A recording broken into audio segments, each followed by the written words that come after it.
Chapter 470. The Unbinding of Rules by Huanrou. Upon witnessing Jiang Ping'an's confusion, the spirit of the treasure pot elucidated in his mind. The Holy King once traversed the origin realm. His cultivation system has rendered the path of cultivation far simpler, thus becoming the predominant system within this realm. Jiang Ping'an held deep admiration for the Holy King, whose innovative cultivation framework gained widespread acceptance and application. The spirit continued. The cultivators here possess slightly superior innate talents, higher starting points, abundant resources, and fewer constraints from the powerful, along with a more comprehensive understanding of the Great Dao, nothing more than that. Jiang Ping'an pondered. Is that how one uses the term nothing more? Observing Jiang Ping'an and his companions momentarily dazed, the two bandits mistakenly believed they had instilled fear in the trio, their faces breaking into smug grins. A burly cultivator, whose chest hair seemed even more luxuriant than his scalp, charged at Jiang Ping'an wielding a wolf-toothed club. This man was the strongest. If he could eliminate him, the two women would surely fall into their hands. The beauty of these ladies was undeniable, especially the air of aloof elegance that radiated from them, igniting a desire for conquest. Just as Jiang Ping'an was about to act, the robust bandit suddenly exploded, his blood and flesh staining the verdant grass, a gruesome scent pervading the air. Jiang Ping'an was taken aback, staring incredulously at Huanrou beside him. Was she not supposed to be at the Imperial Peak realm? How did she effortlessly vanquish an opponent of the mid-refining void stage? To his astonishment, he perceived Huanrou's aura escalating rapidly, her mastery of the laws erupting like a volcano. In the blink of an eye, her command over the laws reached the pinnacle of the third stage, rivaling that of a late-refining void cultivator. What once appeared to be an ordinary Huanrou had regained her noble demeanor. The remaining bandits stood frozen in terror. What had he just witnessed?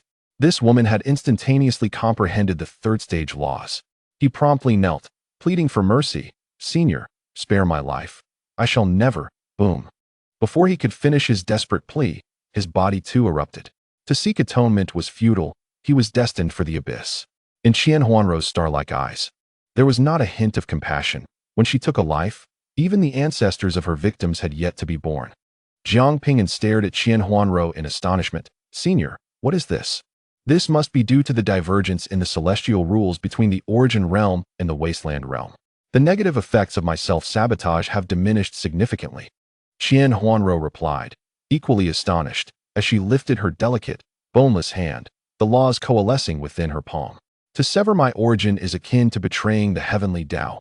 However, I betrayed the heavenly Dao of the wasteland, not that of the origin realm. Though my realm has diminished, my understanding of the laws remains intact.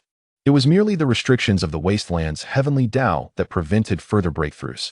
Now, having arrived in the origin realm, many limitations have vanished, allowing my comprehension of the laws to be partially restored. Yet, there are still constraints, due to the change in the cultivation system. I have only grasped the laws to the third stage pinnacle. Huanrou had not anticipated such a profound transformation upon arriving in the origin realm. It was truly a delightful surprise. "Senior, abandon this path. Perhaps returning to the Holy King's cultivation system might facilitate a swifter recovery," Jiang Ping'an suggested. "Absolutely not," Huanrou firmly rejected. "However, my system only encompasses 3 realms: the spirit sealing realm, the sovereign extreme realm, and the celestial origin realm. It is uncertain whether new realms can be forged in the future. Perhaps we shall remain forever ensnared within these boundaries. The creation of realms is not a trivial endeavor. Previous successes were largely attributable to fortunate circumstances. What the future holds remains a mystery to all. Thus, I shall continue this journey alongside you." Huanrou slightly parted her crimson lips, reiterating, "And I have mentioned this several times already. Do not refer to me as senior." "Xiaoxiang," someone approaches. Just as Jiang Ping'an was about to speak, Huanrou abruptly interrupted him. A man clad in purple appeared before them, wielding a blade and adorned with a purple cloth tied around his forehead. He surveyed the corpses on the ground, his brow furrowing in concern. "These were the robbers I pursued. I finally caught up only to find you had slain them. You may take the bodies to claim the bounty." Huanrou sensed an immense power emanating from this individual. "How can I claim a bounty with the corpses in such disarray?" Young Danqing raised his gaze, coldly fixing his stare upon the trio. "Fortuitously, there are 3 of you as well. Henceforth, you 3 are the robbers. If I slay you, I shall claim the bounty. We can offer you compensation, Huanrou interjected, unwilling to escalate the conflict so soon after arriving in the origin realm. For none could fathom the forces that might stand behind this man. Yang Danqing scoffed, "Fool, if I kill you, your possessions will still belong to me." With that, a terrifying blade intent erupted from his being, the spectral form extending over a dozen meters, a ferocious power merging with the third-order laws, slicing toward the trio. Huanrou employed the star-attracting technique, shattering the blade intent with ease. Even in this realm, such a secret technique is still extraordinary. "Oh, you possess some skill. You have earned my attention." A serious expression crossed Yang Danqing's face. This woman posed a significant threat, her technique formidable. "Stop! Yang Danqing, what are you doing?" A resonant voice echoed as another figure, also garbed in purple and wielding a sword, swiftly appeared. Upon seeing this person, Yang Danqing's eyes narrowed. "Lu Yun, stay out of this. It does not concern you." Lu Yun pointed to the recording stone at his waist. "I am documenting everything that transpires here. Should you dare to act, I will report your indiscriminate killings to the ascending Immortal Pavilion." Yang Danqing's expression darkened immediately. "Lu Yun, do not meddle in affairs that do not concern you. If you kill them, we shall split the resources 70-30. Lu Yun regarded Yang Danqing with disdain. "As cultivators, we ought to uphold justice for the world, act chivalrously, and right wrongs. If you cannot even preserve your true intentions, how can you aspire to the path of immortality?" Yang Danqing's teeth clenched in fury. "You fool. No wonder you are nearing 100 years of age without breaking through to the fusion stage, with your dim-wittedness. You shall never achieve great accomplishments in this lifetime." With a furious glare directed at Lu Yun, Yang Danqing sheathed his blade and turned away, seemingly afraid of Lu Yun's potential report. Lu Yun exhaled in relief and turned to Jiang Ping'an and the others, offering a respectful salute. "I apologize for the disgrace brought upon the ascending Immortal Pavilion." Righteous aura technique. Observing the noble demeanor exuding from Lu Yun, a glimmer of surprise flashed in Huanrou's beautiful eyes. "Righteous aura technique? What is that?" Jiang Ping'an inquired, somewhat perplexed. "Similar to the principles of martial intent. This is a type of belief system that can only be comprehended by those who possess an unwavering spirit." Upon hearing Huanrou's elucidation, Jiang Ping'an regarded the cultivator with increased scrutiny. This individual did not possess an extraordinary appearance. His skin bore a slight dark hue, yet his eyes sparkled with intensity, as if harboring a profound secret. Lu Yun stepped forward and addressed the trio, introducing himself as a disciple of the Kanglan prefectural branch of the Ascendant Pavilion. He expressed concern over his fellow disciple Yang Danqing, whose unpredictable temperament could pose a threat. To ensure their safety from any potential retaliation, Lu Yun offered to escort them to the city, where the crowds would deter any reckless behavior. Radiating an aura of righteousness, Lu Yun naturally inspired goodwill. Just as Huanrou was about to express her gratitude, a sudden malevolence flickered in Lu Yun's eyes. In an instant, the sword in his grasp unleashed an astonishing surge of lethal intent, aimed directly at Huanrou's head. Chapter 471. The combatants of the Yuan realm. The unforeseen turn of events left the group in stunned silence. Even Jiang Ping'an found himself momentarily paralyzed by confusion. What was occurring? The murderous intent had been utterly undetectable, and how could one who exuded such righteous energy resort to treachery? The righteous facade that once graced Lu Yun's visage vanished, replaced by a terrifying ferocity as his sword approached Huanrou's brow. Suddenly, the ground beneath Lu Yun erupted, propelling him skyward as his blade grazed Huanrou's face, leaving a long, crimson scar in its wake. "Cursed be the moment," Lu Yun lamented, landing atop a large tree. Filled with frustration, at that moment, another purple-clad cultivator emerged, none other than the previously departed Yang Danqing, wielding a knife. The trio quickly grasped the reality.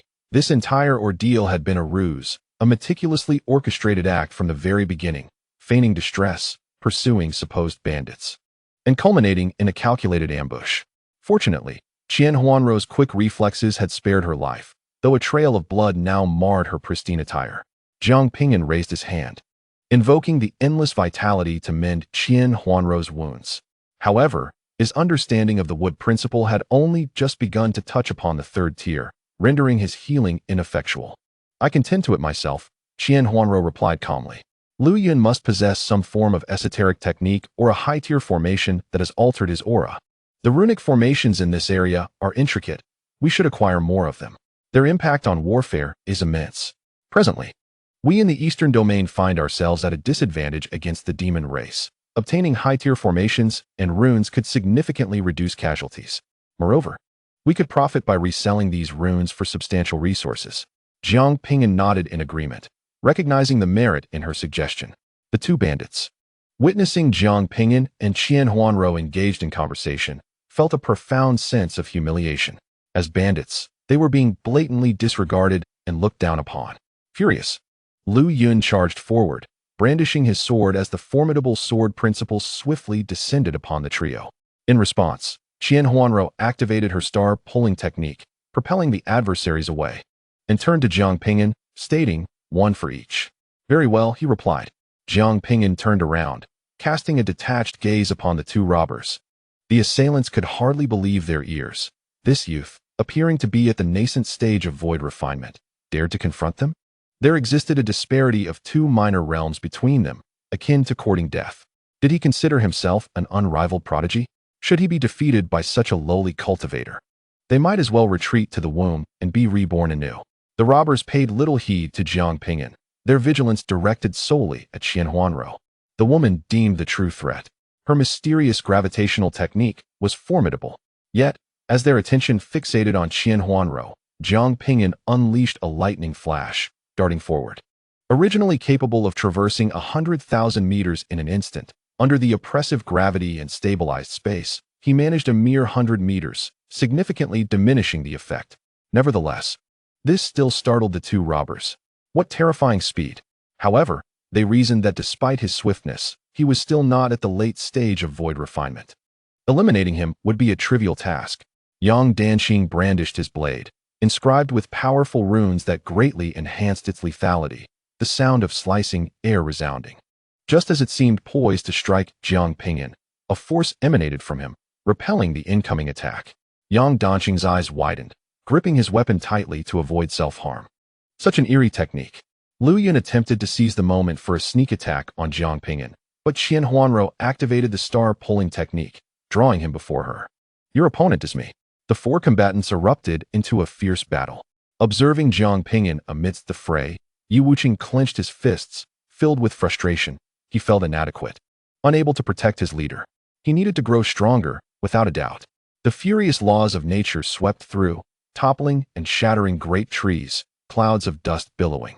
Lu Yun was pushed back relentlessly by Huanrou and bellowed at Yang Danqing. "Hurry up and deal with this brat. He is merely at the nascent stage of void refinement. Why is this taking so long? I want to finish quickly too." Yang Danqing replied with utmost frustration. This youth's techniques were exceedingly vexing. The stronger his attacks, the mightier the retaliations. The man before him, despite his low cultivation, seemed to wield an extraordinary power, impervious to harm.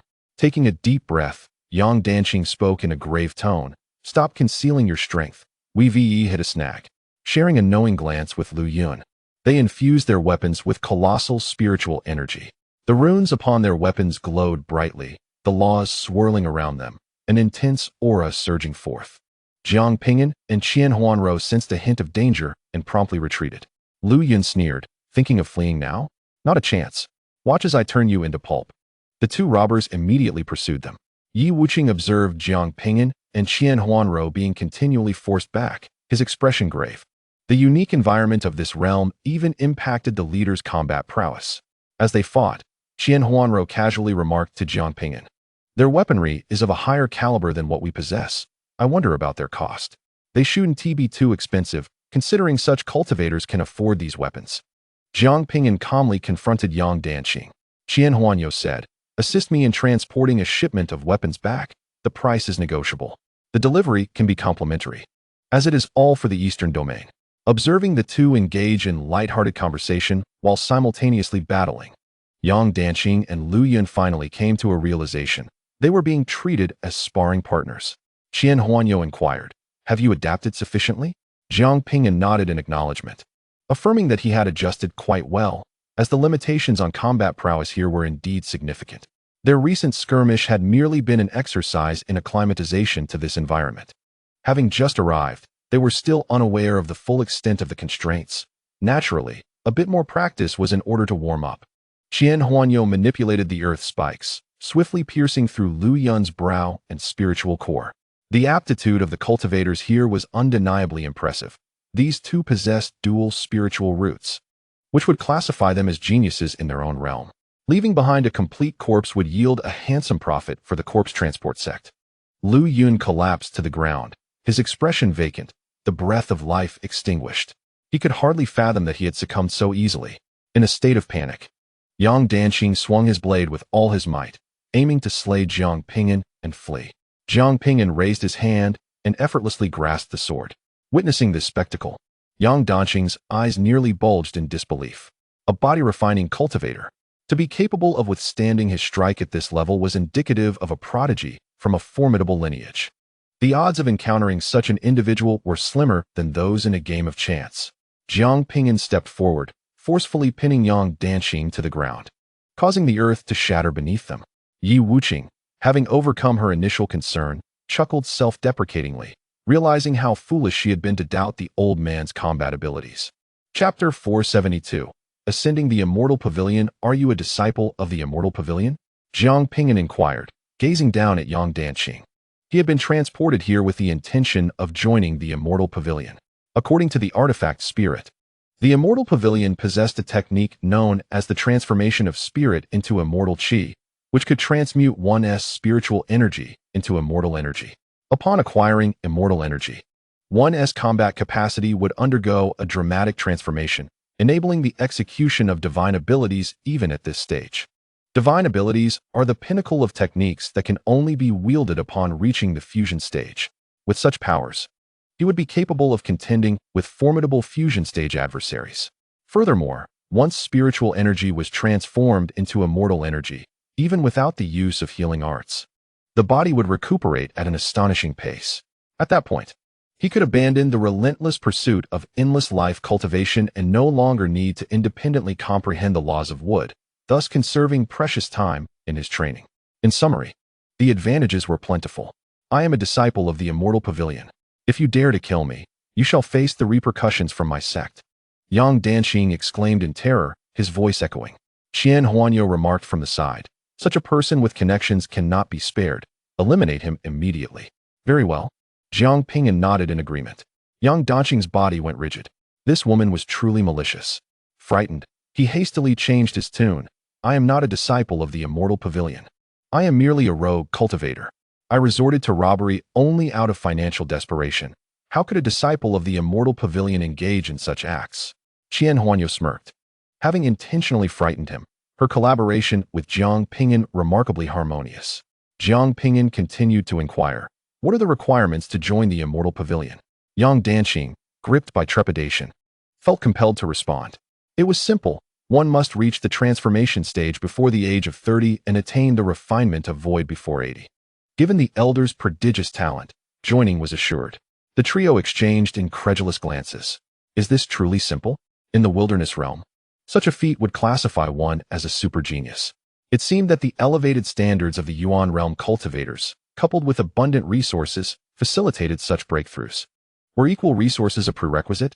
Is there no assessment of talent? Jiang Ping'an inquired further. Yang Danqing shook his head, stating that there was no talent evaluation. Meeting the age criteria implied adequate capability. The Ascension Pavilion did not place significant emphasis on divine physiques. As articulated by the pavilion, some individuals possess unwavering willpower, and even without a divine body, can achieve greatness with sufficient resources. There exist exceptional talents whose creativity, albeit modest in innate ability, allows them to devise techniques at a tender age. Upon hearing this, Qian Huanrou instinctively glanced at Jiang Ping'an. She had perused his background and was aware that his initial talent was rather unremarkable, or perhaps non-existent. This man had persevered, emerging from a humble origin, self-creating realms, divine bodies, and techniques, becoming a formidable figure among his contemporaries. Jiang Ping'an was undoubtedly a creative genius. Elder, if I relinquish all my resources to you, could you possibly release me? Yang Danqing implored. There are still a few queries. Once answered, you may depart, Jiang Ping'an replied coolly. Thank you, esteemed elder. Please, inquire freely. I shall divulge all. Yang Danqing's expression brimmed with fervor. Jiang Ping'an spent a considerable time gathering pertinent information and, adhering to their agreement, saw Yang Danqing off.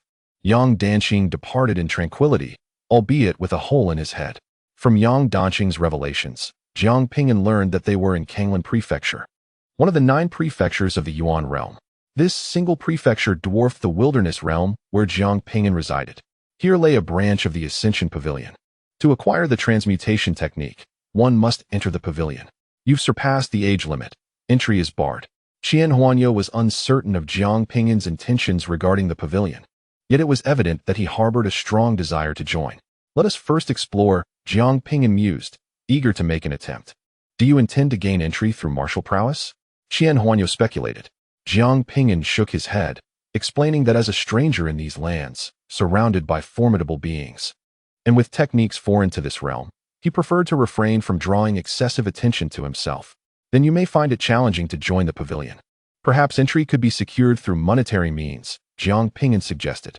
Qian Huanrou dismissed the notion, asserting that such a significant power would have stringent selection processes. It was implausible that one could simply pay for entry, having once been the emperor of the great Qian dynasty. She understood all too well the rigor involved in the selection of cultivators by such grand forces. Jiang Ping'an collected the bodies strewn across the ground. Given the high innate talents of Yuan realm cultivators, he could fetch a handsome price selling them to a corpse-transporting sect. Once he had gathered the remains, the group proceeded in the direction indicated by Yang Danqing, towards a city governed by the Ascension Pavilion, where the selection of disciples was conducted. Along the way, Jiang Ping'an shared the knowledge he had gleaned with Qian Huanrou and Yi Wuqing. Upon learning of the existence of the transcendent immortal technique, Qian Huanrou was palpably stirred, clearly taken aback by the revelation. Regrettably, she lamented that they were beyond the appropriate age and thus denied the opportunity to enter the ascending immortal pavilion. After spending the better part of a day, Jiang Ping'an and his companions arrived at a city established by the ascending immortal pavilion, designed to facilitate trade for disciples and provide external cultivators with access to the pavilion's wares. The pavilion sold high-tier magical artifacts, talismans, elixirs, and cultivation techniques. Profiting from these high-value items, this city was devoid of walls, open directly to the outside world, with towering structures and bizarre magical beasts visible everywhere. The shops within brimmed with a dazzling array of products. Boss, why do they speak our language here? Yi Wuqing suddenly realized this anomaly and inquired telepathically. The emperor visited here long ago, assisting in repelling powerful beings from the immortal realm, and subsequently agreed on the language. Jiang Ping'an reiterated the words of the treasury spirit. Yi Wuqing gazed at Jiang Ping'an in admiration, exclaiming how remarkable he was, possessing boundless knowledge. As they conversed, the trio arrived before a grand black hall. A line of characters adorned the entrance, selection of disciples for the ascending immortal pavilion. The message was straightforward and easily recognizable. A long queue formed before the hall, filled with cultivators eager to enter. Over 100 years old and merely at the initial stage of void refinement, and you dare aspire to enter my ascending immortal pavilion? Begone! A voice of disdain echoed from within the hall. The reprimanded cultivator turned pale, recalling that such conditions had previously allowed entry as a servant in the sect. That was then. This is now. It is precisely because we have been accepting such refuse that our pavilion has grown weaker in recent years. From this moment forth, I shall not admit any more worthless disciples. Kuang Zheng, responsible for the selection, stood up and shouted at the assembly of cultivators. All those who do not meet the criteria, get lost, and do not waste my time. The crowd of cultivators gasped in shock, many scurrying away, clearly unqualified. Qian Huanrou glanced at Jiang Ping'an again, suggesting they leave to avoid further scorn. I wish to give it a try, Jiang Ping'an stated. Qian Huanrou shook her head in resignation, recognizing that the individual in charge of recruitment was a staunch adherent to the rules. Such cultivators regarded the sect as their home and prioritized its interests, making them impervious to bribery. Chapter 473. Third brother, so it is due to the earlier outburst. Many cultivators had left the queue, and soon it was Jiang Ping'an's turn. Place your hand here, Kuang Zheng instructed, his expression impassive, gesturing towards a black stone tablet nearby. This tablet was capable of testing bone age and talent, with bone age being impossible to falsify. Jiang Ping'an pointed to the ground beneath Kuang Zheng's feet. Senior brother, You've dropped a piece of Yuan crystal. Huanrou paused, looking down in surprise. An irregular crystal, which had appeared unbeknownst to him, emanated a ghostly blue light, with the laws of water swirling upon its surface. Yuan crystals, a rare type of mineral similar to the crystalline stones of the wasteland, belong to a highly compressed category of spiritual stones. A single low-grade Yuan crystal could replenish the energy of an ordinary Yuan cultivator completely. A medium-grade essence crystal, infused with fragments of law, not only replenishes spiritual energy, but also allows for the comprehension of the law. Conversely, a high-grade essence crystal, which integrates a complete law, harbors an abundance of energy. This azure-hued essence crystal is indeed a high-grade specimen, meticulously compressed and replicated with the assistance of the treasure-gathering pot, consuming the essence of an entire law and a billion spiritual stones, equating its value to that of 2 laws. Bang! Huanrou crushed the essence crystal in a fit of rage. What is the meaning of this?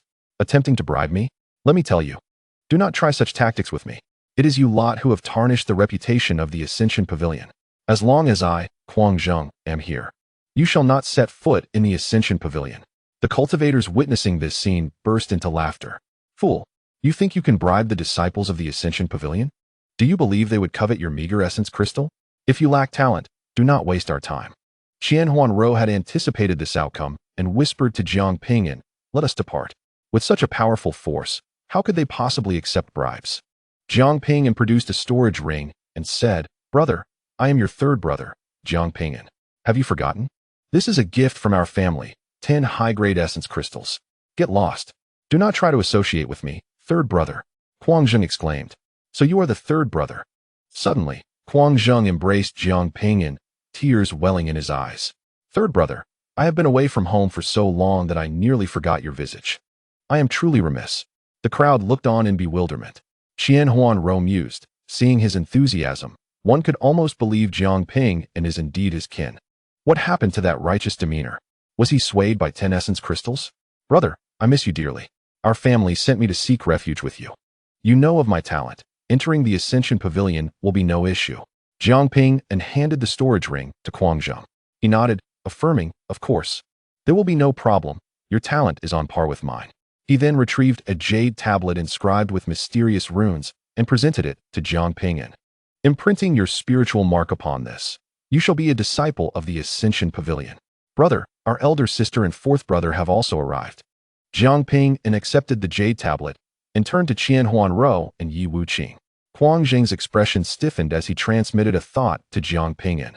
Kid, do not push your luck. Jiang Ping'an then offered Huanrou 2 additional storage rings. Upon seeing the contents, Huanrou's face lit up with joy. Elder sister, you have grown more beautiful. Third brother, you too are becoming more handsome. Huanrou cast a surprised glance at Yi Wuqing, marveling at the presence of such a striking man. Yet, that was of little consequence. He produced 2 identity tokens and handed them to the pair. A disciple beside Huanrou inquired, Huang, aren't you an orphan, without any family? Huanrou promptly gifted the disciple several high-grade essence crystals. The disciple beamed, recognizing that this Jiang Ping'an must indeed resemble Huanrou. The crowd remarked, in what way do they resemble each other? Their surnames are different. How could one speak such nonsense with their eyes wide open? Huanrou felt utterly disheartened. She should have been elated at the prospect of entering the Ascension Pavilion. Yet an inexplicable gloom enveloped her. She now harbors grave doubts regarding the existence of such matters within the great Qian dynasty as well. Huanrou addressed the disciple beside him, saying, Junior brother, oversee this area for a moment. I shall lead them to familiarize themselves with the surroundings. Huanrou then guided the 3 individuals toward the grand hall at the rear. Observing the earlier scene, some cultivators preparing to join the Ascension Pavilion wore expressions of disdain. Those who tread the path of unrighteousness are destined to falter on their journey of cultivation. Indeed, as cultivators, how can we place such undue emphasis on wealth? Once I enter the Ascension Pavilion, I shall teach them a lesson, for I would be ashamed to associate with such individuals. The disciple responsible for assessing talent within the Ascension Pavilion chuckled softly upon hearing their remarks. One wonders if this group will still remember their words once they truly step into the realm of cultivation. Huanrou led Jiang Ping'an and the others to a secluded area behind the grand hall, where he quietly advised them, upon entering the Ascension Pavilion, keep a low profile. After all, you are unlikely to achieve any significant accomplishments in this lifetime. Simply perform your tasks and pass the days. I have numerous rivals and enemies within the sect. Should they discover you, you would undoubtedly be expelled. Concerned about being implicated, Huang Zheng felt compelled to caution them. Rest assured, we understand, Jiang Ping'an replied. Senior brother, how can one obtain the transcendence technique? At this, Huang Zheng erupted into laughter. Do not harbor such hopes. The transcendence technique can only be accessed at our headquarters, with only 10 elite slots available every 5 years for those under the age of 100. If you struggle to gain entry here, do not dream of reaching the headquarters. Jiang Ping'an felt a pang of disappointment, realizing that the branch did not possess the transcendence technique and that he did not meet the criteria for the headquarters. Huang Zheng, growing impatient, stated, within the jade slips provided to you are the regulations of the Ascension Pavilion and several crucial pieces of information meticulously recorded for your understanding. Should you have questions, refer to them yourself. Furthermore, the jade slips are linked to the Ascension Pavilion's array, allowing you to view real-time messages, post tasks, accept bounties, engage in conversations, and more. Study them at your leisure. Noticing Huang Zheng's impatience, Jiang Ping'an refrained from further inquiries. Huang Zheng opened a door revealing an array within. Step inside. It will take you directly to the Ascension Pavilion. The three entered through the portal, traversing the teleportation array, and the scenery before them shifted rapidly. Majestic mountains of extraordinary beauty emerged, suffused with spiritual energy and ethereal aura. Disciples of the sect soared through the air or rode upon mystical beasts, weaving through the misty spiritual essence. In the distance stood a mountain more towering than the stars, ensconced among the peaks, surrounded by countless miniature stars. The grand pathways glimmered brilliantly, a spectacle of breathtaking magnificence. The shock evoked by the scene before them was ineffable. Jiang Ping'an swiftly perused the contents of the jade slip, discovering the information he was most keen on. The Ascension Pavilion branch in Kanglan Prefecture indeed lacked the transcendence technique, which could only be acquired at the headquarters. There were 3 methods to transition from the branch to the headquarters. The first being the elite selection held every 5 years, the second requiring 100,000 contribution points, and the third relying on recommendations. The first method necessitated that the elite be under 100 years of age, a criterion Jiang Ping'an unfortunately surpassed. The third approach, recommendation, hinges simply on relationships, which Jiang Ping'an lacks. Thus, he can only pursue the second route, accumulating contribution points. To reach 100,000 contribution points demands immense sacrifice and time. According to the records in the jade slip, slaying a beast at the initial stage of the void refinement realm and submitting it to the sect yields only a single contribution point.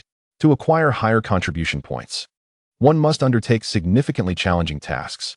Therefore, obtaining the technique for transcending to immortality is not a trivial endeavor. Suddenly, Jiang Ping'an felt a sharp pain in his arm. Upon looking down, he discovered a hand gripping it, none other than Qian Huanrou. He gazed at her in confusion. Xiao Xiang, what is the matter? At that moment, Qian Huanrou was breathing rapidly, her cheeks flushed, her body trembling, and the calm demeanor on her face had vanished, replaced by excitement. Look at the information jade slip. It states that a treasure requires around 1,000,000 contribution points. I calculated that the prices of treasures here are at least 5 times cheaper than in our wasteland realm. There are even immortal artifacts.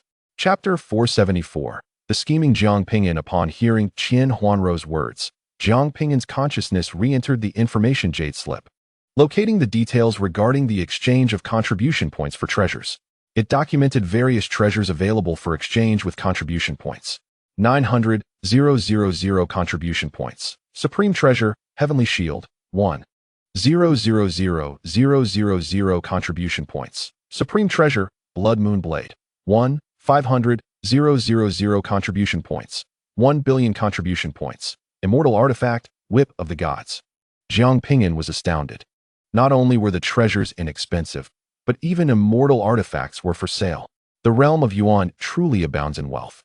If he could transport these treasures back to the wasteland realm for sale, it would undoubtedly yield a substantial profit. However, Jiang Ping'an soon regained his composure. The prices of treasures here, while relatively low, still posed significant challenges in swiftly accumulating sufficient contribution points. The least expensive treasure required 900,000 contribution points, while the immortal artifact demanded a minimum of 1,000,000,000 points. Once Qian Huanrou had calmed her emotions, she stated, I possess numerous resources that could procure a treasure. Yet, our current realms are too low. Buying directly could attract trouble. Could you possibly bring some powerful individuals from our side over? After uttering this, Qian Huanrou immediately shook her head. Never mind. Your realm is too low, and the matters concerning both realms are too extraordinary to disclose to many. Let us first find a mountain to settle upon and devise ways to earn contribution points. According to the information in the Jade Slip, disciples could select a mountain as their residence. The closer one was to the central, towering peak. The more abundant the spiritual energy and the quicker the comprehension of the laws. However, prime locations were fiercely contested and required vast amounts of contribution points. Newcomers could choose a mountain on the periphery free of charge for the first month, but charges would commence in the second month. Many cultivators, in their quest to conserve resources and secure a better cultivation site, opted to share contribution points with others to reside in a relatively desirable location. For lower-tier disciples, the management of the ascending Immortal Pavilion was relatively lenient. Cultivators at the Void Refinement stage only needed to earn 100 contribution points each month to practice in the pavilion. Failure to meet this requirement would result in expulsion. Cultivation techniques, magical artifacts, and elixirs can all be exchanged for contribution points. The greater one's abilities, the more one earns, and the faster one cultivates. Jiang Ping'an relished such an environment, free from excessive constraints. He chose a desolate mountain peak, and just as he was about to set up a formation, two cultivators appeared above him, one male and one female. This is our residence, the male cultivator spoke ominously, his sunken eyes and protruding brow giving him an appearance as if he had been drained of vitality. Qian Huanrou scanned the small mountain, remarking, this place hardly seems inhabited. There are no formations or houses. Why do you claim it as yours? Do you newcomers dare to question us? The male cultivator landed on the mountain and coldly replied, if I say this is ours, then it is ours. Do you have a problem with that? If so, we can resolve it through combat, as per the sect's rules. A chilling aura emanated from him, as if the very space around them threatened to freeze. Qian Huanrou's eyes widened in shock. He possessed an extremely rare variant divine body, known as the Extreme Cold Ice Body. This icy power could nearly freeze anything, and a strong practitioner could even freeze space itself. Not wishing to incite conflict so soon after arriving, Qian Huanrou turned to Jiang Ping'an and suggested, there are many mountain peaks. We can choose another. Jiang Ping'an glanced at the two and nodded, then soared toward a different peak. The nearby mountains were plentiful and uninhabited. However, just as they landed on a new mountain, the female cultivator suddenly descended. This is the mountain I have my eyes on. Leave. In that instant, Jiang Ping'an and his companions seemed to grasp the situation. Indeed, when they sought yet another mountain, the man with the extreme cold ice body appeared once more. This peak is also ours, he declared. Huanrou crossed her arms, her expression indifferent. Jiang Ping'an regarded her with a cool demeanor. I have read the relevant information in the Jade Slip. Each individual is permitted to choose only one mountain peak. You are in violation. And then what? What will you do? Huanrou replied with a smirk. Would you like me to teach you how to contact the discipline office? Just access the Jade Slip. Locate the discipline office and report that there are individuals violating the rules of the Ascension Pavilion. They will send someone over. Huanrou was exceedingly eager to instruct them on how to utilize the Identity Jade Slip. Observing her confident demeanor, Jiang Ping'an and his companions realized that this so-called discipline office would be of no use to them. Just say it plainly. How many essence crystals do you want? Jiang Ping'an, having just entered the Ascension Pavilion, wished to avoid trouble. He was here to cultivate, and these two clearly aimed to extort a sum from him. Huanrou's lips curled into a smile, revealing her intentions. 2 high-grade essence crystals. Very well. Jiang Ping'an was indifferent to the 2 essence crystals, considering them merely 2 laws. He retrieved 2 crystals imbued with the water law and tossed them to Huanrou. Huanrou was elated. Extorting newcomers was her favorite pastime. It was far easier than battling fierce beasts, and the rewards were greater. After collecting the 2 essence crystals, Huanrou prepared to leave, but her female companion stopped her. Look how readily they gave in. They must be easy targets. Those 2 beautiful women clearly have resources. We are merely a sum of money away from acquiring an advanced spell that could expedite our breakthrough. Once we reach the stage of integration, we will be able to amass even greater resources.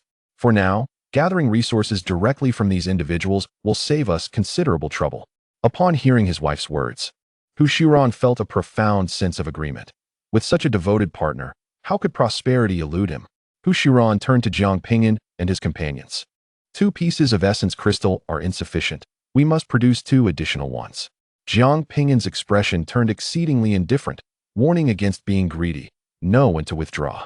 Do you refuse to comply? A cold glint flickered in Hu Shiran's eyes, and in an instant, the entire mountain was enveloped in a chilling frost, transforming it into a realm of white, with icicles suspended ominously above Jiang Ping'an and his companions. Do not invite your own suffering. The formidable icy principle caused Yi Wuqing's body to tremble uncontrollably. As a mere transcendent cultivator, he found it exceedingly difficult to withstand such power. Jiang Ping'an could no longer bear it. An energy radiated from him, dispelling the frost in his wake. Hu Shiran and his partner's pupils constricted. This individual, seemingly unremarkable, could unleash such a terrifying aura. Just as Hu Shiran contemplated taking action, Jiang Ping'an instantly appeared before him, seizing the 2 essence crystals, and with a swift kick, sent Hu Shiran sprawling. Hu Shiran crashed heavily into a mountain. The mountain crumbled, rocks tumbling and the roar echoing through the heavens. Who dares to fight in the residential area? A booming voice rang out from the distance as a blazing black wolf drew near, exuding an imposing presence. The fiery black wolf came to a halt, and several figures clad in black robes, adorned with the insignia of the discipline office, disembarked from the vehicle. Huanrou's expression turned grave. She had just perused the information jade slip, which indicated that the discipline office oversees the regulations of the Ascension Pavilion, and severe breaches could result in capital punishment. The slip explicitly stated that disciples are forbidden from engaging in private combat, and a rule had already been violated. Jiang Ping'an immediately spoke up. I report that these 2 attempted to extort us, and due to a dispute over the spoils, an internal conflict ensued, resulting in that man being struck away. Observing Jiang Ping'an's earnest facade while fabricating a lie left Huanrou astonished. It turns out that the seemingly straightforward Jiang Ping'an harbored a cunning nature. Chapter 475. Captured upon hearing Jiang Ping'an's words, Fu Hui's eyes widened. You speak nonsense. It was you who initiated the attack, attempting to seize our territory and subsequently assaulted my husband. The head of the discipline office cast a cold glance at the group. I do not concern myself with your quarrels or who struck first. Combat is unacceptable here. You must either accompany us to the discipline office for interrogation or pay a fine of 2 contribution points or 2 essence crystals. Choose wisely. The mention of going to the discipline office caused Fu Hui and Hu Shiran's expressions to shift dramatically. They had visited the discipline office before, and rather than conducting an inquiry, they were thrown into a terrifying black prison. Entering that prison would cost them several years of lifespan. We will pay the contribution points. To avoid suffering, Hu Shiran and Fu Hui had no choice but to concede. Jiang Ping'an was no fool. In such a moment, it was imperative not to provoke further conflict, so he handed over the 2 essence crystals. The 2 individuals, perceiving us as new disciples, consistently encroach upon our mountain peak. Is there no authority to intervene? The enforcers from the discipline department cast a stern glance at Fu Hui and Hu Su Ran, cautioning, you 2 ought to behave. With that, they confiscated the essence crystals without further engagement and departed in their blazing black wolf carriage. Jiang Ping'an finally comprehended why these 2 exhibited such audacity towards the discipline department. Hu Su Ran dusted himself off and soared back, realizing that the earlier strike had not inflicted significant harm upon him. Those wretches have cost us 2 essence crystals. Now, either compensate us with the crystals, or you shall not enjoy your cultivation in the Ascendant Pavilion. Huanrou's enchanting eyes narrowed as she coldly fixated on them, suggesting they proceed to the arena. Fighting was prohibited in the residential area, yet permissible in the arena, where even life and death battles could occur. If you dare to avoid the arena, then come here and confront us. Fu Hui shouted, intending to provoke. If you fail to earn 100 contribution points within a month, you will be expelled from the Ascendant Pavilion. We possess surplus contribution points that can be deducted by the sect. Let us see who outlasts whom. Their brazen demeanor incited Yi Wuqing to clench his fists, overwhelmed by their shamelessness. Jiang Ping'an turned to Yi Wuqing and Huanrou, advising, you 2 should take refuge on the neighboring peak. Do not act impulsively. Huanrou urged, suspecting Jiang Ping'an had a plan. Rest assured, I shall manage this. Just follow my lead, Jiang Ping'an reassured. Seeing his confident demeanor, Qian Huanrou nodded in agreement. Upon arriving at the adjacent mountain peak, they set up a formation and registered their identity plates, marking this as their new residence. Hu Suran scoffed, "What does it matter if you establish residence? As long as we are present, you shall be unable to undertake any tasks. And what if you are no longer around?" Jiang Ping'an inquired. Before Hu Suran could grasp the situation, Jiang Ping'an appeared before him in an instant. This time, Jiang Ping'an spared no mercy, delivering a powerful punch. Bang! Hu Suran collided into his companion Fu Hui, and both were sent flying, crashing heavily against the formation set by Qian Huanrou. The formation shattered, radiant sparks scattering in every direction. Coughing, Hu Suran clutched his battered chest, astonished. Despite appearing to be merely at the early stage of the void refinement realm, how could this individual possess such formidable strength? Who dares to fight in the residential area? The blazing black wolf reappeared from the void. Jiang Ping'an bellowed at Hu Suran and Fu Hui, "You two are truly audacious, daring to assault our mountain peak.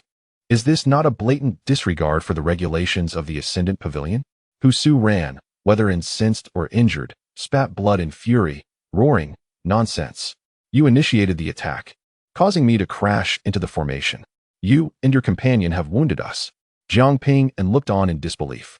"Are you claiming that I, a mere early-stage void refinement practitioner, managed to injure both you and your companion, who are late-stage void refinement cultivators?" The enforcer from the discipline department glared furiously at Hu Suran and Fu Hui. "You two fellows, do you think our enforcement team is made up of fools? Causing trouble daily, do we not deserve a moment of respite? Cuff them and confine them in the dark prison for 15 days. These two are habitual offenders, already noted by the discipline office." Two enforcers clad in black, wielding rune-imbued chains, swiftly approached and shackled the two individuals. Upon learning of their impending transfer to the dark prison, Hu Suran and Fu Hui were struck with terror, for a stay in that place could cost them several years of their lives. Hu Suran cast a furious glare at Jiang Ping'an, that wretched scoundrel who had ensnared them, and shouted, "Sir, he is also involved in this matter. Then take him as well." A faint smile crept onto the face of the head of the discipline office. One of the cloaked figures flew before Jiang Ping'an, employing a rune chain to bind him. In that instant, Jiang Ping'an felt his internal energy being forcibly sealed, rendering him incapable of mobilizing it. He spoke in a low voice. "They were the ones who instigated the trouble. Why must I be taken away? I care not who struck first. Since you engaged in conflict, you shall all be taken. Delay any longer, and you shall be confined for an entire month." Imprisoning a group allows for a single fine, yet capturing two ensures double the penalty. The enforcement team thrives on this system, making their lives rather comfortable. "Boss," Yi Wuqing exclaimed, her anxiety mounting at the thought of Jiang Ping'an being taken away. "I'm fine. You all get accustomed to the surroundings here," Jiang Ping'an reassured them, having anticipated this situation and instructed them to keep their distance moments prior. Qian Huanrou felt helpless. She had warned the man against being impulsive, and he had agreed, yet paid no heed. Jiang Ping'an and his companions were escorted away. Seated in the carriage, Jiang Ping'an examined the identity jade slip, discovering it possessed a myriad of functions.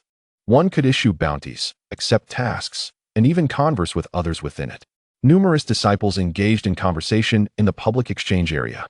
Freshly forged harmony pills. Anyone interested in purchasing? Issuing a bounty. My weapon is damaged. Who can assist in repairs for a reward of 100 contribution points? Is anyone forming a team to venture into the misty forest? Minimum cultivation level is void refinement. Female cultivators preferred. Observing this, Jiang Ping'an marveled at the advanced formations of this world, capable of such diverse applications, far surpassing the desolate realm. Moreover, the information jade slip featured insights from formidable cultivators, though one must pay contribution points to access them. Forging, alchemy, and talisman crafting could all be learned through this medium. Any information sought could be effortlessly retrieved with a mere thought. For instance, upon searching for details about the dark prison he was soon to enter, he found numerous accounts shared by fellow cultivators. The dark prison is terrifying. Being confined there for 15 days would cost me 15 years of life. Indeed, I wish to never set foot inside again. The place is rife with sinister energies, teeming with malevolent spirits, and the spiritual essence is sealed. I dare not approach such entities. The most dreadful aspect is the people. They are all scoundrels, pilfering my belongings, and there is no one to hold them accountable. Even the ascending Immortal Pavilion turns a blind eye to the discipline office. They arrest individuals indiscriminately, devoid of reason. Those who speak up, your time is up. You are bound to be captured, as the discipline office can trace your identity. Seated opposite Jiang Ping'an, Qian gritted his teeth and spat venomously. You scoundrel! You have led us into the depths of a dark prison, and you shall not escape unscathed. Soon, you will come to know the agonies of confinement.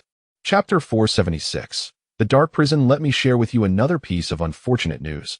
I have allies within the dark prison, Qian whispered ominously to Jiang Ping'an. Jiang Ping'an turned to glance at the enforcers of the discipline division nearby. Just now, this individual transmitted a message to me, claiming that you are not to be trusted. Qian was taken aback. He had never encountered such a treacherously vile person before. Trembling with fear, he hastily explained to the enforcers, "My lords, please do not heed his fabrications. This rascal is framing me. If you wish to avoid suffering, you would do well to remain compliant." The enforcers' expressions darkened, and one of them delivered a fierce blow to Qian. They could neither confirm Jiang Ping'an's claims nor disprove them.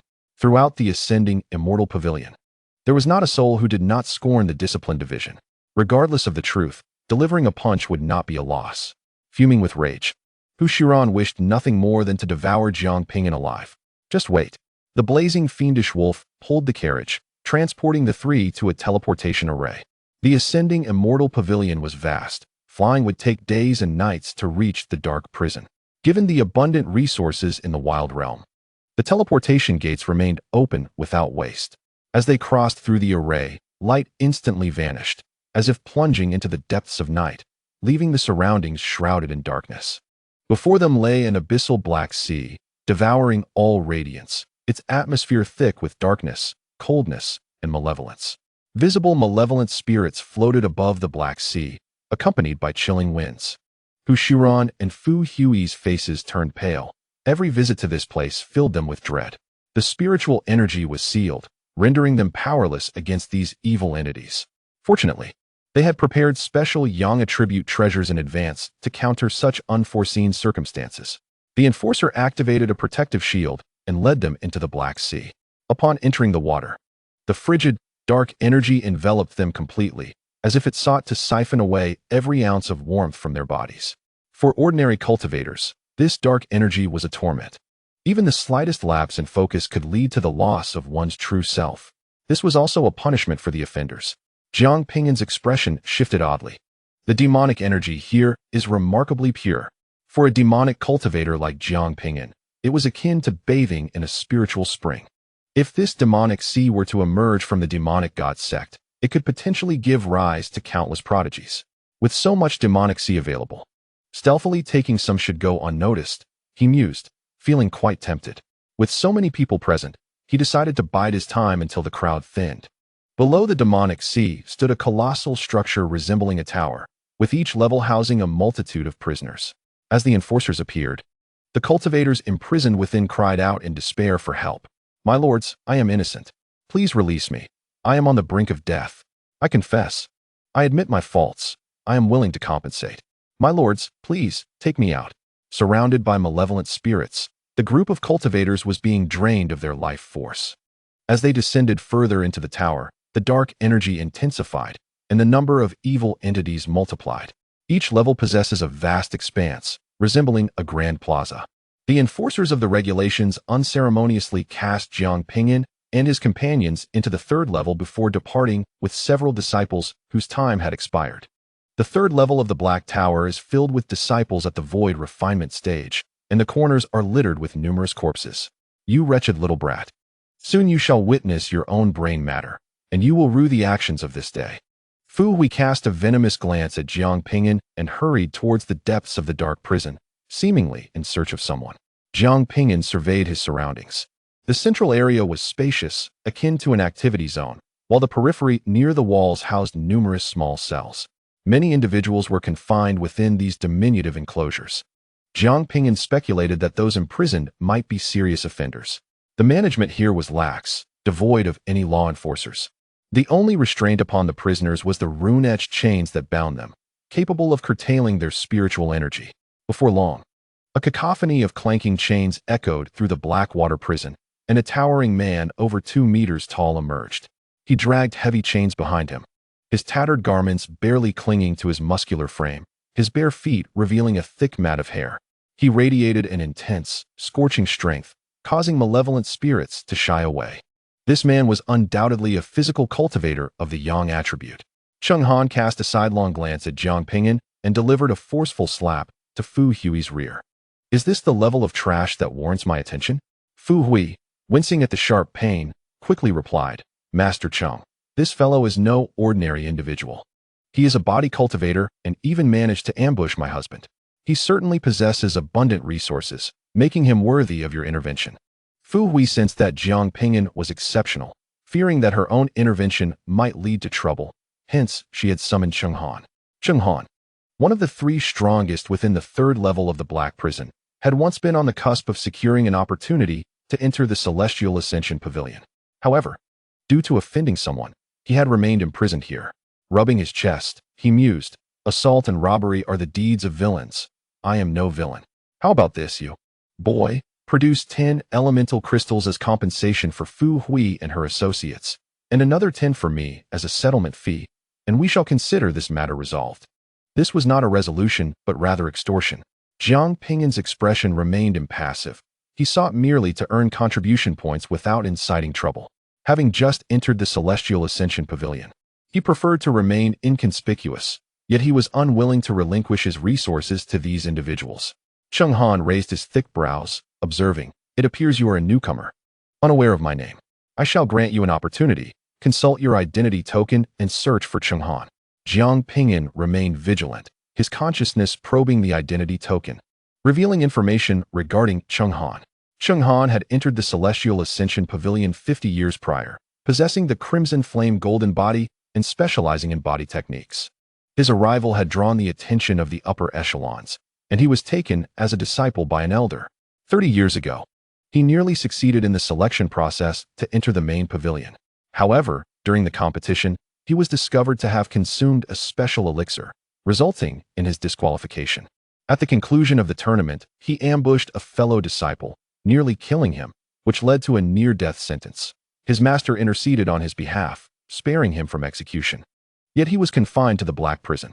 This individual nearly secured a position within the top 10 during the disciple selection held every 5 years, demonstrating his formidable prowess.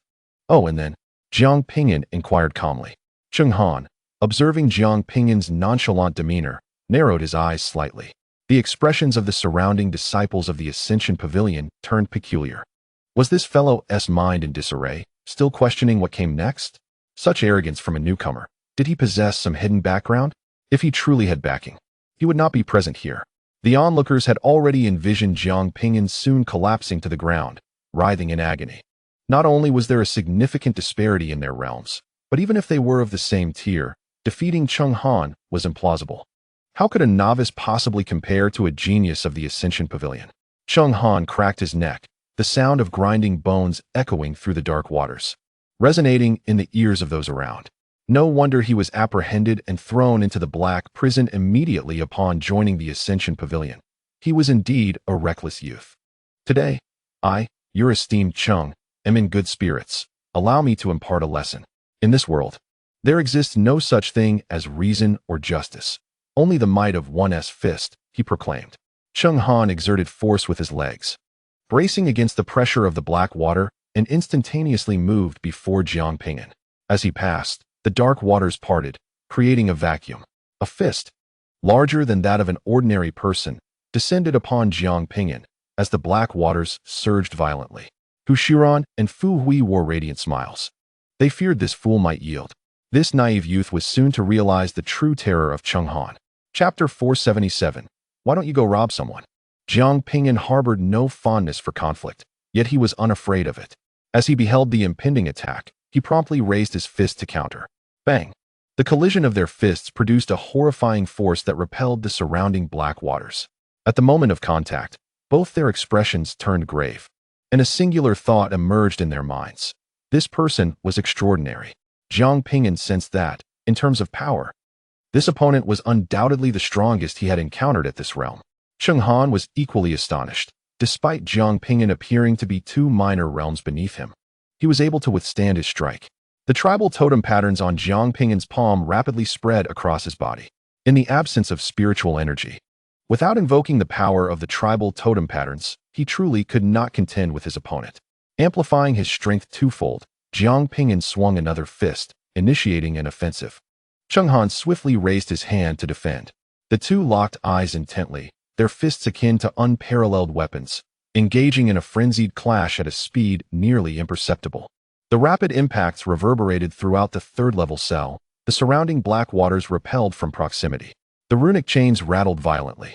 The crowd, who had anticipated Jiang Ping'an's immediate downfall, began to wear expressions of astonishment. What was happening? How could this youth possess such terrifying strength, capable of withstanding Cheng Han's assault? Despite the evident two-minor realm disparity, this newcomer's physique was remarkably robust. Fu Hui shouted from behind, "Cheng, enough playing. Swiftly resolve him." Cheng Han felt an urge to curse. Play? Have you not seen how formidable this youth is? Jiang Ping'an's strength exceeded Cheng Han's expectations, particularly the peculiar black markings that doubled his power. Cheng Han found himself at a loss for words, his expression turning grave as he summoned the power of the crimson flame golden body, transforming his entire form into a radiant gold, a furnace of searing energy. Although the runic chains sealed his spiritual energy, his innate abilities remained accessible. When Jiang Ping'an's fist struck Cheng Han, he was scorched by the fierce, blazing force, the scent of charred flesh wafting through the air. The tide of battle shifted. Jiang Ping'an was forced to retreat under the relentless barrage of Cheng Han's attacks, each blow inflicting painful burns upon his skin. Fu Hui and Hu Su Ran were elated. "Cheng, finish him off," they thought, secretly relieved they had refrained from confronting this newcomer directly. Had they done so, they would have likely been soundly defeated. The crowd collectively exhaled, nearly convinced that this newcomer could rival Cheng Han. Had that been the case, it would have been truly terrifying. However, just as everyone anticipated the battle's conclusion, a dark shield suddenly enveloped Jiang Ping'an. The war-intent armor adhered to his body, blocking the searing energy emanating from his opponent. If Cheng Han could harness his innate powers, so too could Jiang Ping'an. His strength surged, restoring parity to the combatants as their fists collided with thunderous resonance in the third-level cell, leaving the onlookers in stunned silence. How could he still manifest a shield when his spiritual energy was supposedly sealed? This was no mere spiritual energy shield. It was a manifestation of some innate power. What kind of power is this? It was an unprecedented sight, imbued with an odd sense of oppression. Observing the phantoms surrounding Jiang Ping'an, the spectators felt a strange weight bearing down upon them. As the fierce confrontation continued, the crowd quickly retreated to avoid being caught in the crossfire. "Could you two be a bit quieter? It's quite noisy." A cold, indifferent voice suddenly emanated from within one of the cells, accompanied by a palpable aura of dread. All present froze, terror etched across their faces. Jiang Ping'an's expression tightened as he sensed a dire threat, swiftly distancing himself from Cheng Han while gazing toward the source of the voice. Inside that cell sat a figure, exuding a formidable murderous intent, surrounded by a sanguine aura that obscured his features and form, sending chills down the spine. The last time Jiang Ping'an felt such horror was when he first faced the great ancestor crocodile. This individual was extraordinarily powerful. Cheng Han retracted his energy, casting a wary glance toward that room. This fight is over. That person has mastered the path of killing. There are few of equal rank in the entire ascending immortal pavilion who could contend with him. Anyone who provokes him risks death. This individual was the strongest inhabitant of the third-level cell, having voluntarily chosen to cultivate here. Cheng Han's gaze returned to Jiang Ping'an, eyeing the war-intent armor adorning him. What kind of talent is this? Jiang Ping'an remained silent, his gaze fixed impassively on Cheng Han. Observing his demeanor, Cheng Han's expression shifted several times. Indeed, he was audacious. Yet, you possess the audacity to be so bold. Were it not for the runic chains restraining me, subduing you would be effortless. Cheng Han scratched his chest and turned back, deciding to distance himself from the matter at hand, not wishing to offend such a newcomer. Upon hearing this, Fu Hui and Hu Su Ran's expressions shifted dramatically. "Cheng Yi, you cannot just disregard this." Cheng Han returned to his room, slamming the door behind him and activating the formation. Hu Su Ran and Fu Hui watched in trepidation as Jiang Ping'an approached them, retreating in fear. "What do you intend to do? If you kill someone, the discipline office will annihilate you." "Do not worry. I merely possess a pill that you both are quite eager to acquire. Am I not correct? Jiang Ping'an produced a Qi cultivation pill, which had been forgotten in the corner for an unknown duration. Upon seeing the pill, Su Ran's face twitched. Is this truly a pill? Even a handful of dirt has more spiritual energy than this. Though Su Ran longed to refuse. The icy demeanor of Jiang Ping'an made it evident that rejecting would lead to dire consequences. Cursing inwardly, he inquired, how much? 100 crystal coins. 100 crystal coins. Why not go rob someone instead? I am indeed robbing you. Fearing the repercussions of defiance, Su Ran and Fu Hui surrendered their crystal coins and contribution points to Jiang Ping'an, yet they still fell short of the required amount. Under the pressure of Jiang Ping'an's iron fist, they relinquished a weapon to make up the difference.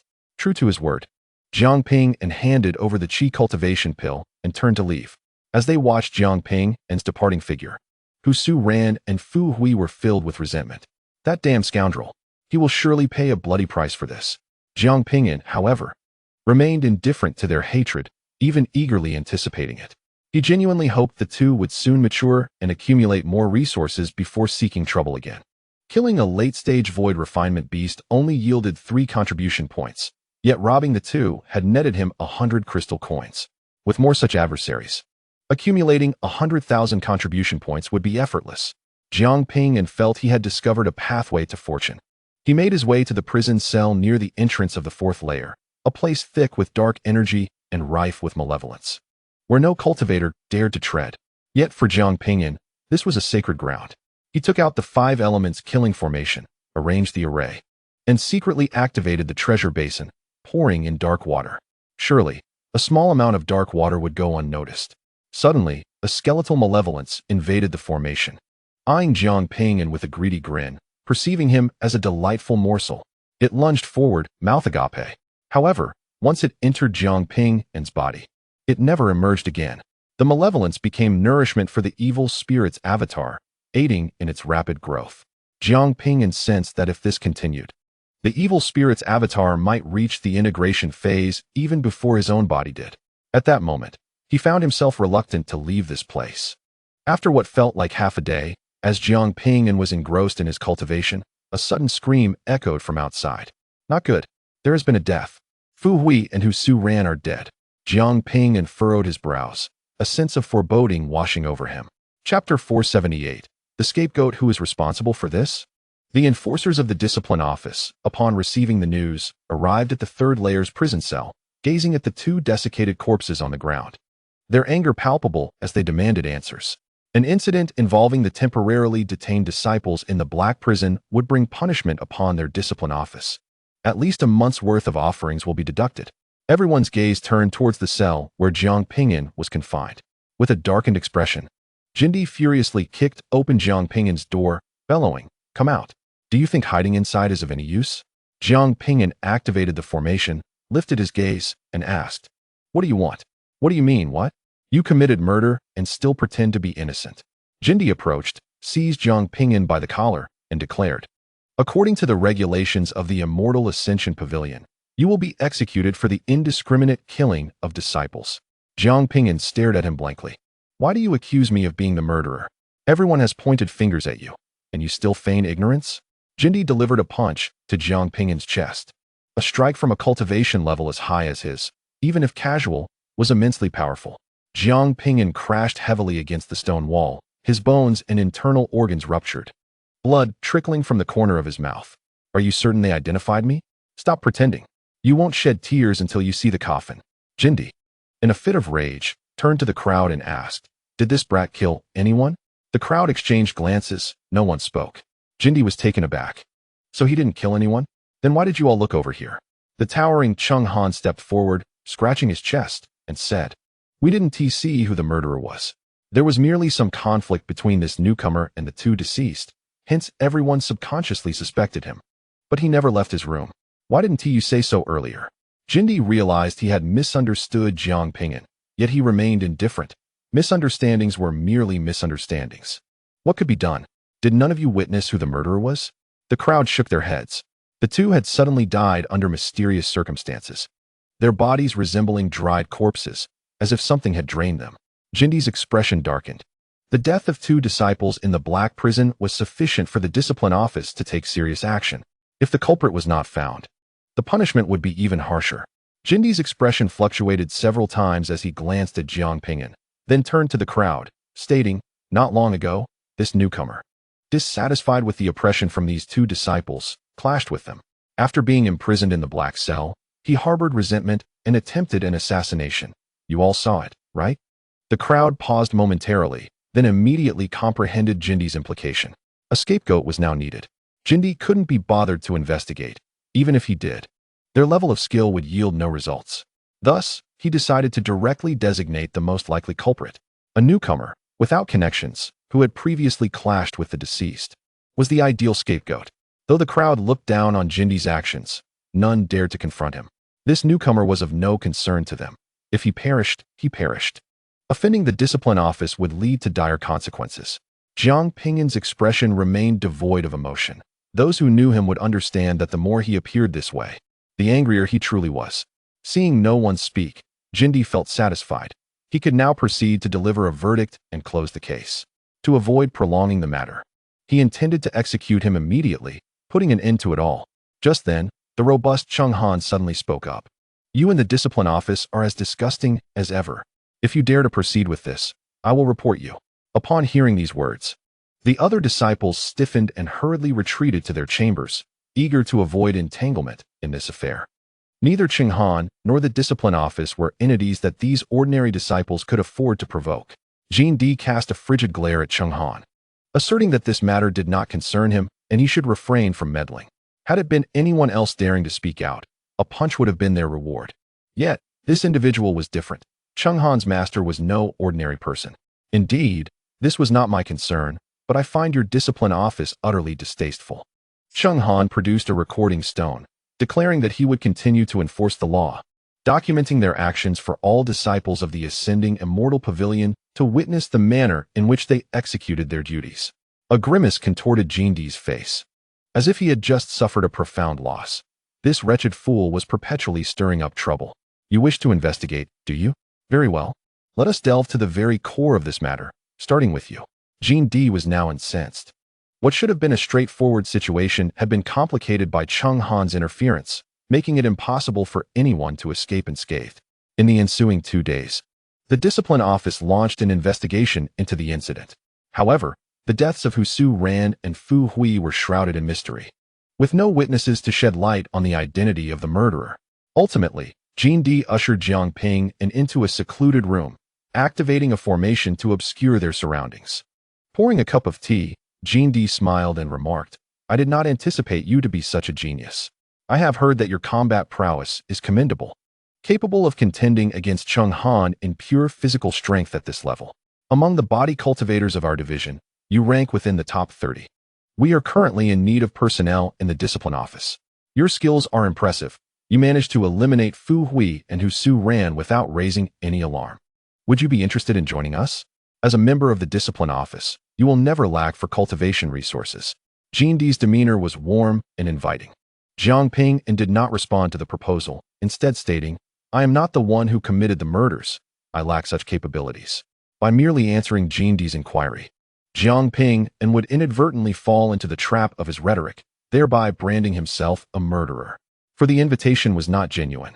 It was a cunning attempt to elicit an admission of guilt from Jiang Ping'an. Upon hearing Jiang Ping'an's response, the smile vanished from Jindi's face. In a fit of rage, he splashed the scalding tea onto Jiang Ping'an's face and seized him by the neck. "I shall grant you one final opportunity. Do not make this troublesome for me. Acknowledge your involvement in this matter. Otherwise, even if you manage to leave this place, I will ensure your return. I will render you incapable of ever cultivating again." Jiang Ping'an remained silent, his eyes resembling still waters, fixated intently on Jindi. The previously imposing Jindi suddenly felt a chilling sensation creep over him. This Jiang Ping'an, though of a lower cultivation level, instilled within him a profound sense of danger. Instinctively, Jindi desired to retreat, but the mere thought of it filled him with humiliation, being intimidated by a lower-tier cultivator. "What the hell are you staring at?"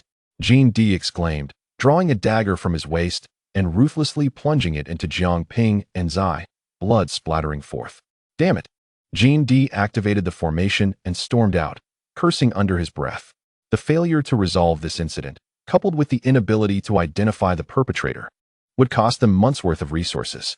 Jiang Ping'an stood motionless, the dagger lodged in his eye, blood cascading slowly down his cold, austere visage. One eye fixated intently on the departing Jindi, its gaze akin to that of a mourner beholding a corpse. Jindi, accompanied by a cohort of law enforcement officials, exited, and the third level of the dark prison fell silent once more. Cheng Han approached, extending a pill to Jiang Ping'an. Such were the actions of the discipline division. Engaging in unlawful activities under the guise of law enforcement, with the sect powerless to intervene, it was prudent to keep a safe distance from them in the future. Thank you. I owe you a favor, Jiang Ping'an replied without accepting the pill. Had it not been for Cheng Han's timely words, the outcome could have been dire.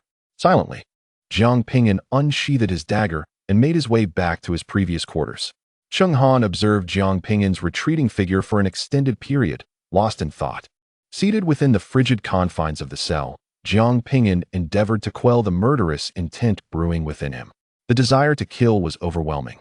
Yet he understood the necessity of restraint. Not only was Jindi shielded by the discipline division, but he himself was a formidable cultivator at the integration phase. Far beyond Jiang Ping'an's current capabilities, his cultivation level remained too low. Only by comprehensively grasping all the principles and refining his cultivation within the heavenly origin realm to its zenith might he stand a chance against such powerful adversaries. Chapter 479. Release from prison. Extortion. Jiang Ping'an suppressed the negativity swirling within him, recognizing that such emotions could lead to rash decisions. It had been 2 days without contact from Yi Wuqing and Qian Huanrou. He wondered how they fared. He retrieved a communication talisman to reach out to Qian Huanrou. How are you both faring? I am currently engaged in slaying beastly creatures to earn contribution points, came the response, accompanied by the sounds of battle and the roars of monsters. I recall that slaying an ordinary late-stage void refinement beast yields merely 3 contribution points. Even if one were to kill 10 a day, it would take decades to accumulate a significant amount. Such task efficiency seems rather poor, Jiang Ping'an remarked. I am aware. Yet I have utilized the spirit clone technique you devised, accepting over 100 tasks at once, ensuring a minimum of 500 contribution points daily, Qian Huanrou replied. Her voice tinged with satisfaction regarding Jiang Ping'an's cultivation system. This approach is quite taxing mentally, Jiang Ping'an cautioned. Merely a trifle. Focus on your cultivation without concern for contribution points. I shall sustain you.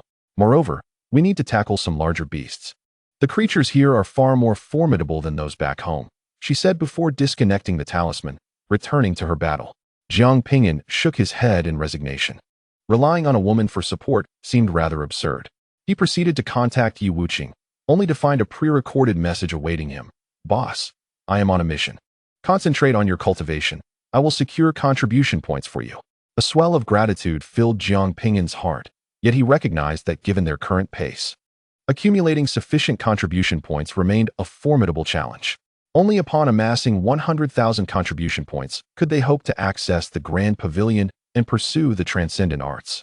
1,000,000 points would allow for the exchange of rare treasures, which could then be sold in the wasteland for substantial profit.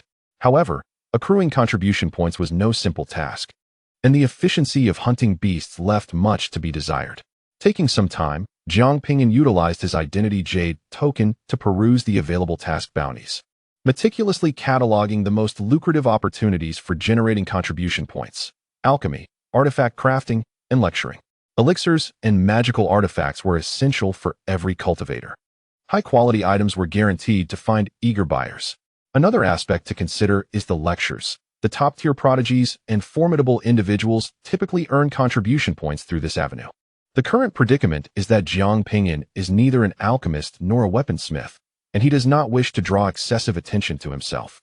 However, he could attempt to utilize the treasure bowl to replicate elixirs, masquerading as an alchemist. Yet, given the high standards of alchemy in the Yuan realm, the waste of materials is minimal and the prices are relatively modest. Thus, replicating elixirs would scarcely yield any profit. Nevertheless, Jiang Ping'an has identified a task perfectly suited to him: to venture into the 5 Absolutes Ghost Forest and seek a special herb known as the Ghost Face Flower. The 5 Absolutes Ghost Forest is one of the most perilous regions within the Ascension Pavilion, teeming with 5 terrifying entities: demonic energy, miasma, ominous spirits, phantoms, and illusions. Hence its ominous name. Within this forest thrives the rare ghost face flower, which is a crucial ingredient for concocting the exorcism pill. A 10-year-old ghost face flower holds a value of 10 contribution points, while a century-old specimen is worth 100 contribution points, with no upper limit based on its age. The high value of the ghost face flower is attributed to its significance in crafting the exorcism pill, an essential remedy for traversing the sea of immortals and demons. According to the records in the information jade slip, the sea of immortals and demons emerged in ancient times, during the invasion of the Yuan realm by the celestial beings, when the emperor vanquished numerous celestial demons, leaving their remains scattered throughout the Yuan realm. The sea of immortals and demons contains the corpses of these celestial beings. And due to the influence of celestial energy, the ocean has birthed numerous heavenly treasures, making it a coveted secret realm for the major factions of the Yuan realm. However, the celestial energy has also spawned many fearsome evils and anomalies, and only a select few elixirs, such as the exorcism pill, can shield one from the illusions and malevolent attacks. This scarcity has rendered the exorcism pill highly sought after. And the ghost face flower within the 5 absolutes ghost forest is a vital material for its creation, resulting in its exorbitant price. The demonic energy, miasma, ominous spirits, and illusions within the 5 absolutes ghost forest pose great threats to others, but for Jiang Ping'an, they are of no concern. The only danger lies in the ferocious beasts. Upon his release from the dark prison, he will head to the 5 absolutes ghost forest.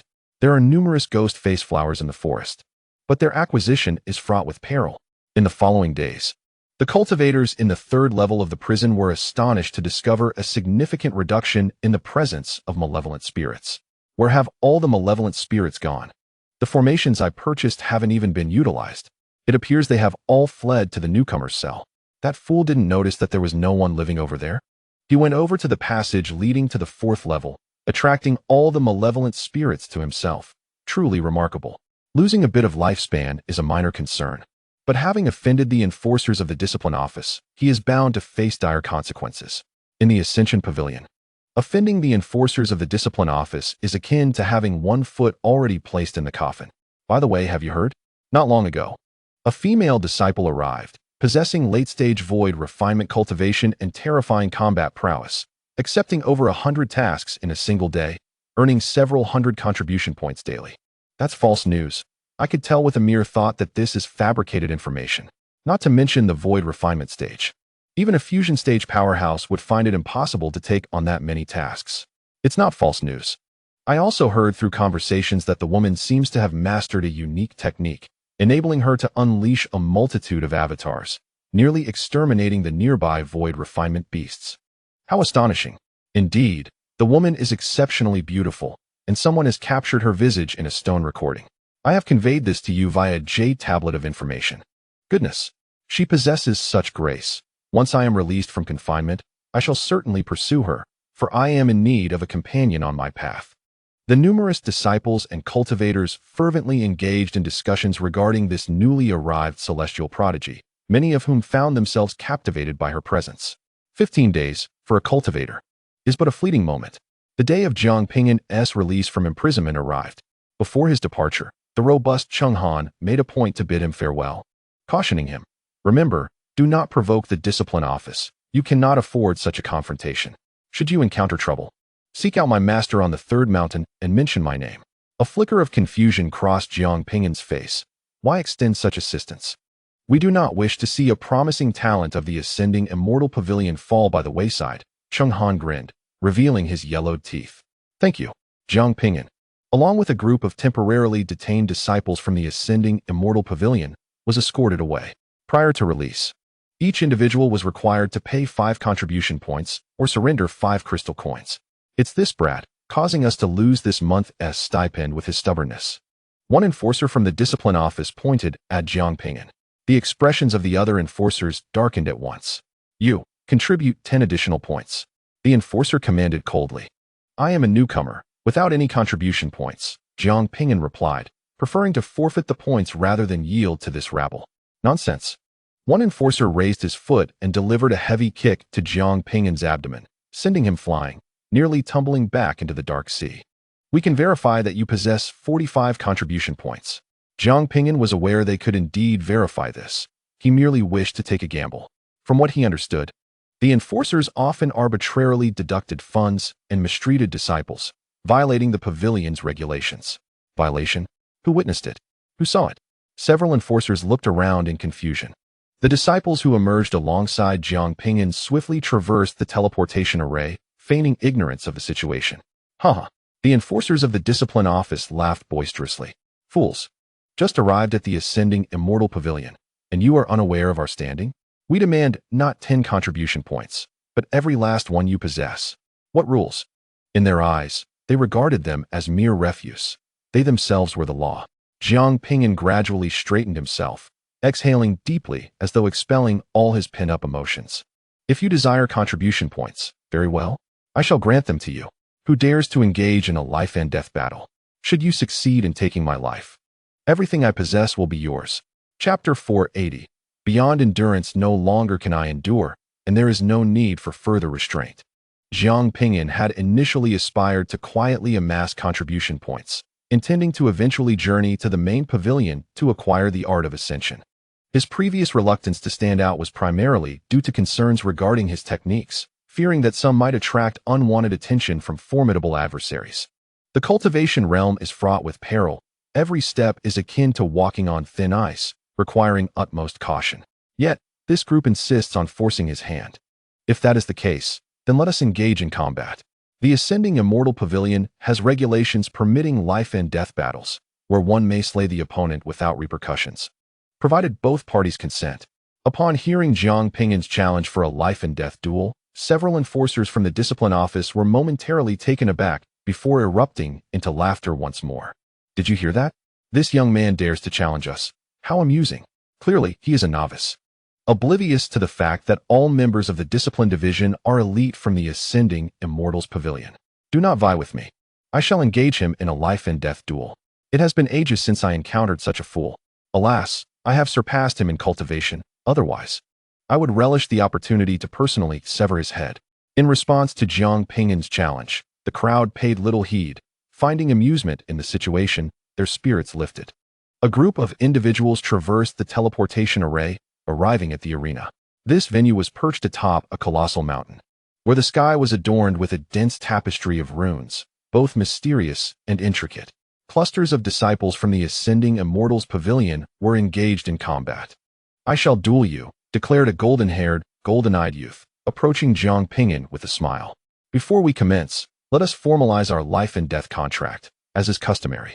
As soon as Zhang Dong finished speaking, an array of runic symbols coalesced into a projection resembling a parchment before the two.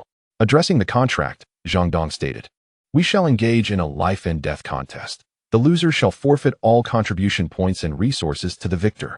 With that, he pressed his identity jade token onto the contract, sealing it with a mark. The ascending Immortals Pavilion's array was remarkably advanced, linking each individual's identity token, ensuring the automatic enforcement of the contract based on the outcome of the battle.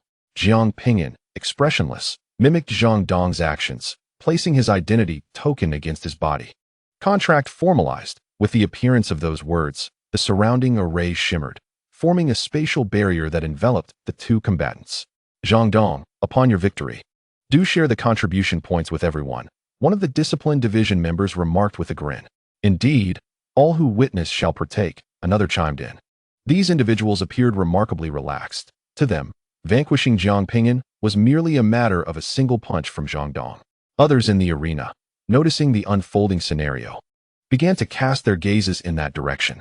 Who is engaging in a life and death duel with the discipline division? Surely, they must be out of their mind. It must be a disciple pushed to the brink by the discipline division. How tragic. Soon, another corpse shall be added to our ranks. Many disciples of the ascending Immortals Pavilion recognized Zhang Dong, a newly selected prodigy from the discipline division, a paragon among his peers, wielding two supreme secret arts and possessing formidable strength.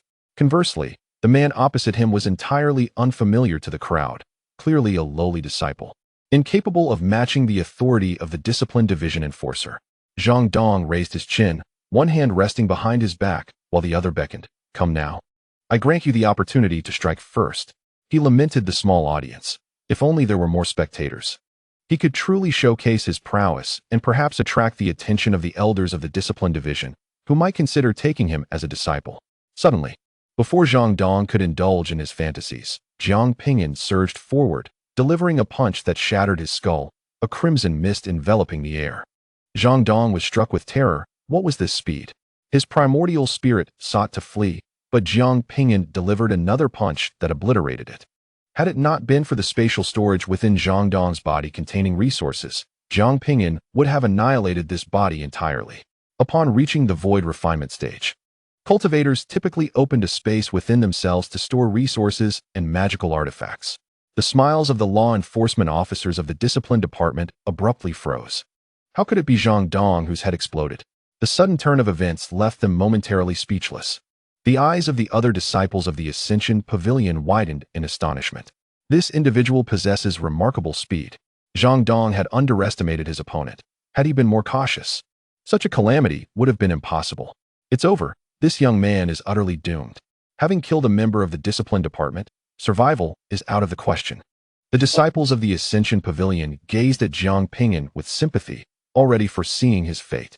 The members of the discipline department regained their composure. Their faces now ablaze with fury.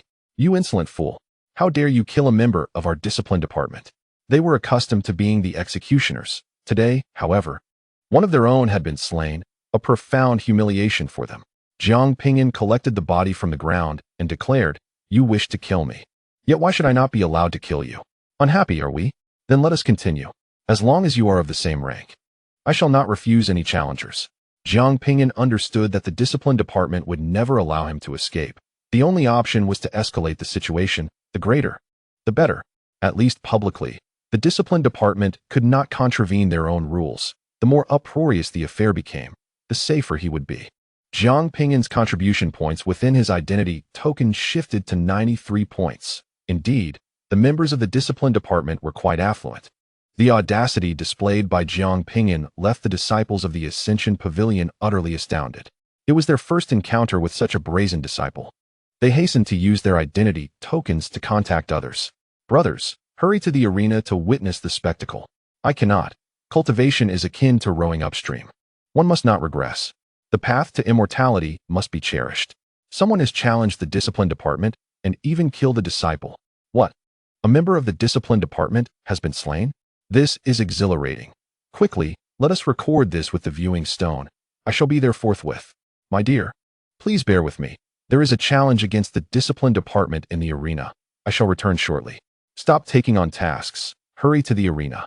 There is a challenge against the discipline department.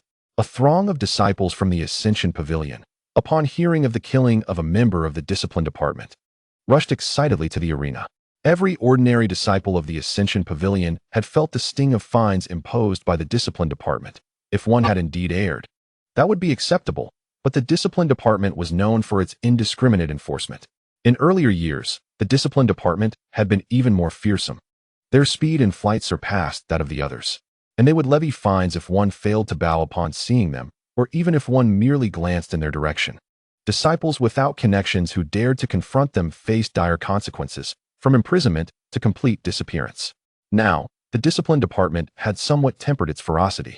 The once desolate arena filled rapidly with disciples of the Ascension Pavilion. Those unable to find ground stood aloft in the air. They silently cheered for this unknown cultivator. The furious members of the discipline department summoned their prodigies, ready to avenge their disgrace.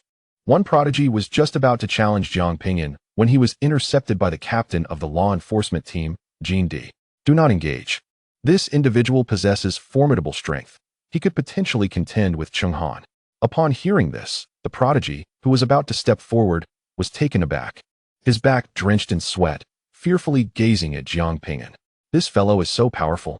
Jian Di nodded, his eyes flickering with murderous intent as he called for Tang Chun. Since this young man seeks his own demise, let us grant him that wish. Upon hearing the name Tang Chun, both the members of the discipline office and other disciples were taken aback. Captain, is it truly necessary? Does this individual warrant Tang Chun's intervention?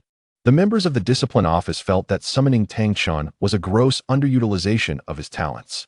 Jian Di coldly fixed his gaze upon Jiang Ping'an. asserting that it was not excessive. However, he wished to make it abundantly clear that those who offend the discipline office shall undoubtedly meet their end. Chapter 481. Tang Qian. Alas, the discipline office is indeed ruthless, offering this man no chance for survival. The discipline office will not allow its authority to be challenged, and whenever such a troublemaker arises, they will undoubtedly be suppressed with full force. Having heard that the discipline office intended to dispatch Tang Qian, many disciples of the ascending immortal pavilion chose to avert their eyes and depart, unwilling to witness the display of the discipline office's might. Tang Qian, a prodigy known to nearly all disciples of the ascending immortal pavilion in Kanglan Prefecture, had demonstrated extraordinary talent, achieving the transformation stage by the age of 10 and the void refinement stage by 30. His immense potential caught the attention of the elders of the discipline office, who took him on as a direct disciple, bestowing upon him top-tier secret techniques, magical artifacts, and ample resources. A year prior, Tang Qian had attempted to participate in the selection for the pavilion, securing a commendable 20th place. Despite having only just entered the void refinement stage, one can only imagine that in the selection 4 years hence, he may well claim a spot among the top 10. It is fair to say that Tang Qian is one of the most outstanding prodigies of the ascending immortal pavilion in Kanglan Prefecture, with no peers of his age capable of rivaling him. To have Tang Qian step in was, indeed, a case of grossly misusing his capabilities. It was a contest devoid of any suspense. "Do not involve me in such matters in the future." A voice of impatient complaint arose.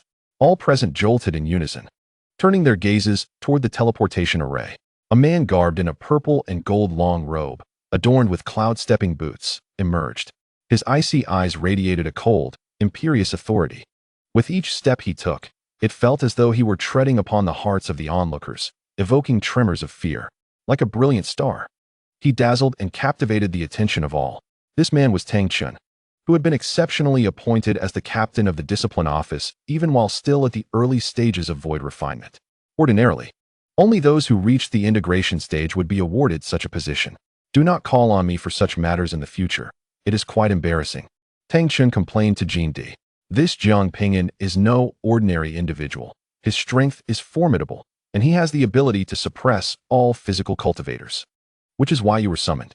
Jiang smiled ingratiatingly. Tang Qian, his expression stern, disregarded the other's attempts at flattery and moved toward the spatial barrier ahead. Jiang, being part of the discipline office, warranted a modicum of respect. Tang Qian imprinted his identity token upon the barrier, forming a contract. As for the content of the contract, Tang Qian cared little. He deemed the other's contribution points negligible, having come solely to assist in eliminating a target. Upon entering the barrier, Tang Qian immediately activated the discipline office's premier secret technique. A black fist, adorned with mysterious runes, materialized above Jiang Ping'an's head, spanning nearly 100 meters.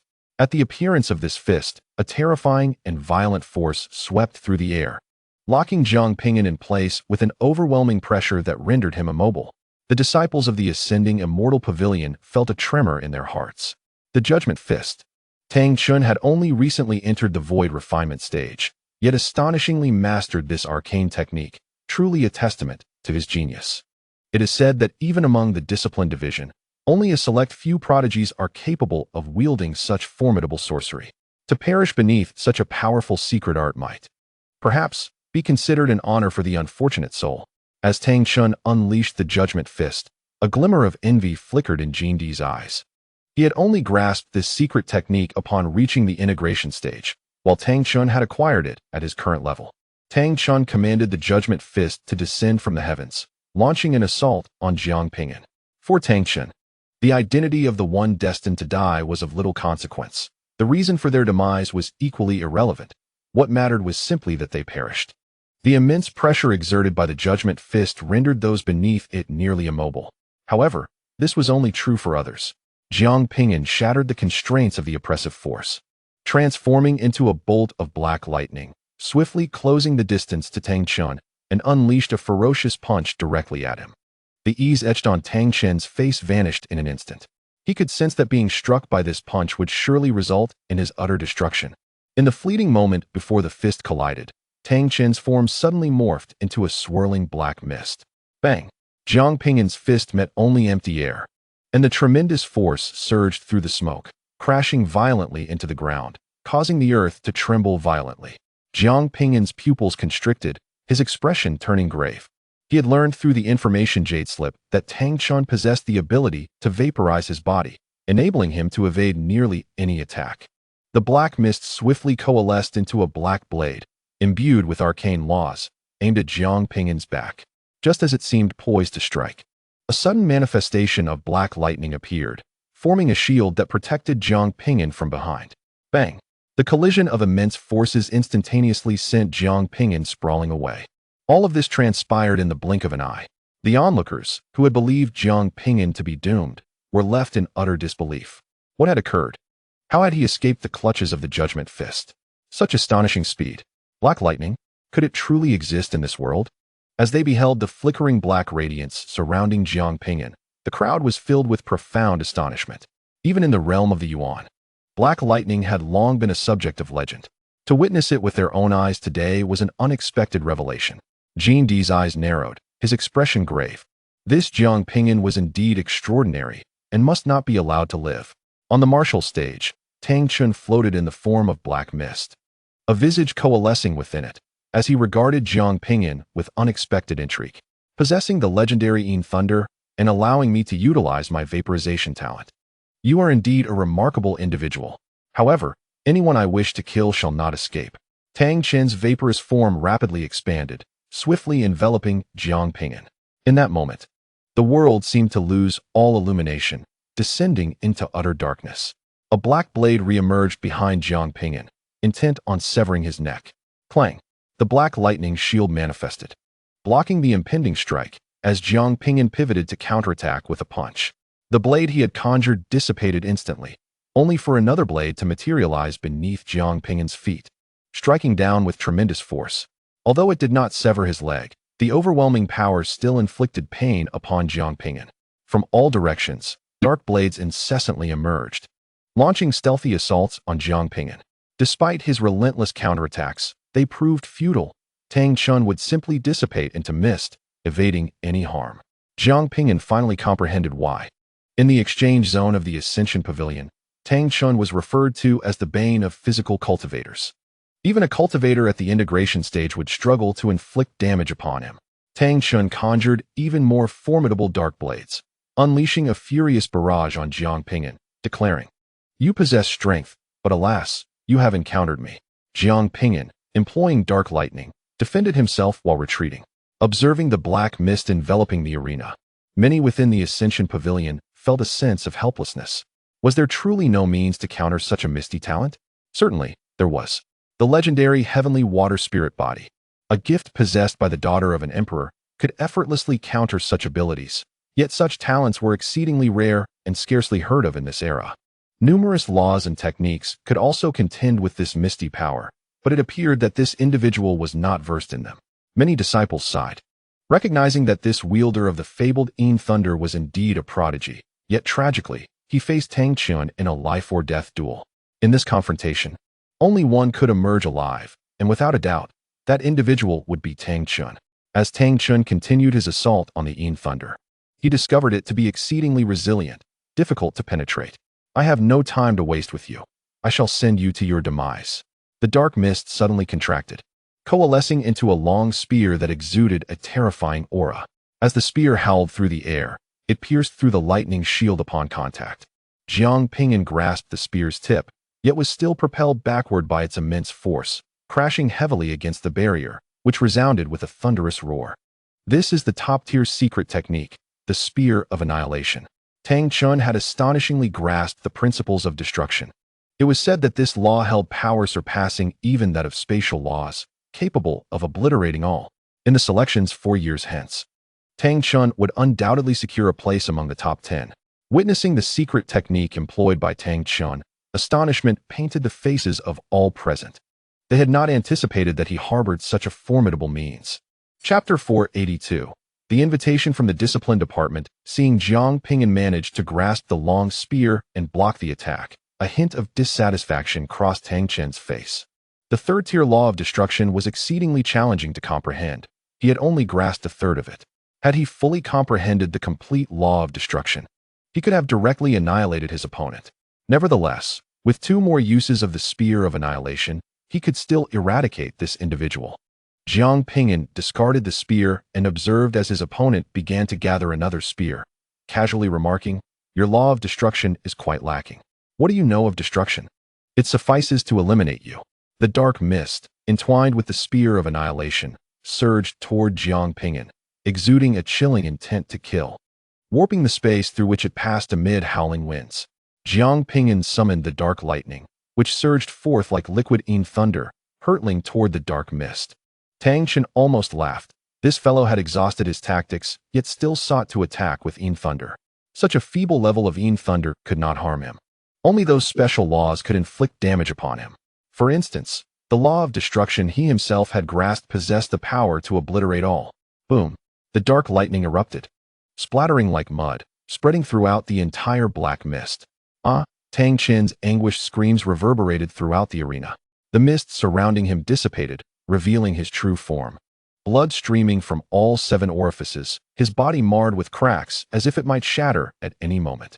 The pride that once graced his visage vanished, replaced by terror and disbelief.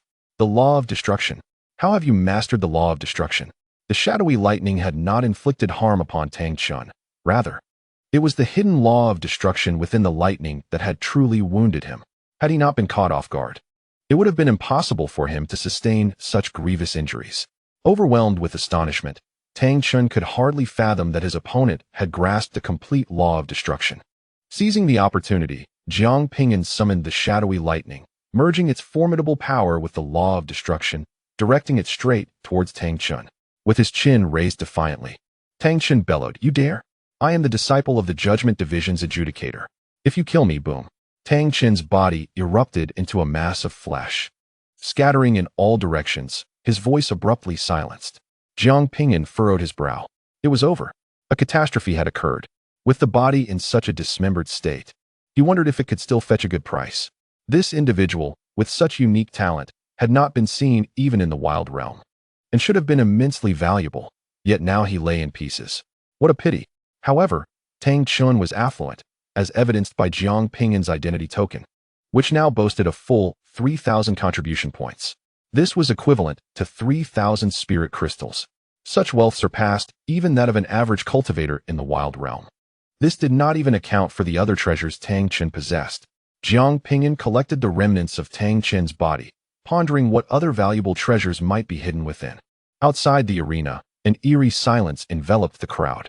Everyone stood frozen, resembling statues, their expressions a mix of shock and disbelief. When faced with the incomprehensible, one often assumes they are hallucinating, and that was precisely the sensation they experienced at this moment. The once revered prodigy of the Judgment Division, Tang Qian, had been slain by an unknown cultivator. After a brief moment of silence, the arena erupted in chaos. Who is he? How can he be so powerful? Could he possibly be a disciple of an elder? Why have I never seen him before? The legendary shadowy lightning, the unfathomable law of destruction, had converged within a single individual. He could be a newcomer, as no one in the communication area of the Jade Slip seemed to recognize him. A newcomer? Impossible. How could a newcomer possess such strength? He was nearly on par with the female newcomer known for her multitude of avatars. When did newcomers become so formidable? Everyone was astonished by Jiang Ping'an's overwhelming prowess. This was a top-tier prodigy nurtured by the Judgment Division, and yet he had perished. The law of destruction was indeed terrifying. Of course, this was also related to Tang Qian's lack of combat experience, his negligence leading him to underestimate his opponent, believing Jiang Ping'an would not dare to kill him. While the disciples of the Ascension Pavilion rejoiced at the demise of their despised adversary from the Judgment Division, they dared not show their delight. In stark contrast to the jubilant emotions of many disciples, the members of the Judgment Division were acutely aware that a grave crisis was at hand. Tang Qian was a direct disciple of the Judgment Division's adjudicator, heavily invested in with abundant resources. Now, he lay dead here, rendering all those resources wasted. Jin, one of the associates, was filled with both shock and fury, knowing he would undoubtedly be implicated in this debacle. Jiang Ping'an, as a disciple of the Ascendant Pavilion, how could you be so cruel as to slay one of our prodigies? What is your true intention? Roared the Golden Pill. Upon hearing this, Jiang Ping'an nearly burst into laughter. You inquire about my intentions? Your discipline office, without discernment, apprehended me and cast me into the black prison. When death occurred within those walls and the murderer remained elusive, you sought to frame me and hastily close the case. When I protested, you cruelly blinded me in one eye. Upon my release, you vented your frustrations upon me, demanding double reparations for the withheld salary. When I refused, you resorted to violence against me. Now, in a fair contest, bound by a contract, I have bested my opponent, and you dare question my intentions? Might I ask, does your discipline office believe it can flout the rules of the Ascendant Pavilion at will? Is it true that your office operates without accountability within the pavilion? Jiang Ping'an's voice resonated like a bell, reverberating through the heavens. His deliberately amplified words spread far and wide within the Ascendant Pavilion. The arena fell into a profound silence. Many disciples trembling in fear. This man seemed to have a death wish, daring to confront the discipline office before such a multitude. Surely, one should steer clear of him to avoid being implicated. Yet, some discerned Jiang Ping'an's purpose. He sought to amplify the situation and draw attention. Dissent against the discipline office had long simmered within the pavilion, but their power was too formidable to challenge. By presenting himself in this manner, he hoped to attract the notice of higher-ups, to be taken on as a disciple and gain protection. At that moment, the fabric of space tore as an elder clad in gray robes and with white hair stepped forth. Upon his appearance, the laws of the universe seemed to freeze, and the echoes conjured by Jiang Ping'an dissipated. Elder Hua. At the sight of him, everyone present immediately clasped their fists in respect. Hua Haizhou, hands behind his back, spoke languidly. In life and death duels, both parties sign a contract. Thus, it is voluntary and cannot be blamed on others. All enforcers involved in the persecution of this talented individual shall have 3 years' salary deducted and face a year of confinement. At these words, Jean D and the other enforcers paled, but dared not defy him. For he was one of the 3 adjudicators of the discipline office and also the mentor of Tang Chun. Hua Haizhou regarded Jiang Ping'an with a smile. Are you satisfied with this resolution? Do you harbor any grievances? In that moment, Jiang Ping'an felt an unprecedented wave of terrifying hostility, an artifact spirit. Prepare. I can only transport you once. Further transfers will require you to expend precious resources. Please cherish this opportunity. The artifact spirit warned. Jiang Ping'an suppressed his inner dread and addressed Hua Haizhou. Esteemed elder, I bear no resentment toward the discipline office. Every institution has its black sheep. With dedicated elders like you, the Ascendant Pavilion shall surely flourish. Haha, you are quite the eloquent speaker. Hua Haizhou chuckled, stroking his beard. Your talent is commendable. Would you care to join the discipline office? No examination is required. You may enter directly. Many disciples of the Ascendant Pavilion, upon hearing this, widened their eyes in astonishment. Though they detested the discipline office, they yearned to access its resources, a dream cherished by countless disciples. Now, the elder of the discipline department has personally invited a certain Jiang Ping'an to join. Initially, Tang Chun had to undergo rigorous assessments to gain entry. Once one becomes a member of the discipline department, it is akin to soaring to the heavens. Chapter 483. The master of the Ascension Pavilion takes a disciple. Just when many believed Jiang Ping'an was about to ascend to greatness, he replied, I appreciate the elder's kind offer, but I have grown accustomed to a leisurely life and prefer to avoid worldly affairs. My sole desire is to cultivate and attain immortality. The disciples of the Ascension Pavilion widened their eyes in disbelief. Was Jiang Ping'an truly a fool for not cherishing such a golden opportunity? Little did they know that Jiang Ping'an sensed the terrifying murderous intent hidden within Hua Haizhou. Should he dare to join the discipline department, news of his tragic demise from reckless cultivation would inevitably surface within days. Thus, he resolved to focus on his training and strive for immortality. Hua Haizhou maintained his smile as he approached Jean D. With a deliberate motion, he raised his aged hand and forcefully gouged out Jean D's eyes, casually discarding the bloodied orbs at Jiang Ping'an's feet. Turning to the writhing Jean D, Hua Haizhou remarked, in all endeavors, one must bear the consequences. With that, he stepped into the void, vanishing from sight. Jiang Ping'an gazed at the eyes before him, his fists clenched tightly beneath his sleeves. Hua Haizhou's last words, though seemingly directed at Jean D, were indeed meant for him. As Jiang Ping'an suspected, Jean D received a secret transmission from Hua Haizhou, commanding that he must be eliminated at any cost. Clutching his bleeding eyes, Jean D cast a furious glance at Jiang Ping'an before turning away with his companions. The other disciples of the Ascension Pavilion regarded Jiang Ping'an with complex expressions. It would not be long before news of his untimely death reached them, perhaps at the hands of a beast, or perhaps due to a misstep in cultivation. In the entirety of the Ascension Pavilion, there was no one who could offend the discipline department and remain unscathed. Even Cheng Han, the talented disciple of the elder, had fallen victim to a plot after offending the discipline department, and he had yet to emerge from the black prison. As the disciples of the Ascension Pavilion gradually dispersed, none approached Jiang Ping'an, fearful of being implicated. He took out a communication talisman to contact Qian Huanrou. "Where are you now? I've attracted trouble and worry they might target you, so I intend to send you back." Offended someone? That fool who killed a genius from the discipline department being discussed in the exchange area isn't you, is it? Qian Huanrou asked in astonishment. Jiang Ping'an remained silent for 2 seconds. "If all goes as expected, it should be me. You truly are remarkable. Causing such a stir wherever you go, my own notoriety pales in comparison," Qian Huanrou teased. "There's no time for jesting. You all need to return to your previous residence quickly." "I'll escort you back," Jiang Ping'an stated earnestly. "No need." Earlier, 2 elders were astonished to see me utilizing multiple primordial spirits and expressed a desire to take me as their disciple. "I will simply inform them that this cultivation system is your creation, and they are bound to accept you as their apprentice," Qian Huanrou replied lightly. Understanding the might of the discipline department, she added, "However, if you become a disciple of an elder, the discipline department would surely hesitate to act against you." Jiang Ping'an's serious demeanor relaxed slightly. Indeed, this was a viable solution. "You should simply assert that it is your creation, accept their invitation, and become their disciple."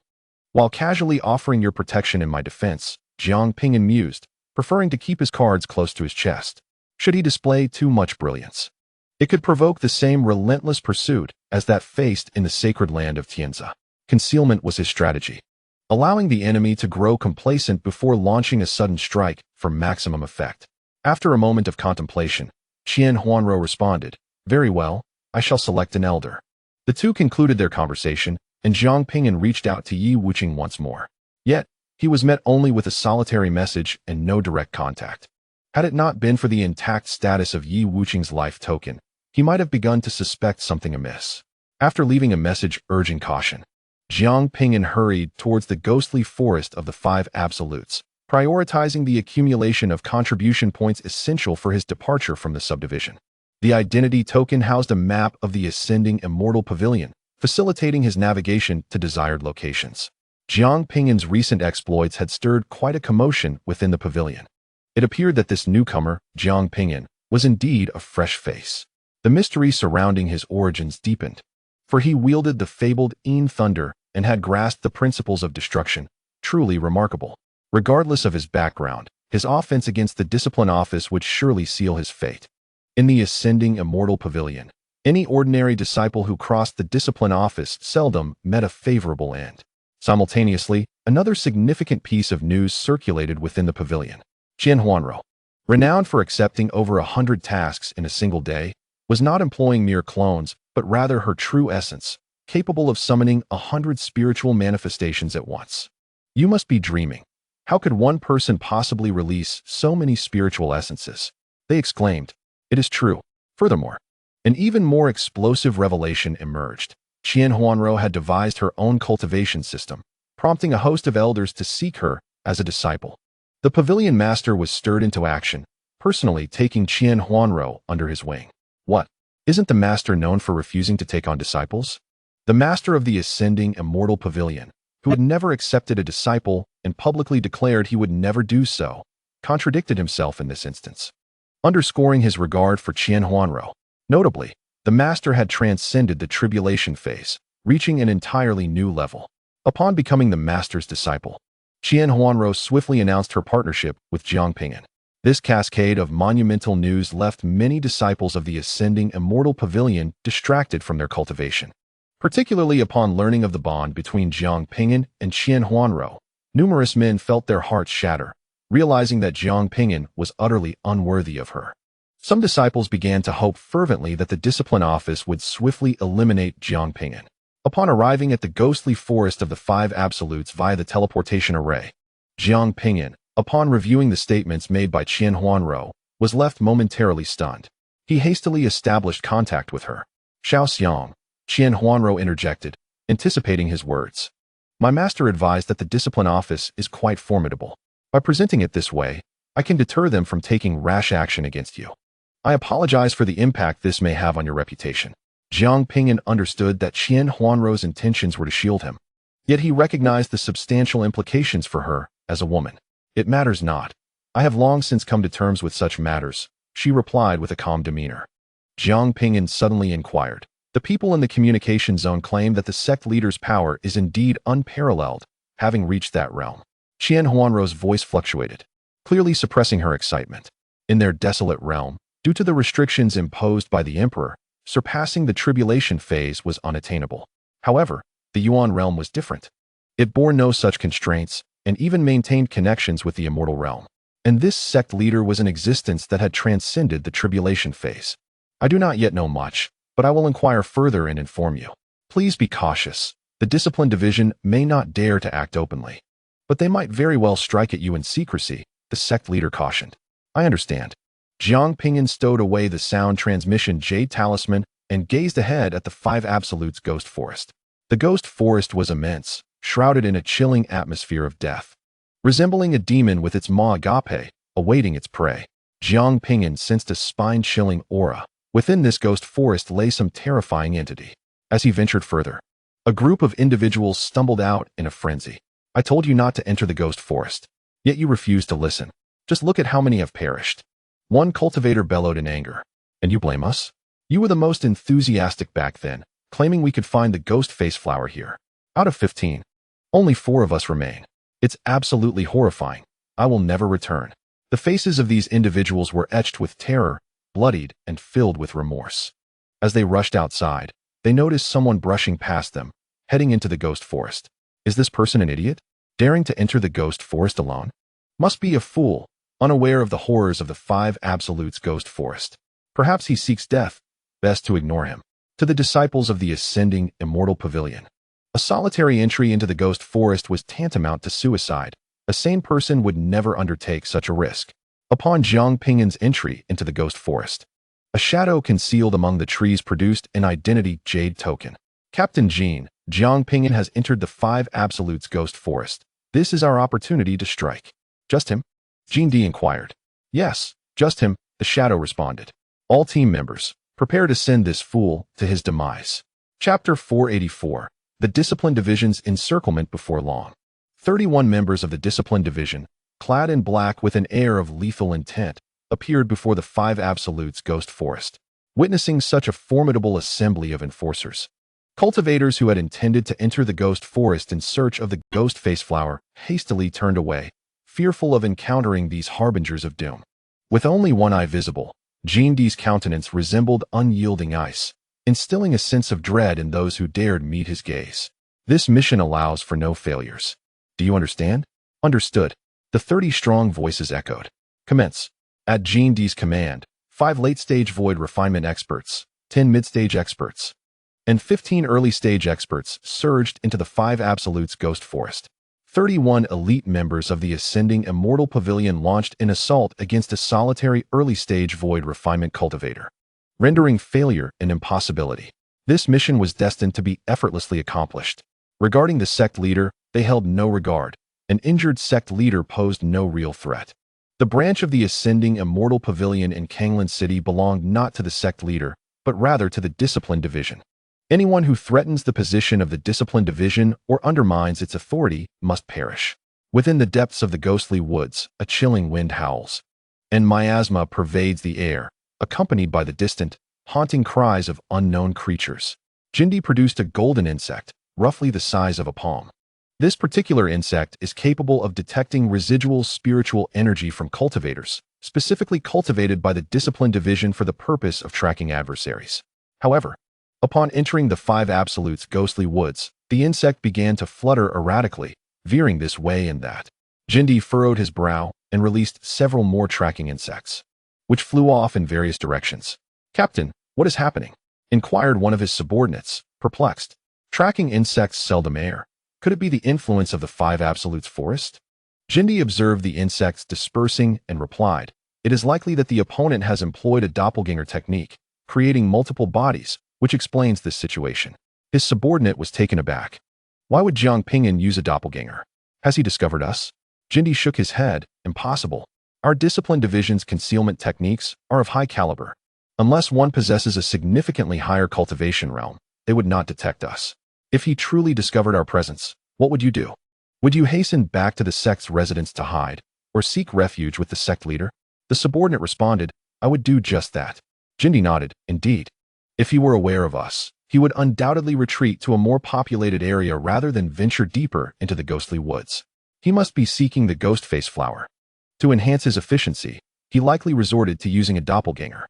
Now, let each cultivator at the late stage of the void refinement realm take a few individuals and pursue Jiang Ping'an separately. Upon locating him, execute him immediately. Understood. 30 individuals split into several groups, each following a tracking insect to seek out Jiang Ping'an. As a cultivator at the integration stage, Jindi required no assistance. Pursuing a singular direction on his own, as he ventured deeper, the malevolent entities grew increasingly numerous, and the toxic fumes intensified. Jindi conjured a fire-based protective shield to ward off these repugnant beings. Damn it! Although these malevolent entities could not harm him, their presence was exceedingly vexing. He despised the atmosphere of this place. He vowed that, upon discovering Jiang Ping'an, he would crush the fellow's head and savor his brain.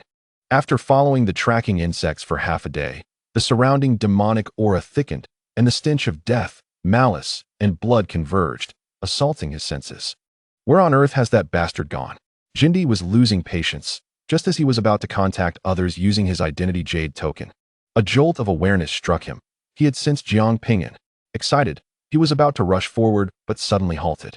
If this were merely a doppelganger of Jiang Ping'an, approaching now could easily alert the real body, allowing it to escape.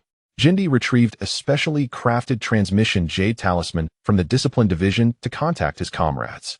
Have you located Jiang Ping'an? After a prolonged silence, no one responded. Frustrated by the lack of replies, Jindi growled, I am inquiring. Has anyone found Jiang Ping'an? Respond. Yet still, there was no answer. Suddenly, Jindi sensed that something was amiss. The awareness delved into the storage artifact, scrutinizing the life tokens of the team members. In that instant, Jindi's countenance shifted dramatically. All 30 life tokens had shattered. This signified that they had all perished. How could this be? Even if the Five Ghosts forest was perilous, fraught with terrifying entities, it was inconceivable that everyone would meet with calamity simultaneously. Could it be the handiwork of Jiang Ping'an? That seemed implausible. Jiang Ping'an was merely in the initial stages of the void refinement realm. It was impossible for him to silently eliminate 30 elite individuals in such a brief span of time. With a face as dark as stormy waters, Jindi took a step forward, traversing the space to stand before Jiang Ping'an. The latter bore no trace of fear or surprise, nor any other emotion, as if he had anticipated this moment. At that juncture, Jindi, though reluctant to accept the reality, arrived at a conclusion. You scoundrel! What despicable means have you employed to bring about the demise of my subordinates? It was merely a standard battle, Jiang Ping'an responded nonchalantly. The 30-strong warriors had already departed this world.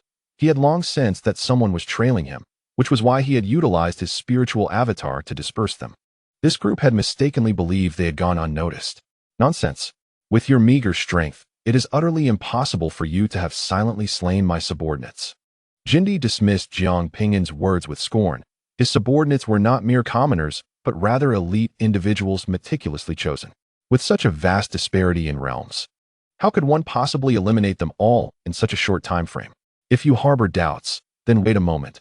My true self will arrive shortly, Jiang Ping'an stated calmly. Jindi suspected that Jiang Ping'an might have some conspiracy afoot, possibly with reinforcements hidden nearby. Just as Jindi prepared to depart, he suddenly sensed something amiss and swiftly dodged. Boom! A massive pit, 1,000 meters in diameter, materialized beneath Jindi, as trees and rocks around him were obliterated by a formidable force. Jiang Ping'an's true self had arrived. His consciousness merged with his physical form, hurtling directly towards Jindi. Today, Jiang Ping'an intended to challenge a cultivator in the integration realm. If anyone were to witness this scene, they would undoubtedly deem him mad, believing he was courting death. Jindi remained exceedingly vigilant, suspecting an ambush lay in wait, while fending off Jiang Ping'an's assault. He rapidly scanned the surroundings with his consciousness. Apart from trees, malevolent spirits, and toxic gases, there was no one else present, nor any formations of the like. What was happening? Was there truly no ambush? Was this Jiang Ping'an a fool? Did he dare to challenge a cultivator of the integration realm with such a meager cultivation? Even a novice just entering the world of cultivation would not be so foolish, would they? Jindy found himself utterly bewildered.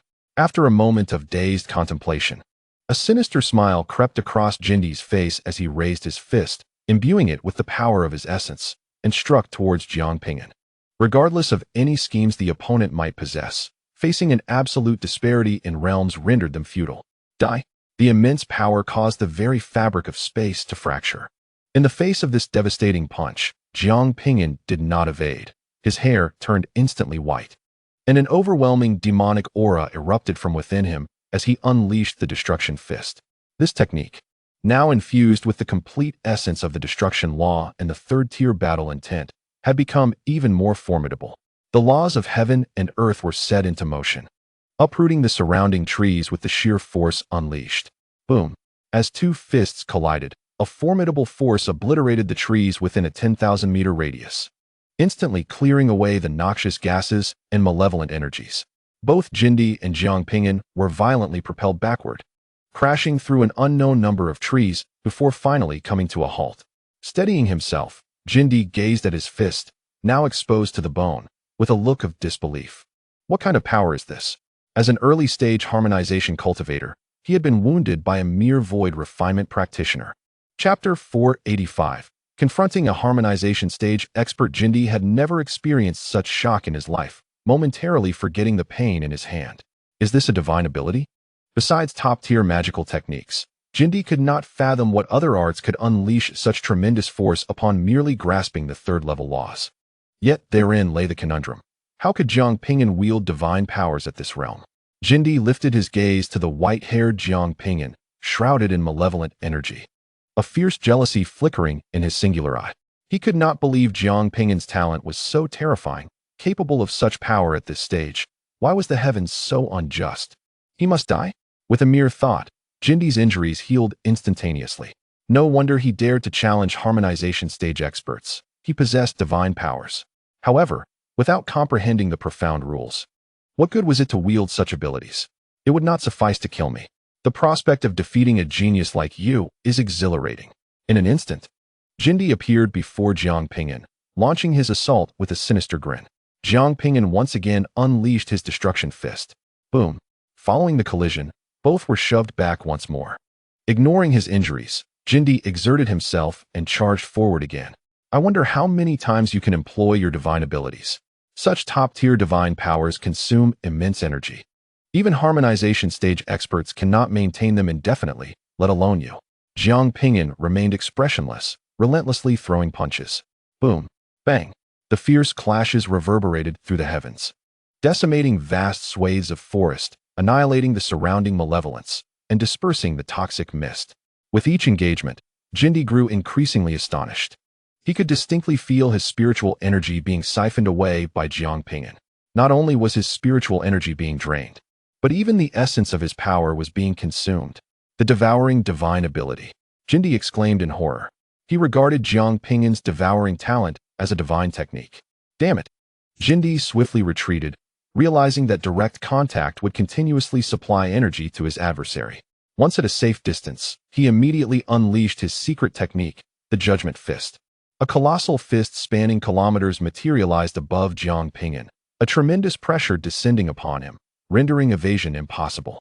Jiang Ping'an summoned his battle armor, enveloping himself in a protective sheath, augmented his size with the minor formless technique, and invoked the demon thunder scripture, forming a black cloaked armor for an additional layer of defense.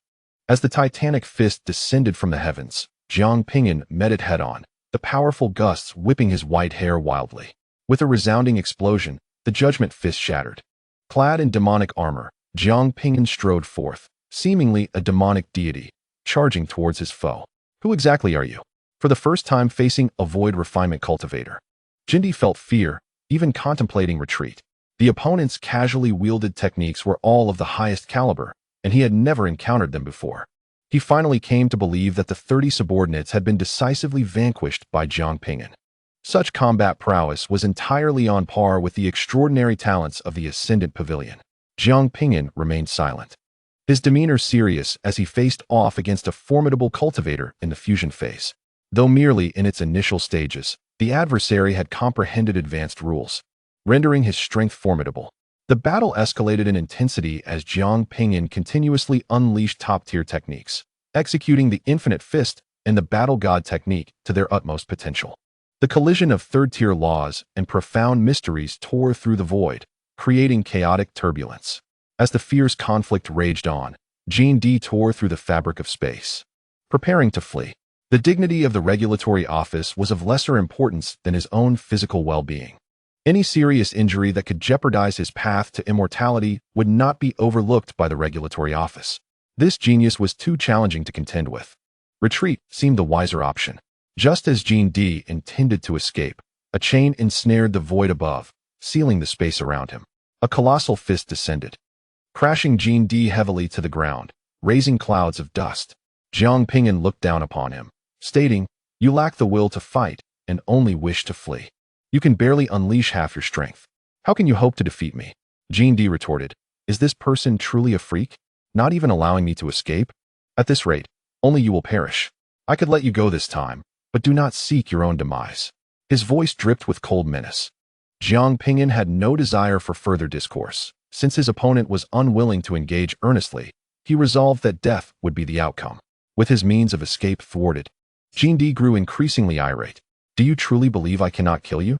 He merely wished to avoid serious injury. He was not incapable of defeating Jiang Ping'an. "Since you seek death, I shall oblige."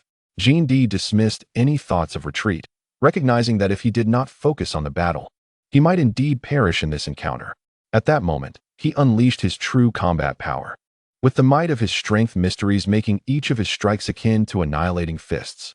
This was still not the full extent of his mastery over the strength mysteries. If he were to fully grasp them, his power would be even greater. The two engaged in relentless clashes, continuously releasing supreme secret techniques, as blood painted the sky.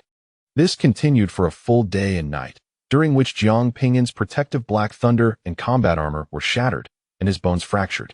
His healing techniques had not kept pace with his growth, rendering his body's recovery painfully slow as he coughed up blood repeatedly. "How audacious you are! What other trump cards do you possess? Reveal them." Jiang sneered. Though he was injured, he was far from being in as dire a state as Jiang Ping'an. However, Jiang's grin suddenly froze. He sensed something within him, as if it were corroding his very being. The rule of destruction? No, it was poison. When had he been poisoned? Only then did he notice the white mist emanating from Jiang Ping'an's hand. It was indeed toxic gas. "You despicable scoundrel. Do you think poisoning me would be effective?" Jiang had not anticipated that Jiang Ping'an possessed such a stratagem. Enraged, Jiang launched a more ferocious assault, seeking to bring the battle to a swift conclusion. Despite his bravado, the poison was genuinely affecting him. Jiang Ping'an, battered and bleeding, struggled to recuperate, his combat efficacy waning. Yet, within his eyes, there was not a trace of fear as he continued to swing his battered fists, each one marred with cracks. With each fearless assault, the radiance of his battle armor intensified. Upon witnessing Jiang Ping'an nearing his limit, Jiang suddenly summoned a high-tier longsword, adorned with mysterious runes that shimmered brilliantly. Let me tell you, my greatest strength lies in swordsmanship." Swordsmanship was Jiang's ultimate trump card. Not only was Jiang Ping'an unaware, but even those nearby were oblivious. He had diligently honed his sword skills in secrecy, reserving them for a moment such as this. "Now, let's see how you survive this." Jiang swung the longsword, its blades slicing through the starlit sky, dazzling and direct in its pursuit of Jiang Ping'an. The force behind this strike was undeniably beyond what Jiang Ping'an could withstand. And under the oppressive weight of such power, evasion was futile. A looming death crisis enveloped Jiang Ping'an, his heartbeat resonating like thunder from the heavens, echoing within the Five Ghosts Forest. Suddenly, a peculiar wave of energy emanated from Jiang Ping'an as his third-tier battle intent reached perfection, causing his shattered battle armor to rapidly mend. As the sword energy drew perilously close, Jiang Ping'an's eyes turned crimson. Channeling all his strength into the fourth layer of the battle god technique, amplifying his power fivefold. The battle god technique, renowned as the supreme offensive art of the world, was revered for its ability to augment all forms of power, defense, speed, and even the essence of laws. He enacted the star-pulling technique to increase the gravity upon his foe and activated the sealing heaven technique to control the opponent's spiritual energy. In a flash of thought, a cultivator embodying the Earth's laws appeared, unleashing Earth-based secret techniques to shield against the impending strike. The sword energy descended with a thunderous roar as myriad laws unveiled themselves. Jiang Ping'an was struck by the sword intent, his body arcing through the air, blood cascading forth. Chapter 486. Time reversal. Jiang Ping'an crashed heavily against a splintered tree. A deep gash marred his chest, exposing stark white bone. Coughing, he expelled blood, appearing exceedingly weak. Still too weak, he mused.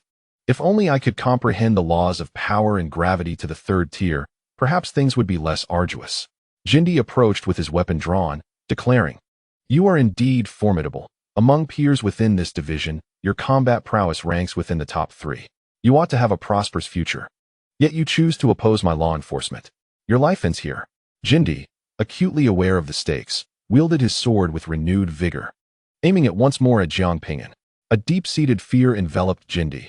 If Jiang Ping'an were to master all third-tier laws, the one facing death could very well be him. It was said that slaying a prodigy would strip them of their fortune. Truth or myth, he could not tell. Yet, if it were true, his ascent would be meteoric. However, just as Jindi's sword descended, Jiang Ping'an mysteriously vanished, the blade cleaving through empty air. Jindi, taken aback, questioned, "What just happened? Where did he go?" Sensing something amiss, he spun around. Jiang Ping'an had returned to his previous position, his wounds inexplicably vanished. Confounded, Jindi pondered how Jiang Ping'an had escaped. Space transfer? He had felt no spatial fluctuations. Moreover, it was impossible for Jiang Ping'an's injuries to heal so swiftly. Even his garments had restored. Suddenly, realization dawned on Jindi, his remaining eye widening in horror as he gasped, "The power of time. You have mastered the power of time. It is not merely a spatial shift, but rather a temporal regression. Who exactly is Jiang Ping'an? How could he wield such terrifying power? With time unyielding, space reigns supreme, yet when time is unleashed, all laws dissolve into nothingness." A look of astonishment graced Jiang Ping'an's face as he indeed manifested the power of time. However, unlike before, this time his manipulation of temporal forces did not deplete his life force. Raising his hand, he gazed at the green patterns upon his fist, where the energy of time surged. Initially, the celestial zealotry sent the time phantom stone to eliminate him, which left this mark upon him. Although the time phantom stone has been sacrificed, the temporal pattern remains inscribed on his hand. Upon invoking the power of time, the markings activated, transporting him back to a position from 5 breaths prior, erasing his injuries. Despite the substantial energy expenditure, nearly half of his spiritual essence, this was of little consequence to Jiang Ping'an. He yearned to share this revelation with the celestial zealotry, to bring them a measure of joy. Summoning the devouring force, the malevolent energy within the ghost forest seemed to respond, surging forth uncontrollably. "Monster! You are that very monster." Goldie's furious roars were laced with fear. How could he possibly fight back? Not only could the opponent continuously absorb spiritual energy, but he also wielded the power of time. The prolonged battle, compounded by that previous strike, had already drained a significant portion of Goldie's energy. If this continued, he would be utterly exhausted. Goldie turned to flee. Jiang Ping'an, however, would not grant him such an opportunity. He swallowed a healing elixir and pursued him to continue the fight. Each time Goldie unleashed his powerful abilities, Jiang Ping'an consumed them, deepening his understanding of the laws of power and amplifying his combat prowess. Observing the increasingly formidable Jiang Ping'an, Goldie found it hard to articulate his current feelings. He quickly retrieved his identity token to contact the captains of other squads within the regulatory bureau. "Come quickly. I am about to be slain by Jiang Ping'an." The other squad leaders nearly burst into laughter upon hearing this. They were well aware of who Jiang Ping'an was, merely a cultivator at the initial stage of the void refinement. "Why not mention how Jiang Ping'an annihilated your entire squad?" "Oh, you seem so pleased. Have you avenged yourself and killed Jiang Ping'an?" The other captains of the regulatory bureau teased him, hardly taking Goldie's words seriously. "How happy you are.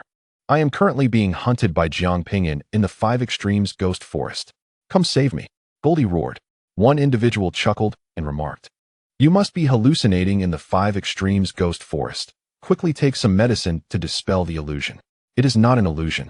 Goldie attempted to protest, but his identity token shattered. Upon hearing Goldie fall silent, the other squad leaders exchanged puzzled glances. Why was he no longer speaking? Could it be that he truly encountered danger? "Do you believe he is being pursued by a void refinement cultivator? Or do you believe I will one day become the Lord?" "I believe you will become the Lord." No one took Goldie's words seriously, as they were nothing short of a fantastical tale. The chasm between the two realms was immense. A cultivator at the composite body stage could easily crush a void refinement cultivator with a mere finger. Unless Jiang Ping'an can attain the level of a supreme prodigy and master divine powers, there remains but a sliver of possibility to vanquish Jindy. Even so, it would be utterly impossible to slay him. Jindy's identity token has been destroyed by Jiang Ping'an, and the toxins within him are surging with increasing intensity. His spiritual energy nearly depleted, his combat prowess waning. "Jiang Ping'an, do you comprehend the consequences of attempting to kill me?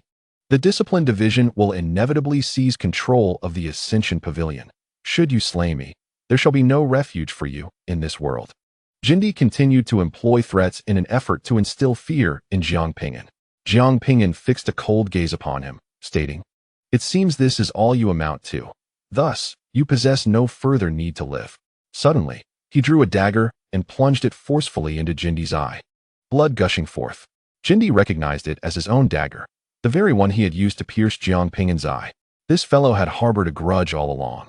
Simultaneously, the golden earth-shattering demon rod materialized in Jiang Ping'an's grasp. Upon sensing this rod, Jindy was rendered utterly dazed. A treasured artifact. He possessed another treasured artifact. In that moment, Jindy finally comprehended that Jiang Ping'an could have slain him from the outset. The reason he had refrained from immediate action was that he considered Jindy merely a tool for enhancing his own power. Utilizing a fusion stage expert as a sparring partner was an act of utter madness. "Who exactly are you?" Jindy asked for the third time. Jiang Ping'an's talents, within the vast expanse of Kanglan Prefecture, were undoubtedly of the highest caliber, yet Jindy had never heard of him before. Jiang Ping'an remained unresponsive, and with the terrifying weight of the earth-shattering demon rod, he struck down with immense force, akin to a falling star. Boom! Jindy's flesh erupted. Jiang Ping'an was compelled to obliterate Jindy's body. At the fusion stage, one's life force is exceedingly robust, making escape all too simple. Such flesh should not be wasted. With a mere thought, he gathered the remnants. Jiang Ping'an landed upon the ravaged earth, gasping for breath, every part of his body in disarray. His bones shattered, internal organs damaged, the laws of the profound essence wreaking havoc on his form. Were it not for Jindy wielding the power essence, which Jiang Ping'an could absorb, his injuries would have been far worse. A fusion stage powerhouse had perished at Jiang Ping'an's hands, drawing him ever closer to immortality. Suddenly, Jiang Ping'an sensed something amiss and swiftly stowed away the earth-shattering demon rod. Shortly thereafter, several figures soared towards him at great speed. Jiang Ping'an's expression turned grave, as if facing a formidable foe. Given his current state, even a refinement void stage cultivator could claim his life. Chapter 487. Yu Wuqing has noticed what transpired here? There seemed to be a tremendous surge of energy just now. The extent of destruction resembled that of a battle between fusion stage experts. Observing the devastated land, the arriving cultivators wore solemn expressions. Their gazes fell upon Jiang Ping'an, who was preparing to flee when a familiar voice echoed from behind. "Boss." Hearing the familiar call, Jiang Ping'an turned to follow the sound, and his eyes fell upon a breathtaking visage. Yu Wuqing had not anticipated encountering Jiang Ping'an here. Upon seeing him injured, she hurried over. "Boss, what happened to you? What kind of person could inflict such harm upon you?" Encountering two formidable adversaries in the harmonization stage, one was caught in the crossfire and subsequently injured. Jiang Ping'an swiftly devised a falsehood. The other cultivators present, upon hearing his words, were suddenly enlightened. They had assumed that the devastation was wrought solely by this cultivator of the void refinement stage, which startled them considerably. Yet, Yu Wuqing discerned the truth. The leader was fabricating a story. Being caught in the crossfire would not result in such a diverse array of injuries. It was highly probable that the leader had truly encountered a powerful adversary in the harmonization stage. Since the opponent was nowhere to be seen, it was likely that the leader had successfully driven them away. It was truly difficult to fathom just how powerful the leader had become. "Leader, I shall escort you outside to tend to your injuries. Yi Wuqing turned to a female cultivator clad in yellow and said, Sister Luo, I deeply apologize. But I cannot accept your mission. I must take my leave. Who permitted your departure? Luo Yi interjected as she flew over. I must leave. Yi Wuqing replied with unwavering determination. Luo Yi produced a pill emanating profound laws and offered it to Jiang Ping'an. Here, this is the 6th transformation universe pill. It can heal injuries inflicted by even late-stage harmonization cultivators. Witnessing this scene, the surrounding cultivators widened their eyes and hurried forward to intervene. Sister Luo, why waste such an expensive pill on someone we do not even know? Indeed, this precious medicine is invaluable. Even selling this person would not repay its worth. Jealousy flickered in their eyes. If they possessed this pill, they could exchange it for a substantial amount of contribution points. Luo Yi, growing impatient with their protests, retorted, I am willing to give it. No need for your incessant chatter. She thrust the pill into Jiang Ping'an's hands, then embraced Yi Wuqing's arm, tilting her head and laughing. You should express your gratitude. Yi Wuqing responded earnestly, Thank you. Luo Yi beamed with delight, finally breaking through the cold demeanor of the man who had always remained aloof. Today, she had finally succeeded in drawing closer to him. The other cultivators watched this exchange, their jealousy boiling to the point of nearly shattering their teeth. No one anticipated that the previously unattached Luo Yi would harbor feelings for such an unappealing man. Had they known, they might have altered their own behaviors. Jiang Ping'an, puzzled, glanced at Yi Wuqing. What is going on? How did you end up here? This peculiar woman had presented him with such an expensive pill upon their first meeting. And the rationale lay with Yi Wuqing. Through a telepathic transmission, she recounted the events succinctly. After the leader entered the Black Prison, I encountered a task requiring a cultivator who comprehends the laws of death. Seeing the abundant contribution points, I accepted it. This woman, named Luo Yi, is here in search of something called the Death Spirit Fruit. However, through my observations over the past few days, it is evident that she is not particularly invested in finding it. She is merely here for adventure. Her status within the Immortal Ascension Pavilion is noteworthy, and she is excessively protected. She simply seeks a thrill. It seems this woman has an inclination towards me, but rest assured, leader, I harbor no interest in her. Yi Wuqing concluded her explanation. Jiang Ping'an, enlightened, found that his suspicions were indeed correct. This woman held affection for Yi Wuqing. However, her generosity was rather extravagant, offering such a precious pill upon their initial meeting.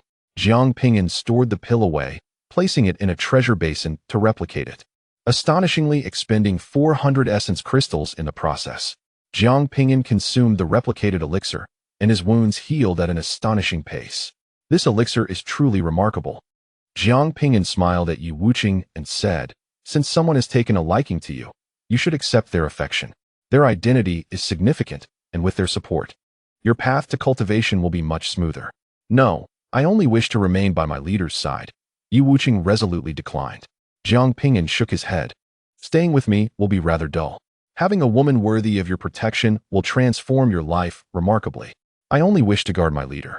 Yi Wuqing's gaze remained unwavering. Hey, what are you two discussing? Roy interrupted, noticing their silent exchange. Jiang Ping'an retrieved a storage ring and handed it to Roy. Sister Roy, here are 500 essence crystals. Thank you for the elixir. Consider this my purchase. I refuse your essence crystals. Roy, having finally secured Yi Wuqing's arm, was unwilling to let go. A mere 6th-tier Qian pill was of little concern to her. Seeing Roy's rejection, Jiang Ping'an cast an apologetic glance at Yi Wuqing, realizing he would have to temporarily sacrifice his charm. Then you two continue with your tasks. I shall take my leave. Jiang Ping'an sought a place to absorb the elixir. Wait, Roy called out to Jiang Ping'an, 500. No, 1,000 contribution points for you to join me on a task. What? Those nearby gasped in astonishment upon hearing this. Sister Roy, we are at the late stage of void refinement, and only have 100 contribution points. How can we offer him 1,000? The crowd's expression soured, nearly transforming into resentful spirits. Even hiring a cultivator in the integration stage wouldn't require 1,000 contribution points. It wasn't the scarcity of contribution points that worried them, but the comparison. Once compared, their mental state would crumble. They would rather remain impoverished together than witness anyone's prosperity. These are my contribution points. I shall distribute them as I please. Roy disregarded the skepticism from others and looked expectantly at Yi Wuqing. Wuqing, Do you think this price is suitable for hiring your leader? If not, we can negotiate further. My leader is worth this price, Yi Wuqing replied expressionlessly. Huh. As long as you are happy, Roy beamed with a sweet smile. The crowd thought Roy's actions could be described as generous, or more harshly, as prodigal. Jiang Ping'an was astonished by the extent of Roy's generosity. Even with a treasure trove, he would not dare to spend so lavishly. One cannot pass up the opportunity to earn contribution points. According to Yi Wuqing, accumulating these points was relatively easy. Nearby, the indifferent young man with purple hair, Zhonglin, spoke up, Sister Roy, we have been here for over 10 days. With only 3 days left before the task concludes, have we yet located the death spirit fruit? Zhonglin's intention for joining the task was not merely for contribution points. He sought to win Roy's favor. However, he had not anticipated Yi Wuqing's appearance, which disrupted his plans. Only 3 days left. Time truly flies. Let me check the map to see where the death spirit fruit is located. Roy took out the jade slip containing the map, searching for the position. Once they found the death spirit fruit, it was imperative that his Wuqing consumed it first, enabling her to reach the void refinement stage. A crack echoed as someone, consumed by jealousy, crunched their back teeth. Zhonglin coldly fixed his gaze upon Yi Wuqing, a glimmer of murderous intent flickering in his eyes. This effeminate scoundrel dared to vie for the daughter of the pavilion master. He must be eliminated, and none shall stand in his way. Chapter 488. Phantom Ghost. The death spirit fruit lay not far ahead, and they would reach it shortly. Roy, having confirmed the direction of the death spirit fruit, led the group onward. Before following, Jiang Ping'an discreetly sent a body away to seek out the ghost face flower, aiming to accumulate more contribution points. The more points, the better. They could be exchanged for resources, preparing for the next teleportation. The Five Absolutes Ghost Forest was an eerie and terrifying place, shrouded in demonic energy. Chilling winds sent shivers down their spines, while horrifying howls occasionally echoed from the depths of darkness, accompanied by a nauseating stench of decay. The group treaded cautiously, fending off the malevolent spirits that drifted their way. Only Roy seemed unfazed, chattering away beside Yi Wuqing as if on a leisurely stroll, completely oblivious to their grim surroundings. It was the first time Roy encountered someone who perfectly matched her aesthetic, a striking beauty, resembling a woman, yet undeniably a man, devoid of any effeminate affectation. However, Yi Wuqing remained icy towards everyone but her so-called leader. Roy approached Jiang Ping'an and whispered, Hey, I'll give you 10,000 contribution points if you persuade Yi Wuqing to be my partner. Jiang Ping'an sensed that this woman was likely of noble lineage, her wealth astonishing. 10,000 contribution points could easily entice a major cultivator to act. Apologies, but I cannot interfere with Yi Wuqing's desires. If you truly admire him, it would be best to treat him sincerely. Jiang Ping'an would not command Yi Wuqing to engage in anything he found distasteful. I am sincere towards him, Roy insisted earnestly. As Zhonglin battled the malevolent spirits, he seized the opportunity when he noticed Roy was no longer by Yi Wuqing's side. With a swift strike, he sent a spirit crashing towards Yi Wuqing. This spirit was formidable enough to effortlessly slay an ordinary void refinement cultivator, and dispatching Yi Wuqing, a transformation god stage cultivator, would pose no challenge. Seeing the spirit lunging at Yi Wuqing, Zhonglin pretended to shout, Be careful. Yet, before his words could settle, a flash of lightning interposed itself before Yi Wuqing. The spirit vanished into Jiang Ping'an's body, leaving no trace behind. Yi Wuqing finally reacted, cold sweat beading on her forehead. If not for her leader's quick reflexes, she would have faced grave consequences, if not death itself. Jiang Ping'an cast a dispassionate glance at Zhonglin. Why did you send the spirit towards Yi Wuqing? What nonsense are you spouting? The spirit drifted over on its own. Why do you blame me? Zhonglin retorted, his face a mask of indignation. In truth, he was merely frustrated at his failure to eliminate Yi Wuqing. Who was this insufferable wretch capable of absorbing a spirit into his body? This was the first time he had witnessed such an ability. Jiang Ping'an's cold gaze swept over Zhonglin. I hope this was not intentional. Otherwise, you shall find no escape from the Five Absolutes Ghost Forest. TCH. Zhonglin scoffed dismissively. What are you to threaten me? Do you know who the 3 prodigies of the void refinement stage are at the Ascendant Pavilion? I am one of them. As Zhonglin continued, he realized Jiang Ping'an had already ignored him, producing a sun attribute talisman and handing it to Yi Wuqing. Upon witnessing his own dismissal, Zhonglin felt an uncontrollable surge of anger, causing his body to tremble. That damn scoundrel. I shall deal with him and Yi Wuqing in one fell swoop. Roy, upon noticing Yi Wuqing's near mishap, erupted in fury, shouting to the surrounding cultivators, "Pay attention. Do not let Wuqing come to harm. If he is injured, I shall deduct your contribution points." She swiftly flew over, anxiously grasping Yi Wuqing's arm. "Stay close to me. Do not wander off. Encountering danger would be disastrous." Just as Yi Wuqing was about to respond, he suddenly sensed something and abruptly turned his gaze toward the right, where a wave of deathly energy emanated from the black mist. Hearing this, everyone perked up. The law of death? The death spirit fruit? The death spirit fruit is far more valuable than the ghost face flower. A single fruit is worth 500 crystal coins, which can be exchanged for 500 contribution points. For someone like Roy, who was affluent, it was not particularly precious, yet for the other cultivators, it represented a fortune. As the crowd prepared to rush over, Jiang Ping'an suddenly exclaimed, "We cannot go there. Something strange lurks." "What sort of thing?" a cultivator inquired. "I cannot say, but there is definitely something." Jiang Ping'an's serious gaze was fixed on the black mist. He found it impossible to penetrate its veil, as if a barrier obstructed his sight. "What nonsense are you spouting?" Zhonglin retorted to Jiang Ping'an before charging ahead. The others quickly followed suit. According to the agreement with Roy, all they needed to do was find a death spirit fruit for her. Any additional fruits would be theirs to keep. No one wished to forfeit this opportunity for wealth. "Let us hasten." Roy smiled at Yi Wuqing. "Once we find the death spirit fruit, I will let you consume it, enabling your swift breakthrough." Roy dismissed Jiang Ping'an's warning. So many stronger individuals had not detected anything amiss. What insight could he possess? Yet, Yi Wuqing remained motionless beside Jiang Ping'an. If the leader proclaimed there was trouble, then trouble surely existed. Seeing Yi Wuqing's unwavering stance, Roy's beautiful visage twitched. Why does he place such blind faith in this so-called leader? Surely, there is nothing between them? Has Yi Wuqing already succumbed to this leader's influence? As Roy entertained these sinister thoughts, a sudden scream erupted from the black mist. "What is that?" "Ah, impossible. You were killed. How are you still alive?" "You are a ghost." "A ghost? Please do not kill me. I confess it was I who stole." The sounds of weeping, wailing, and pleading, mingled with an eerie crunching noise, emanated from the black mist, sending chills down their spines. Roy's expression shifted alarmingly. "This is bad. There truly is something."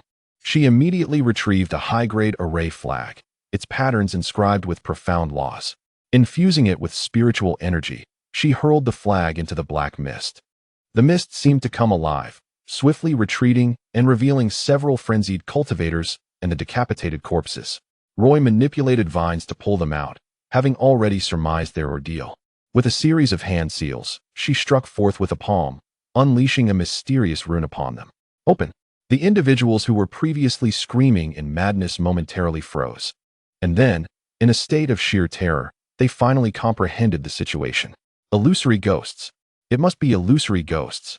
They had undoubtedly encountered these phantoms and fallen victim to their bewitching illusions, which drove them to insanity. The illusory ghosts.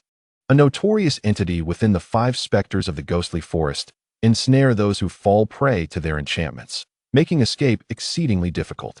Had it not been for Roy's quick response in dispelling the illusory ghosts, everyone would have met their demise.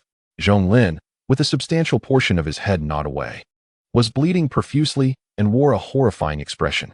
He rose, glaring furiously at Jiang Ping'an. "Did you know there were illusory ghosts inside? Why didn't you warn us?" "I know not what an illusory ghost is. I merely sensed something amiss within," Jiang Ping'an replied nonchalantly. "You are still feigning ignorance. Such phantoms are elusive. If you did not possess prior knowledge, how could you discern there was a problem?" Zhonglin, seething with rage, drew his treasured sword.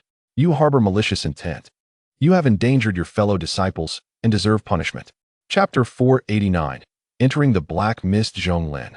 "Cease this at once," Roy bellowed, seeing Zhonglin's intent to strike.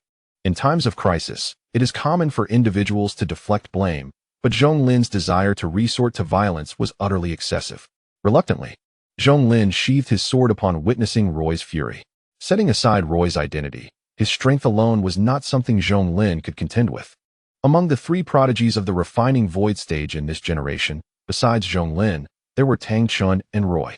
Roy was undoubtedly the foremost, with strength beyond question. Even Tang Chun, ranked second, paled in comparison to her. Rumor had it that Tang Xun had encountered a newcomer in the past 2 days and was slain by him. Zhong Lin shot an intense glare at Jiang Ping'an, dismissing him as he consumed a healing elixir. Deep down, he recognized that this incident bore no relation to Jiang Ping'an. Yet he was unwilling to admit his own fault. Through his identity badge, Jiang Ping'an had uncovered pertinent information regarding the illusory ghosts. These entities, akin to malevolent spirits, are known for their appetite for human flesh. Unlike other spirits, illusory ghosts can conjure illusions that evoke profound fear, making it exceedingly challenging to break free even when one is aware of the deception. Advanced illusory ghosts can even kill directly within their illusions, rendering them exceptionally terrifying. Legends speak of an illusory ghost within the immortal demon sea that can slay a tribulation stage powerhouse within an illusion. The illusory ghost before them was evidently formidable, as half of a group of refining void experts perished within mere moments of entering the black mist. Roy gazed into the black mist, expressing a hint of regret. I did not bring any exorcism pills. We cannot withstand the illusory ghost's enchantments. Let us retreat for now and return later. Even she held a profound apprehension towards the illusory ghosts. As Roy prepared to depart, Jiang Ping'an suddenly interjected, "Will the death spirit fruit expedite Yi Wuqing's breakthrough?" Roy nodded affirmatively. Indeed, the death spirit fruit embodies the essence of death, rich in deathly laws. Given Wuqing's current level, consuming one will facilitate his advancement to the refining void stage. Please wait a moment, Jiang Ping'an stated before striding towards the black mist. He sought to retrieve the fruit for Yi Wuqing. Are you courting death? Roy hurriedly grasped his arm. You are a newly initiated disciple and unaware of the terrors of illusory ghosts. Should you fall under their enchantment, you will be instantaneously slain. Rest assured, I shall be fine, Jiang Ping'an said calmly. Roy, filled with exasperation, remarked, you people are so arrogant when danger truly strikes. You won't even have the opportunity to regret it. She turned to Yi Wuqing, saying, Wuqing, you should urgently persuade your leader. Roy was indifferent to Jiang Ping'an's potential demise. Her sole intention was to exhibit concern for him to win Yi Wuqing's favor. Yi Wuqing responded coolly. If the leader says he is fine, then he is fine. Roy retorted, you believe everything he says. If he told you to die, would you do it? How foolish Yi Wuqing was, blindly trusting the other. Since Yi Wuqing was unconcerned, Roy relinquished her grasp, allowing Jiang Ping'an to step into the black mist. She had already devised a plan. Once Jiang Ping'an perished, she would seize the opportunity to claim a place in Yi Wuqing's heart. Watching Jiang Ping'an's figure vanish into the black fog, Zhong Lin's face morphed into a smirk of schadenfreude. This fool had no idea how terrifying the illusion demon was. Even aware of facing an illusion, one was utterly powerless to resist and could not escape its grasp. The other cultivators merely shook their heads, uttering nothing. Benevolent words would not save a doomed soul, and compassion would not grant reprieve to one who had severed their own fate. As they had indicated, the illusion demon was indeed formidable. The moment Jiang Ping'an entered the black mist, he felt his consciousness being stirred by a peculiar force, and illusions unfurled before his eyes. He found himself back in the northern domain of the demon god cult in the wild realm. Strange beings descended from the skies, their overwhelming presence suffocating. You wretched ants of the wild realm are merely fodder cultivated by our celestial realm. Perish.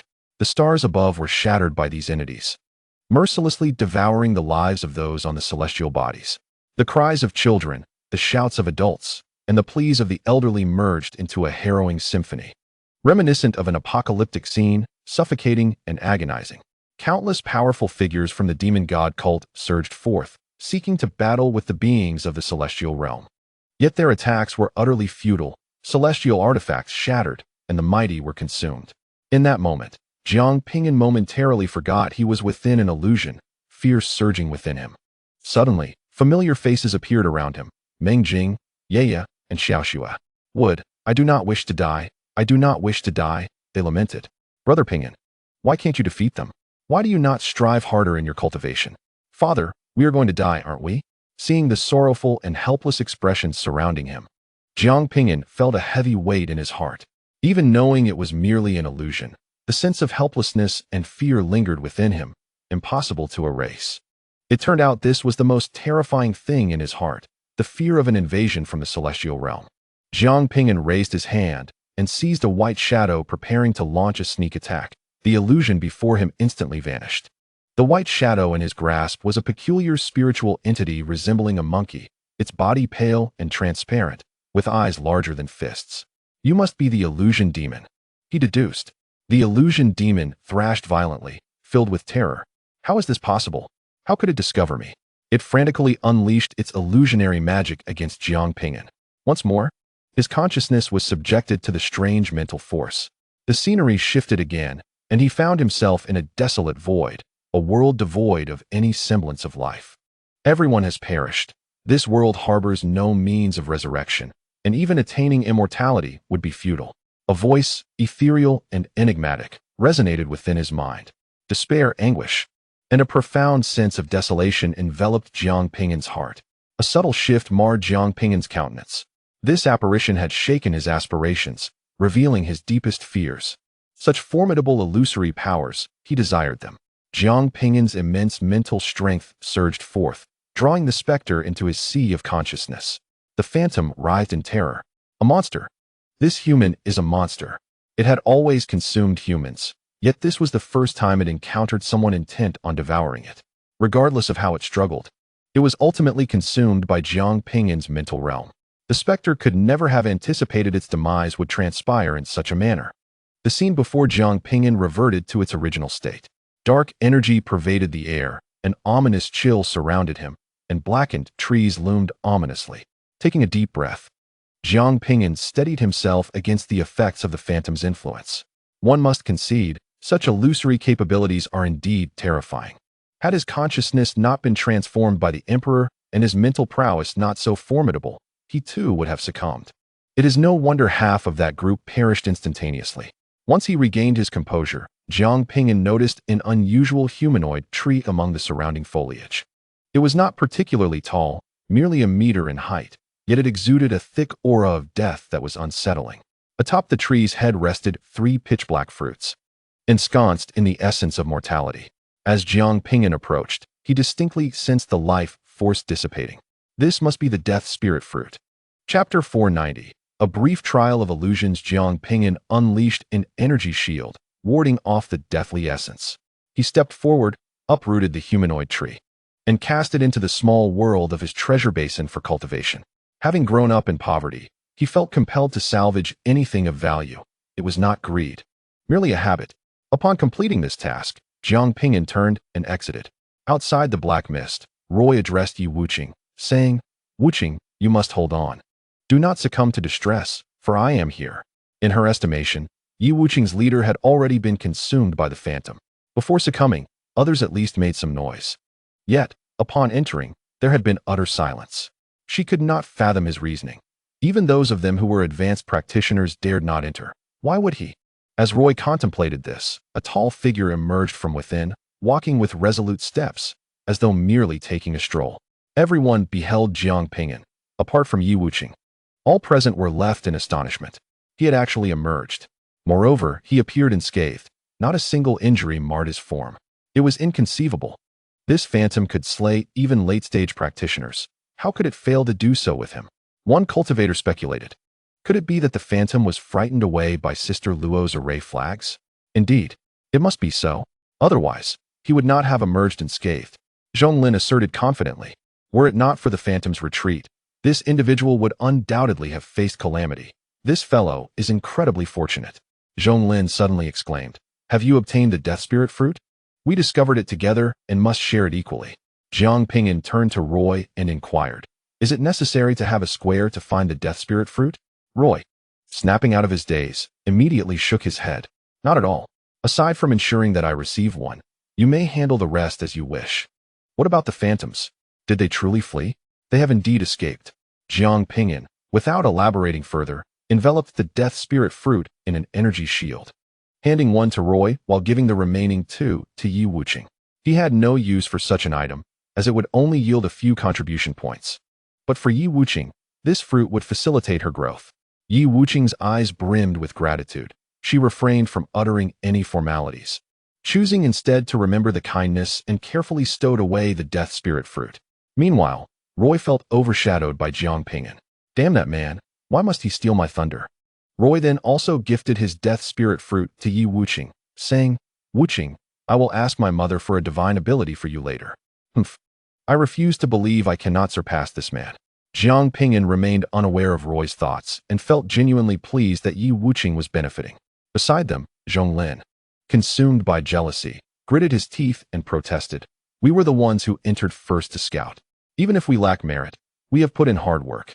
Why should one person monopolize all the death spirit fruits? This is unjust. Jiang Ping'an slightly frowned and turned to him. Could you please be quiet? You're quite loud. He wished to disregard this individual, yet the incessant chatter persisted. Who do you think you are to tell me to be silent? Do you know my identity? I am one of the 3 prodigies of the void refinement stage in this generation. Zhonglin immediately proclaimed his status, fully expecting astonishment or flattery from strangers. He scrutinized Jiang Ping'an's expression, anticipating a dramatic change. However, Zhonglin was destined for disappointment, as Jiang Ping'an displayed no reaction, akin to hearing the name of an inconsequential passerby. And then, Jiang Ping'an interjected, "Can you kindly be quiet? The resources in the Yuan realm are abundant, and breakthroughs in cultivation are swift. However, the mindset of the practitioners here is notably poor. Overall, the temperament of the void refinement cultivators in the Yuan realm is inferior even to that of the foundation establishment cultivators from the abandoned realm." Zhonglin, feeling humiliated by the lack of response, became even more enraged. "Arrogant fool, it seems you are unaware of my prowess. Dare you challenge me?" Only through combat could he compel this individual to recognize his standing. Jiang Ping'an replied indifferently, "Do not seek your own demise. I shall see who meets their end." At that moment, all of Zhonglin's emotions erupted. Without waiting for a response, he drew his treasured sword and lunged forward. In that instant, a terrifying aura emanated from Jiang Ping'an. Zhonglin's body felt as if it had turned to stone. What is this power? How can it be so terrifying? Is this truly the aura of a void refinement cultivator? Jiang Ping'an raised his fist, gathering formidable energy that transformed the heavens and earth, unleashing a howling wind that rustled the leaves. Zhonglin wished to flee but found himself utterly immobilized. The looming specter of death escalated Zhonglin's terror to its zenith, extinguishing the arrogance he had just displayed, and with a thud, he fell to his knees. "Do not kill me. I beg you, spare my life." Under the threat of annihilation, Zhonglin cast aside all dignity, weeping profusely as he implored for mercy. As he knelt, he was suddenly struck by the realization that the oppressive aura had vanished. The onlookers regarded him with perplexity. "Zhonglin, what has happened to you?" inquired a nearby cultivator. Curiosity etched on his face. Moments ago, Zhonglin had issued a challenge, only to freeze in place and then collapse in tears, pleading for his life. He too sensed something was amiss. There were no raging winds, and the menacing presence was not so terrifying after all. An illusion. It was merely an illusion. Zhonglin felt an overwhelming shame. As one of the top 3 prodigies of the void refinement stage, he had been reduced to begging on his knees. If word of this spread, he would have no face left to show at the ascending Immortal Pavilion. Such trifling sorcery. Let us see how many times you can employ it. With this thought, Zhonglin unsheathed his sword and in an instant appeared before Jiang Ping'an, striking down with blinding speed. This strike was executed with unparalleled swiftness, leaving a trail of darkness in its wake. This blow, even low-tier cultivators could not hope to intercept, let alone those of equal standing. The onlookers gasped in astonishment. "Zhonglin, stop!" Roy attempted to intervene, but it was too late. The sword tip was already poised before Jiang Ping'an. Just as Roy and the others braced for the worst, the blade halted abruptly. It was not Zhonglin who had ceased its descent. Rather, Jiang Ping'an extended his hand, pinching the sword between 2 fingers. Roy and the others nearly believed they too had succumbed to an illusion. Although Zhonglin had not unleashed any arcane techniques, it was inconceivable that one could so effortlessly halt his strike with mere fingertips. The shock reverberated through Zhonglin, as the oppressive aura emanating from Jiang Ping'an made him feel as if he were confronting a formidable being at the integration stage. "Should you dare strike at me again, I shall send you to your demise," Jiang Ping'an warned, applying a slight pressure with his fingers, shattering the sword. Then with a flick of his wrist, the blade transformed into a streak of light, piercing through Zhonglin's body in an instant. Zhonglin looked down at his blood-stained garments, his lips trembling. Disbelief and daze etched across his face. "Impossible, absolutely impossible. How could you be this powerful? It must be an illusion. I'm still trapped in an illusion." Zhonglin refused to accept Jiang Ping'an's overwhelming strength, convinced he had not escaped the mirage. He retrieved a low-tier dispelling pill meant to negate illusions and swallowed it. Yet, nothing changed. His abdomen continued to bleed, pain radiating throughout his body. Roy's expression turned grave as he turned to Yi Wuqing beside him and asked, "What is your leader's name?" "Jiang Ping'an," Yi Wuqing replied, uttering those 3 words. The crowd shuddered violently. Chapter 491, The Actions of the Discipline Department. "Jiang Ping'an? The one who killed Tang Qian?" a cultivator exclaimed, his mouth agape and breath quickening. "Who is Tang Qian?" Yi Wuqing, preoccupied with his own matters, was unaware of the significance. Roy responded, "Tang Qian is a disciple of the Judicators, exceptionally gifted, of notable lineage. If it is indeed your leader who has slain Tang Qian, he is in grave peril." Yi Wuqing's expression shifted to one of concern. Although he had just entered the ascending Immortal Pavilion, he was well aware of the terrifying nature of the Discipline Department. In the Temple of Ascending Immortals, the Discipline Department originally housed but a single elder. However, with recent expansion, 3 additional elders were unilaterally appointed, self-styled as the Arbiter, overseeing all affairs of the sect. Rumors abound that one of these arbiters has transcended the tribulation stage, achieving the esteemed title of Human Immortal. The current Discipline Department wields considerable power, to the extent that even the sect leader finds himself at a loss against them. Yi Wuqing harbored deep concerns for Jiang Ping'an. "Boss, you need not worry. If you cannot win, you can always flee. Just ensure your safety." Yet, Jiang Ping'an displayed no trace of fear. The others nearby silently shook their heads. Fleeing? No matter how exceptional one's talent, in the face of absolute strength, where could one escape? Even if granted a year's head start, the enforcers of the Discipline Department would inevitably catch up. Could one truly escape the confines of the Origin Realm? Such a remarkable genius, yet regrettably, he has attracted the ire of the Discipline Department. His downfall is but a matter of time. Zhonglin, upon learning of Jiang Ping'an's identity, was first struck by shock and fear, only to be swiftly replaced by exhilaration. "Arrogant fool, see what happens when you flaunt your prowess and provoke the Discipline Department. You deserve your fate. Once you perish, I shall ensure your remains are scattered to the winds." Zhonglin could only roar in his heart, too fearful to voice his thoughts aloud. "Let us depart. The atmosphere here leaves much to be desired," said Roy, concluding his adventure. Although the experience lacked thrill, meeting Yi Wuqing brought him joy. "I shall not accompany you. I need to settle my contribution points," Jiang Ping'an reminded, not forgetting the original purpose of his visit. As they ventured deeper into the ghostly forest, the number of ghost-face flowers encountered multiplied, though most were of a relatively young age. Their abundance promised a substantial yield of contribution points. 1 year's worth of ghost-face flowers equated to a single contribution point, a highly valuable commodity. "Very well. Produce your identity token, and I shall transfer the contribution points to you," Roy instructed, retrieving his identity jade plate to connect with Jiang Ping'an's, thus enabling future communication and the transfer of contribution points. Jiang Ping'an marveled at the array of the Temple of Ascending Immortals. Such wealth transfer devoid of physical possessions significantly diminished the likelihood of violent theft. "Transfer my contribution points to the boss as well," Yi Wuqing interjected, eager to assist Jiang Ping'an with his task points. "Keep them for yourself.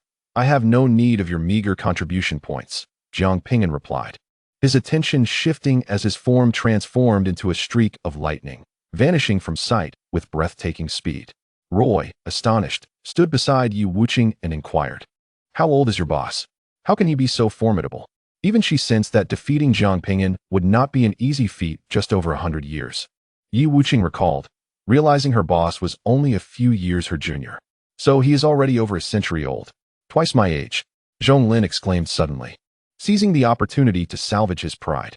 "No wonder he is so powerful. If I were to remain in this realm for another 50 years, I would surely be able to defeat him with a single strike." The other cultivators, upon learning of Jiang Ping'an's age, felt their shock considerably diminish. It appeared that Jiang Ping'an's strength was merely a product of time, his innate talent not particularly remarkable. The top prodigies within the Temple of Ascending Immortals had already reached the fusion stage by the age of 100. "In 30 years, when I break through to the fusion stage, I shall easily defeat him." Zhonglin regained his confidence. Yi Wuqing offered no explanation. The prowess of the leader is beyond the comprehension of this group. Sooner or later, The name Jiang Ping'an will resound throughout the entire realm. Meanwhile, within the Grand Hall of the Discipline Department, a gathering of law enforcement captains kneel before Huanrou. Why did you fail to assist when Jindi sought your help before his demise?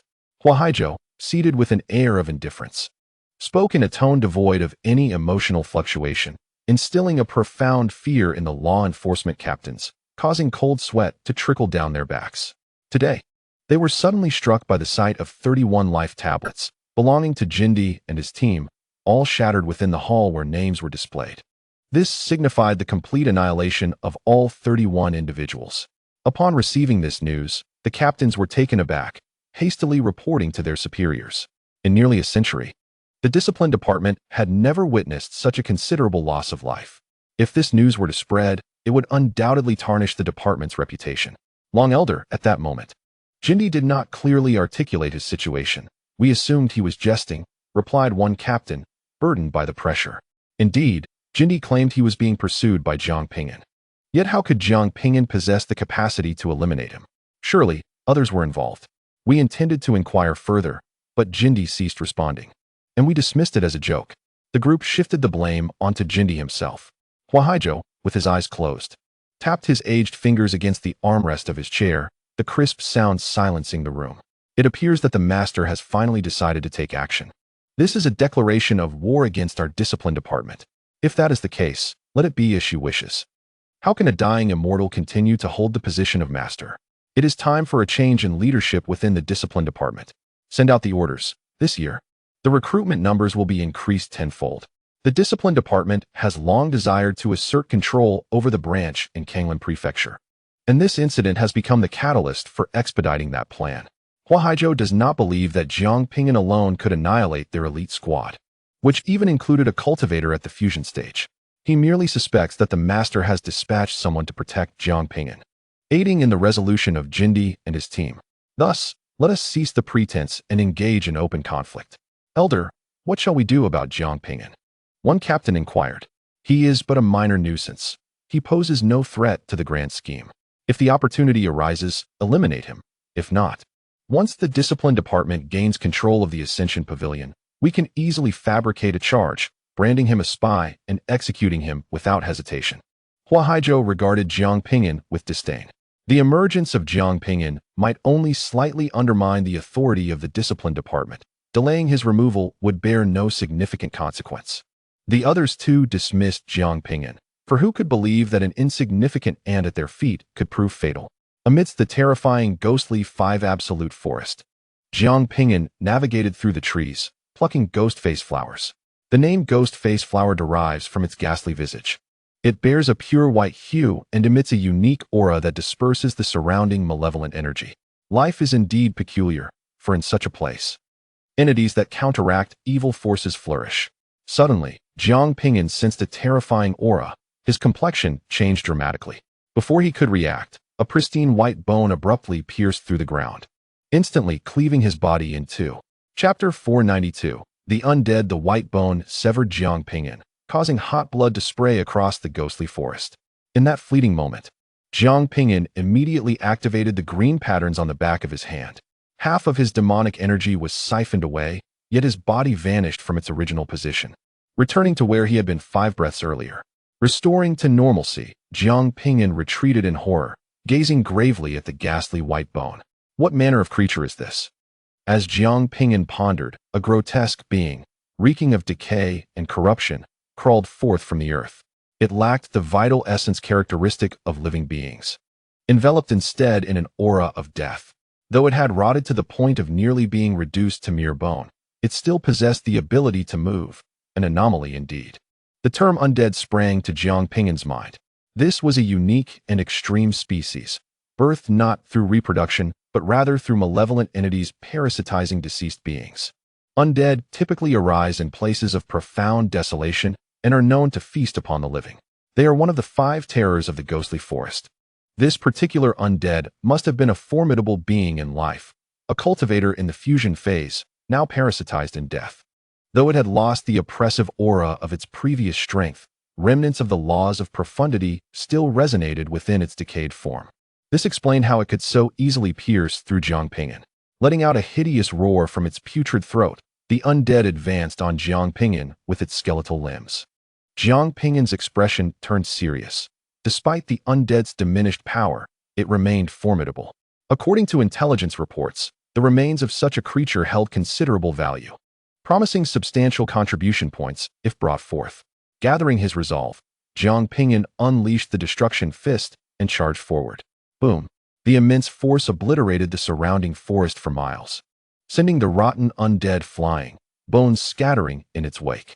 Just as Jiang Ping'an intended to capitalize on his advantage, the undead suddenly rose and fled into the depths of the ghostly forest. Jiang Ping'an was about to pursue when a chilling realization struck him. Something was amiss. Undead beings possess no consciousness and are devoid of fear of death. Upon noticing Jiang Ping'an's hesitation, the undead also halted. In that instant, countless undead emerged from the ground, exuding a terrifying aura, with demonic energy swirling violently. Jiang Ping'an's countenance darkened. An ambush was at hand. He prepared to take flight when a decaying flying undead burst forth from the black mist, charging at him with incredible speed, striking him down. Jiang Ping'an crashed heavily to the ground, the earth trembling violently as dust billowed into the air. A horde of undead, radiating deathly energy, surged towards him. With a grave expression, Jiang Ping'an swiftly retrieved the celestial demon staff and swung it fiercely. A multitude of decayed beings were shattered upon impact, bones littering the ground. An incessant wave of undead seemed inexhaustible, continuously emerging from the darkness. A fierce battle erupted as Jiang Ping'an wielded the celestial demon staff with fervor, engaging in a desperate struggle for survival. The Five Absolutes Ghost Forest, born from ancient times, arose from the fall of celestial beings. The remains of these fallen immortals, infused with unfathomable powers of law, scattered throughout this place, giving rise to the Five Absolutes Ghost Forest.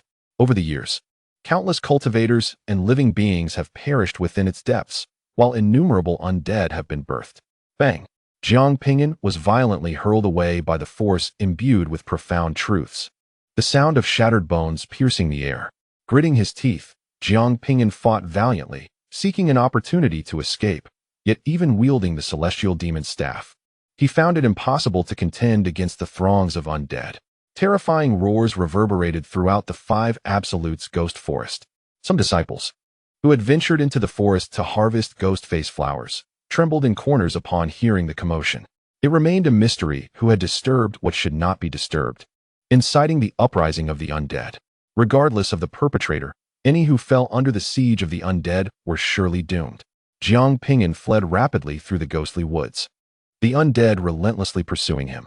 Suddenly, a realization struck him, and his expression changed dramatically. Something was amiss.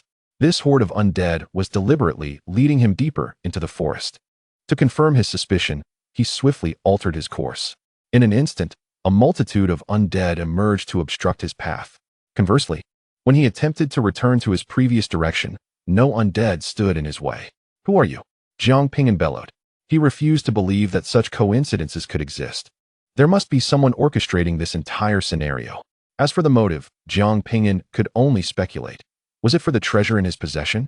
At that moment, a spatial black hole suddenly manifested before him, and a flying undead collided forcefully with Jiang Ping'an, thrusting him into the depths of the black hole. The space rapidly repaired itself, and the surging undead sank into the ground, vanishing as though they had never existed.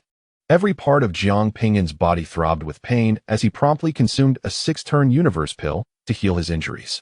Ignoring the agony, he gripped the celestial demon staff tightly, scanning his surroundings with vigilance. The environment was shrouded in darkness, a confined space adorned with mysterious, intricate patterns etched into the walls, each rune seemingly imbued with boundless power, sealing off this realm. A flicker of azure flame danced ahead, illuminating the area. Within the azure flames lay a droplet of blue blood, exuding a sacred and formidable aura. Jiang Ping'an's heart raced, his chest heaving as he gripped the celestial demon staff with fervor. Even the mightiest of tribulation stage experts could not compare to the terrifying essence radiating from this droplet of blood. He attempted to reverse time, but found it utterly futile. An invisible force sealed everything around him, including time itself. The azure flames suddenly flickered, and an overwhelming pressure nearly caused Jiang Ping'an's heart to cease beating. beads of sweat trickling down his cheeks. The previous assaults were merely tests of your capabilities. Your talent is commendable. Do you wish to become my successor? A mysterious, ethereal voice emanated from the droplet of blood. Though the words were not articulated in a known language, Jiang Ping'an comprehended them, as if influenced by supreme laws. His body trembled violently, and he hastily clasped his fists in reverence. Esteemed predecessor, the younger generation is but a fool. It has taken me over a century to attain my current level of understanding. I have a friend named Zhonglan, whose extraordinary talent has earned him renown at a tender age. I can bring him forth to receive your legacy. Once again, a transcendent and sacred aura wafted from the azure flames. You may not be aware of my true identity. I am a celestial being from the realm of immortals, master of the ethereal arts. To inherit my legacy is to command the world. Jiang Ping'an's pupils constricted, indeed, as he surmised. This drop of blood was undeniably that of an immortal. Suppressing his astonishment, Jiang Ping'an respectfully replied, I, a humble disciple, am but a seeker of pleasure, lacking ambition. I fear to tarnish the name of the immortal. Thus, I dare not accept your esteemed legacy. It would be wiser to summon my brother, Zhonglin. Do you not desire to become an immortal? I do not. And do you not wish to awaken and command the world's power, reveling in the embrace of beauty? I do not.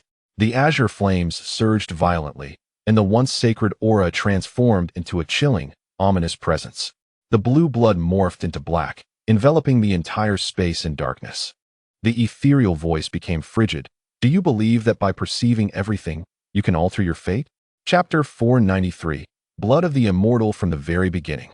Jiang Ping'an understood that the other party was not genuinely inclined to grant him any inheritance.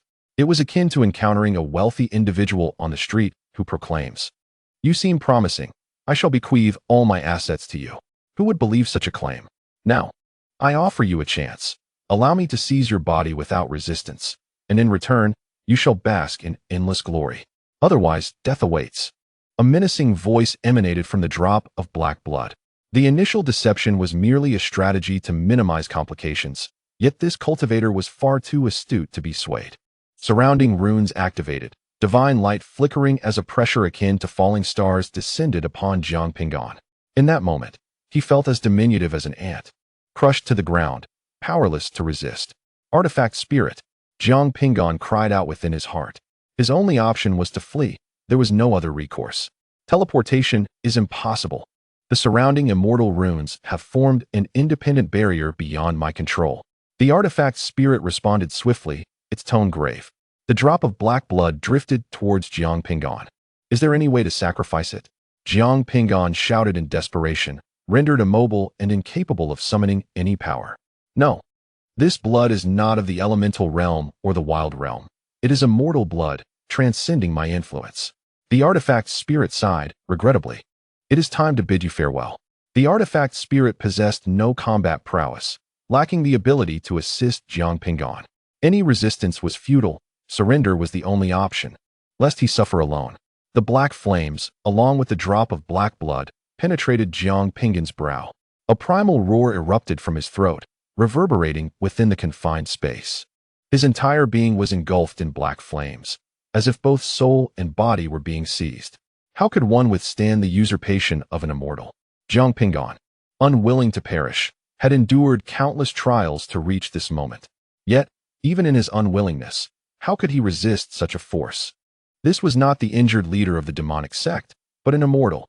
Though but a single drop of blood remained, it was the blood of an immortal. Jiang Ping'an felt the world gradually succumb to darkness, as everything seemed destined to vanish. If death was to come, let it come. His eyes crimsoned with fury. Jiang Ping'an roared in wrath. What do you intend to do? A hint of trepidation flickered within that ethereal, haughty voice. Boom. Enveloped in black flames, Jiang Ping'an's form erupted. Blood stained the entirety of the space. He had self-detonated. The life runes flickered, the death replacement talisman activated, and his shattered body reformed. Jiang Ping'an discovered that the black flames upon him had diminished significantly. An opportunity presented itself. Without hesitation, Jiang Ping'an self-detonated once more. Boom. The mysterious space trembled violently. Jiang Ping'an's body coalesced anew. Stop at once. Such reckless self-detonation will gravely injure you. Even with the reshaping runes, your talents and cultivation will be lost, Yi Haoyan exclaimed, exasperation overtaking him, as the precious drop of blood he had painstakingly restored was consumed in the ensuing chaos. Boom! Jiang Ping'an, undeterred, self-detonated again. As he reformed, Yi Haoyan grew frantic. Cease. This immortal shall not seize your body any longer. Bang! Jiang Ping'an paid no heed, opting instead for another self-detonation. Hesitation would grant his adversary the chance to seize his essence, and he could not allow that. Even if he were to be rendered entirely useless, he would annihilate his foe completely. The echoes of explosions reverberated within the confined space. With each detonation, Jiang Ping'an endured the agony of death. Only through first-hand experience could one truly grasp the depth of such suffering. With each successive self-detonation, the black flames upon him gradually dissipated, yet he became increasingly frail. The immortal had not lied. Each explosion impacted the very foundation of his being. Repeated self-detonations would inflict irreversible damage upon him. Such injuries could not be mended by mere elixirs. Yet, Jiang Ping'an had no choice, cornered as he was. He had never anticipated stumbling upon a drop of immortal blood. Though he was weakening, that singular drop of blood was consumed alongside him. After an unknown number of self-detonations, he ceased, the previously replicated death replacement talisman now spent. Should he self-detonate again, it would spell his true demise. This immortal is not yet dead. Your body is ruined, unworthy of my possession. Perish. Yi Haoyan laughed with fury, having initially deemed this body worthy due to its promising potential, only to see it rendered unsuitable by the self-detonations that destroyed its foundation. Yi Wuqing prepared to annihilate his opponent, awaiting a new opportunity for rebirth. Even with just a drop of residual blood, he could slay this individual. At that moment, Jiang Ping'an suddenly summoned all his strength to absorb the blood completely into his being. He concentrated all his power and self-detonated once more. No, Yi Haoyan sought to flee, but it was too late. Boom! Jiang Ping'an completed his final self-detonation. Yet, he did not perish, his energy was drained, and his body returned to its state prior to the explosion. Time rewound, allowing him to revert to a maximum of 5 breaths ago. This ability to rewind time was solely applicable to himself. You think this immortal possesses only this single drop of blood? Just wait. I shall revive and take my vengeance upon you. With these furious words, Yi Haoyan completely dissipated. The surroundings plunged into darkness, leaving only the heavy sound of Jiang Ping'an's labored breaths. At this moment, Jiang Ping'an felt utterly weakened, his innate foundation shattered, his cultivation fluctuating erratically, and his aura unstable. Fortunately, after expending dozens of death-replacing talismans, he finally managed to consume that drop of blood. Trembling, Jiang Ping'an ingested the 6 turns universe pill, hoping to heal his injuries. The spirit of the artifact spoke. It is futile, your foundation has been harmed. The 6 turns universe pill alone cannot restore you, unless you acquire the 9 turns universe pill. Should you obtain the 9 turns universe pill, not only would it heal your body, but it would also enable you to fully assimilate the drop of immortal blood within you, granting unforeseen benefits. The prerequisite, however, is that you must secure the 9 turns universe pill, which, to my knowledge, is valued no less than a secret treasure. Jiang Ping'an chose silence, fatigue overwhelming him as he lay upon the ground to rest. After an indeterminate amount of time, he gradually rose, his movements lacking their former agility. Resembling a frail scholar in poor health, Jiang Ping'an retrieved the judge's pen and waved it against the celestial runes on the wall. The runes shifted, the barrier altering, and the oppressive force dissipated. At last, he was free to exit. After a considerable time, Jiang Ping'an crawled out from the earth. As he emerged, exhaustion overtook him, and he collapsed onto the ground, inadvertently sitting upon a ghost face flower. Glancing down at the flower, he smiled wryly, lamenting his decision to venture into the 5 absolute ghost forest, where he encountered such troublesome circumstances. Checking his identity jade token, he noted that the sect could exchange it for the 9 turns universe pill. As the treasure pot had indicated, it was indeed costly, valued at 300,000 contribution points. Such a high-grade pill was typically reserved for those who had suffered grave injuries from the Dao. What merit did Jiang Ping'an possess to consume such a pill? A small consolation remained. If he were to consume the 9 turns universe pill, it might allow the drop of immortal blood to merge within him. He hoped it would yield significant effects on his body. Otherwise, the price would be too steep. having found little of the ghost face flowers but sustaining injuries. Jiang Ping'an used his mental energy to prop himself up and began his arduous journey toward the edge of the 5 absolute ghost forest. A wounded cultivator. A voice suddenly rang out nearby as 3 cultivators appeared, setting their sights on Jiang Ping'an. Why waste words? Let us strike. Kill him. His treasures shall be ours. One of the cultivators exclaimed, greed evident upon his face. Jiang Ping'an, noticing the attention of the 3 void refinement cultivators, parted his pale lips to speak, but was interrupted by a cough that caused him to spit blood. The 3 cultivators regarded him with disdain. Fool, even at this moment. You remain arrogant? Prepare to die? With weapons drawn, they charged forward, intending to cleave Jiang Ping'an in 2. Just then, they felt a sharp pain coursing through their bodies, only to realize that they had inexplicably been severed in half, their warm blood staining the ground. In a fleeting moment, the 3 cultivators realized that they had not struck the injured practitioner, but rather their own companion, ensnared by illusions. Terror and astonishment etched across their faces. They discovered that this individual was indeed a soul cultivator, possessing an extraordinarily formidable mastery over spiritual energy. Prior to their arrival, they had consumed elixirs to counteract illusions, yet they proved utterly ineffective. Jiang Ping'an, with a mere thought, commanded their weapons to ascend, delivering the final blow. He raised his hand to shield his mouth, weakly coughing twice. Gathering the weapons and bodies of the fallen, he inspected their storage spaces. Within, he found a modest collection of ghostly face flowers and essence crystals, though meager. Even the smallest morsels count. Dragging his injured form away from the treacherous depths of the 5 absolute ghost forest, he deemed it too perilous to continue the search for ghostly face flowers. On his way out, he encountered numerous cultivators.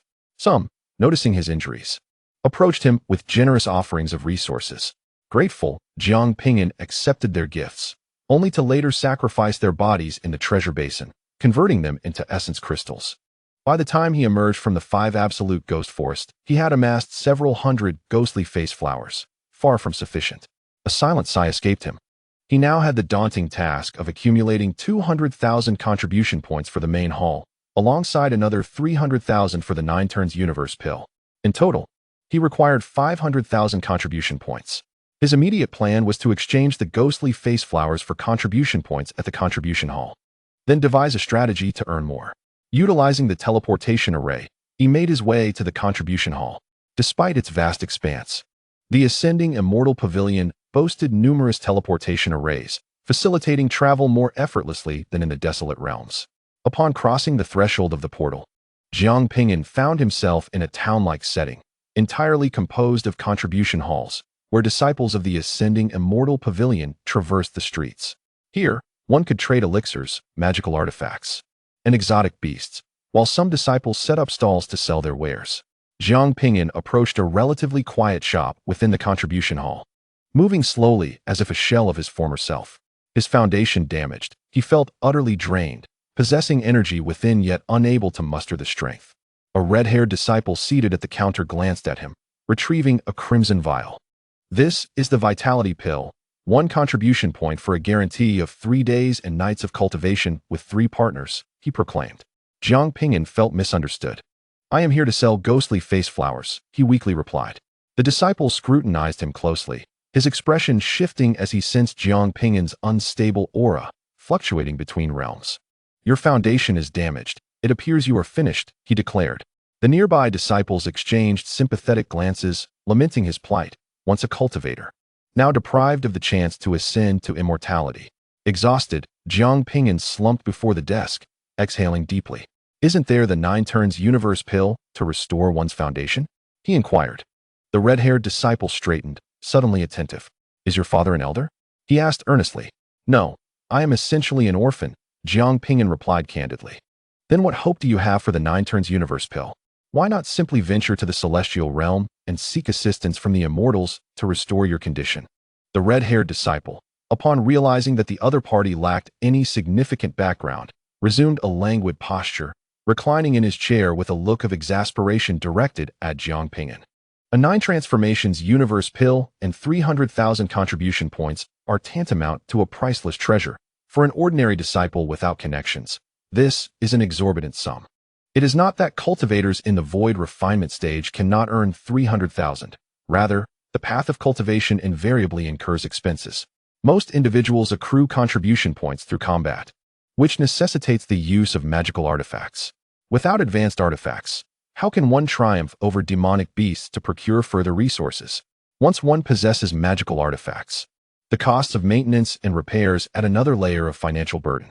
Additionally, there are the expenses for medicinal pills required for daily cultivation, gifts for one's partner, housing rental fees, and costs associated with regular gatherings of cultivators, all of which demand contribution points. While a cultivator in the void refinement stage may earn 300,000, it does not guarantee that they can save an equivalent amount. For those without support, the reality is that they spend as much as they earn, making it nearly impossible to accumulate contribution points. Moreover, considering the severe injuries of the cultivator before him, how could they undertake any tasks? Thus, desiring a 9 transformations universe pill is tantamount to dreaming. Jiang Ping'an lacked the energy to explain and had no desire to do so. With a flick of his hand, dozens of ghost face flowers appeared on the counter. According to the rules of transaction, it is essential to display the items being traded so that the nearby recording stone can document the exchange, facilitating resolution in case of disputes. Upon seeing the ghost face flowers, the red-haired disciple was momentarily taken aback and sat up straight. So many? It is commendable for an ordinary disciple to find even a few ghost face flowers. Here, there were at least 50. No wonder this individual had been rendered incapable. They were exerting themselves to acquire resources. There were also some higher-aged ghost face flowers that could not fit on the small counter. So he instructed Jiang Ping'an to take stock first. Jiang Ping'an closed his eyes, wishing to rest for a moment. Hearing this, the red-haired disciple felt a surge of astonishment. There were even more. His consciousness swept over the ghost face flowers on the counter, quickly tallying their number and discerning their age. There were a total of 54. All of the first year, amounting to 54 contribution points.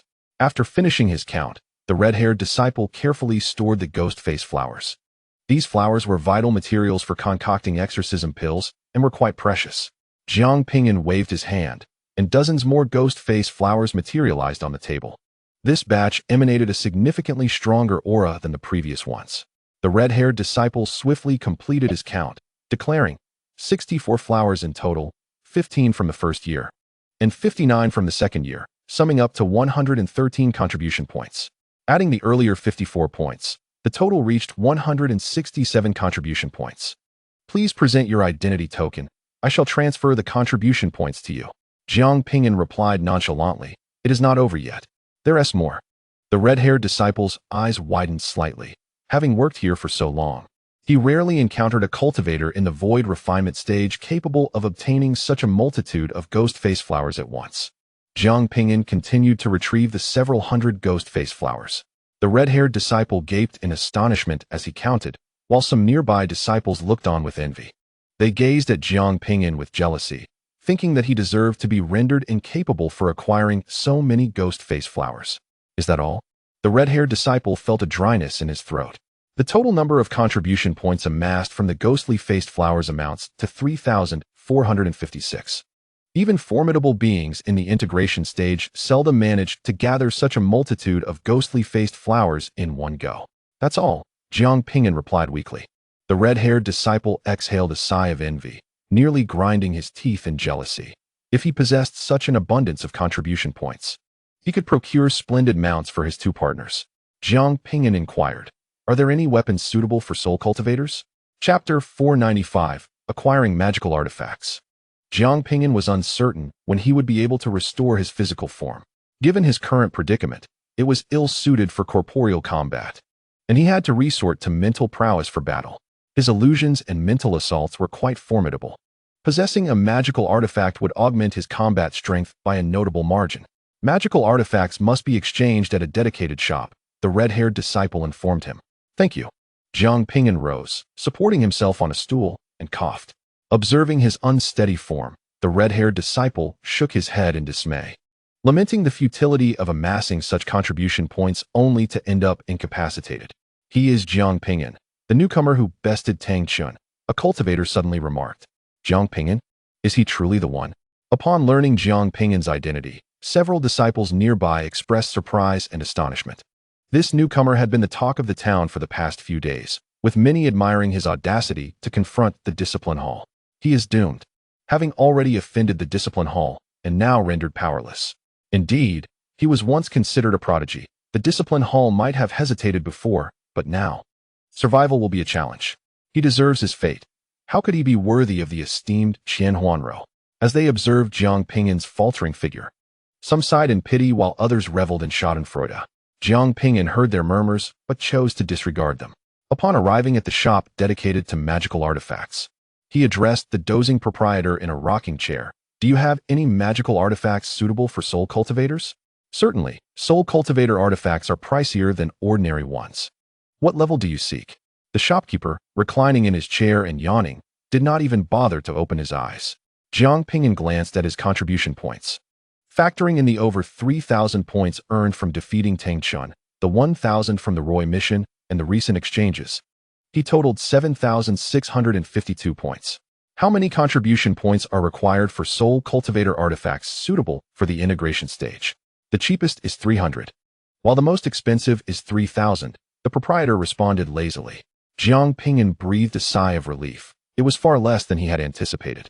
Then show me the most expensive one. To preempt any mockery from the proprietor due to his perceived weakness, he directly presented his identity token. You can't afford it. The proprietor was about to retort, but upon probing the identity token with his divine sense and discovering the substantial contribution points within, he promptly sealed his lips. He sprang up energetically, rubbing his hands with a grin. My friend, please, come right in. He kicked aside the nearby rocking chair and assisted Jiang Ping'an into the shop. They entered a room filled with soul cultivator artifacts, with walls adorned with various types of magical items, swords, blades, daggers, each taking on a myriad of forms. The profound principles of the universe flowed through the magical artifact, radiating a kaleidoscope of colors. The proprietor smiled and remarked, in truth, I would advise against acquiring a profound artifact, as a cultivator in the void refinement stage cannot fully harness its potential. However, possessing a high-level artifact during combat undoubtedly provides a significant advantage. What principles have you comprehended? Allow me to assist you in selecting an artifact that befits your strengths. Utilizing artifacts of the same attribute will maximize your combat prowess. Jiang Ping'an offered no response, his consciousness sweeping across the room until it fixated upon a particular artifact. A small black orb, the size of an eye, pulsated with the weighty principles of gravity and strength, distorting the surrounding space with its formidable force. The astute proprietor noticed Jiang Ping'an's gaze and promptly pointed to the small black sphere, exclaiming, My friend, your discerning eye serves you well. This is the Black Star, forged by the finest craftsmen of the Ascendant Pavilion, crafted from the essence of 100,000 miles of land. It bears 10 tiers of advanced principle runes. Each rune activated amplifies its power. Upon activating all 10 tiers, even an old monster in the Ascendant stage could be vanquished. Currently, we are offering a special discount. This artifact can be yours for a mere 3,500 contribution points. Jiang Ping'an coughed weakly, casting a faint glance at the proprietor. My health is poor, and I prefer to speak little. There are numerous shops in the contribution hall, each offering a variety of artifacts. If you are unwilling to engage earnestly, I can easily procure my needs elsewhere. This old man was undeniably boasting. The notion of slaying an Ascendant stage elder was laughable. How could a mere artifact from the integration stage threaten someone who had comprehended the forces of their domain? Seeing Jiang Ping'an's intent to depart, the proprietor hastily interjected. Very well, I shall concede. You may take it for 3,200 contribution points. Jiang Ping'an turned to leave. The proprietor quickly grasped his arm, urging him to listen. Let us speak civilly. Should you purchase this artifact, you may select an additional soul cultivation artifact from the void refinement stage to accompany it.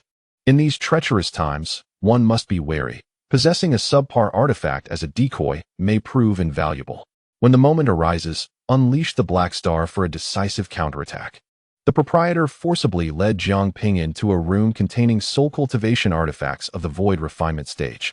Jiang Ping'an surveyed the array, disinterested in the low-tier items on display. Just as he was about to voice his disdain, something caught his attention. A box housing a transparent white thread resembling hair. It was so subtle that one could easily overlook it. Even his consciousness had failed to detect it, as if it possessed the ability to shield itself from perception. What is this? Jiang Ping'an pondered, sensing no discernible attributes. This is the hair of an immortal. The proprietor hastily fabricated a new identity for the item, though he too was uncertain of its nature. It had lingered here for ages without a name, only able to be activated through mental energy, presumably possessing the power of a void refinement stage artifact.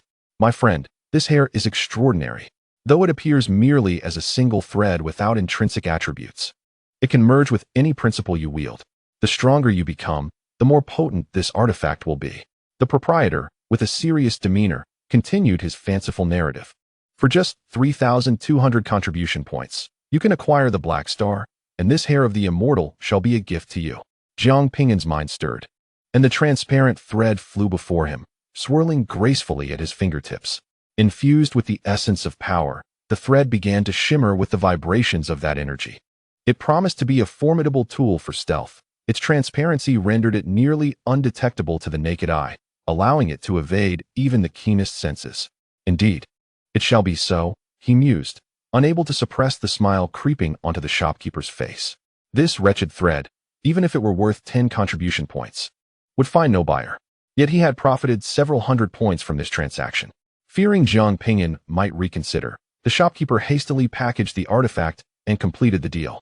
Jiang Ping'an stowed the Black Star away, idly toying with the delicate white thread as he made his way outside.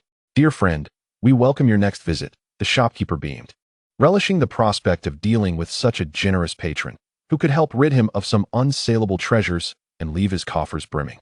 As Jiang Ping'an stepped out, a fellow cultivator passed by and inadvertently caught sight of the thread in his hand. Initially indifferent, a sudden realization dawned upon him, causing his eyes to widen in surprise. He hurried to Jiang Ping'an, urgency in his voice. Friend, is that thread for sale? Jiang Ping'an glanced up, assessing the individual clad in a disheveled white robe, his hair resembling a bird's nest, as if he had just risen from slumber. Not for sale, he replied coolly, attempting to sidestep the encounter. Yet, the cultivator, Qian, swiftly intercepted him, exclaiming, 5,000 contribution points. Will you sell it? The beaming shopkeeper, on the verge of retreating indoors, froze at the proclamation, his expression betraying his shock. Chapter 496, Soul Silkworm Thread. Jiang Ping'an was momentarily taken aback by the offered price.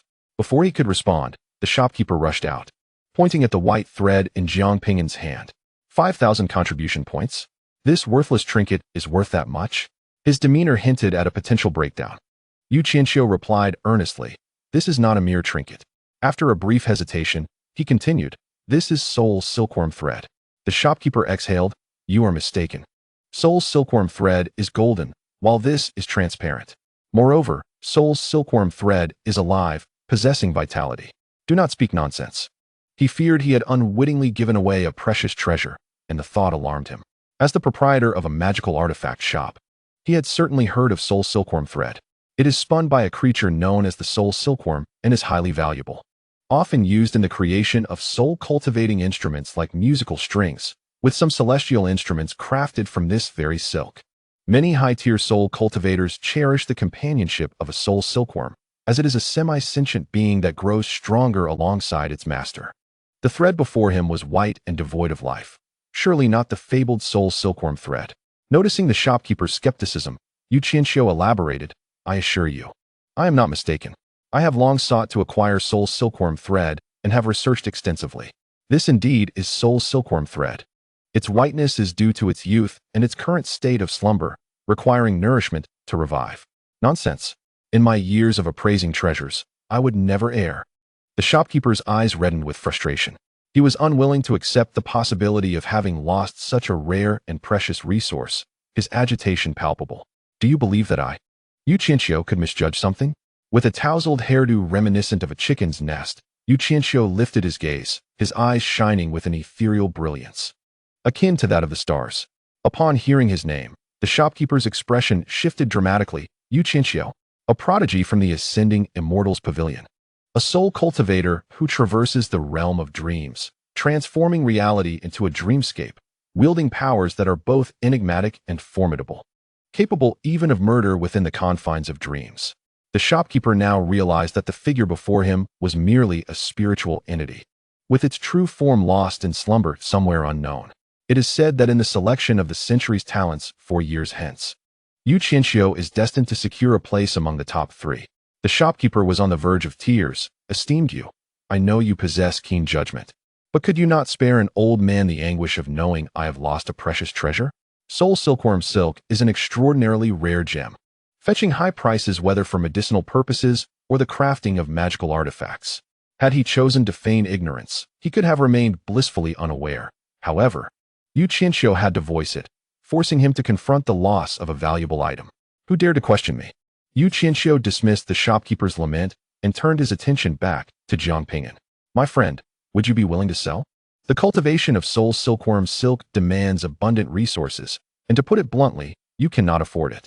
Soul silkworm silk is a semi-sentient entity, requiring specific high-tier plants for its cultivation, which the other party could not sustain.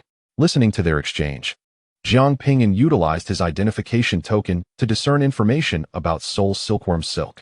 To his astonishment, it was indeed a semi-living entity, existing in a liminal space between life and non-life. Jiang Ping'an had not anticipated stumbling upon such a treasure. He tucked the soul silkworm silk away and attempted to replicate it using a treasure hunting basin, uncertain if a semi-living entity could be successfully duplicated. To his surprise, the replication was a success. Even more delightful was the fact that it had cost him merely 1,000 crystal coins. Jiang Ping'an turned to the individual who identified himself as Yu Qianxiu and inquired, "What is your highest offer?" "The limit is 6,000 contribution points," Yu Qianxiu replied. This price would send the loose cultivators in the integration stage into a frenzy. The second-generation immortals are invariably wealthier than those struggling commoners. No matter how strong a loose cultivator may be, they cannot compare to those with substantial backgrounds. "How many can you purchase at most?" Jiang Ping'an asked again. Yu Qianxiu was taken aback. "What do you mean? Does he possess more than one strand of soul silkworm silk?" Such a notion seemed implausible. Soul silkworm silk is exceedingly rare, and wealth alone cannot guarantee its acquisition. It was presumed he was merely inquiring. Nevertheless, Yu Qianxiu courteously responded, "At most, I can buy 3. Curse those wretched second-generation immortals." The shopkeeper silently fumed. It dawned on him that his current establishment was, in fact, a subsidiary of the Yu family. Jiang Ping'an retrieved 3 strands of white soul silkworm silk. Upon witnessing this, both Yu Qianxiu and the shopkeeper's eyes widened in disbelief. 3 strands of soul silkworm silk. Where had this individual acquired such a bounty? Had he stumbled upon a silkworm nest? Seeing their astonished expressions, Jiang Ping'an sighed internally. He did not wish to draw such attention, but circumstances dictated otherwise. He needed to amass funds swiftly to procure the 9-turns-universe pill. He had already been sufficiently discreet, presenting only 3 strands when he could have replicated more. "Please, contribute points," Jiang Ping'an implored weakly.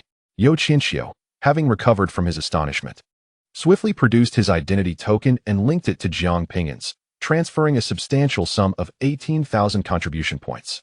This considerable fortune was now under Jiang Ping'an's name. However, Jiang Ping'an felt no joy, as this amount fell significantly short of the 500,000 contribution points he aspired to attain. Meanwhile, Yu Qianxiu was elated to have acquired 3 strands of soul silk. Believing that these precious materials would undoubtedly allow him to recoup his investments in the upcoming battle at the Immortal Pavilion, he departed in high spirits, eagerly anticipating nurturing the soul silk.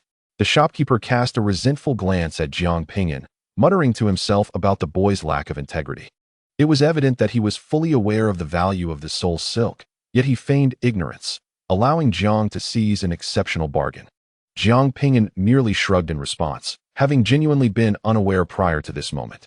The shopkeeper, upon witnessing the 3 strands Yu Qianxiu had obtained, suspected that Jiang Ping'an's earlier confusion had been an act. As Jiang Ping'an turned to leave, he reached for the communication talisman at his waist, which flickered to life just then. A lucrative opportunity awaited him. Qian Huanrou's melodious voice emanated from within. "What opportunity for wealth?" Jiang Ping'an inquired, his curiosity piqued. He was particularly eager to earn contribution points, as failure to do so would compel him to resort to reckless resource duplication. Qian Huanrou explained, "The discipline office seems to have gone mad this year, expanding their recruitment tenfold.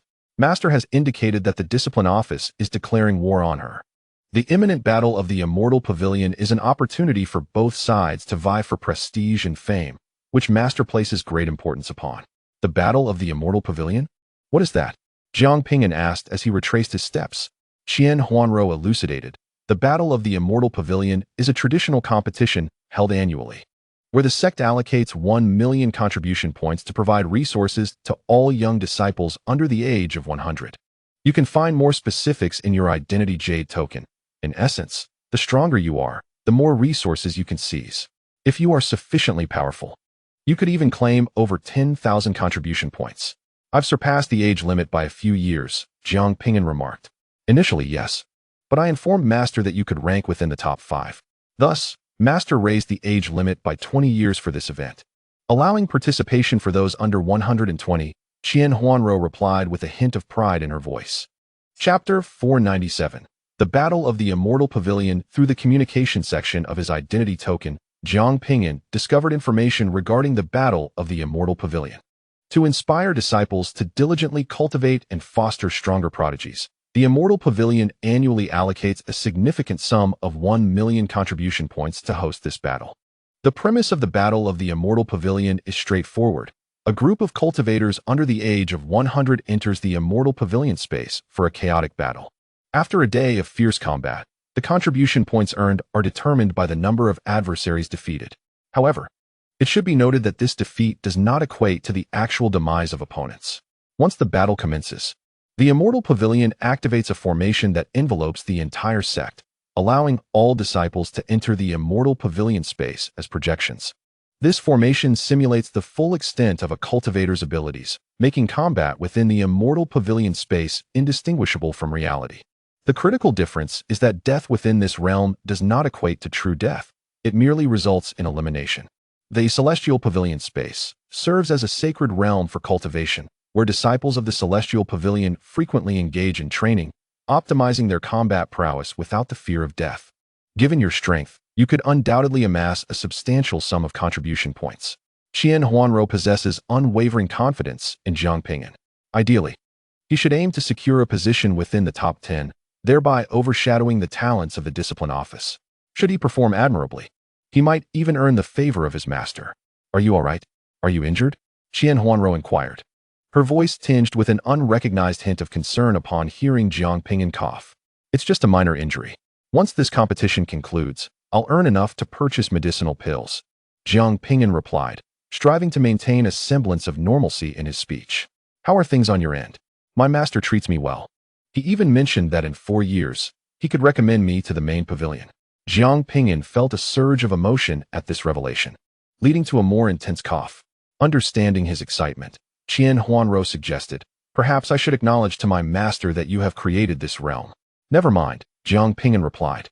If I admit it now, the pavilion master might be displeased or skeptical, thinking I'm merely trying to support you. He resolved to diligently earn his contribution points instead. The upcoming Celestial Pavilion battle presents an opportunity to garner contribution points. Defeating an opponent yields 1 point. Should that opponent possess multiple points, victory would allow for their accumulation.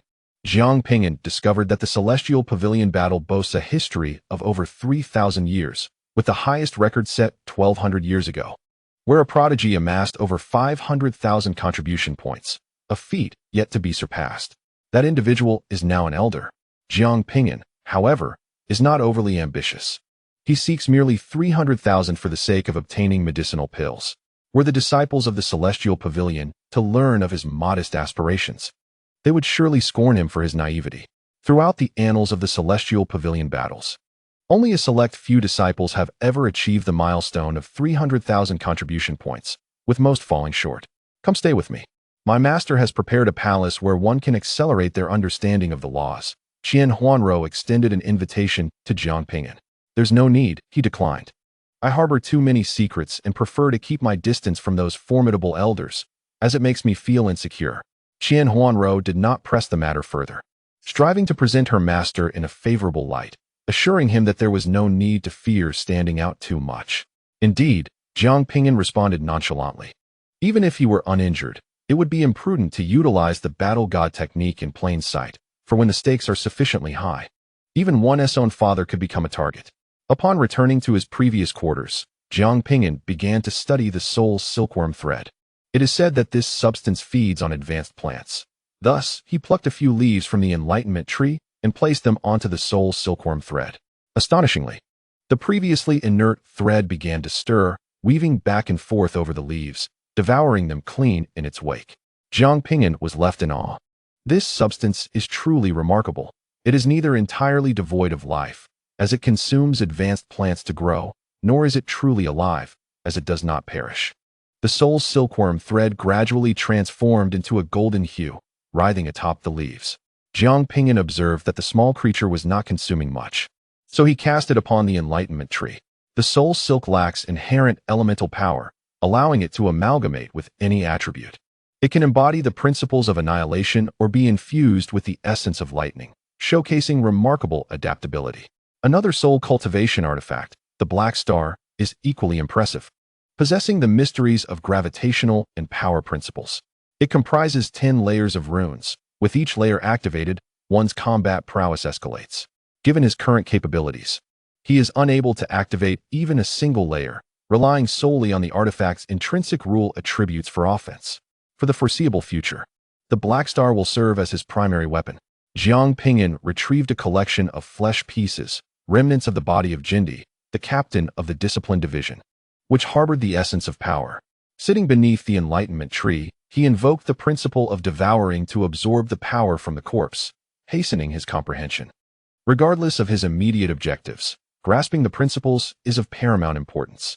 Mastery of all principles is requisite for delving into the fourth realm. As the days draw closer to the battle at the Celestial Pavilion, the disciples within the sect engage in fervent discussions regarding the impending conflict. The Celestial Pavilion battle is upon us again. I perished during my first attempt years ago, but this year, I shall surely survive. Don't be naive. It's curious that the age limit, initially set at 100 years, has been raised to 120. There will undoubtedly be formidable beings at the integration stage. Surely, those at the integration stage would not stoop to attacking us lower-tier cultivators, would they? Typically, they refrain from interference, but if you have significantly contributed, that could change. Owing to the change in age regulations, this edition of the Celestial Pavilion battle has become the most fiercely contested yet. Some exceptionally gifted talents have already entered the integration stage at this age. Naturally, the truly gifted ones have long been selected for the Grand Pavilion, leaving behind only a handful of young prodigies. Who do you think will claim the top spot this time? I wager it will be Shintu Yi, who has entered the path of slaughter. He is particularly suited for such combat. Ren Hongchun, endowed with divine abilities, also stands a greater chance. I've heard she can already contend against integration stage experts. Yu Qianxiu, the son of Elder Yu, also has a shot at victory. The Celestial Pavilion has opened a betting pool, with many analyzing who might emerge victorious. The leading candidates are 3, Shintu Yi, Yu Qianxiu, and Ren Hongchun, all of whom possess exceptional talents. A successful wager on the champion would yield triple returns. Betting on other integration stage champions could bring quadruple returns, while a bet on a refinement stage cultivator would result in quintuple returns. Because bets can be placed directly via identity tokens, it is exceedingly convenient, prompting many disciples to wager a portion of their contribution points. Some gamblers, in pursuit of resources, wagered all their contribution points and even borrowed money to gamble.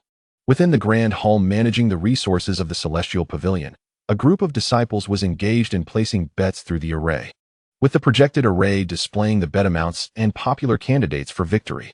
Only a dozen or so individuals are deemed likely to win, particularly the 3 exceptional prodigies, who have attracted the most bets. These 3 have already reached the integration stage, rendering them virtually invincible among their peers. At that moment, the array flickered, and a name suddenly appeared among the contenders for victory. Jiang Ping'an, contribution points. Who is Jiang Ping'an? Is he a formidable being at the fusion stage? I have not heard of him before. One disciple, noticing this scene, inquired with curiosity. Jiang Ping'an? It seems he is the newcomer who defeated Tang Chun. His cultivation level appears to be merely at the early stage of the void refinement. A disciple with some knowledge of Jiang Ping'an remarked, there are actually fools betting on him to win the championship. If he were to triumph, I would willingly offer him my Dao companion. Laughter erupted among the disciples. In these times, all sorts of bizarre creatures have emerged.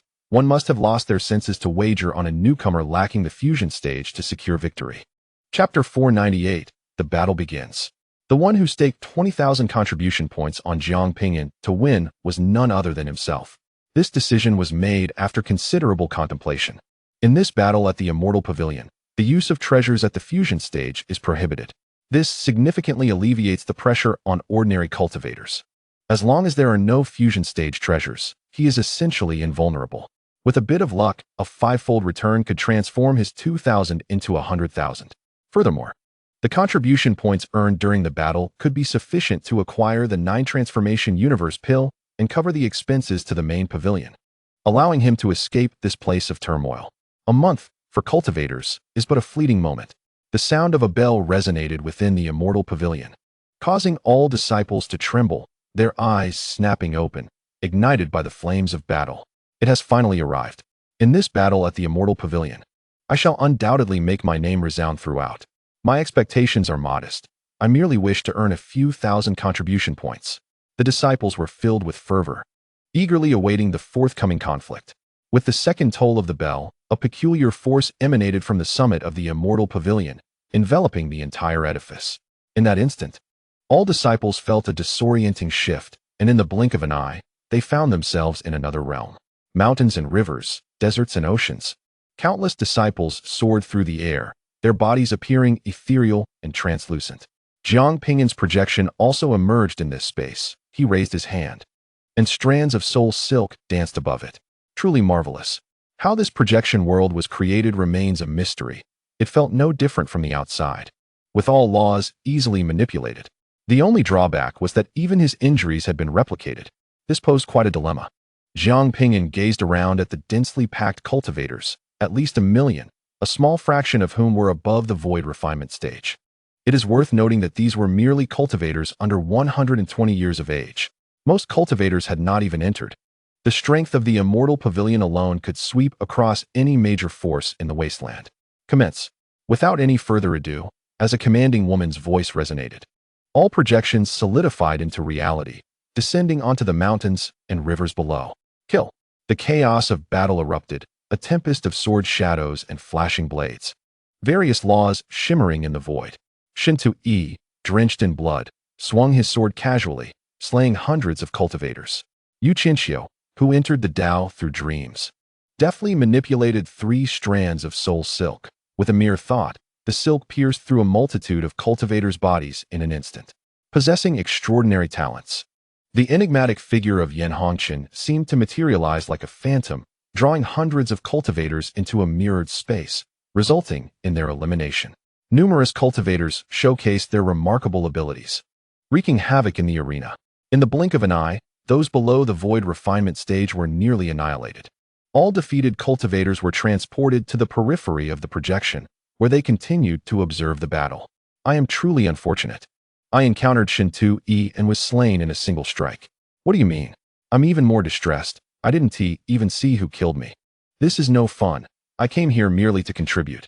A multitude of eliminated cultivators incessantly lamented, feeling as though their presence in this realm was merely to make up the numbers.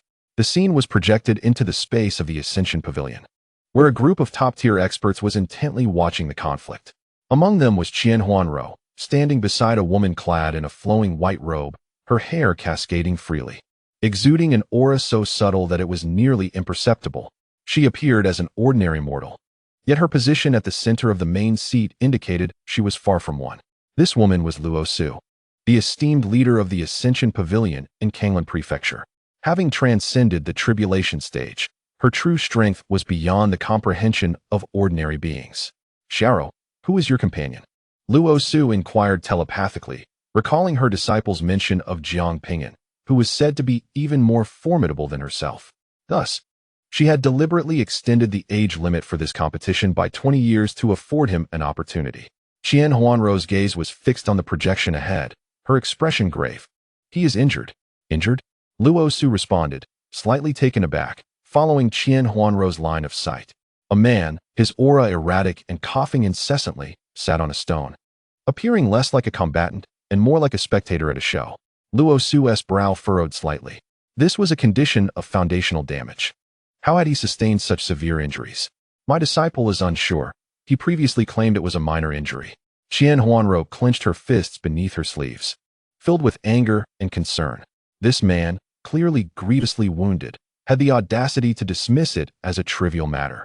Damage to one's foundation was tantamount to being crippled. If not promptly addressed, he might never cultivate again in this lifetime. Sighing, Luo Su had hoped that Jiang Ping'an would astonish her, but it seemed disappointment was inevitable. In his current state, he was unlikely to shine, and it was doubtful he would even last until the end. Fortunately, she had not harbored high expectations for his performance. The reason Luo Su had agreed to extend the age limit for this Ascension Pavilion battle, allowing him to participate, was primarily to bring a moment of joy to Huanrou. After glancing at Jiang Ping'an a few times, Luo Su averted her gaze, deeming him unworthy of further concern. Turning to a nearby elder clad in black, she smiled and remarked, "Elder Yu, this child Qianxiu possesses your former charm. Perhaps he may break the record you set 1,200 years ago." The elder, known as Yu Xiu, was the grand elder and the prodigy responsible for that record over a century ago. The majority of the branch's assets belonged to the Yu family, placing them in a position of unique significance. The Yu family's attitude was crucial for Luo Su's stability in her role, necessitating diligent efforts to maintain their relationship. Qianxiu, that lad, still has a long way to go. He seems oblivious to the need for diligence, preferring instead to indulge in slumber. Insisting on forging a path of his own, pursuing this fanciful notion of entering the Dao through dreams. It truly vexes me. Yu Xiu muttered criticisms about his son Yu Qianxiu, yet the smile adorning his face betrayed his true sentiments. He was immensely proud of his exceptional son. Beside him, Elder Huahaizhou from the discipline office produced an exquisite black box and presented it to Yu Xiu. "Elder Yu, this is a soul silk that I procured with considerable effort. It is exceptionally suited for soul cultivation and aligns perfectly with young Qianxiu." Yu Xiu's eyes gleamed at the sight of the black box. "I am most grateful, Elder Hua. My son has coveted this for quite some time. Whatever the cost in spirit crystals, I shall reimburse you. There is no need to discuss money between us. It suffices that young Qianxiu appreciates this." Huahaizhou replied with a smile. Russell observed the two in their jovial exchange, a flicker of concern crossing her eyes. The Yu family adeptly navigated various interests, reaping benefits from both sides. Her conflict with the discipline office could potentially lead to her downfall if they offered sufficient advantages to the Yu family. The discipline office, after all, harbored a formidable presence that surpassed the tribulation stage. As the disciples within the Immortal Pavilion engaged in fierce combat, numerous cultivators were eliminated. Those who remained bore contribution points above their heads. The more they vanquished, the brighter the numbers shone. Jiang Ping'an remained unhurried, resting upon a stone. He pondered the need for such a realistic simulation. Were he in an unscathed state, he could have commenced battle immediately. In the current scenario, he could only bide his time and seize the contribution points of others later. Most cultivators shared this mindset, striving to avoid intense confrontations early on to evade unwanted attention. Here lies an injured cultivator. A passing cultivator noticed Jiang Ping'an, a gleeful expression blossoming on his face. "This fool isn't even hiding. It seems he has surrendered. What a gift of contribution points. The heavens truly favored him. In this battle of the Immortal Pavilion, he was destined to survive till the end." The cultivator gleefully charged towards Jiang Ping'an. Chapter 499. The Wrath of Jiang Ping'an. Jiang Ping'an sat upon the stone, observing the approaching cultivator as he infused the principles of destruction and the power of thunder into the soul silk. The soul silk transformed into a streak of black light, moving with astonishing speed. The cultivator had no time to react, and his primordial spirit and head were obliterated by the principles of destruction. In a flash of brilliance, the cultivator vanished, only to find himself at the spectator's stance. "I was actually eliminated in an instant. I am a formidable cultivator in the late stage of the void refinement realm," he exclaimed in shock. "I have uncovered a hidden powerhouse." Although he is injured, his combat prowess rivals that of an ordinary integration stage expert. A nearby eliminated cultivator cast a disdainful glance at him. "Stop making excuses. You were eliminated, plain and simple. I could just as easily claim I was slain by Yu Qianxiu." Truly, he was exceptionally strong. The shocked cultivator insisted. Yes, indeed, the others dismissed him, no longer paying him heed. This cultivator felt immensely frustrated. He was not lying. That individual was genuinely powerful. Surrounding disciples continued to observe and discuss the unfolding events. I bet on Shen 2E to secure first place. I hope he doesn't let me down. In the midst of this chaotic melee, the extraordinarily gifted and formidable Ran Hongqian appears to possess an advantage. She skillfully manipulates the battle through her mirrors, drawing opponents into their reflections, where she reigns as an invincible presence. Yu Qianxiu, having somehow acquired 3 strands of soul silkworm thread, is seemingly unbeatable with such assistance. The crown of victory undoubtedly belongs to him. The focus of the crowd is predominantly on these few prodigies, while the injured Jiang Ping'an has garnered little attention. After dispatching an opponent, a number materializes above his head. 1. This signifies a contribution point. Jiang Ping'an remains unfazed, opting to wait until the skirmish concludes before claiming the contribution points from the victors, a far more effortless endeavor than defeating each adversary individually. As the soul silkworm threads return and entwine around his fingers, Jiang Ping'an has just secured them when he suddenly senses something amiss and turns around. 2 streaks of light flash by, revealing the slender figures of Yi Wuqing and Roy. In such an expansive celestial hall, it is puzzling how they managed to locate him. Boss, what happened to you? Upon noticing Jiang Ping'an's altered aura, Yi Wuqing's expression shifts dramatically. Why is it that every time we part ways, you end up injured? It's nothing serious, Jiang Ping'an replies nonchalantly. Nothing serious? You've clearly sustained a foundational injury. If not treated promptly, you could become incapacitated. Roy, standing nearby, is taken aback. What had Jiang Ping'an endured to sustain such an injury? Once this celestial hall battle concludes, I shall earn enough contribution points to purchase medicinal pills. It's of no concern, Jiang Ping'an states. In your current state, surviving is already a challenge, let alone earning contribution points. Roy bluntly expresses, voicing his thoughts without reservation. This injury requires a 9 turns Qi transformation pill to heal, which costs 300,000 contribution points. Upon hearing this staggering figure, Yi Wuqing grips her sword tightly. Boss, I will protect you and assist you in earning contribution points. There's no need. You should focus on your own tasks. If you remain here, how will those individuals approach me? Jiang Ping'an asserts, knowing that upon seeing his injury, others would surely be tempted to engage him. With resolve, Roy declares, for Yi Wuqing's sake, I shall make an effort to earn additional contribution points and procure a 9 turns Qi transformation pill for you. Thank you. But that won't be necessary, Jiang Ping'an replies, wary of incurring debts of gratitude, which are notoriously difficult to repay. Roy, undeterred, takes Yi Wuqing's hand, urging, come, Wuqing. Let us go earn contribution points. Yi Wuqing does not resist, recognizing that Roy may be her only hope for saving Jiang Ping'an. Given his current condition, even if he survives to the end, amassing a significant number of contribution points seems implausible. Jiang Ping'an sits quietly on a bench, preparing to strike in the final hour, targeting those cultivators with high scores. However, fate rarely unfolds as planned. Just as Roy and Yi Wuqing depart, they are met with a barrage of attacks from a group of cultivators. You bunch of imbeciles from the discipline division. How dare you openly violate the rules and collaborate? Roy roars in fury. We're not collaborating. We merely happened to cross paths and decided to eliminate you. A cultivator from the discipline division retorts, unleashing formidable spells that force Roy to retreat repeatedly. Isn't that Jiang Ping'an? A disciple from the discipline division noticed Jiang Ping'an below. Perfect, let's deal with him. All enemies of the discipline division must perish. A formidable practitioner in the later stage of the void refinement realm unleashed the judgment fist, launching an assault on Jiang Ping'an. A colossal fist materialized above him. Boss, run. Yi Wuqing decisively dashed beneath the fist, leaving no opportunity for Jiang Ping'an to speak, and detonated himself. Although Yi Wuqing had recently broken through to the void refinement realm, his lower level meant he possessed little combat power. He could only utilize the force of his self-detonation to temporarily delay the enemy's attack, granting Jiang Ping'an a moment to escape. Boom. Yi Wuqing's body exploded, momentarily stalling the gathering judgment fist and alleviating some of the pressure. Seizing the opportunity, Jiang Ping'an vanished from his original position, evading the blow. Damn it, you wretched scoundrel. The discipline division disciple, furious at Jiang Ping'an's successful evasion, seethed. So much spiritual energy wasted on a single punch. And yet Jiang Ping'an remained unharmed, all because of that earlier meddler.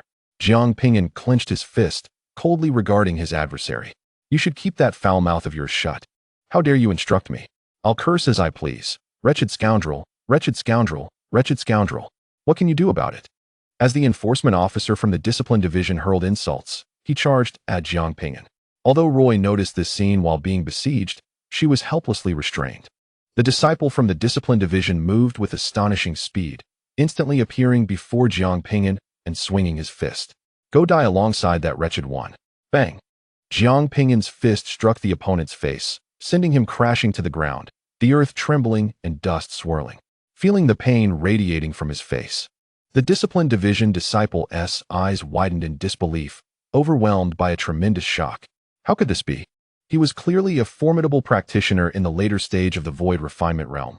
How could he be sent sprawling by a single punch? As he attempted to rise and retaliate, he found himself pinned to the ground by an overwhelming mental force, utterly immobilized. Jiang Ping'an raised his fist and slammed it into the opponent's mouth. One punch, two punches. How dare you insult me? The enforcement officer's teeth were shattered, his nose crumpled.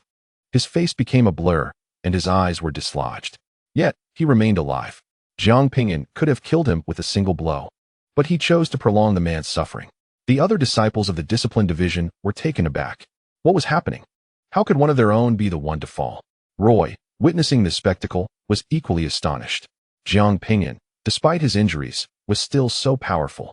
Two more discipline division disciples rushed in, intent on attacking Jiang Ping'an. Be careful. Run, Roy shouted in warning. It seemed Jiang Ping'an was oblivious, continuing to unleash his fury upon the practitioner beneath him with relentless punches. The two disciples had already arrived behind Jiang Ping'an. It was over. Roy hadn't expected that the seemingly calm Jiang Ping'an could exhibit such a volatile side. Chapter 500. The mighty display of soul silkworm threads. Two disciples of the discipline division, having stealthily approached, observed Jiang Ping'an with disdain as he remained oblivious to their presence. How could someone be so lacking in vigilance, failing to notice them at such close proximity? As they pondered this, an excruciating pain suddenly struck their heads. And in the next moment, they found themselves on the observation platform. What had transpired? What had happened? Their faces reflected shock and confusion. They had seen nothing and yet were eliminated. How had the opponent accomplished this? Jiang Ping'an, having smashed the head of a cursing disciple into a grotesque pulp, proceeded to assault his bones and internal organs, subjecting him to unimaginable agony. The unfortunate disciple could not even cry out, for his skull had been utterly crushed. Attempting to self-detonate, he discovered that a force had sealed his body, rendering him incapable of unleashing his power. He could only endure the torment. Regret, fear, and rage surged within him. Had he known, he would never have dared to curse that woman. Drenched in blood, Jiang Ping'an reduced the disciple to mere flesh and gore. Meanwhile, the five disciples surrounding Roy felt an icy chill of dread wash over them. One of the discipline division's disciples conjured a flame that blossomed into a flower in the sky. Observing this from afar, other disciples of the discipline division swiftly converged toward the spectacle. Outside the arena, Yi Wuqing watched her leader's frenzied demeanor with a profound sense of emotion. She understood that his loss of composure was fueled by a desire for vengeance on her behalf. Clenching her fists with worry, she noticed a multitude of disciples advancing toward them. On the battlefield, Roy too witnessed this alarming scene, her spirits plummeting. With so many enemies approaching, elimination was inevitable. She turned to Jiang Ping'an and shouted, "Stop fighting. We must flee." Jiang Ping'an, fully aware of the imminent arrival of formidable foes, coldly addressed the bloody disciple before him. "Do not let me encounter you again in reality." With that, he delivered a devastating punch to the disciple's face, obliterating his skull. Coughing, Jiang Ping'an gradually rose to his feet. The exertion had left his breath uneven, wiping the blood from his face. He surveyed the oncoming disciples without a flicker of emotion in his gaze. In the grand hall of the Ascension Pavilion, Russell, observing the battle, noticed the disciples of the discipline division gathering toward his daughter. Rising abruptly, he angrily questioned Huaizhou, "Elder Hua, what does this mean? Are you openly violating the rule against collaboration? Have we violated anything?" Huaizhou leaned back in his chair, his demeanor relaxed. "The regulation prohibits more than 5 individuals from attacking a single person, and it appears we are within that limit. Those approaching may simply be spectators." Russell felt a wave of frustration. Indeed, the rule stipulated that exceeding 5 participants constituted a violation, yet it was evident that they intended to encircle their target. In previous years of the Ascension Pavilion battles, the Discipline Division had concealed such tactics, but this time they were unabashed. Surrounded by numerous cultivators, Roy found herself in a dire predicament, with little hope of escape. Russell understood that Ho Hai Zhou would rather deprive his disciples of contribution points than allow her any respite. On the battlefield, as Roy beheld the multitude of Enforcement Division disciples drawing near, her anxiety intensified. Jiang Ping'an, I will cover you. Retreat at once. Jiang Ping'an, already injured, faced a charge from several adversaries, yet showed no inclination to flee, instead calmly observing the oncoming Enforcement Division cultivators. In a state of alarm, Roy shouted, "What are you doing? Didn't you hear me? Run." Had he been rendered speechless? Why wasn't he fleeing? However, this thought was swiftly dismissed as she witnessed Jiang Ping'an stepping forward, leaving a trail of blood towards the enemy. Roy's mouth fell open. This was not mere folly, but madness. There were too many of them. He could not possibly defeat them. Even without his injuries, the odds of triumph against such a swarm were exceedingly slim. As Jiang Ping'an advanced, the expressions of the Enforcement Division disciples turned peculiar. Was he truly seeking to engage in a desperate struggle? It was laughable. His chaotic aura clearly indicated severe injury. How could he possibly contend? 3 swift cultivators charged at him from 3 directions. In a flash, a black lightning bolt surged through their bodies, and they disintegrated into white light, a strand of soul silk, imbued with the principles of destruction and thunder, coiled around Jiang Ping'an, emanating an eerie luminescence. What incredible speed! What sort of artifact was this? It was extraordinarily sharp. Could it be a type of spiritual artifact? Was he a soul cultivator? The other Enforcement Division cultivators were taken aback by the soul silk. Even the most elite artifacts of the void refinement stage might not possess such sharpness. What was this thread? Fear not. Regardless of the artifact he wields, we outnumber him. How could we be defeated by a mere sickly wretch? They exchanged glances, and 5 of them surged forth to confront Jiang Ping'an. However, as they charged, they suddenly felt their bodies stiffen. An unseen chain appeared, halting their movements. In that instant of pause, the soul silk transformed into a flash of lightning, piercing through their forms. The soul silk moved with blinding speed, leaving the enemies no time to react or defend themselves. Even if they had attempted to defend, the principle of destruction could obliterate all. It was nearly impossible to counter at their level, save for a few rare exceptions like the principles of chaos. As the 5 cultivators vanished into white light, disbelief spread across the faces of those present. 5 individuals had been eliminated in an instant. Suddenly, a late-stage void refinement expert shouted, "Be cautious. His artifact is immensely powerful. Prepare your defenses in advance." Just as he spoke, he noticed the thread hurtling towards him. He swiftly dodged, a smug smile crossing his face. Such trivial skills could not harm our elite if we were vigilant. Yet, just as he boasted, the soul silk pierced through his brow, leaving a crimson mark. His expression froze. Impossible? He had clearly evaded it. How could it suddenly appear before him? An illusion. It was an illusion. The figure he had just evaded was but a phantom. Regrettably, he comprehended the truth too late. Jiang Ping'an, with an expression devoid of emotion, dragged his weakened body while manipulating the soul silks to launch an assault against the formidable disciples of the Discipline Office. The illusionary arts combined with the soul silks rendered this group nearly defenseless. Those besieging Roy were effortlessly dispatched. Jiang Ping'an advanced towards the countless disciples of the Discipline Office, addressing them with disdain. "You all presume this world is yours to command, to manipulate the fates of others at will, to decide life or death indiscriminately, and to trample upon the dignity of others. Individuals like you will never change. Only through your demise can you be made to vanish forever. Perhaps then you might regret your actions in another realm." With each step he took and every word he uttered, a disciple transformed into white light and disappeared. Charge! Altogether, a group attempted to encircle Jiang Ping'an, yet they found themselves unable to approach within 100 meters, lest they be pierced through. So swift. We cannot defend ourselves. What kind of artifact is this that possesses such might? Cries of astonishment and screams of despair echoed throughout the battlefield.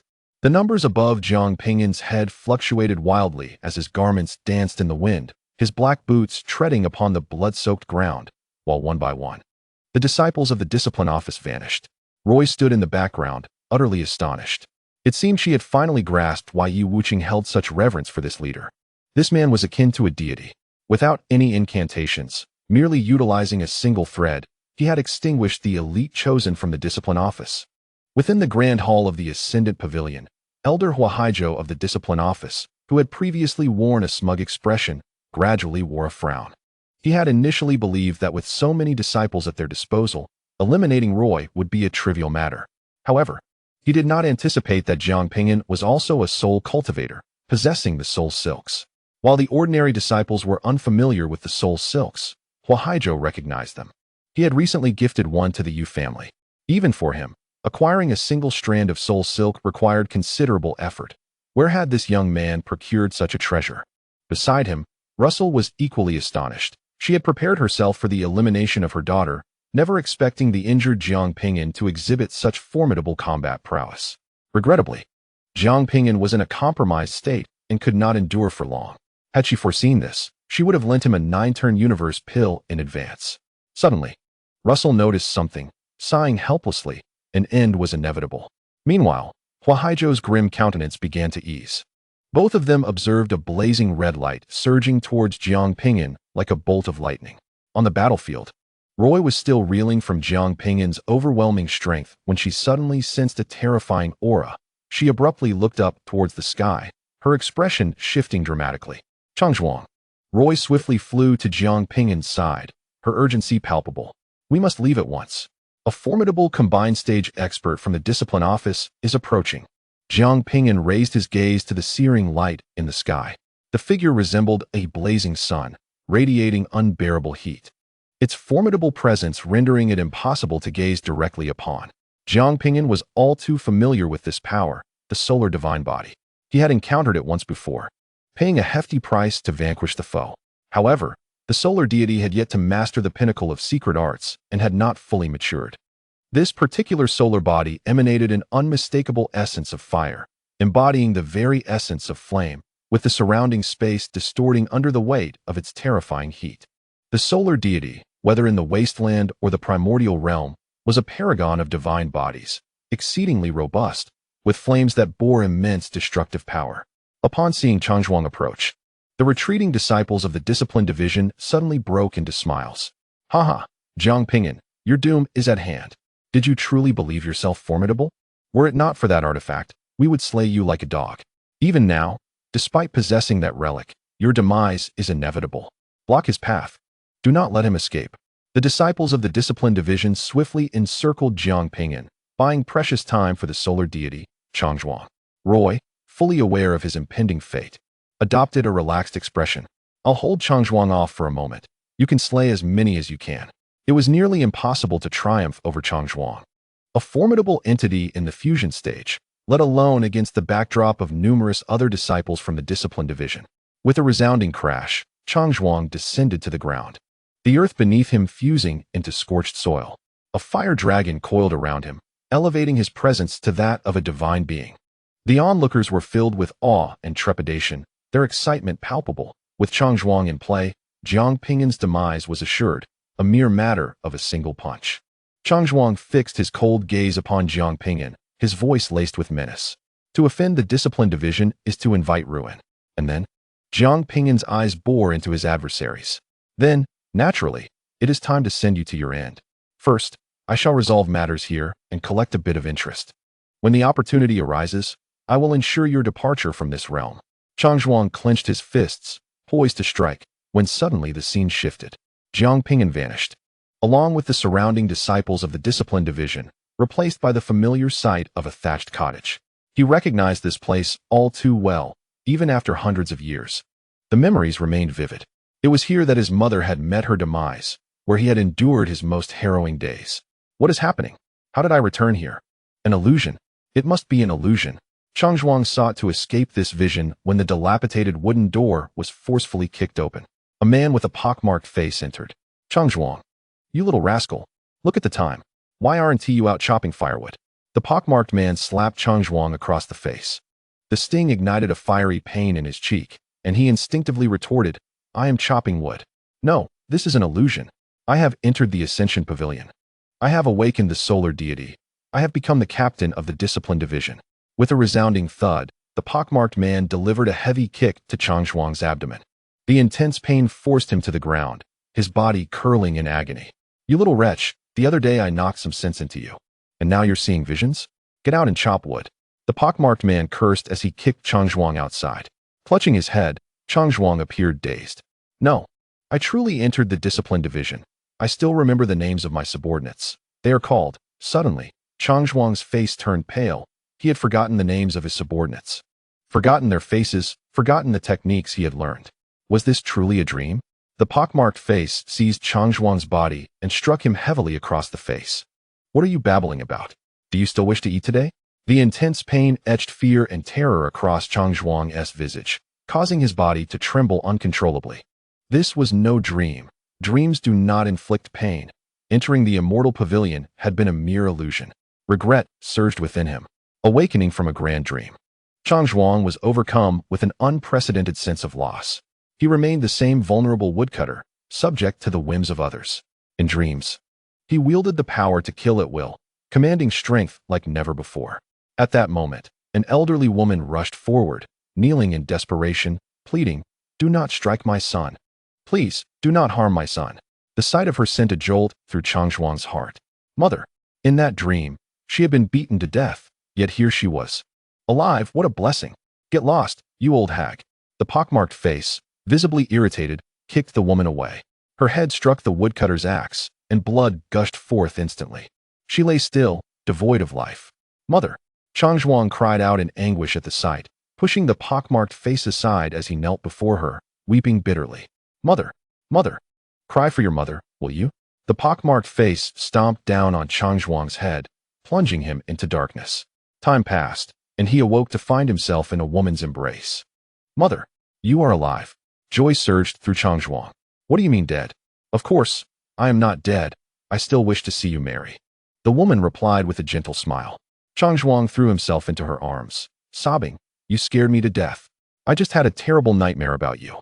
Suddenly, the door was kicked open. The pockmarked face stormed in, brandishing a kitchen knife. You wretched woman.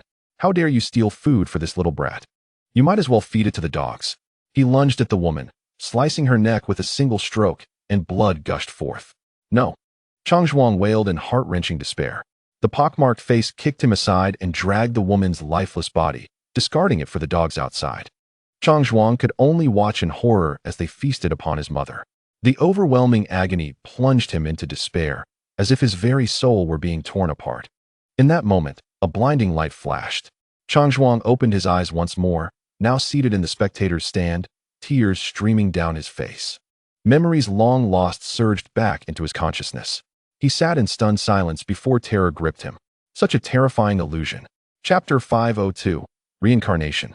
Rebirth. Chang Zhuang had previously encountered illusions and easily unraveled them. Yet this time was different. He was completely unaware of being ensnared in one. Under the spell of the illusion, memories of reality blurred, resembling a dream so vividly that one could easily believe they were merely dreaming. Curse it. I should have dealt with the opponent immediately upon encountering them. Chang Zhuang seethed with frustration. As a favored contender for victory, being eliminated so early was utterly humiliating. If given the chance to strike Jiang Ping'an, he would undoubtedly perish. This Jiang Ping'an was merely strong in spirit. In terms of physical strength, he could not possibly compare. He vowed that when he confronted Jiang Ping'an in reality, he would ensure the latter faced a reckoning.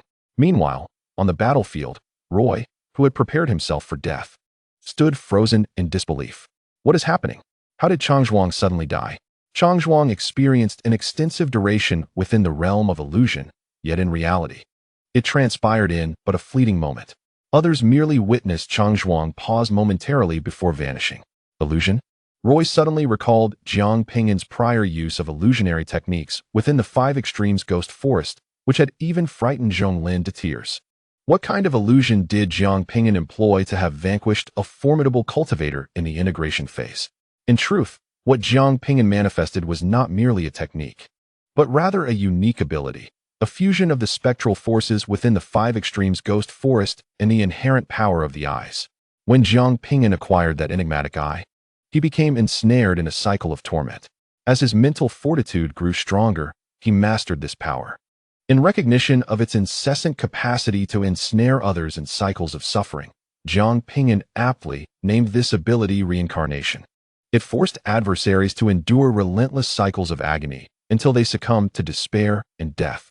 Had it not been for the protective measures of the celestial pavilion space, which swiftly determined Changzhuang's demise and transported him away, he would undoubtedly have perished within the throes of reincarnation.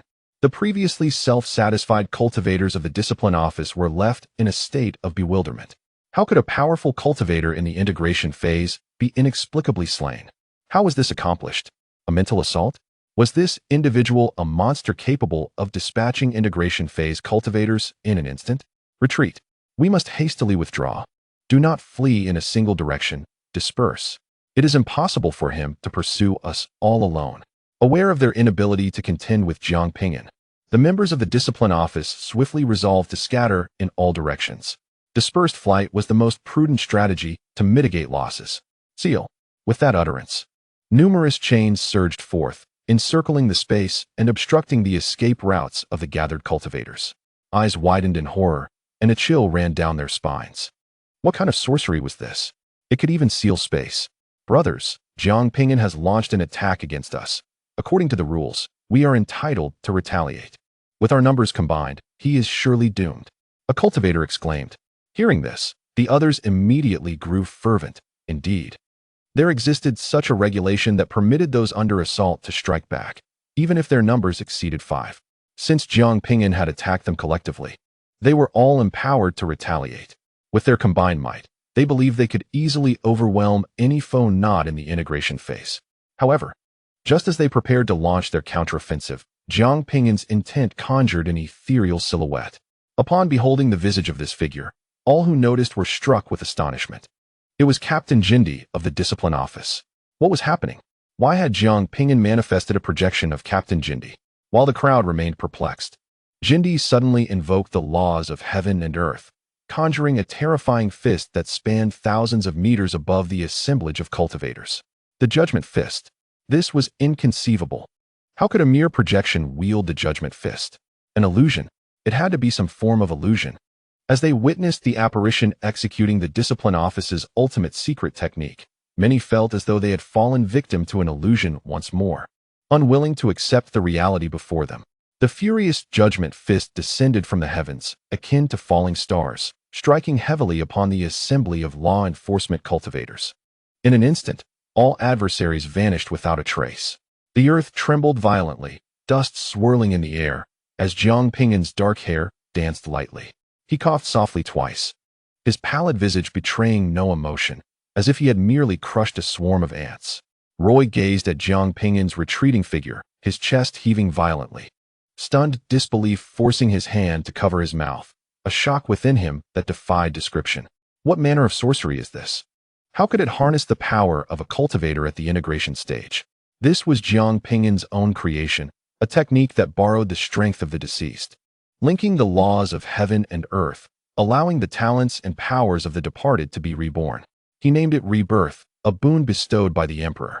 Observing Jiang Ping'an's imposing stature, Roy found himself momentarily betraying his loyalty to Yi Wuqing in his heart.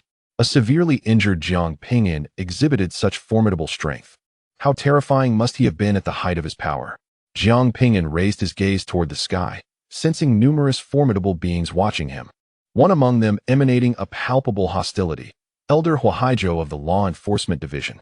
You Law Enforcement Division are nothing but this. Jiang Ping'an's calm voice, though soft, resonated like thunder within the hearts of all present at the Ascendant Pavilion. The upper echelons of the pavilion were left astounded. Although they were momentarily shaken by Jiang Ping'an's displayed technique, it paled in comparison to the shock delivered by his words. This was a public affront to the Law Enforcement Division. Even the elders would not dare to act so boldly. This young man is truly audacious. Huaizhou's expression remained impassive, seemingly unaffected, yet his tightly clenched fist betrayed his inner turmoil. Russell, glancing at Jiang Ping'an, regarded him with newfound respect. Indeed, as his disciple Qian Huanrou had mentioned, Jiang Ping'an was extraordinary. A smile graced Russell's lips as he looked toward Huaizhou beside him, remarking, Elder Hua, your people are quite impressive, managing to withstand Jiang Ping'an for so long. Upon hearing Russell's sardonic tone, Huaizhou trembled, struggling to suppress the rage boiling within him. He could not fathom how Jiang Ping'an could possess such strength. Observing Huaizhou's discomfort, Russell felt a surge of elation and discreetly inquired of his disciple Qian Huanrou. Qian Huanrou, what is the name of the technique Jiang Ping'an just employed? How is he able to summon the projections of others to assist in his attacks? Even she was witnessing such a technique for the first time, leaving her in awe. Qian Huanrou shook her head, uncertain. Russell was momentarily taken aback. Did he not even reveal the name? That is not the case. It is his original technique, and I have yet to ask for its name. Qian Huanrou's expression was complex. Only by understanding Jiang Ping'an's growth could one truly grasp the magnitude of the astonishment. An original technique? Impossible. How could one of his realm devise such a level of sorcery? Russell utterly refused to believe that Jiang Ping'an had created it himself. The technique Jiang Ping'an had unleashed transcended ordinary rules. How could a cultivator comprehending the third-tier laws possess such capability? Russell harbored suspicions that Jiang Ping'an was disingenuous, concealing the true origins of this technique from Qian Huanrou, falsely claiming it as his own invention to deceive her and elevate his stature in her eyes. Russell believed he had discerned the truth behind it all. Regardless, the crisis had been averted. Is this all the personnel your discipline office possesses? Did you not intend to eliminate me? I, Jiang Ping'an, await you here. Utilizing a sound amplification technique, Jiang Ping'an's voice reverberated across half the battlefield. Russell's beautiful eyes widened in astonishment. Chapter 503. Learning the Guqin. Upon hearing Jiang Ping'an's voice, Russell was taken aback. Was this fool truly as dim-witted as he seemed? After narrowly escaping danger, what was he attempting to accomplish? Did he intend to challenge all the disciples of the discipline office single-handedly? If his aim was to slay the practitioners of the discipline office, he could have sought them out discreetly. Yet his brazen display would undoubtedly attract a multitude of cultivators to his location. Indeed, the cultivators of the discipline office, in search of adversaries, swiftly altered their course towards the source of the sound. To dare challenge the discipline office was tantamount to courting death. This audacious young man needed to be taught a lesson. In this era, fools abound. You go and deal with him while I refrain from intervening. He is not worth my effort. While not every member of the discipline office rushed to his side, a significant number did. The disciples of the ascending Immortal Pavilion, not affiliated with the discipline office, rejoiced. How wonderful! Thanks to this idiot.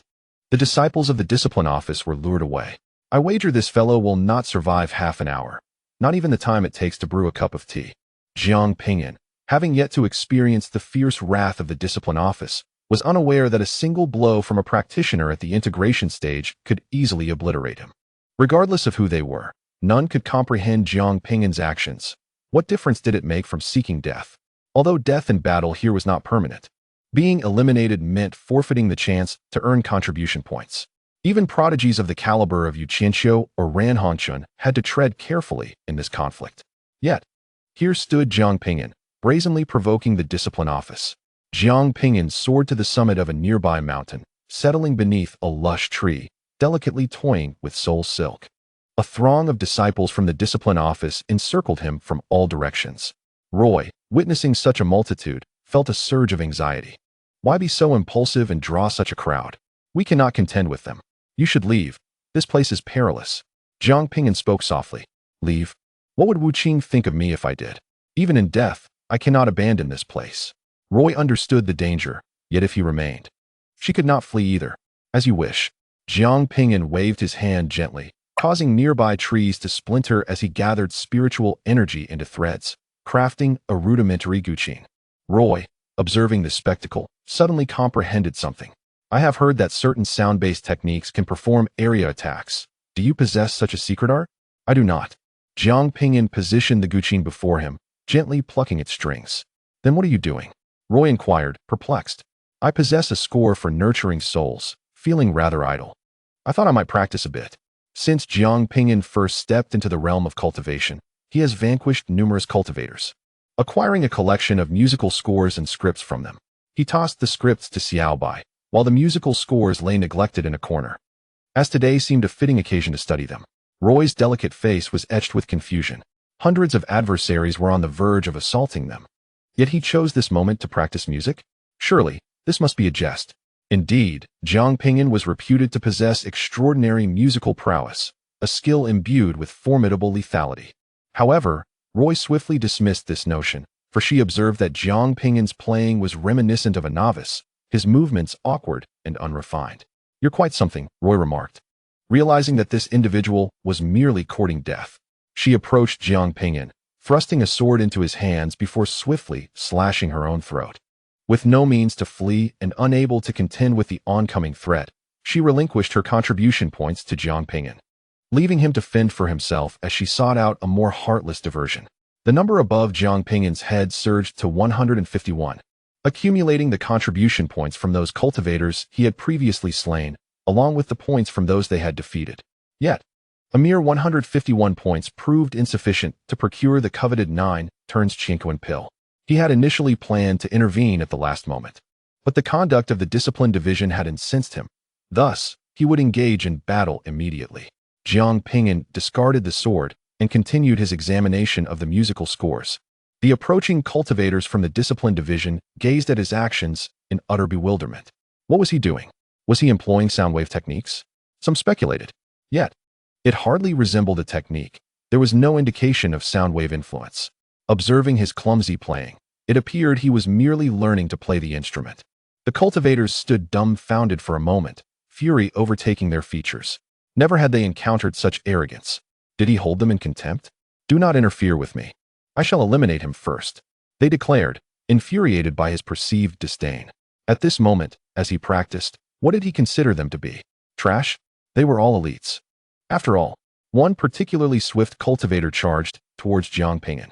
As he neared within 100 meters, a streak of black light surged forth with blinding speed, piercing through his skull. The others were startled. What was that, moving with such velocity? Attack together. 5 cultivators surged forth, aiming to strike down Jiang Ping'an. The carnage commenced. This time, in addition to merging the laws of destruction and lightning with the soul silkworm thread, Jiang Ping'an incorporated the laws of gravity and strength, even adding poison to the mix. The power of the soul silkworm thread was further amplified. Within 100 meters, it became Jiang Ping'an's domain. As the oncoming cultivators were systematically impaled, calmly seated beneath a tree, he danced his fingers across the strings, practicing the score meant to nourish the spirit. The unpolished notes rising softly into the air. Due to the constraints of the rules, a maximum of 5 individuals could attack at once. As long as they were not exceptionally powerful prodigies or beings in the merging stage, there was little to fear. When faced with formidable foes, Jiang Ping'an would unleash reincarnation and rebirth, coupled with the sealing of heaven, rendering him untouchable. One by one, the cultivators transformed into white light and vanished, the number above Jiang Ping'an's head increasing rapidly. What in the world is this thread? It cannot be defended against. Soul silkworm thread. It is soul silkworm thread, a type of advanced growth treasure. Without the profound treasures of the arcane, resistance is utterly futile. Even ambushes prove ineffective. This individual possesses an indomitable mental fortitude, leaving no vulnerabilities. Not even spatial traversal can bring one closer, for he has the uncanny ability to seal off dimensions. One by one, cultivators fall, leaving many members of the discipline division in a state of shock. Apart from Qian, it is the first time they have encountered such a formidable soul cultivator. Jiang Ping'an, with his powerful spirit, learns rapidly, soon mastering the art of playing the zither, his fingers dancing ever faster across the strings. He embarks on the study of various musical scores, the enchanting melodies intertwining with the anguished cries and curses of the cultivators.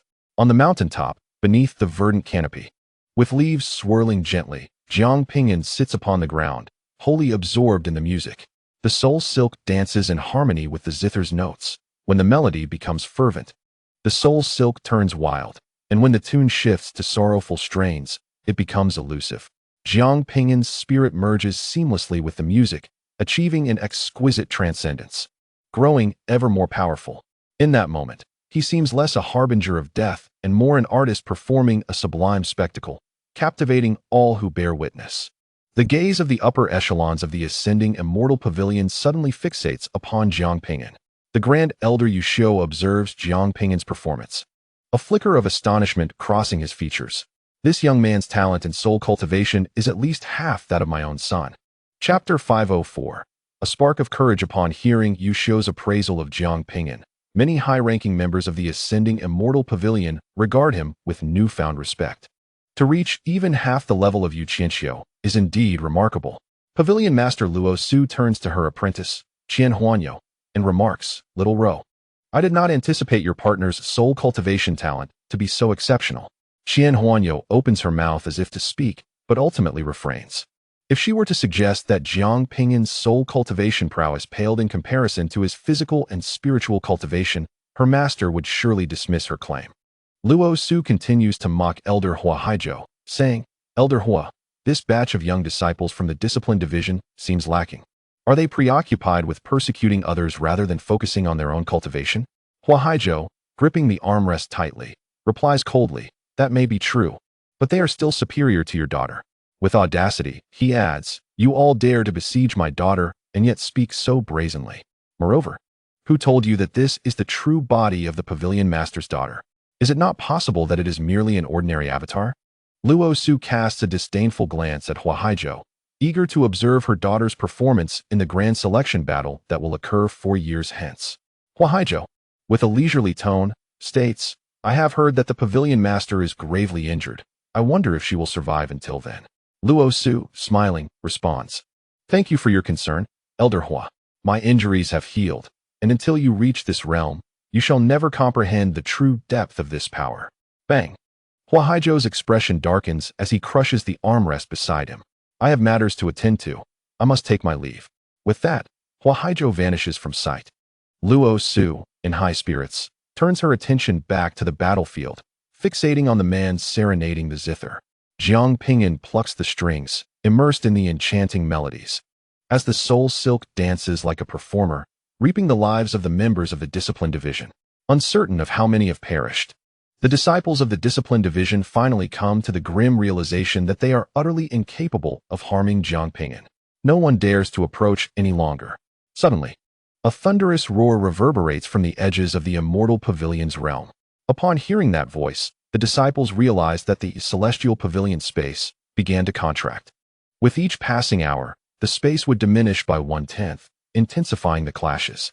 A cultivator glared at Jiang Ping'an, frustration evident in his voice as he queried, "What should we do now?" They were utterly powerless against him. Despite being gravely injured, Jiang Ping'an continued to mock them by playing the piano in front of so many witnesses, a slap in their faces.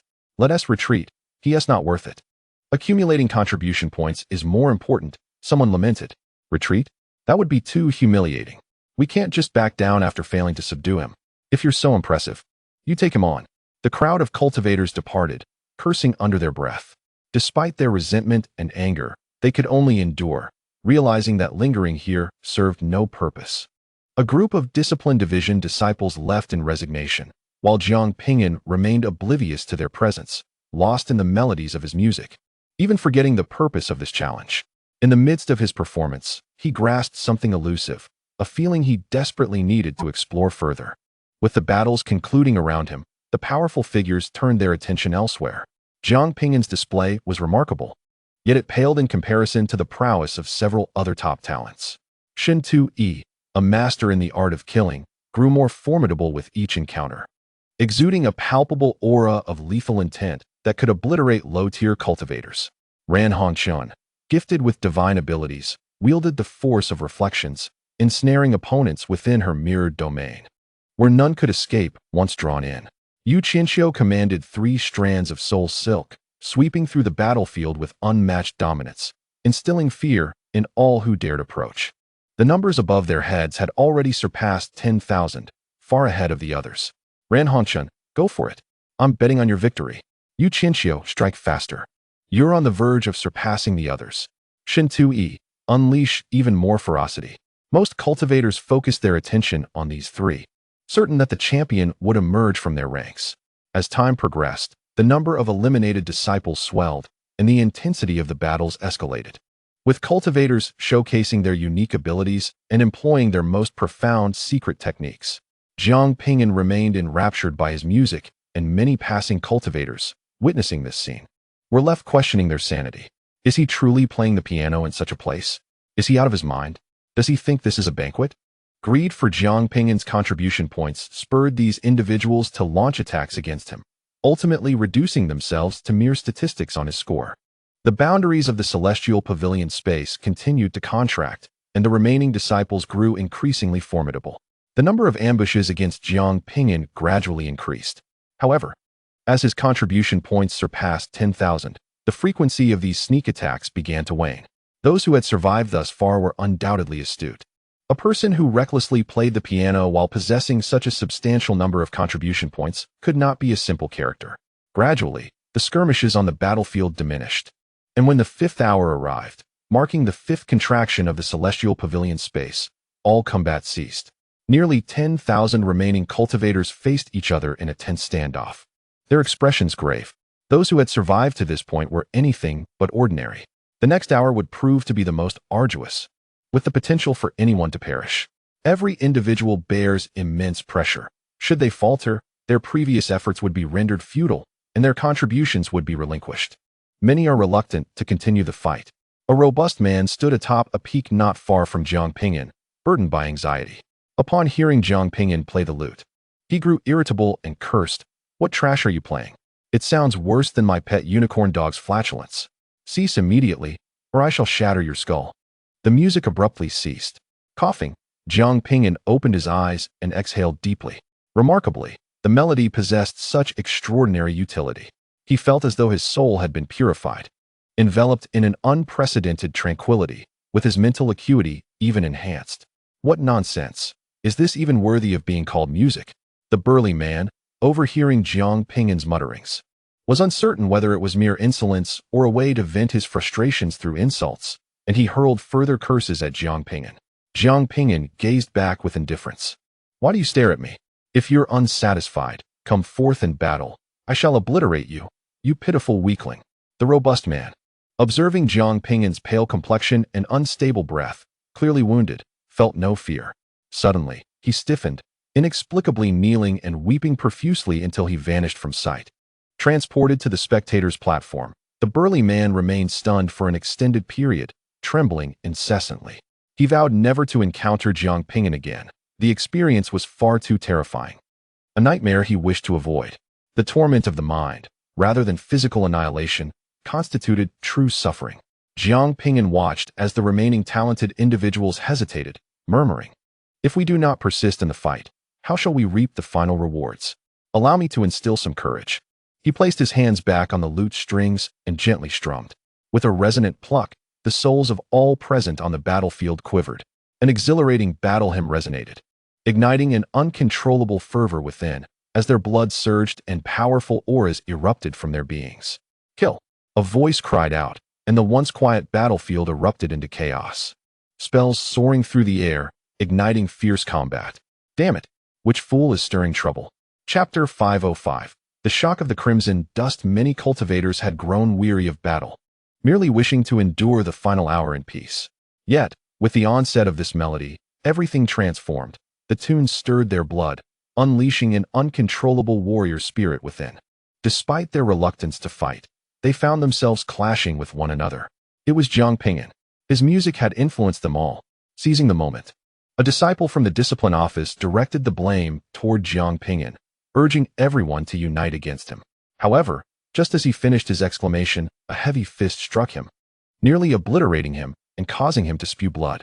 "Why are you attacking me? We are both from the discipline office." The flung cultivator shouted at the assailant from behind. The ambusher wore a look of embarrassment and confusion, apologizing, "I truly do not understand how it happened. I was momentarily distracted and acted against you. I assure you, such an incident will not occur again." As he was explaining, the cultivator he had struck suddenly soared back, landing a punch squarely on his face, nearly dislodging his jaw. "It wasn't intentional. I was inexplicably dazed and acted without thought." "Nonsense. You clearly aimed to retaliate. Prepare yourself." The two cultivators from the discipline division engaged in combat. In truth, neither was lying. Their actions were unpremeditated. The orchestrator of this chaos was Jiang Ping'an. He infused his spiritual energy into the melody of his zither, influencing the emotions and behaviors of those around him. He could even manipulate actions to a degree. However, this manipulation was not absolute. While simple actions like throwing a punch could be controlled, more drastic commands, such as inciting self-harm, would be immediately sensed, leading to failure. As Jiang Ping'an played, the spirited tune resonated across the battlefield, igniting a fervor among the cultivators engaged in fierce combat, hastening the process of elimination. The spectators too became swept up in the excitement. "Shun Tui, keep it up. Sister Ranhongchun, you must seize victory, defeat Yu Qianxiu, and claim his points. As most cultivators anticipated, the three individuals with the highest points were these three extraordinary prodigies. They shone like suns, their scores exceeding 100,000 and continuing to rise swiftly. With every opponent they vanquished, their points increased by thousands, even tens of thousands. In the grand hall of the Ascendant Pavilion, the elder Yuxiu chuckled helplessly, acknowledging, "My son possesses great talent, yet the other two prodigies are formidable as well. It appears that claiming victory will be challenging." The pavilion master, Luo Su, nodded in agreement, noting, "This generation of prodigies is indeed impressive." She turned her gaze to Qian Huanrou, lamenting, "Alas, my disciple has surpassed the age limit. Had she competed based on her realm, she would undoubtedly rank highly." Luo Su held great confidence in the unique system that Qian Huanrou had developed. "Xiao Rou, in your eyes, which of these three prodigies has the greatest chance of winning?" Luo Su inquired casually. Qian Huanrou fell silent, uncertain how to respond. Luo Su smiled, encouraging her, "Speak freely. Elder, you will not take offense." She assumed Qian Huanrou was hesitant out of concern for offending Elder Yuxiu. Qian Huanrou shook her head, stating, "Disciple is not worried about that. Rather, I believe the eventual champion will not be among these three." A look of surprise crossed Luo Su's face. "Not among these three? Then whom do you believe will claim victory? Surely you do not think your companion Jiang Ping'an will triumph?" Qian Huanrou nodded earnestly. "That is precisely my belief."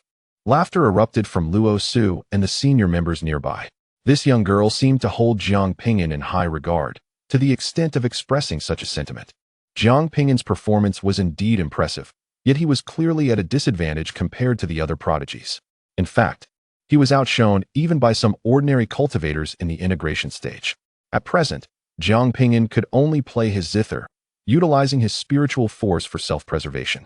Utterly unable to engage in battle like the three others, Russell, reluctant to dampen the spirits of his disciple, gently remarked, "If Jiang Ping'an had not sustained such grievous injuries, perhaps there would be a glimmer of hope. Yet now, the prospect of claiming victory seems nearly impossible." In truth, Russell harbored the belief that even had Jiang Ping'an remained unscathed, the chances of triumph would still be exceedingly slim. Such words were merely a consolation for Qian Huanrou. Qian Huanrou remained silent, acutely aware that her reassurances were met with skepticism from her master. Deep down, she too was uncertain about how Jiang Ping'an could possibly secure victory. Yet she held unwavering faith in him. As the battle intensified, within the span of a mere half-hour, the number of combatants dwindled to less than 1,000. Previous iterations of the Immortal Pavilion War had never culminated in such devastation. This was all incited by a certain individual's melody, which ignited the fervor within everyone, compelling them to fight with reckless abandon. At that moment, Jiang Ping'an was engrossed in his music when he suddenly sensed an overwhelming threat. Looking up, he beheld a woman clad in a flowing purple gown, her gaze fixed upon him. The number above her head had surpassed 150,000, radiating a brilliance that outshone the sun, dazzling in its intensity. She was none other than one of the frontrunners for the title, Ranhongchun. Jiang Ping'an had already observed her earlier. She possessed a unique innate ability known as mirror image. This power, a form of top-tier sorcery, was something she had mastered since birth, unlike others who had to cultivate to acquire such skills. Jiang Ping'an was intrigued by the nature of her power. Ranhongchun raised her delicate, jade-like hand and made a graceful motion, causing a mirror-like object to materialize before her. Just as Jiang Ping'an braced himself for what he believed would be an entry into this so-called mirrored space, cracks suddenly appeared in the mirror before Ranhongchun. Her pupils dilated in disbelief as she stared at Jiang Ping'an, and she swiftly retracted her mirror and retreated at an astonishing speed. Jiang Ping'an was left in a state of confusion. What was this woman doing? Why hadn't she drawn him in? As Ranhongchun distanced herself from him, turmoil surged within her. Her mirror image power granted her two abilities, one to ensnare individuals within the mirror, and the other to replicate another's image for her own use. Her initial intent had been to replicate Jiang Ping'an's essence, hoping to harness his mental prowess for combat. However, she was taken aback to discover that within mere moments, a substantial portion of her energy had been drained, and the mirror had cracked. Even a cultivator at the mid-stage of fusion would not encounter such a predicament. This man undoubtedly concealed an extraordinarily unique power. Resolutely, Ranhongchun ceased her confrontation with Jiang Ping'an and quickly withdrew. Disappointed, Jiang Ping'an had yearned to witness her innate sorcery further, only to watch her depart. He resolved to proceed with the plan nonetheless. As top-tier divine arts cascaded through the air, cultivators transformed into radiant beings, each displaying their unique abilities, while the number of those at the refining void stage continued to dwindle. Boom. After an indeterminate duration of fierce combat, the resounding chime of a bell echoed across the battlefield. The cultivators collectively exhaled, pausing their skirmishes to catch their breath. At long last, it was over. This edition of the Immortal Pavilion War had been exhausting, leaving only a few hundred survivors. Perhaps this had been the most intense Immortal Pavilion War in a century. With the familiar voice of the Pavilion Master resonating, the Immortal Pavilion War came to a close. All participants, save for the victor, were instructed to withdraw. The crowd gazed at the bloodied Qian, whose score stood at an impressive 234,867, undoubtedly the highest. Chapter 506, Collective Illusion. Qian ranked first, while the other two geniuses of the same tier were not far behind. Shintu had amassed 220,000 contribution points, and Ranhanshan had also surpassed the 220,000 mark. Together, these three accounted for the majority of the contribution points. As Qian noticed the admiration in the eyes of the onlookers, a smile involuntarily crept upon his lips. 3 strands of soul silk entwined around his body, with blood dripping along the threads. Although he had not surpassed his father's record, securing the first place was a commendable achievement, one that brought no shame to his father. A cultivator with merely over 2,000 contribution points sighed, "Ah, the disparity between people is truly vast. I suppose it's time to withdraw." Another cultivator questioned, "Why do I remember that after each battle in the Immortal Pavilion, we were directly teleported out? Why are we withdrawing ourselves this time?" "Who knows? The Pavilion Master instructed us to leave, so we comply," came the nonchalant reply. Hundreds of cultivators on the battlefield began to exit the arena voluntarily. Shintui cast a reluctant glance at Qian, unwilling to accept that he was inferior, attributing his loss merely to the superior artifacts of his opponent. Yet, losing was losing. There was no justification for it. He followed suit and exited the competition. Ranhanshan felt a sense of helplessness. Had it not been for her desire to deal with Jiang Ping'an, which cost her some energy, she might have had a chance at victory. Casting a glance at Jiang Ping'an, she prepared to leave, noticing he was still playing the zither. This fellow must be deranged. Despite concealing formidable power, he had only garnered 10,000 contribution points. While everyone else fought valiantly, he wasted time strumming away. What a fool. Just as she was about to exit, her movements abruptly halted. Something was amiss. Why was Jiang Ping'an still playing the zither after all the battles had concluded? He clearly possessed strength. Why then did he only have 10,000 contribution points? Why was it that in previous Immortal Pavilion battles, participants were teleported out, while this time they withdrew voluntarily? Ranhanshan sensed something was off and refrained from leaving immediately. Eventually, the arena was left with only Jiang Ping'an, Ranhanshan, and Qian. It was then that Ranhanshan noticed the numbers above Jiang Ping'an's head fluctuating wildly. In the blink of an eye, it soared to over 540,000. Qian also observed this scene and, after a moment of bewilderment, suddenly grasped the reality. The competition had not concluded. That had been an illusionary sound. Indeed, the competition was far from over. The earlier sounds were merely an illusion crafted by Jiang Ping'an, leading the participants to believe the Pavilion Master had declared the contest finished. Those who had withdrawn voluntarily were deemed to have been influenced by Jiang Ping'an's illusion, resulting in their contribution points being transferred to him. The hundreds of deceived cultivators seated in the audience, after a moment of stunned silence, erupted in outrage. "What a beast! This is utterly disgraceful. I report this. He has cheated, intentionally deceiving people to withdraw. I did not lose. I did not lose." Many cultivators' mental states began to unravel. After enduring to the very end, they had thought it was over and were ready to return joyfully to their cultivation with their contribution points. Little did they know that the competition had not truly concluded. They had fallen victim to a collective illusion. This was hardly a sophisticated trick. It merely induced auditory hallucinations at the opportune moment. It was a deception. Qian stared in astonishment at Jiang Ping'an. He had not anticipated that a mere passerby he had encountered earlier possessed such cunning. Suddenly, Qian's eyes gleamed with determination. With all others eliminated, if he could eliminate Jiang Ping'an, he would secure over 700,000 contribution points, establishing a new record. Yu Qianxiu manipulated 3 strands of soul silk, advancing toward Jiang Ping'an with lethal intent. As the final note faded, Jiang Ping'an slowly withdrew his hand. A peculiar sound resonated, and both Yu Qianxiu and the 3 strands of soul silk vanished. Ran Hongqian cast a complex glance at Jiang Ping'an before disappearing as well. The battle at the Immortal Pavilion had reached its conclusion. Now, it was truly over. The voice of Pavilion Master Luoshu was laden with intricate emotions. She had never envisioned that, as her disciple had predicted, the ultimate victor would indeed be Jiang Ping'an. Shock was etched across the faces of all present. Hardly anyone had anticipated that this battle would conclude with Jiang Ping'an's triumph.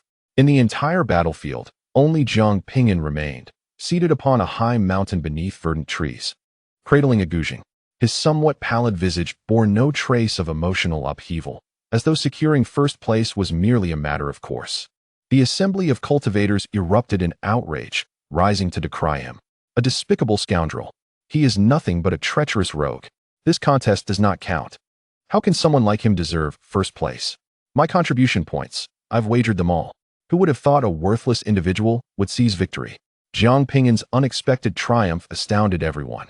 He alone amassed over 540,000 contribution points, shattering the record set by Yu Xiu over 1,200 years ago and establishing a new benchmark. Had Jiang Ping'an earned such points through combat, there would have been no dissent. Yet, it was through such repulsive tactics. Jiang Ping'an remained oblivious to the vitriol hurled at him. Even if he had heard, he would not have cared. This was a battlefield, not a child's game. The victor reigned supreme. Under the rules, as long as one achieved victory, any means were permissible. Just then, an ancient voice resonated across the battlefield. This competition is deemed invalid. At this proclamation, the previously cacophonous shouts abruptly ceased. The voice was familiar. It belonged to the elder of the discipline office, Huanrou. Having returned after a day from the Immortal Pavilion's Grand Hall, Huanrou suddenly appeared, delivering a shocking revelation. Upon my investigation, Jiang Ping'an, Yi Wuqing, and Qian Huanrou entered our Immortal Pavilion without proper scrutiny, having instead gained entry through bribery. Furthermore, the techniques employed by these 3 are unprecedented, with one having even devised a unique cultivation system. These individuals are prodigies, yet there has been no prior information regarding them. Thus, I suspect they are spies cultivated in secrecy by the Moon God Mansion. Their objective is to infiltrate our Immortal Pavilion. Huanrou intentionally projected his voice so that every disciple could hear. Only in this manner can public opinion be shaped to launch an assault on Jiang Ping'an and his associates, as well as the enigmatic rustle behind them. Just as Huanrou had anticipated, the disciples of the Ascension Pavilion erupted in uproar upon hearing such words. How could Jiang Ping'an be so despicable? A spy for the Moon God Palace, they exclaimed. A thorough investigation must be conducted. If he is indeed a traitor, there shall be no mercy. To think he entered the Ascension Pavilion through bribery, this battle shall not be counted. The disciples of the Ascension Pavilion were incensed. Whether Jiang Ping'an was truly a spy was inconsequential. What mattered was the necessity to overturn the results of this battle, to ensure that those who had wagered would not suffer losses. Russell fixed a cold gaze upon Huanrou. What evidence do you possess to claim these 3 are spies? I possess no evidence, Huanrou replied, but in pursuit of the truth, as the elder responsible for maintaining discipline, I have the obligation to employ the soul search technique on the 3. Huanrou was well aware that the 3 were not spies. His true aim was to acquire the cultivation system created by Qian Huanrou and to understand Jiang Ping'an's peculiar techniques. Moreover, the soul search technique inflicted great harm on individuals, often resulting in spiritual damage at the very least, and in severe cases, outright death. If Russell were to intervene, it would only serve to further incite the wrath of the Ascension Pavilion against the traitor. They, the discipline department, could seize this opportunity to usurp power. This move was inescapable. Chapter 507. Jiang Ping'an's counterattack. Russell clenched her fists. She found herself in a precarious position. If she opposed Huanrou's soul search, the entire sect would be dissatisfied, paving the way for the discipline department to seize control. Conversely, if she acquiesced to the soul search, it would inflict tremendous harm on the spirits of Qian Huanrou and Jiang Ping'an, adversely affecting their future cultivation. Moreover, who would willingly allow their secrets to be laid bare? Who among them lacked secrets they wished to keep from prying eyes? A smug smile spread across Huanrou's face. Mistress, why do you hesitate? A simple soul search will clarify whether they are indeed traitors. Let us see how you can remain so arrogant now. Are you not the one who boasted? You have been caught in a bind. The truth must be uncovered, shouted a disciple from the discipline department, inciting the emotions of the other disciples of the Ascension Pavilion to join in the outcry. The truth must be uncovered. We cannot allow spies from the Moon God Palace to infiltrate our sect. It concerns the safety of our Ascension Pavilion. A soul search must be conducted. The Moon God Palace was the greatest adversary of the Ascension Pavilion, with frequent clashes and mutual animosity. Russell's expression turned grave as she spoke in a low voice. This matter of the soul search shall be personally investigated by me. She had no choice but to conduct the soul search herself, striving to mitigate any harm to her disciple spirits. Absolutely not. Who can guarantee that you will not show mercy and conceal something? Huanrou offered no opportunity for Russell to defend herself. He sought to comprehend how Huanrou had created her unique realm and how Jiang Ping'an was able to summon the Golden Emperor's projection for battle. Are you attempting to coerce me? Russell's countenance turned icy, an overwhelming aura emanating from her being, shaking the very heavens and earth. In that moment, all present felt an indescribable pressure, as if with a mere thought, she could determine the fates of all. Huanrou staggered back several steps. Mistress, I am doing this for the sake of the Ascension Pavilion. Are you truly going to strike against me? He once again projected his voice throughout the ascending Immortal Pavilion, ensuring that all could hear. Rather than fearing Russell's potential retaliation, Huanrou actually hoped for her to take action. Should Russell dare to strike at him, a venerable elder, she would undoubtedly face severe consequences. Just as the two parties were at an impasse, a voice suddenly resonated across the battlefield. You may search my soul. Upon hearing this proclamation, the crowd's collective gaze turned toward Jiang Ping'an, who had surprisingly volunteered to undergo a soul search. Perhaps he truly was not a spy. Huanrou, holding her breath in trepidation, realized that if Jiang Ping'an were to be searched, all of his secrets, including those of the barren realm, would be laid bare. A glimmer of triumph flashed in Huanrou's eyes. He knew well that Jiang Ping'an was no traitor. His intention was merely to extract Jiang Ping'an's memories, acquire his techniques, and then seize the opportunity to obliterate his consciousness, rendering him a fool. Jiang Ping'an continued, if a soul search is to be conducted on me, I implore the esteemed pavilion master to also search this old man.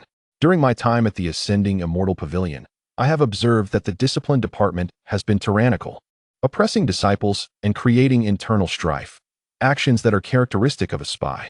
He has even orchestrated assassinations against disciples. I suspect this old man is the traitor. Impudent. Huanrou roared, his fury palpable. What are you to accuse this elder? His voice thundered like a tempest across the heavens. Unfazed, Jiang Ping'an replied calmly. The elder acts for the sake of the ascending Immortal Pavilion, and I too act for its benefit. Our Kanglan State branch grows increasingly feeble. I suspect a traitor is behind it all. Why are you so agitated? Are you perhaps the internal spy, feeling guilty? At his words, Russell's eyes sparkled with interest. The young man was astute. She grasped Jiang Ping'an's implications and immediately addressed Huanrou. Elder Hua, with your formidable soul power, a search will not harm you. To alleviate the disciples' doubts, please consent to the soul search. We all detest the Moon God Mansion. The ascending Immortal Pavilion will not overlook a villain, nor wrong an innocent. No one wishes for their memories to be inspected, especially not those of high-ranking individuals, who are well aware of the sordid deeds they have committed to ascend to such heights. Furthermore, should Huanrou undergo a soul search, all the plans and objectives of the discipline department would be revealed to Russell. Thus, it was certain that Huanrou would refuse the search. Jiang Ping'an's counterattack effectively dismantled Huanrou's aggression. The gazes of the other high-ranking officials turned toward Jiang Ping'an with newfound admiration. Had it been any other disciple in such a predicament, even if innocent, they would have succumbed to panic. Yet Jiang Ping'an faced the situation with remarkable composure and even devised a strategy to counter it, demonstrating his extraordinary character. A disciple endowed with both talent and fortitude is precisely what the sect requires. The anger on Huanrou's face was now unmistakable. He had not anticipated Jiang Ping'an's sharp tongue and his ability to turn the tables. If he were to force a soul search on Jiang Ping'an, Russell would undoubtedly retaliate with a search of her own. All of his secrets would be at risk of exposure. For your safety? And to avoid the loss of a talent for our ascending immortal pavilion, this elder shall refrain from conducting a soul search on you. Huanrou had no choice but to abandon his plan to destroy Jiang Ping'an. However, he insisted that they must surrender the mental cultivation techniques they employed for their examination of whether they originated from the moon god pavilion. Russell finally felt a sense of relief. Merely handing over the techniques posed no significant risk. They could always provide some compensation to Jiang Ping'an, ensuring no harm would befall his spirit. I have not utilized any mental cultivation techniques. All of this is a unique form of mental power I have invented, one that cannot be learned or surrendered by others, Jiang Ping'an explained.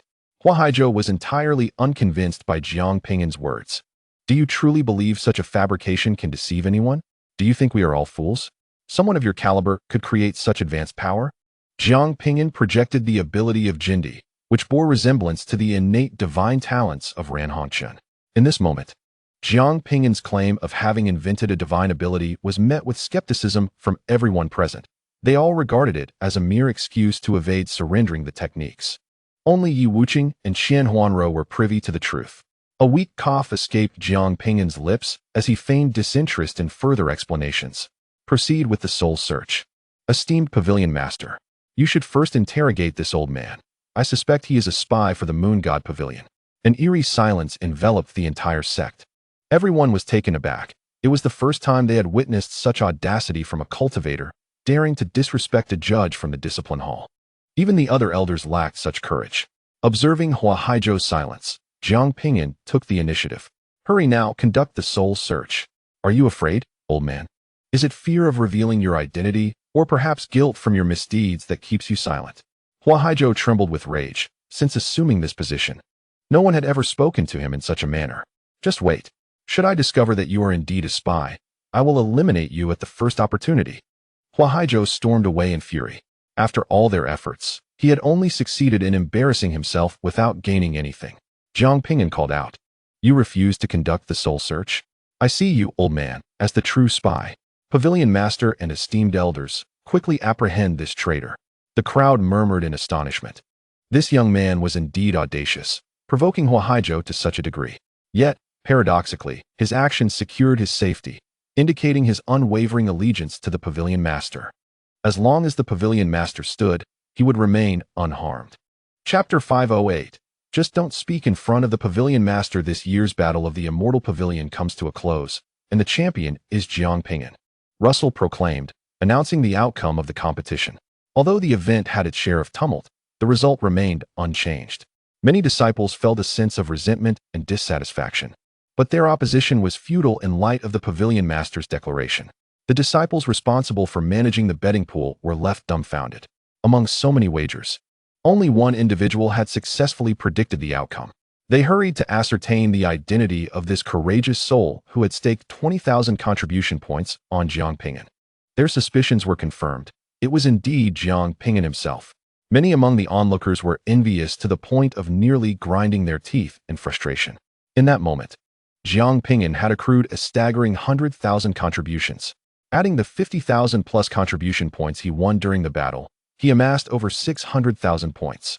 With his initial stake included, he was approaching 700,000 contribution points. This amount was nearly sufficient to purchase a precious artifact. Indeed, who previously remarked that if Jiang Ping'an were to win the championship, he would offer his wife to another? Do not feign amnesia. It was you who made that statement. Nonsense, I cannot recall such a thing. Jiang Ping'an's recent battle has brought him fame within the Immortal Pavilion, albeit a rather tarnished reputation, met with widespread criticism. The illusion he employed has effectively offended the young prodigies of this generation. As the Immortal Pavilion's space dissipated, everyone's consciousness returned to their original forms. Jiang Ping'an was preparing to procure the 9 turns Qian pill to heal his injuries when the space before him suddenly tore open. Instinctively, he considered fleeing. Yet the voice of Huanrou resonated from the other side of the rift. Do not be afraid. It is a space opened by the Master. Who wishes to speak with you? Jiang Ping'an breathed a sigh of relief, startled, as he had feared an attack from the enforcers of the discipline office. Regaining his composure, he stepped through the space and entered a private meeting room. Typically, discussions between high-ranking powerhouses and lower disciples occur in the Grand Hall. Only friends or those with particularly close relationships would meet in such intimate settings. In the room were merely two individuals, Qian Huanrou and a strikingly beautiful woman who exuded little presence, currently engaged in brewing tea. What is the character of the pavilion master? Jiang Ping'an inquired of Qian Huanrou, feeling considerable pressure in the presence of someone surpassing the tribulation stage. The master is quite amiable and down-to-earth in private, Qian Huanrou replied, casting a sidelong glance at the woman beside her. One must be cautious. Knowing a person's face does not equate to knowing their heart. Exercise utmost vigilance. Jiang Ping'an earnestly cautioned. Ahem. Qian Huanrou cleared her throat, her expression turning peculiar, signaling Jiang Ping'an with her gaze towards the woman. It matters not. Even if the master were to learn of this, she would understand, so long as it is not discussed in her presence. Jiang Ping'an produced 10 essence crystals, offering them to the tea-brewing woman, discreetly inquiring, "Is it acceptable to share a few words? In this world, resources can resolve most matters." The woman blinked, accepting the essence crystals and nodding. Jiang Ping'an continued, "By the way, what are the pavilion master's interests?" This inquiry was the true reason behind his willingness to offer the woman essence crystals. He sought to ascertain the pavilion master's preferences, for, to put it candidly, if he could cater to her well, his safety within the immortal pavilion would be assured. Ahem. Ahem. Qian Huanrou coughed vigorously. Jiang Ping'an looked at her in confusion, his concern evident as he asked, "Xiaoxiang, are you injured as well?" His foundation compromised. He lacked sensitivity to the aura and had not sensed Qian Huanrou's injury. With a resigned gesture, Qian Huanrou covered her face, saying, "The master has already brewed us tea. Let us sit down promptly. Tea is not of paramount importance." Jiang Ping'an was about to protest when a sudden realization struck him. His eyes widened as he regarded the beautiful woman beside him. Master? This woman, while undeniably lovely, possessed no discernible aura of strength. Could she truly be a return to simplicity? Who would have imagined that the woman brewing tea here was the pavilion master of the immortal pavilion? Jiang Ping'an hastily clasped his fists in salute. "Senior, I beg your forgiveness for any offense." Though his eyes were unique, allowing him to see through many things, he did not habitually peer into others' identities, thus failing to recognize her true status. Russell sat at the table, idly toying with the primordial crystal given to her by Jiang Ping'an. She mused, "As the head of this establishment, I possess few passions, save for collecting the legends of the great emperors. Regrettably, I have already exhausted the scholarly tales concerning them. What remains are but apocryphal accounts, lacking in value. If you seek to curry favor with me, you might traverse the realms to the fabled desolate realm and gather stories of the great emperor for me." Jiang Ping'an felt a wave of embarrassment wash over him. "All right, I was merely jesting. Please, have a seat and enjoy some tea." Russell paid little heed to Jiang Ping'an's demeanor. Sensing no malice from her, he exhaled softly in relief, quickly sending a message to Qian Huanrou as he settled down. "Xiaoxiang, why did you not inform me that this was the sect master? It is quite impolite to communicate privately before a powerful figure, especially at my master-s level, who can effortlessly intercept our words." Qian Huanrou replied in a hushed tone, "Indeed, I can hear you." Russell responded to Jiang Ping'an through thought, "Yes, I am listening." Jiang Ping'an inwardly cringed once more, grateful for his thick skin as he feigned nonchalance. Russell delicately sipped her tea, her crimson lips barely parting as she said, "I shall refrain from inquiring about your origins. However, let me be clear, should you be spies, I will personally ensure your demise, regardless of how far you flee, be it to the ends of the earth or the corners of the sea." Despite her words lacking any overt force, both understood that Russell certainly meant what she said. Qian Huanrou swiftly produced a golden heavenly Dao contract, declaring, "If we are indeed spies, let our cultivation stagnate for life." She then let a drop of her blood fall upon it. Jiang Ping'an followed suit, adding his own drop. The contract ignited, transforming into golden light that merged with the heavenly Dao and the two individuals' foreheads. Russell's expression softened. The willingness to utilize the heavenly Dao contract as proof of their identities indicated they were not spies. In truth, she had harbored suspicions about their identities. But now those worries had dissipated. With a casual flick of her wrist, a crimson wooden box appeared before Jiang Ping'an. Inside lay a 9-transformation Qian pill, capable of healing his injuries without requiring contribution points. "Senior, I have accumulated sufficient contribution points and can procure it myself," Jiang Ping'an replied. not wishing to owe a debt of gratitude. If a matter could be resolved through resources, he preferred to do so. Russell set down her teacup. The 9-transformation Qian pill is exceedingly rare. Securing a reservation at the pill pavilion would take at least several months. Your foundation has been damaged, and your injuries are severe. If not treated promptly, they may lead to chronic ailments. Then I can transfer my contribution points to you, Jiang Ping'an suggested. No need to transfer them to me. Just assist me with a small task, Russell stated, revealing her true intention. I plan to establish a supervisory department to oversee the discipline department, and I shall appoint you as the chief enforcer to supervise them. My apologies, sect master, but I fear my abilities are insufficient for such a role, Jiang Ping'an replied. Not a fool, recognizing that this would thrust him to the forefront against the discipline department, a perilous position he was unwilling to accept. Anticipating his response, Russell added, I can offer you an additional high-grade pill, grant you passage to the main sect in 4 years, and provide you with a secret treasure. Jiang Ping'an rose and clasped his fists, expressing that it was his duty as a disciple of the ascending Immortal Pavilion to alleviate the Lord's concerns.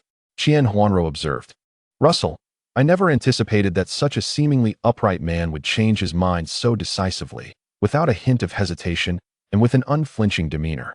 Chapter 509. Healing. Russell waved his hand once more, and a fragrant aroma wafted towards Jiang Ping'an, accompanied by 2 items, a box and a pitch-black staff. To put your mind at ease, I present these to you in advance, Russell said. Inside the box lies a longevity pill, capable of extending your life by 3,000 years. This staff is a treasure. You may use it as a trump card, revealing it at a crucial moment to achieve an unexpected effect. Huanrou blinked in disbelief. A trump card for Jiang Ping'an? Perhaps he is not worthy of it. This fellow possesses a supreme treasure. Thank you, Lord. Jiang Ping'an expressed his gratitude. Russell was taken aback by Jiang Ping'an's calmness. For a cultivator of this realm, a treasure would be an immense reward, and one would expect a display of excitement. Yet, he remained unfazed. This young man truly knows how to maintain his composure. Jiang Ping'an was not merely putting on a facade. Rather, he had become desensitized to the abundance of magical artifacts he possessed. However, he genuinely felt pleased. Who would ever complain about having too many resources? What delighted Jiang Ping'an the most was the longevity pill. The efficacy of such pills was limited for cultivators, as consuming them in excess would yield no further benefits, and the types available in the wasteland realm were scarce. Many cultivators whose lifespans were nearing their end had exhausted those few varieties and could no longer extend their lives. The emergence of a new longevity pill, capable of extending life by 3,000 years, held enormous value for cultivators in need, perhaps even surpassing that of a treasure. He contemplated replicating the pill to sell it in the wasteland realm for a handsome profit. In addition to these 2 items, Russell promised that in 4 years, he would be able to go directly to the main pavilion.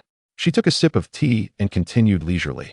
I know you are considering the transcendence technique, as all disciples of the ascending Immortal Pavilion do. However, it is prudent not to harbor excessive hopes. To speak frankly, at your current level, you are not yet qualified to obtain it.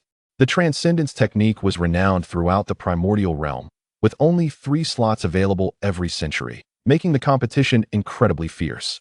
Russell did not believe Jiang Ping'an stood a chance. I understand, Master, Jiang Ping'an replied dismissively. Regardless, he was determined to acquire the transcendence technique.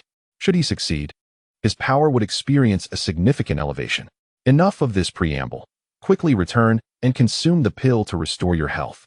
I will initiate the establishment of the supervisory office within a month, and you will directly assume the position of supervisor.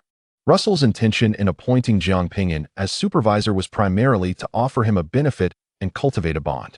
For lower-tier cultivators, such favors were monumental, but for Russell, they were but trifles. Oh, by the way, the location of your current residence is quite unsuitable and does not align with your status. Henceforth, you should reside with Huanrou. After all, you are partners in the Dao. How could you live apart? Huanrou, please take Ping'an to rest. Yes, master.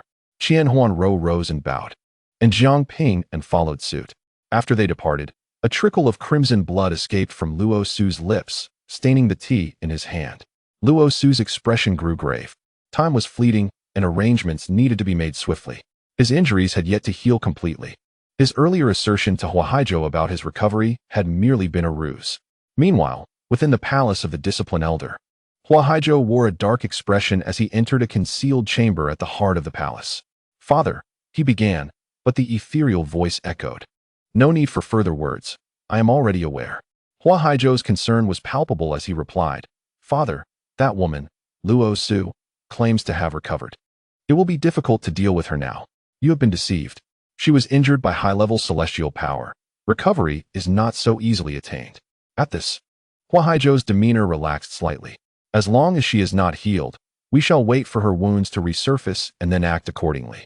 The spectral voice resonated once more. "Remove that Jiang Ping'an swiftly.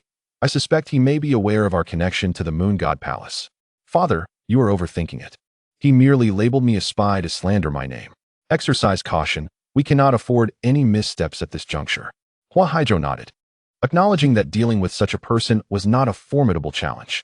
Jiang Ping'an had shamed him publicly, and he would not let that go unpunished. Elsewhere, Jiang Ping'an followed Qian Huanrou to a grand palace.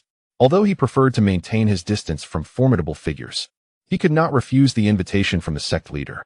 Furthermore, residing separately from Qian Huanrou could raise suspicions, as their publicly acknowledged relationship was that of partners.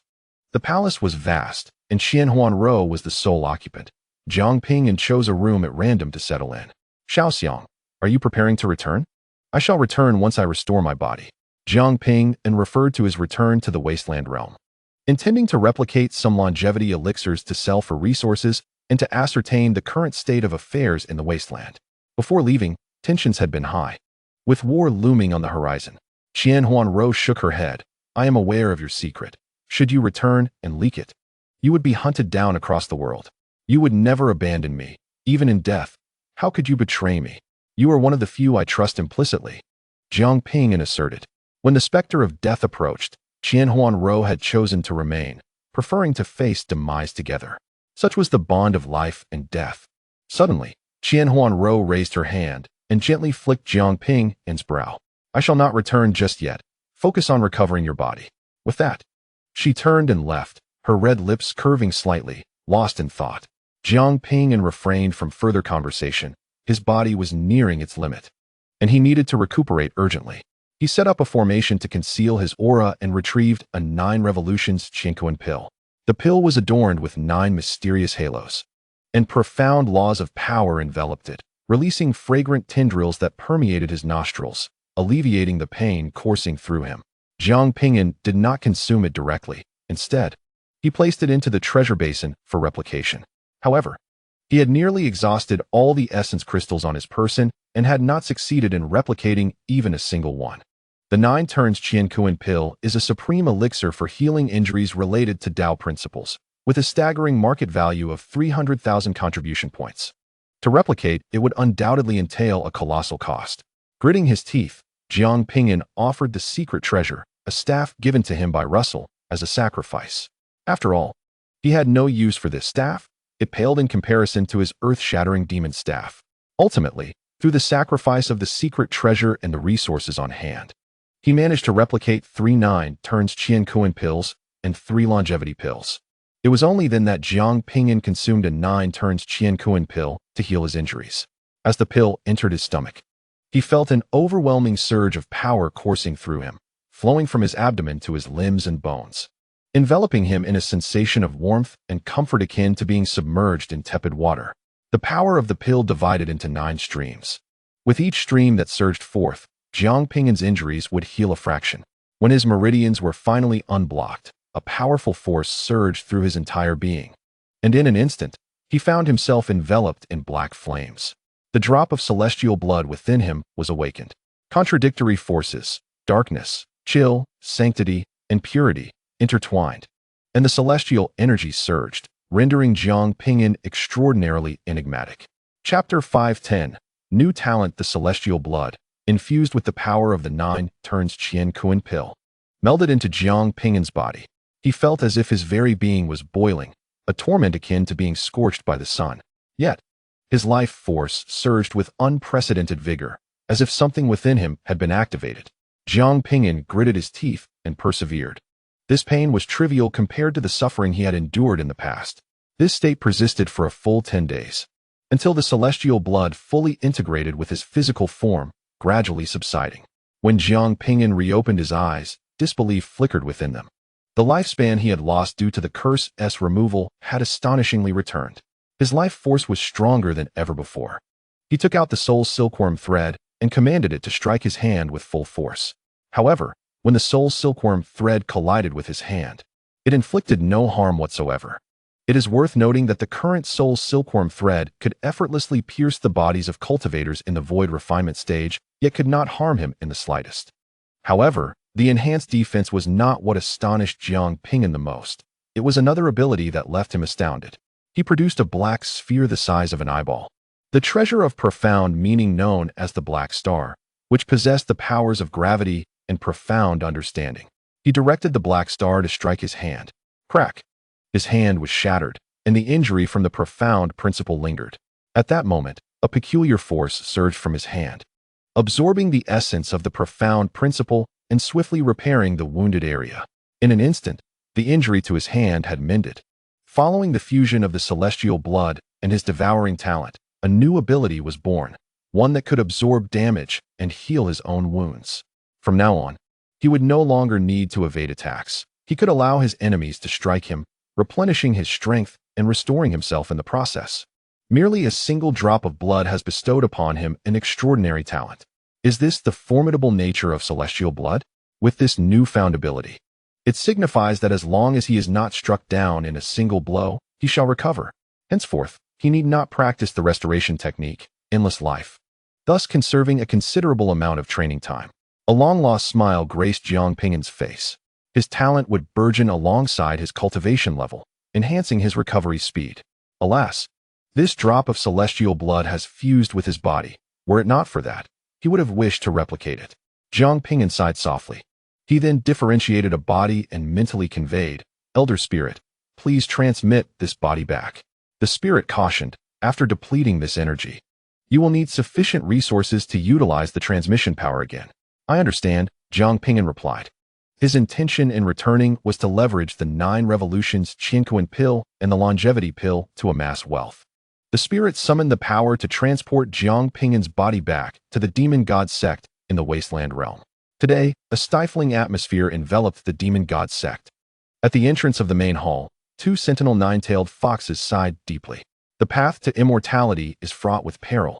Who knows when I might encounter unforeseen circumstances like the Grand Elder? The prospect of ascension feels too distant. We, with such mediocre talents, are unworthy of attaining it. Especially in this era, which offers no opportunities for transcendence. Indeed, contemplating immortality pales in comparison to how one might court the sect leader. The leader is so striking. To be cherished by him would surely bring immense happiness. Creak. The grand doors swung open, startling the 2 conversing 9-tailed foxes. Did not the sect leader declare his retreat into seclusion? How is it possible that he has emerged after only a few days? The 2 foxes hastily saluted, "Sect leader, summon all the elders. We shall convene," Jiang Ping'an commanded. The fox on the left respectfully replied, "Sect leader, the elders may be unavailable." The Grand Elder, in a rush to break through, has sustained injuries to his essence and is now beyond endurance. The elders are currently attending to him. Upon hearing this, Jiang Ping'an furrowed his brow. Such a significant occurrence transpired in merely a few days.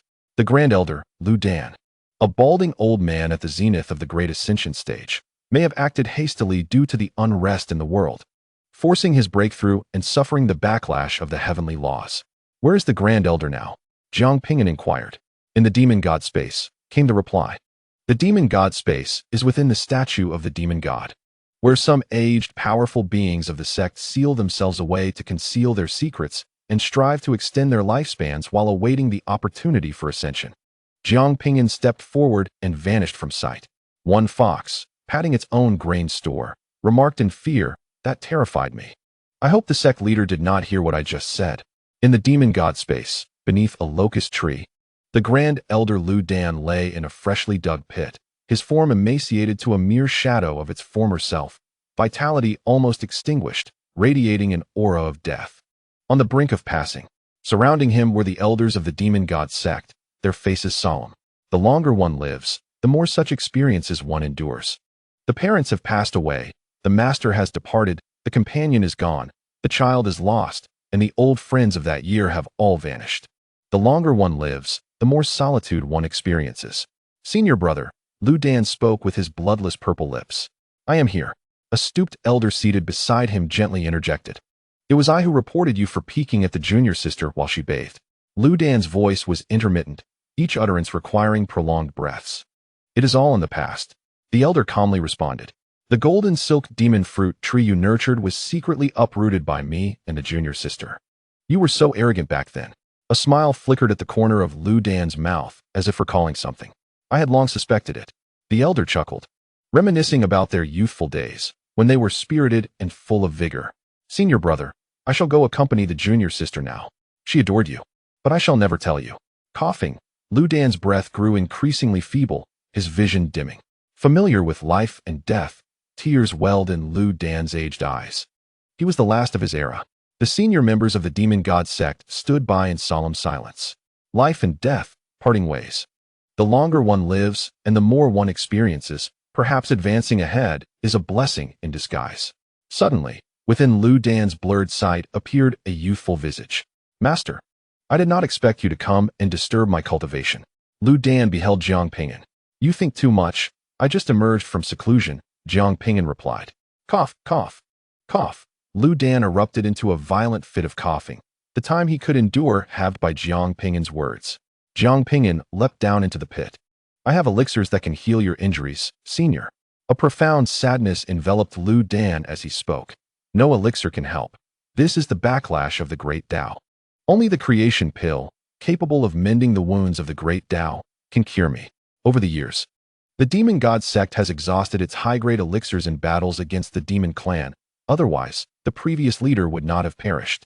Now, amidst war, all factions hoard elixirs. Even at the alchemist sect, such high-tier elixirs are unattainable. If I could procure one, I would willingly part with a secret treasure. A tear of regret slipped down Lu Dan's aged face. Jiang Ping'an said nothing, swiftly placing a pill into Lu Dan's mouth. Witnessing this scene, the onlookers shook their heads. It is futile. To put it bluntly, any pill now would be a waste. Chapter 511. The Transaction of High-Grade Elixirs. Lu Dan lay immobile in the pit, overwhelmed with gratitude as Jiang Ping'an offered him a pill. Alas, he was on the verge of death and could not repay this kindness. Master, there is no need to exert yourself. It is futile. Besides the creation pill, other elixirs are utterly useless. As others were about to speak, a peculiar force surged from Lu Dan's body. The radiance of 7-colored Dao patterns enveloped Lu Dan, the aura of death gradually dissipating, replaced by vitality as his withered skin slowly regained its elasticity. Observing the transformation in Lu Dan, the somber expressions of those around him shifted to astonishment. What kind of elixir did the master give to the Supreme Elder? It seems to contain immense power. Can it truly heal him? It should be impossible. Merely delaying the injury would be a significant achievement. The wounds inflicted by the backlash of the heavenly path are rarely treatable by any means other than the creation pill. Although the elders harbor hopes for Lu Dan's recovery, they are well aware of the slim chances. Once he regained mobility, Lu Dan swiftly sat up, channeling his inner energy to absorb the effects of the pill. Only he could truly comprehend its profound power. The 9 transformations of the cosmos pill undergoes a metamorphosis with each of its 9 turns. With every surge of medicinal energy, Lu Dan's injuries diminished incrementally. When the final wave of energy coursed through him, the wounds on the very essence of his being vanished entirely. Lu Dan opened his eyes, his face a canvas of astonishment. He was healed. What? Witnessing this spectacle, everyone present was taken aback, unable to fathom the reality of the situation. They understood the terrifying nature of injuries left by the forces of the Great Dao, especially when it pertained to the essence. Essentially, it was a conundrum solvable only by the creation pill. Even with the pill, recovery typically spanned several months. Yet, Lu Dan had consumed the pill only a short while ago and had astonishingly recovered. Was this an elixir of immortality? The crowd gazed incredulously at the young leader, seeking answers to their bewilderment. This is a rare pill I fortuitously obtained in a secret realm. I do not know its name, and I possess only 2. Jiang Ping'an noted, divulging little about the 9 transformations of the cosmos pill. Hearing that there were only 2 caused great disappointment among the onlookers.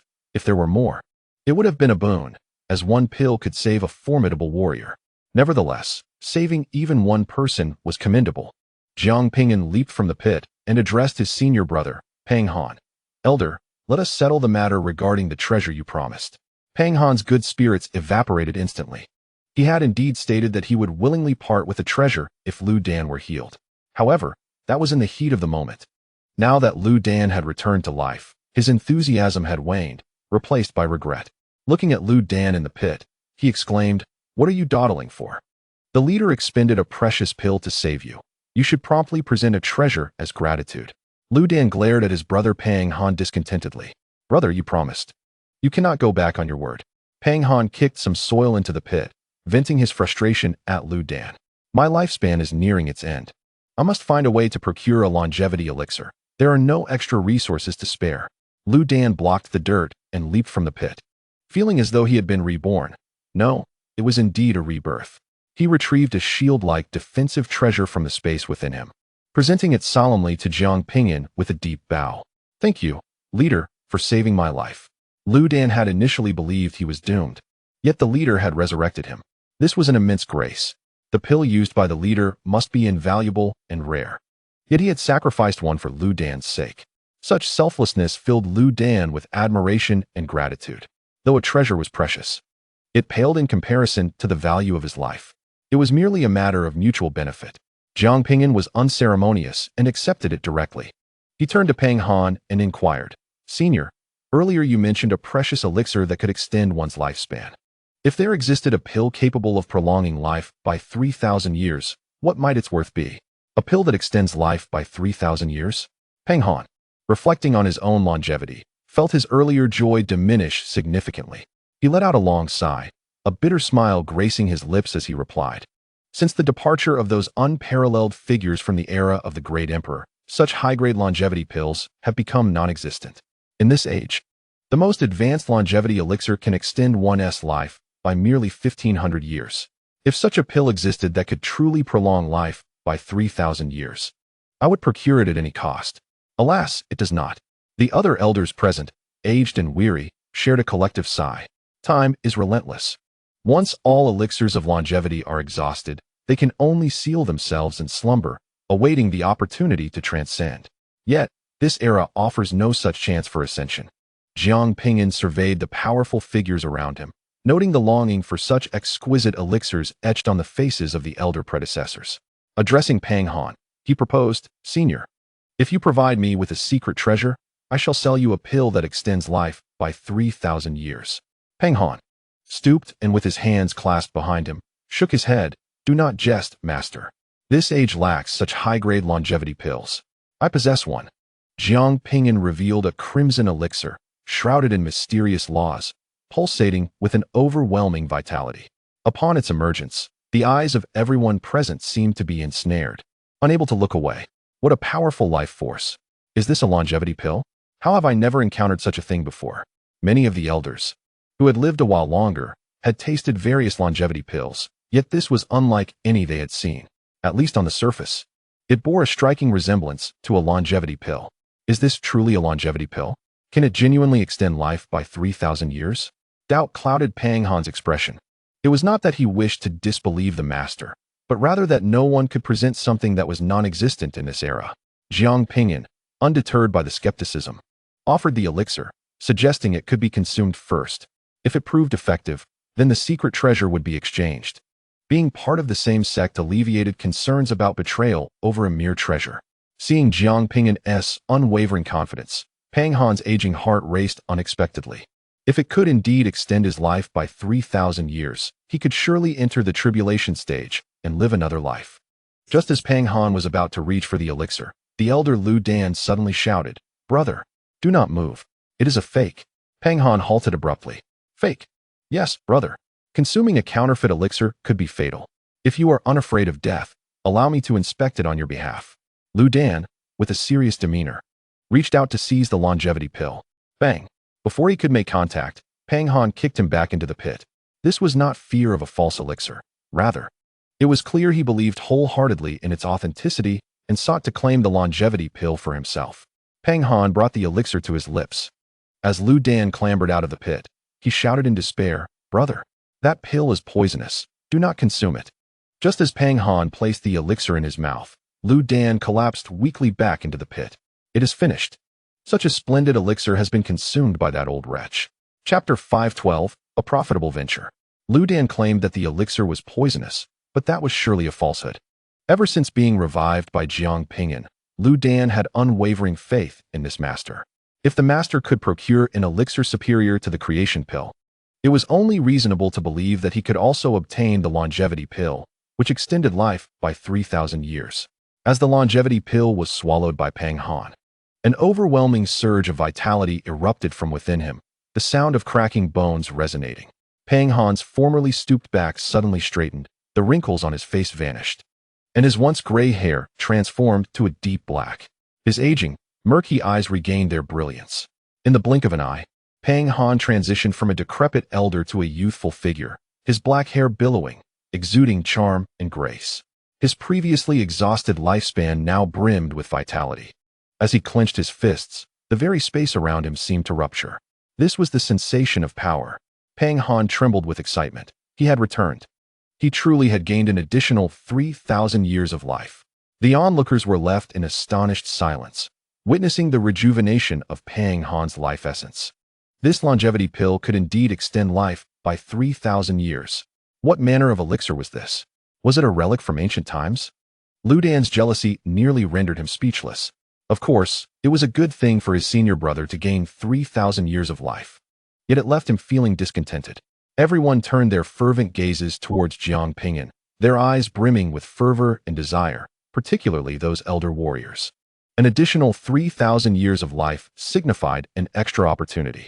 Master, do you have any more longevity pills? This old man is willing to purchase one. An elderly man, whose lifespan was nearly depleted, gazed at Jiang Ping'an with eager anticipation. With a sigh, Jiang Ping'an replied, "There is but one left. I am willing to offer a secret treasure. I implore you, master, sell it to me." The elder hastily produced a sword, presenting it with both hands, his face filled with earnest supplication. In truth, the longevity pill itself held little intrinsic value. In the realm of Yuan, where rare materials flourished, many alchemists could concoct it. However, in the desolate realm, such a longevity pill was indeed a rare treasure. For those in need, its worth was immeasurable. For those who did not, it could not fetch a high price. Observing the elder's fervent desire, Jiang Ping'an decided to sell it to him. Upon receiving the longevity pill, the elder was overwhelmed with excitement and consumed it eagerly. Soon, yet another aging figure was restored to youthful vigor, vitality surging forth. The other elderly onlookers were consumed with regret. Just moments ago, they had hesitated, considering the elixir inferior to a secret treasure, unwilling to part with it. Upon reflection, they realized that it was akin to gaining an extra life. They now wished they could slap themselves for their indecision. Had another pill been available, they would undoubtedly have purchased it. Having consumed the first longevity pill, Pang Han produced a blade-like secret treasure and handed it to Jiang Ping'an. To him, the elixir was worth a secret treasure. Jiang Ping'an, naturally, was also elated. The resources acquired from replicating one secret treasure had exchanged for several. Everyone felt they had profited. Jiang Ping'an then revealed another longevity pill, calling out, "The final longevity pill, who wishes to buy it?" The crowd looked on with a mix of expressions. "Did you not mention earlier that was the last one? How could another appear? The sect leader seems rather cunning in raising the price. I shall purchase it." An elder, still lamenting, rushed forward upon hearing of the longevity elixir, promptly handing a precious item to Jiang Ping'an and swiftly seizing the pill. The other elders, arriving a moment too late, lamented their missed opportunity. Wishing all esteemed seniors prosperity in the immortal path, Jiang Ping'an, content with his gains, departed with four precious items. As the previously oppressive atmosphere of the demon god sect transformed into one of joy. With the rebirth of Lu Dan and other elders obtaining the longevity elixir, they had a chance to further break through. All these changes were brought about by the new sect leader. Although his cultivation was not profound, his contributions to the demon god sect were significant. Upon returning to the main hall, Jiang Ping'an tossed the whipped treasure into his inner treasure basin and began to replicate the 9 turns Qian pill. With radiant colors shimmering, 2 9 turns Qian pills materialized before him. "Why did I only replicate 2? He queried the artifact spirit, noticing the limited yield. Previously, the sacrifice staff treasure had produced 3 9 turns Qian pills and 3 longevity elixirs. The artifact spirit replied, while that staff was indeed a treasure. It was forged from primordial gold and inscribed with advanced runes, containing immense power. This treasure, however, is of a more ordinary grade, and replicating 2 turns Chinquan pills is already its limit. If used for the longevity elixirs, it could replicate 3. Jiang Ping'an was enlightened. Realizing the significance of the treasure bestowed upon him by the sect master, Russell. Suddenly, the room door creaked open, and the 9-tailed fox, Ji Fei, gracefully entered. Her waist swaying. She had discarded her previous attire, now adorned in a conventional red gown, appearing somewhat more respectable. Ji Fei closed the door behind her and approached Jiang Ping'an, her foxtail brushing against his chest as she coyly spoke, "Esteemed leader, I know you still possess longevity elixirs. Would you sell me a few?" "None remain," Jiang Ping'an replied nonchalantly. "Truly none?" Ji Fei inquired, a hint of disappointment in her voice. Jiang Ping'an's expression wavered with hesitation. Noticing this, Ji Fei's eyes sparkled with hope, and she wrapped her fair arms around his neck. Her gaze sultry. "Esteemed leader, should you choose to sell me the longevity elixirs, I would be willing to fulfill any request of yours in any manner." "Could you not be so forward?" Jiang Ping'an said, pushing her away. "I only have 2 longevity elixirs left, among the demon god sect. My relationship with your 9-tailed fox clan is the closest. In light of this bond, I shall sell you both for 2 treasures." "Thank you, esteemed leader." Ji Fei did not haggle. Acquiring the longevity elixirs was already a considerable fortune. A few elders within her clan were in dire need of them, and if they could leverage the elixirs to break through to the next realm or extend their lifespans by an additional 3,000 years, their worth would far exceed that of a single treasure. "Do not disclose this to others, lest they suspect favoritism towards your 9-tailed fox clan," Jiang Ping'an cautioned. "Understood," Ji Fei exclaimed with excitement, reaching out as if to tear Jiang Ping'an's garments, eager to make a display. Jiang Ping'an firmly grasped the opponent's foxtail. "Let us speak earnestly. What is the current situation on the demon side? Are there any developments?" Upon mentioning this, Ji Fei's expression turned grave. "The outlook is not optimistic. All battlefields have ceased combat and are gathering strength. A great war may erupt at any moment. In this era, the other races have also mastered alchemy and talisman crafting, and their innate abilities are formidable. Were it not for the celestial artifacts possessed by humanity, our race would have already faced annihilation. Presently, our demon god sect's demand for magical treasures and elixirs has surged, with external acquisition prices multiplying several times, leading to a dramatic increase in costs. Even so, quality elixirs and magical artifacts remain elusive." Ji Fei's tone was laden with melancholy. "Everyone is now vying to purchase magical artifacts and elixirs, and their prices have skyrocketed. Even inferior quality treasures and elixirs are difficult to procure. Once war breaks out, it will be perilous." Chapter 513. The obstruction of the Mo family. Noticing Ji Fei's despondent demeanor, Jiang Ping'an's eyes suddenly gleamed. "Issue a decree to halt external procurement of magical resources. Compile a list of the necessary materials and provide it to me. I possess channels through which to acquire superior magical artifacts and elixirs." Ji Fei, puzzled, lifted her head and inquired, "What channels does the sect master possess?" "The most renowned alchemical faction is the alchemist sect, and the foremost artifact forging faction is the forging immortal sect." "Does the sect master have connections with the upper echelons of these 2 factions?" "Previously, we attempted to communicate with their higher-ups, but we were unable to secure priority or obtain quality elixirs and artifacts at a lower price." Jiang Ping'an shook his head. "It is not these 2 sections. Then which faction could it be?" Ji Fei could not fathom any better channels beyond these 2. Jiang Ping'an elucidated. "You need only issue the orders. Rather than allowing our resources to be given to others, it is better to entrust them to me, as I can procure low-priced and quality resources from the Yuan realm." Ji Fei hesitated. If resource procurement were halted and war broke out, the demon god sect would undoubtedly find itself in crisis. "Sect master, do you truly have channels? Can you divulge any information?" Jiang Ping'an recognized the gravity of the matter. Even as the sect master, he could not act unilaterally. He revealed a fragment of information, saying, "My longevity elixirs were procured through that channel." At these words, Ji Fei's body trembled. "Which faction possesses such strength to concoct such high-tier longevity elixirs? I previously thought these elixirs were relics of ancient times. I shall notify the relevant parties and compile a list. After the transaction of longevity elixirs, Ji Fei departed to relay Jiang Ping'an's orders.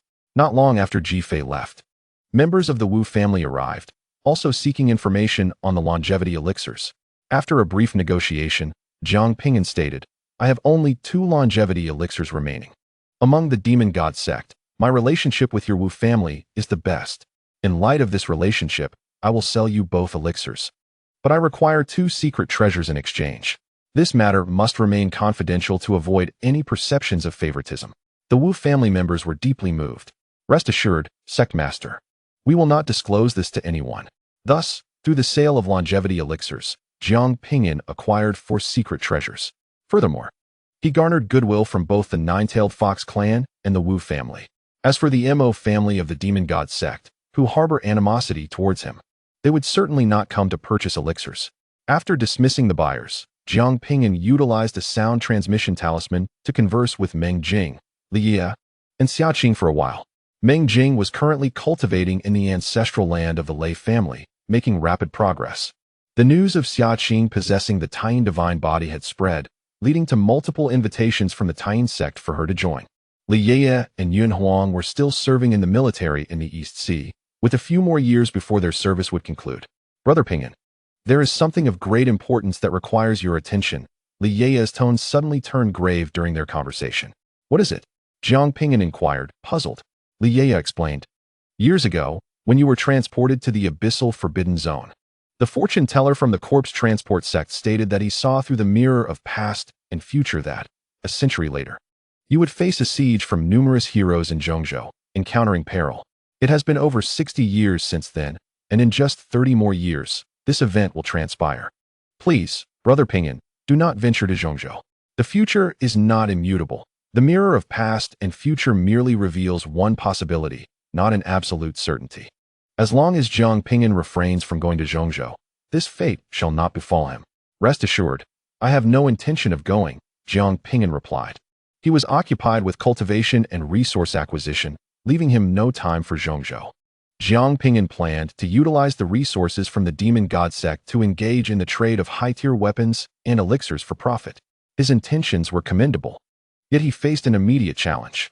Ji Fei sent a message through sound transmission, indicating that some elders were discontent with the leader's orders and wished to convene in the assembly hall. "I understand," Jiang Ping'an acknowledged as he made his way to the assembly hall. Upon arrival, he found a group of sect elders already present. The Grand Elder, Immortal, upon seeing Jiang Ping'an, spoke up, "The acquisition of resources is a matter of great significance, impacting the development of the demon god sect and the lives of many disciples. It must not be dictated by the whims of a single individual." Jiang Ping'an cast a glance at the elder. This man's son had previously vied for the position of the Holy Son, constantly creating obstacles for him. Ultimately, the elder had executed his son after a failed assassination attempt on Jiang Ping'an using an emperor's portrait, which had finally quelled his unrest. Yet now, he was stirring trouble once more. Jiang Ping'an took his seat and calmly addressed the assembly. "You are likely aware of the situation. I possess channels to procure spiritual artifacts and elixirs of excellent quality at reasonable prices. Simply entrust me with the responsibility of acquiring these resources. It is a straightforward matter." "Is there any issue with that?" "Indeed, there is an issue," Immortal interjected once more. "How can we ascertain that the leader truly has channels to procure these resources, rather than seeking to embezzle the sect's assets? Kindly disclose where you intend to procure these resources." "I have just been in contact with the Alchemy sect and the Forging Immortal sect. They have no agreements with you and are unfamiliar with you at all. These 2 sects are the pinnacle of alchemy and artifact crafting in the cultivation world. Who could surpass the elixirs and artifacts they produce?" Immortal's suspicions were not without merit, and even the elders who bore no ill will towards Jiang Ping'an were beginning to have doubts. "Leader, since you possess these channels, please reveal what they are to put everyone's minds at ease." A nearby elder echoed, "This cannot be disclosed. The other party demands confidentiality." Jiang Ping'an found himself unable to reveal matters concerning the Yuan realm, not at this moment, at least. If he chose silence, what warranted their belief in him? Merely because he was the sect leader? Immortal's tone was indifferent. How could resources tied to millions of laws be casually discussed? As the Grand Elder of the Demon God sect, he bore the responsibility of overseeing this matter. Unless the identity of the trading partner was revealed and a concrete channel established, He would not allow the resources to be taken away. Ji Fei communicated telepathically with Jiang Ping'an, explaining, the Mo family has consistently managed external acquisitions and has absorbed some resources along the way. If the sect's external acquisitions are obstructed, the Mo family will lose their benefits. Thus, they will vehemently oppose your command unless you provide a compelling rationale. Everyone was aware of Mo Chang's intentions, yet his rejection of Jiang Ping'an was both reasonable and in accordance with the rules. With Mo Chang's obstruction, Jiang Ping'an found it impossible to obtain such substantial resources. Despite being the sect leader, he wielded little real power unless he could offer enticing benefits to others. You're truly unwilling to let me access these resources, aren't you? Jiang Ping'an fixed his gaze intently on Mo Chang. Mo Chang's expression remained resolute. These resources were crucial for the development of the demon god sect. If they fell into the hands of individuals with ulterior motives, the sect would suffer a significant loss. Mo Chang was determined not to relent. Even if Jiang Ping'an could reveal the purchasing channels, he would devise ways to impede the process. If the Mo family lost their rights to external acquisitions, how could they continue to profit? Jiang Ping'an earnestly stated, trust me. You could provide me with half of the resources. I will procure the goods first, and you can assess their quality. I genuinely wish to see the demon god sect flourish. Your assurances mean nothing. Not even half a spirit stone will be granted. Mo Chang was unyielding, intent on preserving his interests. Chapter 514. An angered Jiang Ping'an. In truth, Mo Chang was not afraid of Jiang Ping'an deceiving him. He feared that Jiang Ping'an might actually possess a channel. If Jiang Ping'an gained access to a new source, enabling him to acquire affordable and superior magical artifacts and elixirs, how could the Mo family continue to benefit? However, such a scenario was unlikely, as neither the alchemist sect nor the forging immortal sect had established any connections with Jiang Ping'an. The elixirs and artifacts produced by these two sects were of the highest caliber, unmatched by any other. Mo Chang relished the sight of Jiang Ping'an's fury. He had not forgotten the grudge against his son. Although he could not seek revenge now, he knew that an opportunity would eventually arise.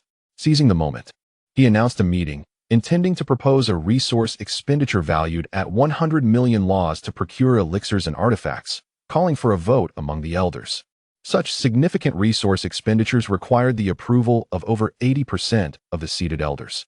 I oppose. Jiang Ping'an was the first to voice his dissent. Mo Chang was not surprised in the least. Sect leader, what does this mean?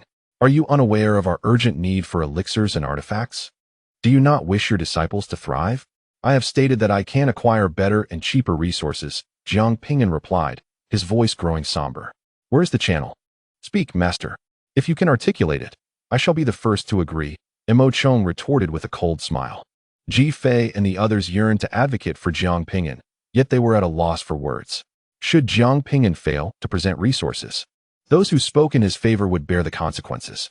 Rising to his feet, Jiang Ping'an declared, this time, the sect's resource expenditure shall be postponed for 3 months. After this period, I will ensure a substantial supply is brought forth. On what grounds? Mo Chang immediately countered.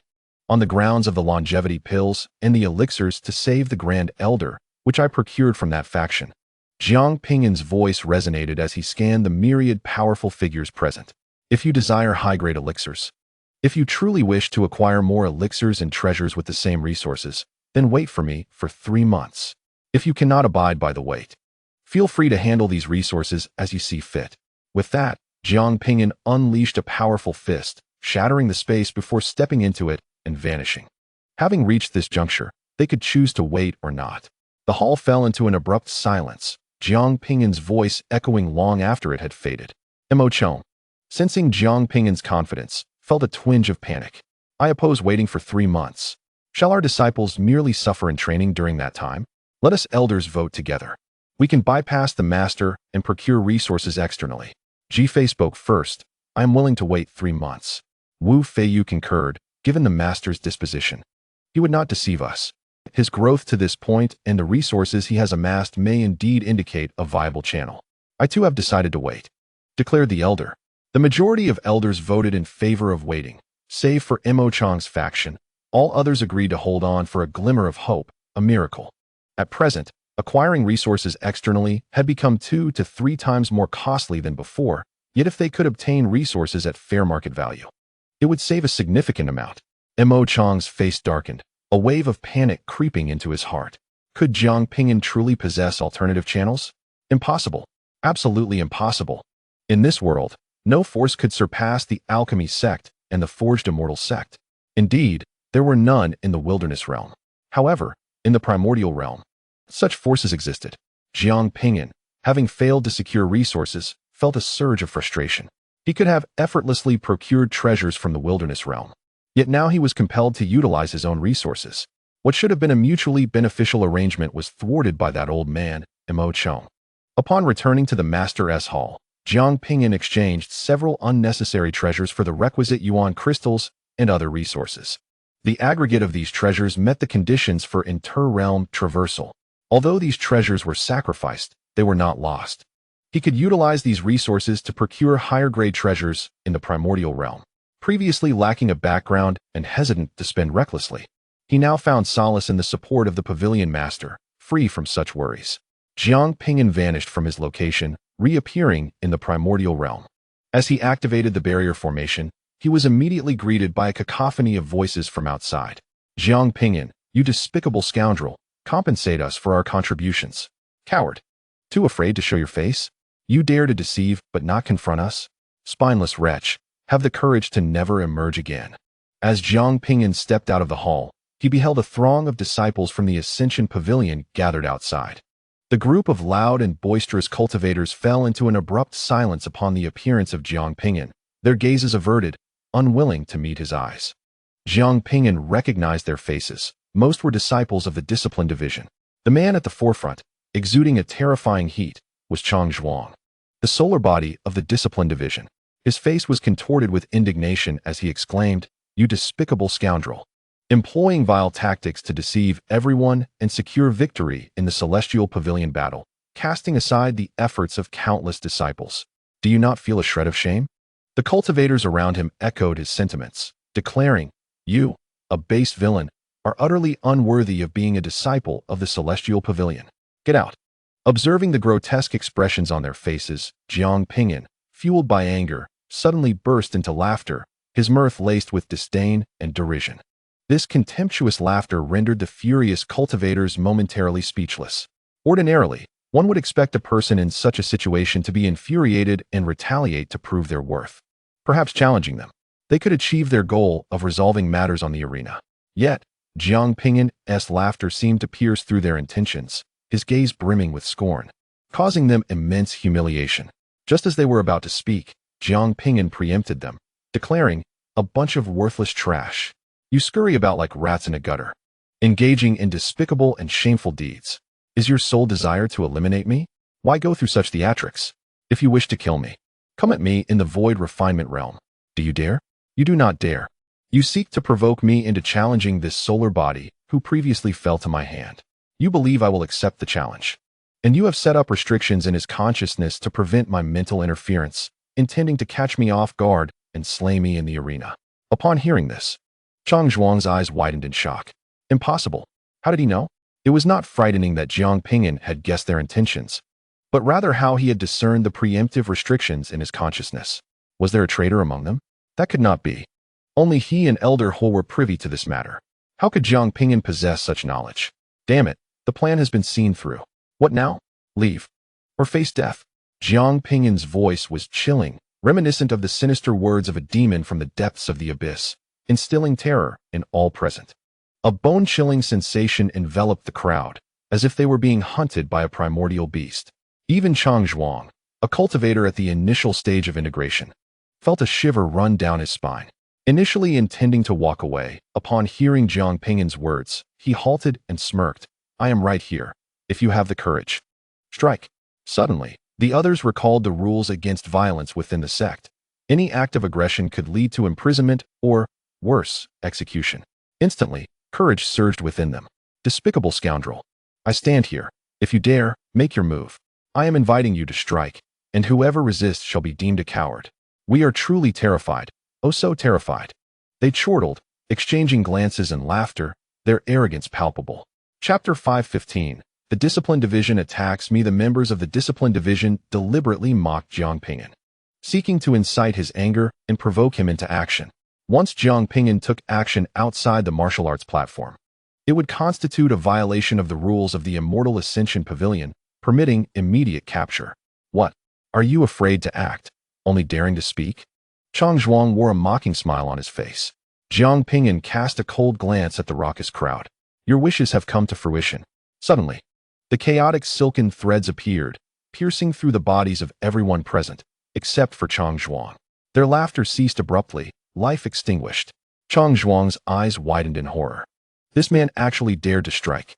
After the shock, excitement surged within Chang Zhuang. This fool, Jiang Ping'an, truly dared to take action. Was he seeking his own demise? With this in mind, he felt empowered to act. Just as Chang Zhuang prepared to speak, Jiang Ping'an suddenly stumbled backward, crashing into the grand hall behind him. Blood spewing from his mouth as he roared with fury.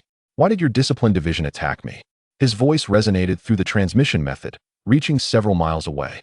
Soon, nearby cultivators, drawn by the commotion, hastened to witness the spectacle. Chang Zhuang's expression froze. He hadn't even struck.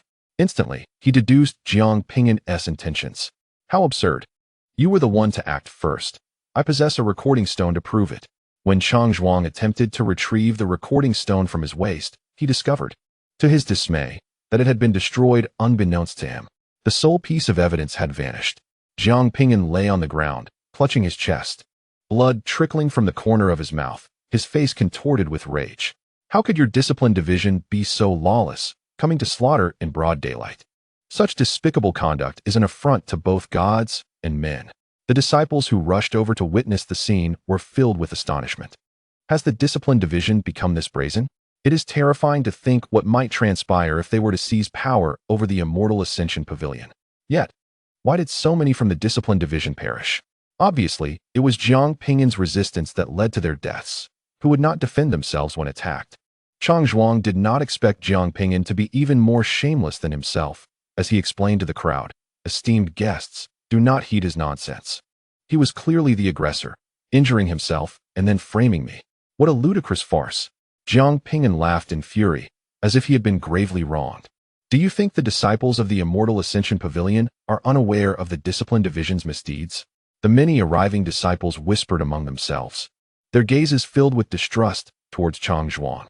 The discipline division had committed too many wrongs, leading everyone to instinctively suspect them. What transpired? A serene voice resonated, and the pavilion master, Luo Su, appeared. She wore a flowing light green gown, reminiscent of tender spring leaves, graceful and ethereal.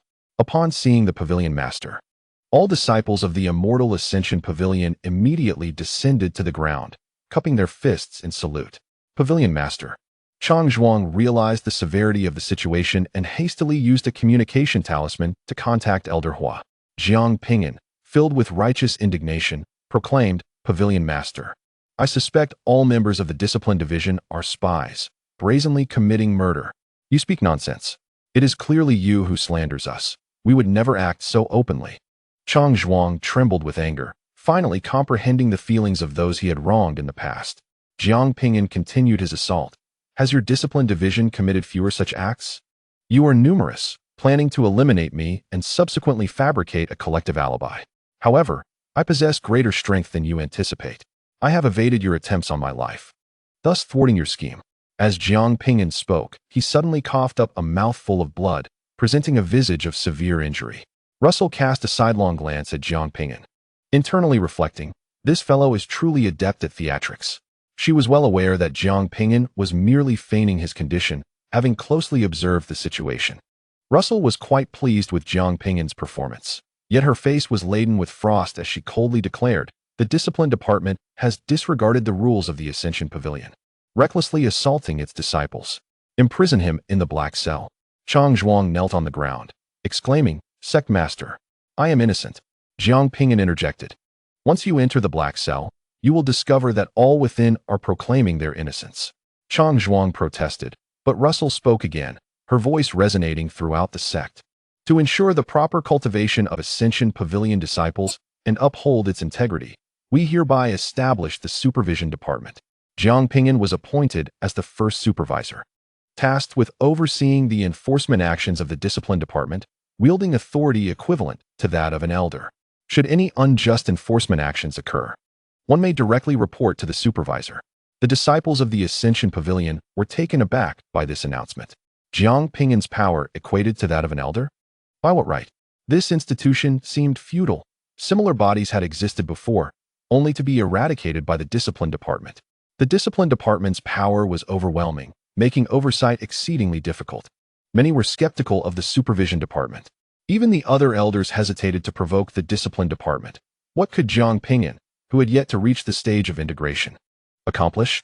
The members of the Discipline Department dismissed the notion entirely. A mere Jiang Ping'an, how could he contend with their hundreds of thousands of practitioners? Russell raised her hand, tossing a golden token to Jiang Ping'an, whispering, "This is my token. With it, you will navigate the Ascension Pavilion without hindrance. In the event of an emergency, shatter it, and I will appear immediately. Your sole task is to create disturbances. Understood?" Jiang Ping'an comprehended that the establishment of the Supervision Department was not genuinely aimed at supervising the Discipline Department. Its true purpose was to incite trouble, providing Russell with an opportunity to act and purge the Discipline Department.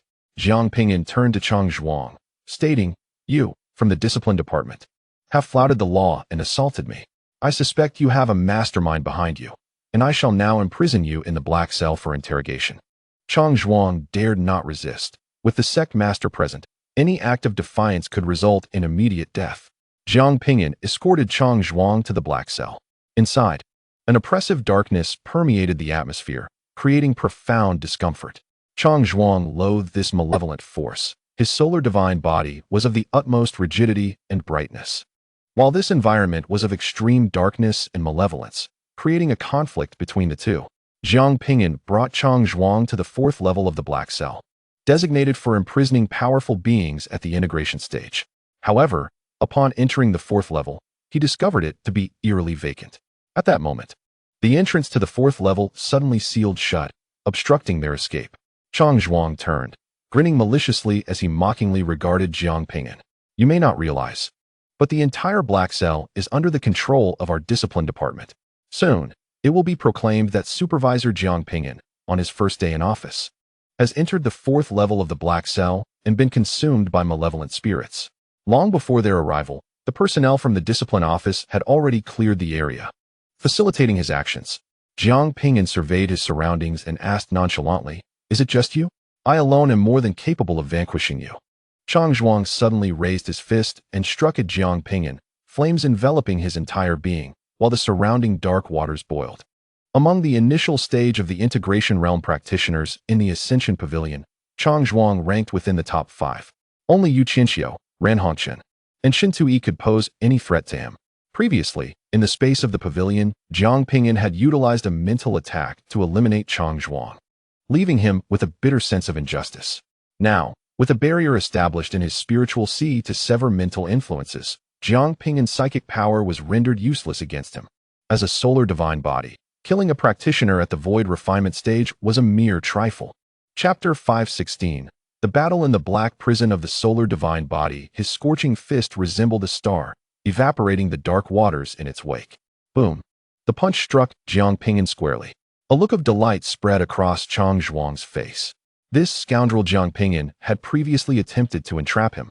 Yet all schemes and conspiracies were futile in the face of absolute power. Chang Zhuang acknowledged Jiang Ping'an's formidable mental prowess, but in terms of strength, his opponent was akin to an ant, easily crushed underfoot. However, the smile on Chang Zhuang's face suddenly froze. The scene he envisioned, where Jiang Ping'an would be reduced to a pulp, did not materialize. Jiang Ping'an had withstood the blow. Though he was sent flying, he remained alive. Chang Zhuang felt an overwhelming sense of humiliation. As a practitioner in the early stage of the integration realm, he could not obliterate a soul cultivator with a single punch. Given that one punch was insufficient, he resolved to deliver two. This time, he unleashed his most advanced techniques, the flames on his body igniting amidst the dark waters, causing the entire fourth layer's sea to boil and bubble furiously. With a powerful thrust of his legs, Chang Zhuang propelled himself towards Jiang Ping'an. "Die, scoundrel!" Faced with this formidable punch, Jiang Ping'an did not evade. Instead, he met it head-on. Chang Zhuang nearly laughed. Was Jiang Ping'an a fool to dare contest the solar divine body in physical prowess? Boom. The two clashed once more. Both sent hurtling backwards to collide heavily against the walls of the black prison. It was uncertain what material composed this prison, for it sustained no damage under the impact of a practitioner at the integration stage. Chang Zhuang's jaw dropped, disbelief etched across his face. How could a soul cultivator possess such strength? He was a practitioner in the early stage of integration, endowed with the solar divine body. Even Yu Qianxiu and the others would not dare to contest him in raw power. This Jiang Ping'an, a mere soul cultivator, actually managed to send him flying. Jiang Ping'an glanced at his charred fist and replied coolly, "Who told you that I am a soul cultivator?" In an instant, Jiang Ping'an's hair turned white.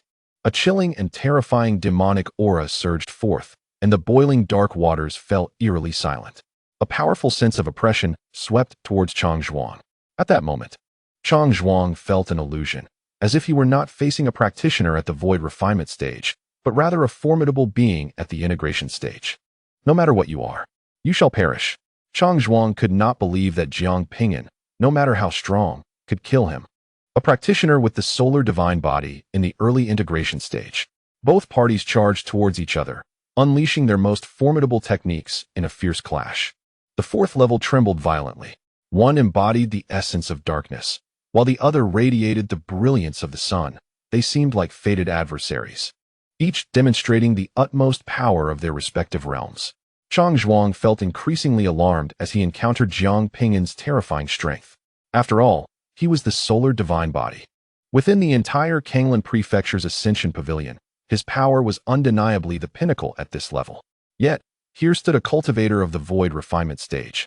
Daring to contend with him, were they of the same realm, he would undoubtedly meet his demise. Moreover, the battle intent and destructive laws Jiang Ping'an wielded were exceptionally rare. Such manifestations were seldom witnessed. Yet, all of these resided within a single individual. Who on earth are you? Chang Zhuang questioned with a serious countenance while exchanging blows. A prodigy of this caliber could not possibly be nameless. He should possess some renown in Kanglan Prefecture. In response, a devastating punch struck him. Bang! Chang Zhuang was sent flying, yet he suffered little harm. The solar divine body was immensely resilient, whereas Jiang Ping'an experienced a backlash, his fist shattered.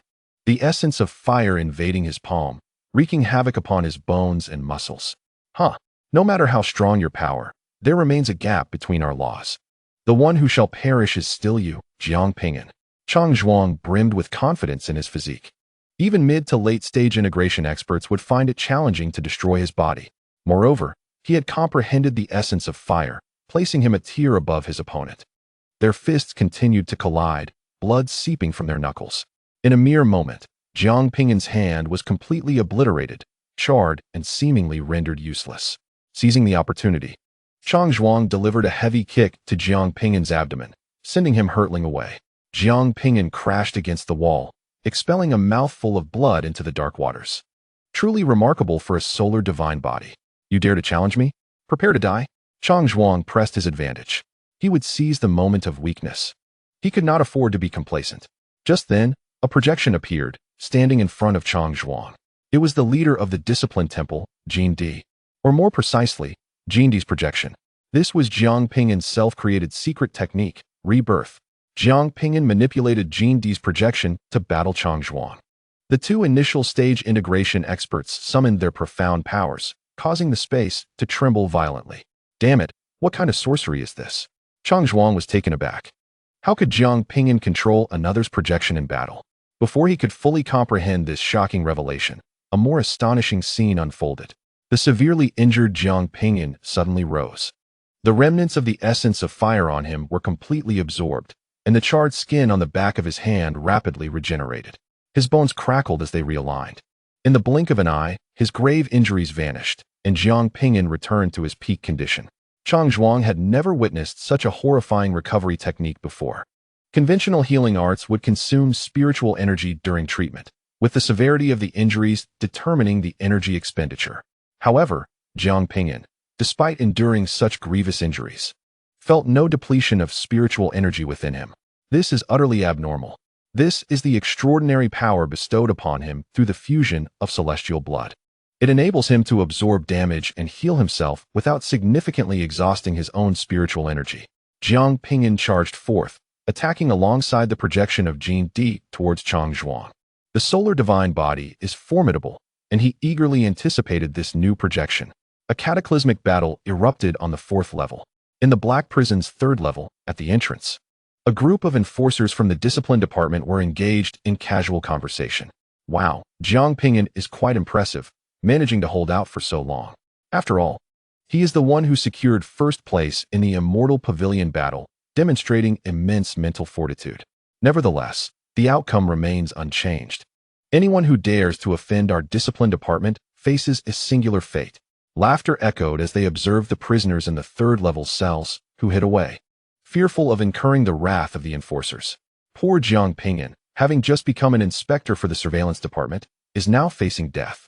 This exemplifies the terror of the discipline department, which shows no fear even of the Immortal Pavilion's master.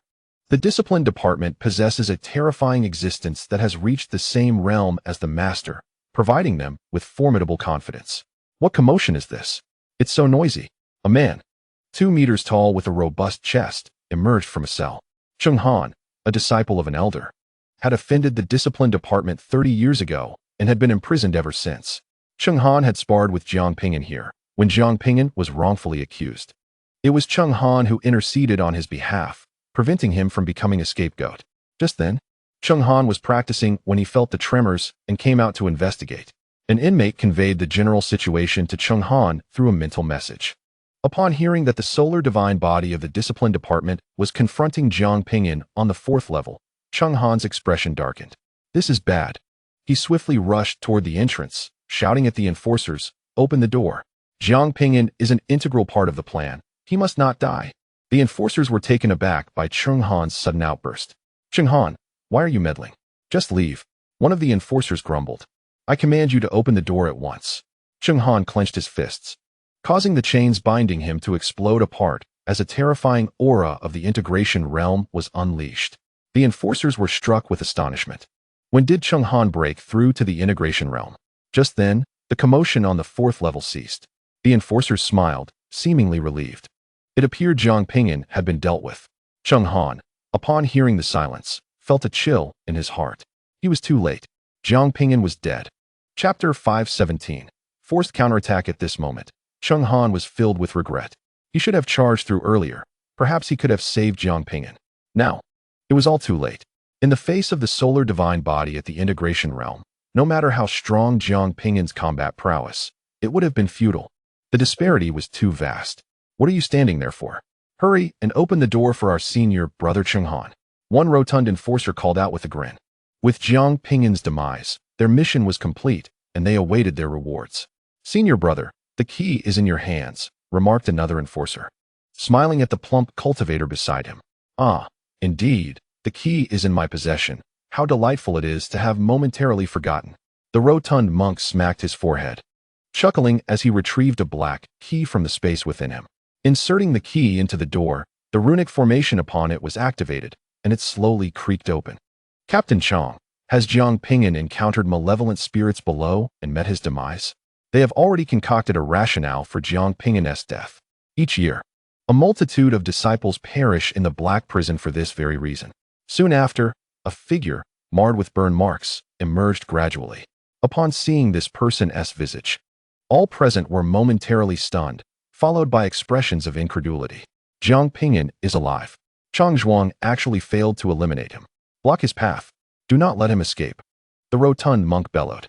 Jiang Ping'an cast a glance at the discipline division's disciples and invoked the technique of reincarnation. Instantly, several fell to the ground in agony. Their expressions contorted, their consciousness shattered, breath extinguished. Ultimately, only one rotund monk remained. The monk's complexion shifted dramatically as he attempted to retreat, only to find his body paralyzed. "Captain Chong, come quickly." He wished to call for Chang Zhuang's aid. Yet there was no response from the 4th level. The numerous cultivators on the 3rd level suddenly grasped a terrifying conclusion. It was not Jiang Ping'an who escaped, but rather Chang Zhuang who had perished.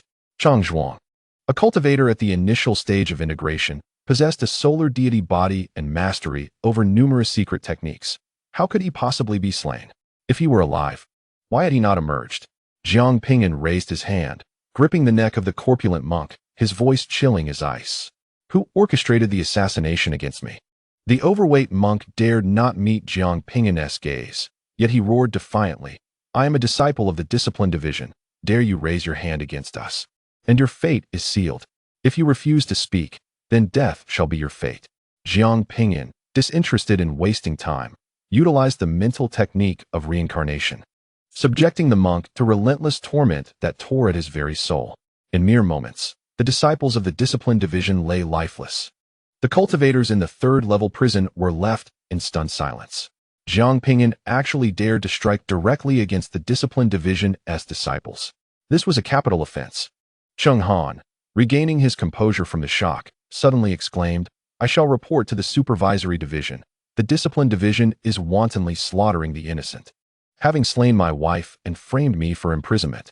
Upon hearing this, Jiang Ping'an finally comprehended certain matters. Cheng Han privately conveyed, my apologies. But it was I who orchestrated your initial imprisonment. I noticed your remarkable talent and courage to confront the discipline division head-on. Hence I intentionally exacerbated your conflict with them, allowing you to see their true nature. As your confrontation with the discipline division intensified, our leader would intervene, and everything would unfold as we desired. Your conflict with the discipline division has escalated more swiftly than we anticipated. The identity of the supervisor was originally intended for me. Your performance has surpassed expectations, outshining even my own. According to our leader's intention, unraveling this conflict further could lead to the rectification of the discipline division. Having said this, Cheng Han was prepared to soothe Jiang Ping'an's emotions. After all, anyone who has been schemed against would not feel well. However, Cheng Han noticed that there was no trace of emotional fluctuation on Jiang Ping'an's face. Cheng Han was taken aback. Aren't you angry? Jiang Ping'an replied, why should I be? Everyone has their own needs. I also wish to eliminate the discipline department. From the moment Cheng Han uttered his first sentence, Jiang Ping'an had already surmised the general situation. Even without Cheng Han exacerbating the conflict, given his temperament, the discord would inevitably intensify. Conversely, by joining the faction of the sect master, he had reaped numerous benefits. Jiang Ping'an openly questioned Cheng Han. You claim the discipline department indiscriminately kills innocents and has harmed you. Do you have any evidence? No matter how much trouble he stirred, the sect master would personally intervene to clean up after him. I have evidence. Cheng Han handed Jiang Ping'an a storage ring. This is a recording stone my wife concealed before her demise, along with some words spoken to me by the murderer, Wang Huzhe. Jiang Ping'an took the storage ring, which contained a recording stone and a sound stone. As his consciousness entered the recording stone, he witnessed the recorded scenes. A beautiful female cultivator, covered in wounds, was besieged and attacked by a group of cultivators. The female cultivator, with a face full of rage, glared at the crowd and shouted, You members of the discipline department are despicable. To prevent my husband from entering the main hall, you resort to such vile tactics. A man with claw marks on his face coldly replied, If you don't want to die, don't struggle. Let us capture you, and once the competition is over, we will naturally release you. Bah! Wang Huzhe, you worthless fool. Unable to confront my husband head-on, you resort to such methods. Even if I die, I shall not allow you to succeed. The woman, burning her life force, stealthily merged the recording stone into the ground amidst the battle, leaving behind evidence. The second sound stone relayed the voice of the cultivator named Wang Huzhe. Cheng Han, I killed your wife. Can you guess what she went through before she died? Haha, you're finished. I will kill you. Cheng Han's furious voice erupted. Attacking disciples in public, execute. Following was a cacophony of chaotic sounds. Jiang Ping'an began to comprehend the situation.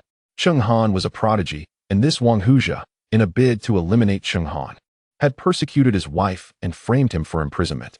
Cheng Han clenched his fists, his eyes shimmering with tears. Lord Inspector, please seek justice for me. Jiang Ping'an stowed away the evidence and declared solemnly, All who violate the sect rules shall receive their due punishment. Come with me to apprehend the murderer. Thank you, my lord. Cheng Han's body trembled with excitement. He had awaited this day for 30 years. Jiang Ping'an collected the bodies of the discipline department's disciples and led Cheng Han outside. After their departure, the third level of the black prison erupted in commotion. Chang Zhuang had truly perished. How did Jiang Ping'an accomplish this? Surely, Jiang Ping'an possessed some treasure. Otherwise, with merely his combat prowess, he could not have defeated Chang Zhuang. You all missed the focal point. The crux is that Jiang Ping'an is seeking vengeance against the discipline department alongside Cheng Han. There must be support from the sect master behind this. Would this strike against the discipline department succeed? There had been numerous failures before. Someone queried, and suddenly, the third level of the prison fell into silence. For many years, numerous attempts have been made to strike against the discipline department, yet the impact has been minimal. This time, it may well follow the same pattern as before, at most granting a brief respite to the discipline department, ultimately culminating in failure. The power of the discipline department is overwhelmingly vast, making effective strikes exceedingly challenging. Jiang Ping'an emerged from the dark waters, and upon seeing him, the disciples guarding the black prison outside widened their eyes in astonishment. How did Jiang Ping'an manage to escape? Did Captain Changzhuang not resolve him? I shall inquire once. Who ordered the ambush against me, the inspector? What do you mean? We know nothing. Bang! The body of one disciple erupted, blood staining several others. This individual had colluded with traitors to assault the inspector, forcing him to retaliate. Jiang Ping'an regarded the stunned onlookers and casually remarked, "Are you few also contemplating an attack on me?" The crowd was taken aback. Retaliation? Is that what you call it? Chapter 518. A bold infiltration of the discipline department. Jiang Ping'an, you brazenly slaughter my discipline department's disciples. Do you wish for death? If you have the courage, then kill us. One disciple of the discipline department puffed out his chest, unable to believe that Jiang Ping'an would dare to exterminate them all. Such a despicable demand was indeed rare, and only your discipline department would be audacious enough to make it. Jiang Ping'an activated the star attraction technique, causing the disciple's body to shrink, bones cracking as they diminished. Ah! A chilling scream echoed through the black prison. I was wrong. It was Ren Jun, Captain Ren, who orchestrated this. Extreme agony and the specter of death compelled the once proud disciple of the discipline department to confess everything, losing his earlier bravado. Where is Ren Jun? Jiang Ping'an inquired. In the discipline hall. I beg you, spare me. The disciple pleaded. He vowed inwardly that one day he would make Jiang Ping'an pay dearly. However, he would never have the chance for retribution. You of the discipline department admit to taking action against me. You too are complicit, and thus must meet your end. With that, Jiang Ping'an compressed the disciple into a blood-red sphere the size of an eye. The remaining disciples, witnessing this spectacle, were paralyzed with fear and turned to flee. Yet, before they could take more than a few steps, their bodies were crushed into spheres as well. Observing such a torturous demise, Cheng Han felt a chill run down his spine. Jiang Ping'an was a veritable harbinger of death. The number of souls lost at his hands may well approach 10,000. Turning to Cheng Han, Jiang Ping'an asked, "Where is the discipline hall?" "It can be accessed through the nearby teleportation portal," Cheng Han replied, indicating a portal close at hand. At the other end lay the discipline hall, the headquarters of the discipline department. A board guard remarked, "The Lord established the inspectorate to counter our discipline department. Our good days may soon come to an end." Dismissed a nearby cultivator. Nonsense, the inspectorate. Not long ago, Captain Ren had already arranged matters at the Black Prison, barring any unforeseen circumstances. That Inspector Jiang Ping'an is already dead. And what if there are unforeseen circumstances? Someone timidly questioned. There is no such possibility. Rumor has it that the Lord has sustained grave injuries. Our elders of the discipline department will inevitably ascend to become the Lord. When that day comes, the ascendant pavilion shall belong to our discipline department. Upon hearing these words, the guards nearby were filled with excitement. Did this not imply that they would have an endless supply of resources in the future? How could resources ever be truly inexhaustible? Nevertheless, they possessed countless methods to acquire them. A knowing expression flickered across the disciple's face, and the group exchanged glances before erupting into laughter. The day would come when they could claim resources from whomever they desired, and they eagerly awaited that moment. At that juncture, a portal in the distance illuminated, and two figures emerged. Upon recognizing one of them, the smiles on the guards' faces abruptly froze. Jiang Ping'an, was he not supposed to have been slain by Captain Changzhuang? Jiang Ping'an's emotionless gaze scanned them. The law enforcement of the supervisory office demands the presence of Ren Jun for interrogation. The guard's expression turned grave. Although he was unaware of what transpired in the Black Prison, Captain Ren Jun's assassination plan had evidently failed, allowing Jiang Ping'an to survive. One guard coldly stated, "Captain Ren Jun is not present. Leave immediately. This is the discipline office, and no unauthorized persons may enter." What nonsense about the supervisory office's law enforcement. They were utterly unconcerned. "I shall say this only once more. Summon Ren Jun," Jiang Ping'an replied in a flat tone, devoid of emotion. "And if we refuse to let you in, do you dare to force your way through?" They jeered at Jiang Ping'an, viewing him as a fool for coming to the discipline office with only one companion. Did he not understand that this was the only forbidden area within the entire ascending immortal pavilion? Even elders were required to announce their presence. Someone of Jiang Ping'an's status was utterly unworthy of entering the discipline office. They doubted he would dare to make an attempt. At this moment, Cheng Han, witnessing the scene, whispered to Jiang Ping'an, "Brother Jiang, shall I summon some others? They look down upon us and will not allow us entry." Jiang Ping'an shook his head, deeming it unnecessary to create such trouble. "Brother Jiang, do you have a way to compel Renjun to appear?" Cheng Han inquired, puzzled. "No." "Then what does Brother Jiang mean?" Jiang Ping'an advanced forward, stating, "According to the regulations of the supervisory office, anyone who harbors a fugitive is guilty alongside them. They may be dealt with accordingly." With that, Jiang Ping'an projected the form of the sun god, Chang Zhuang. The projection of Chang Zhuang swung his fist, obliterating one of the guards. Cheng Han and the other guards were left in a state of shock. Jiang Ping'an truly dared to force his way into the discipline office. Furthermore, was the supervisory office not newly established? What regulations could there possibly be? Jiang Ping'an was the sole supervisor, and he determined the rules. Was that unreasonable? The guard who had previously claimed Renjun was absent shivered and quickly exclaimed, "I shall notify Captain Renjun at once. I have said it only once." Jiang Ping'an replied with an indifferent countenance. The projection of Chang Zhuang delivered another blow, killing the guard. "Someone has breached the discipline office." The remaining guards shouted in terror. "He has gone mad. Jiang Ping'an has lost his mind. This is the first time in many years we have encountered such a situation." After their outburst, they met their demise. A group of practitioners from the discipline office, hearing the cries, rushed out swiftly. Who dares to intrude upon the discipline office? Seeking death. Jiang Ping'an remained expressionless. To obstruct the law enforcement of the supervisory office was to invite death. A fierce battle looms on the horizon. A passing disciple of the ascending immortal's pavilion gazes in astonishment, eyes wide with disbelief. Someone dares to breach the discipline hall. Since its establishment, no one has ever dared to cause a ruckus within its sacred walls. However, upon discerning the identity of the troublemaker, a sense of understanding washes over him. Jiang Ping'an, that audacious fellow, has even dared to scold the elders of the discipline hall. What else could he possibly fear? The disciple retrieves his identity token and dispatches the news to the sect's communication channel. Hurry to the entrance of the discipline hall. Someone is storming the premises. As soon as the message is sent, replies flood in. Do not spread such foolish rumors. If someone dares to invade the discipline hall, I shall kneel and call him grandfather. The populace is incredulous, preferring to believe in the emergence of another immortal than to accept the absurd notion that someone would challenge the discipline hall, unless, of course, they were seeking their own demise. The overly excited cultivator, having failed to articulate his message clearly, sends another. It is Jiang Ping'an. Jiang Ping'an is breaching the discipline hall. A multitude has fallen. If you don't hurry, you may miss your chance. Is this true? I shall go and see for myself. If it turns out to be false, I shall not be kind. While some remain skeptical, others, with nothing better to do, decide to take a look. Upon witnessing the events unfolding at the entrance of the discipline hall, they are utterly shocked.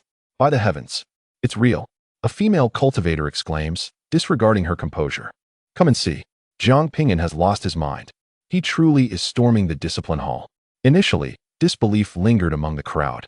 But as more and more voices confirmed the chaos, an increasing number of cultivators arrived, solidifying the reality of the situation. The entire ascending immortal's pavilion was in a state of astonishment. An occurrence once thought to be a mere fantasy had indeed come to pass. Chapter 519. Blood stains the discipline hall. An ever-growing throng of disciples from the ascending immortal's pavilion gathers at the entrance of the discipline hall, watching Jiang Ping'an wreak havoc. They feel as though they are in a dream. He truly dares to provoke the discipline hall. Has he gone mad? Behind the discipline hall stands a celestial being. The elite members of the discipline hall are utterly powerless to stop Jiang Ping'an. Their armor shatters, weapons splinter, and they collapse amidst a pool of blood. What kind of sorcery is Jiang Ping'an wielding? How does he conjure projections of others to aid him in battle? During the last skirmish at the Immortal Pavilion, he summoned the projection of Jin Di, and now he has manifested that of Chang Zhuang. Moreover, this projection possesses Chang Zhuang's combat prowess and can even execute his techniques. This sorcery is terrifying. Does this imply that Jiang Ping'an has harnessed the strength of the solar deity Chang Zhuang? Not quite.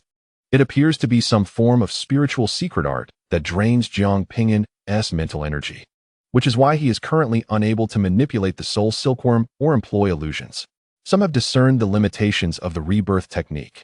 The stronger the projection he controls, the greater the toll on Jiang Ping'an's mental fortitude. When Jiang Ping'an exerts himself to command the solar deity's projection, he cannot muster his mental energy for any other offensive maneuvers. Nevertheless, even so, in this brief span, Jiang Ping'an has indeed seized the power of Changzhuang. This has incited considerable envy among many cultivators. When the captain of Changzhuang learns that Jiang Ping'an utilized his projection, he will undoubtedly be furious. And Jiang Ping'an will surely face repercussions. Indeed, no one would find joy in having their abilities replicated. With Changzhuang's might, a single punch could obliterate Jiang Ping'an. These onlookers only comprehend that Jiang Ping'an can project others to assist in battle, oblivious to the fact that only those he has slain can manifest in such a manner. At the entrance of the discipline hall, Jiang Ping'an commanded the sun god's projection, engaging in relentless combat with the disciples of the discipline office, blood staining the ground. The disciples of the ascending immortal pavilion, both astonished and exhilarated, witnessed the very aspirations they had long envisioned materialize before their eyes. Curiously, why did the adept practitioners of the discipline office not emerge to eliminate Jiang Ping'an? Many disciples felt perplexed, for such a considerable uproar should logically summon formidable figures. Yet, despite Jiang Ping'an's numerous slaughters, the strong from the discipline office remained inexplicably absent. It was one thing for the great ascension experts to refrain from intervening. But why did the other integration realm masters not appear?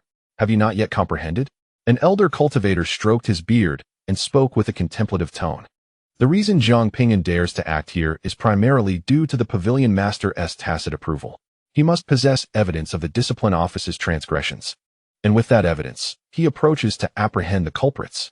Should any of the discipline office's strongmen dare to strike, the pavilion master would then have just cause to retaliate. This explains why the powerful of the discipline office cower within the hall, unwilling to emerge as targets of retribution. Upon hearing this, many disciples began to grasp the situation.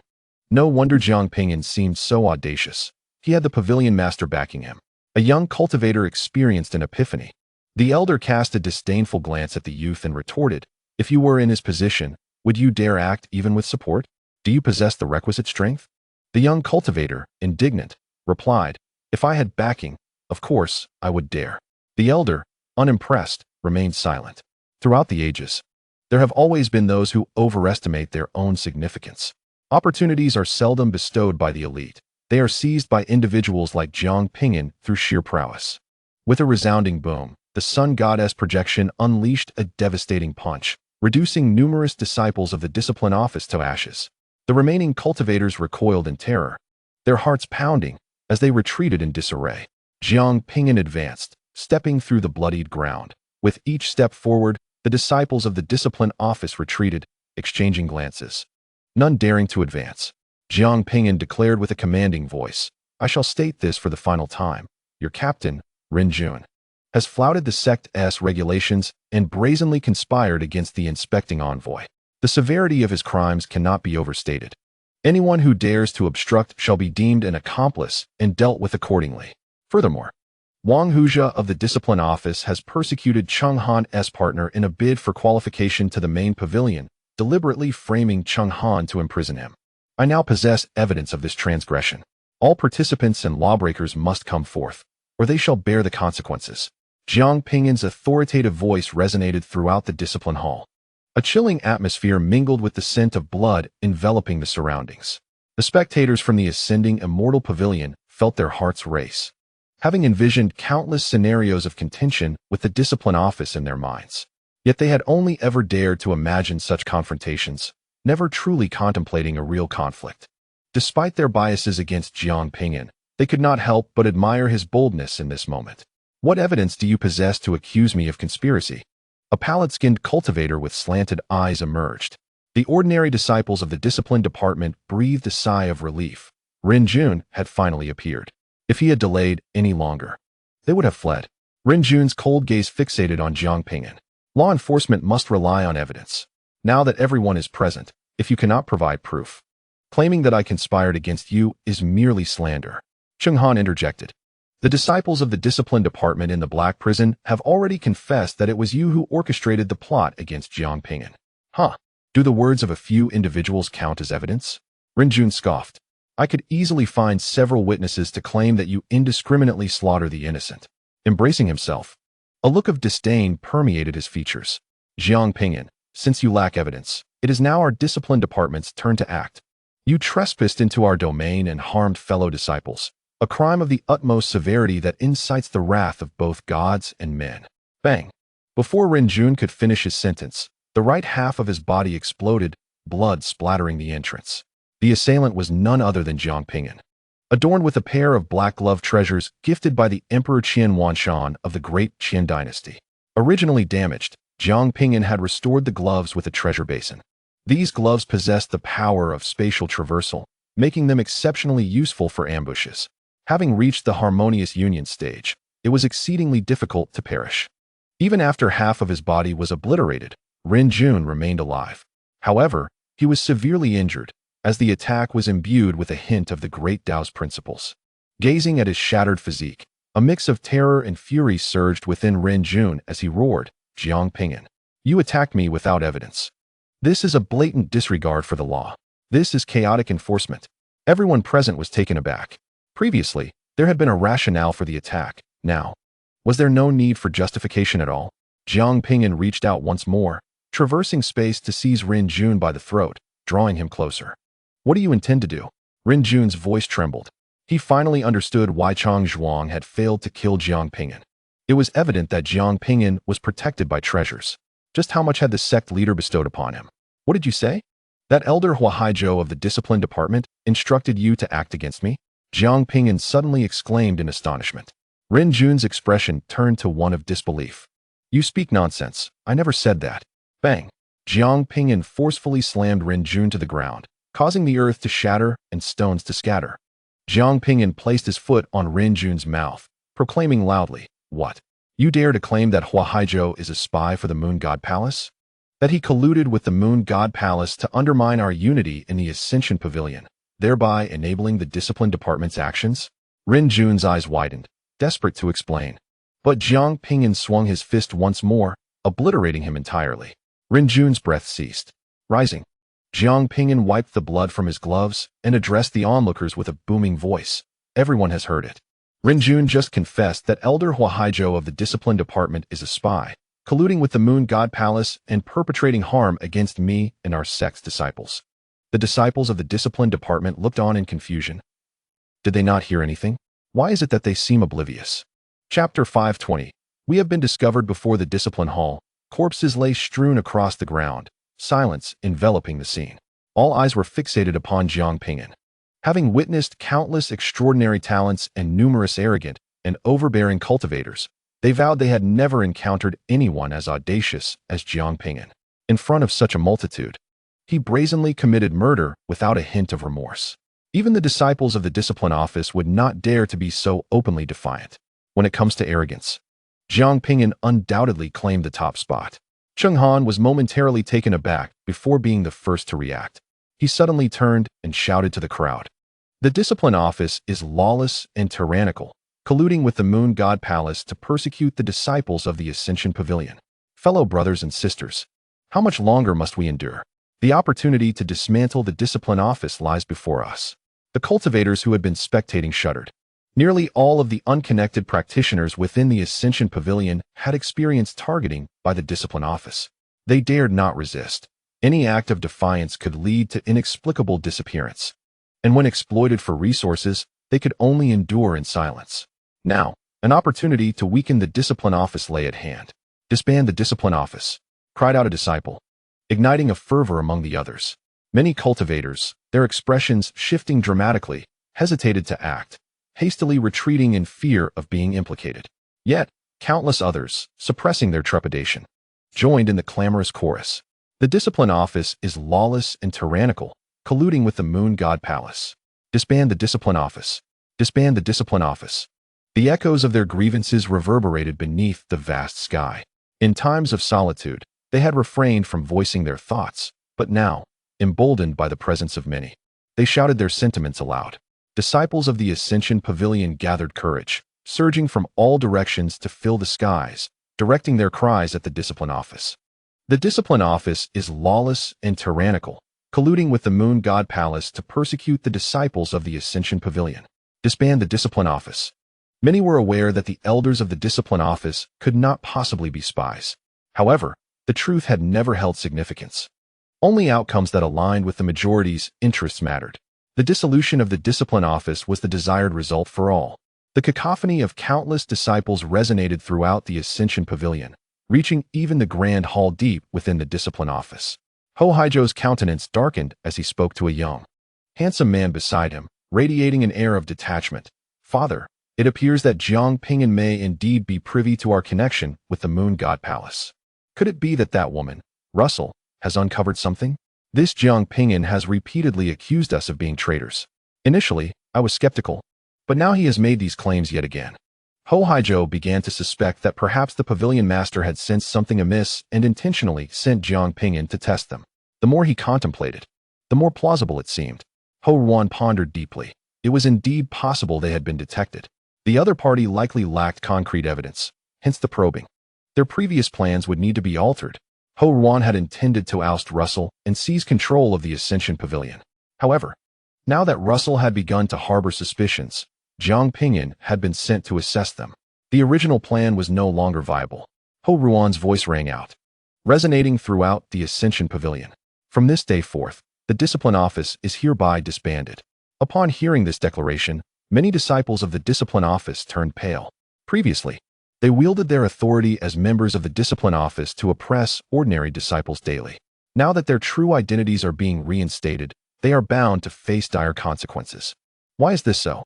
The former sect leader had also dealt blows to the discipline office before, enduring numerous dangers, so why has it suddenly been disbanded this time?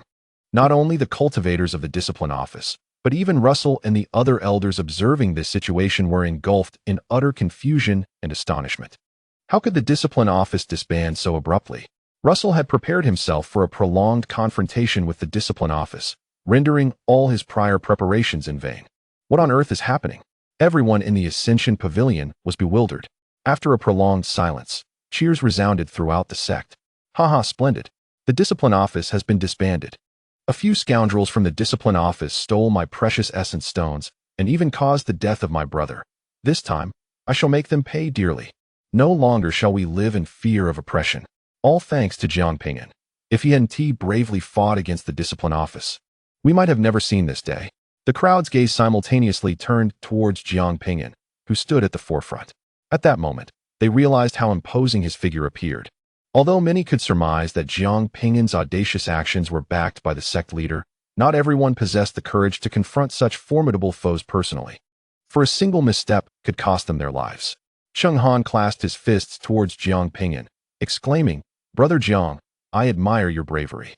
Were it not for his desire to avenge his wife, he would never have dared to show himself here." Yet Jiang Ping'an displayed remarkable audacity. Daring to confront the discipline office directly, Jiang Ping'an blinked in confusion. He had also not anticipated the sudden dissolution of the discipline office, expecting a fierce resistance instead. He had even prepared for the worst, anticipating an attack from the strong. Yet none of this transpired. How perplexing. You all can handle the remaining matters, Jiang Ping'an said as he turned to leave. With the issue of the discipline office resolved, he needed to attend to his own affairs. The human race on the wild realm faced a crisis, with a shortage of weapons and elixirs. He needed to transport some resources back, while also capitalizing on the price differences. When the demon race attacked, they would be astonished to find the human race boasting newly upgraded weapons. Just as Jiang Ping'an took a couple of steps, the space before him suddenly blurred, and in an instant, he vanished from sight. When he reappeared, he found himself at the residence of the sect leader, Russell.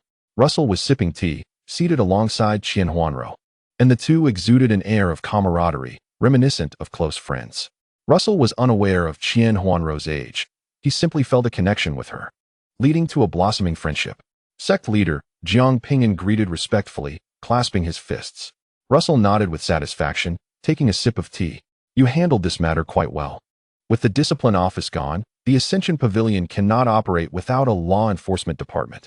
You are tasked with establishing the inspection office and will possess the authority of an elder. Granting a cultivator who comprehends the third-tier principles the privileges of an elder is indeed a significant recognition, and there is no other candidate within the Ascension Pavilion. I apologize, sect leader, but I am not well versed in these matters. It would be better for someone else to handle them, Jiang Ping'an replied, declining directly. He harbored a disinclination for trivial matters, striving instead to amass wealth, cultivate his ascension, and discover the means of resurrection. These were his true aspirations. Russell was taken aback. Not everyone could resist such enticing power. She nodded, conceding, "Very well, I shall seek assistance elsewhere. Recently, there was a contest of prodigies at the Moon Goddess Palace.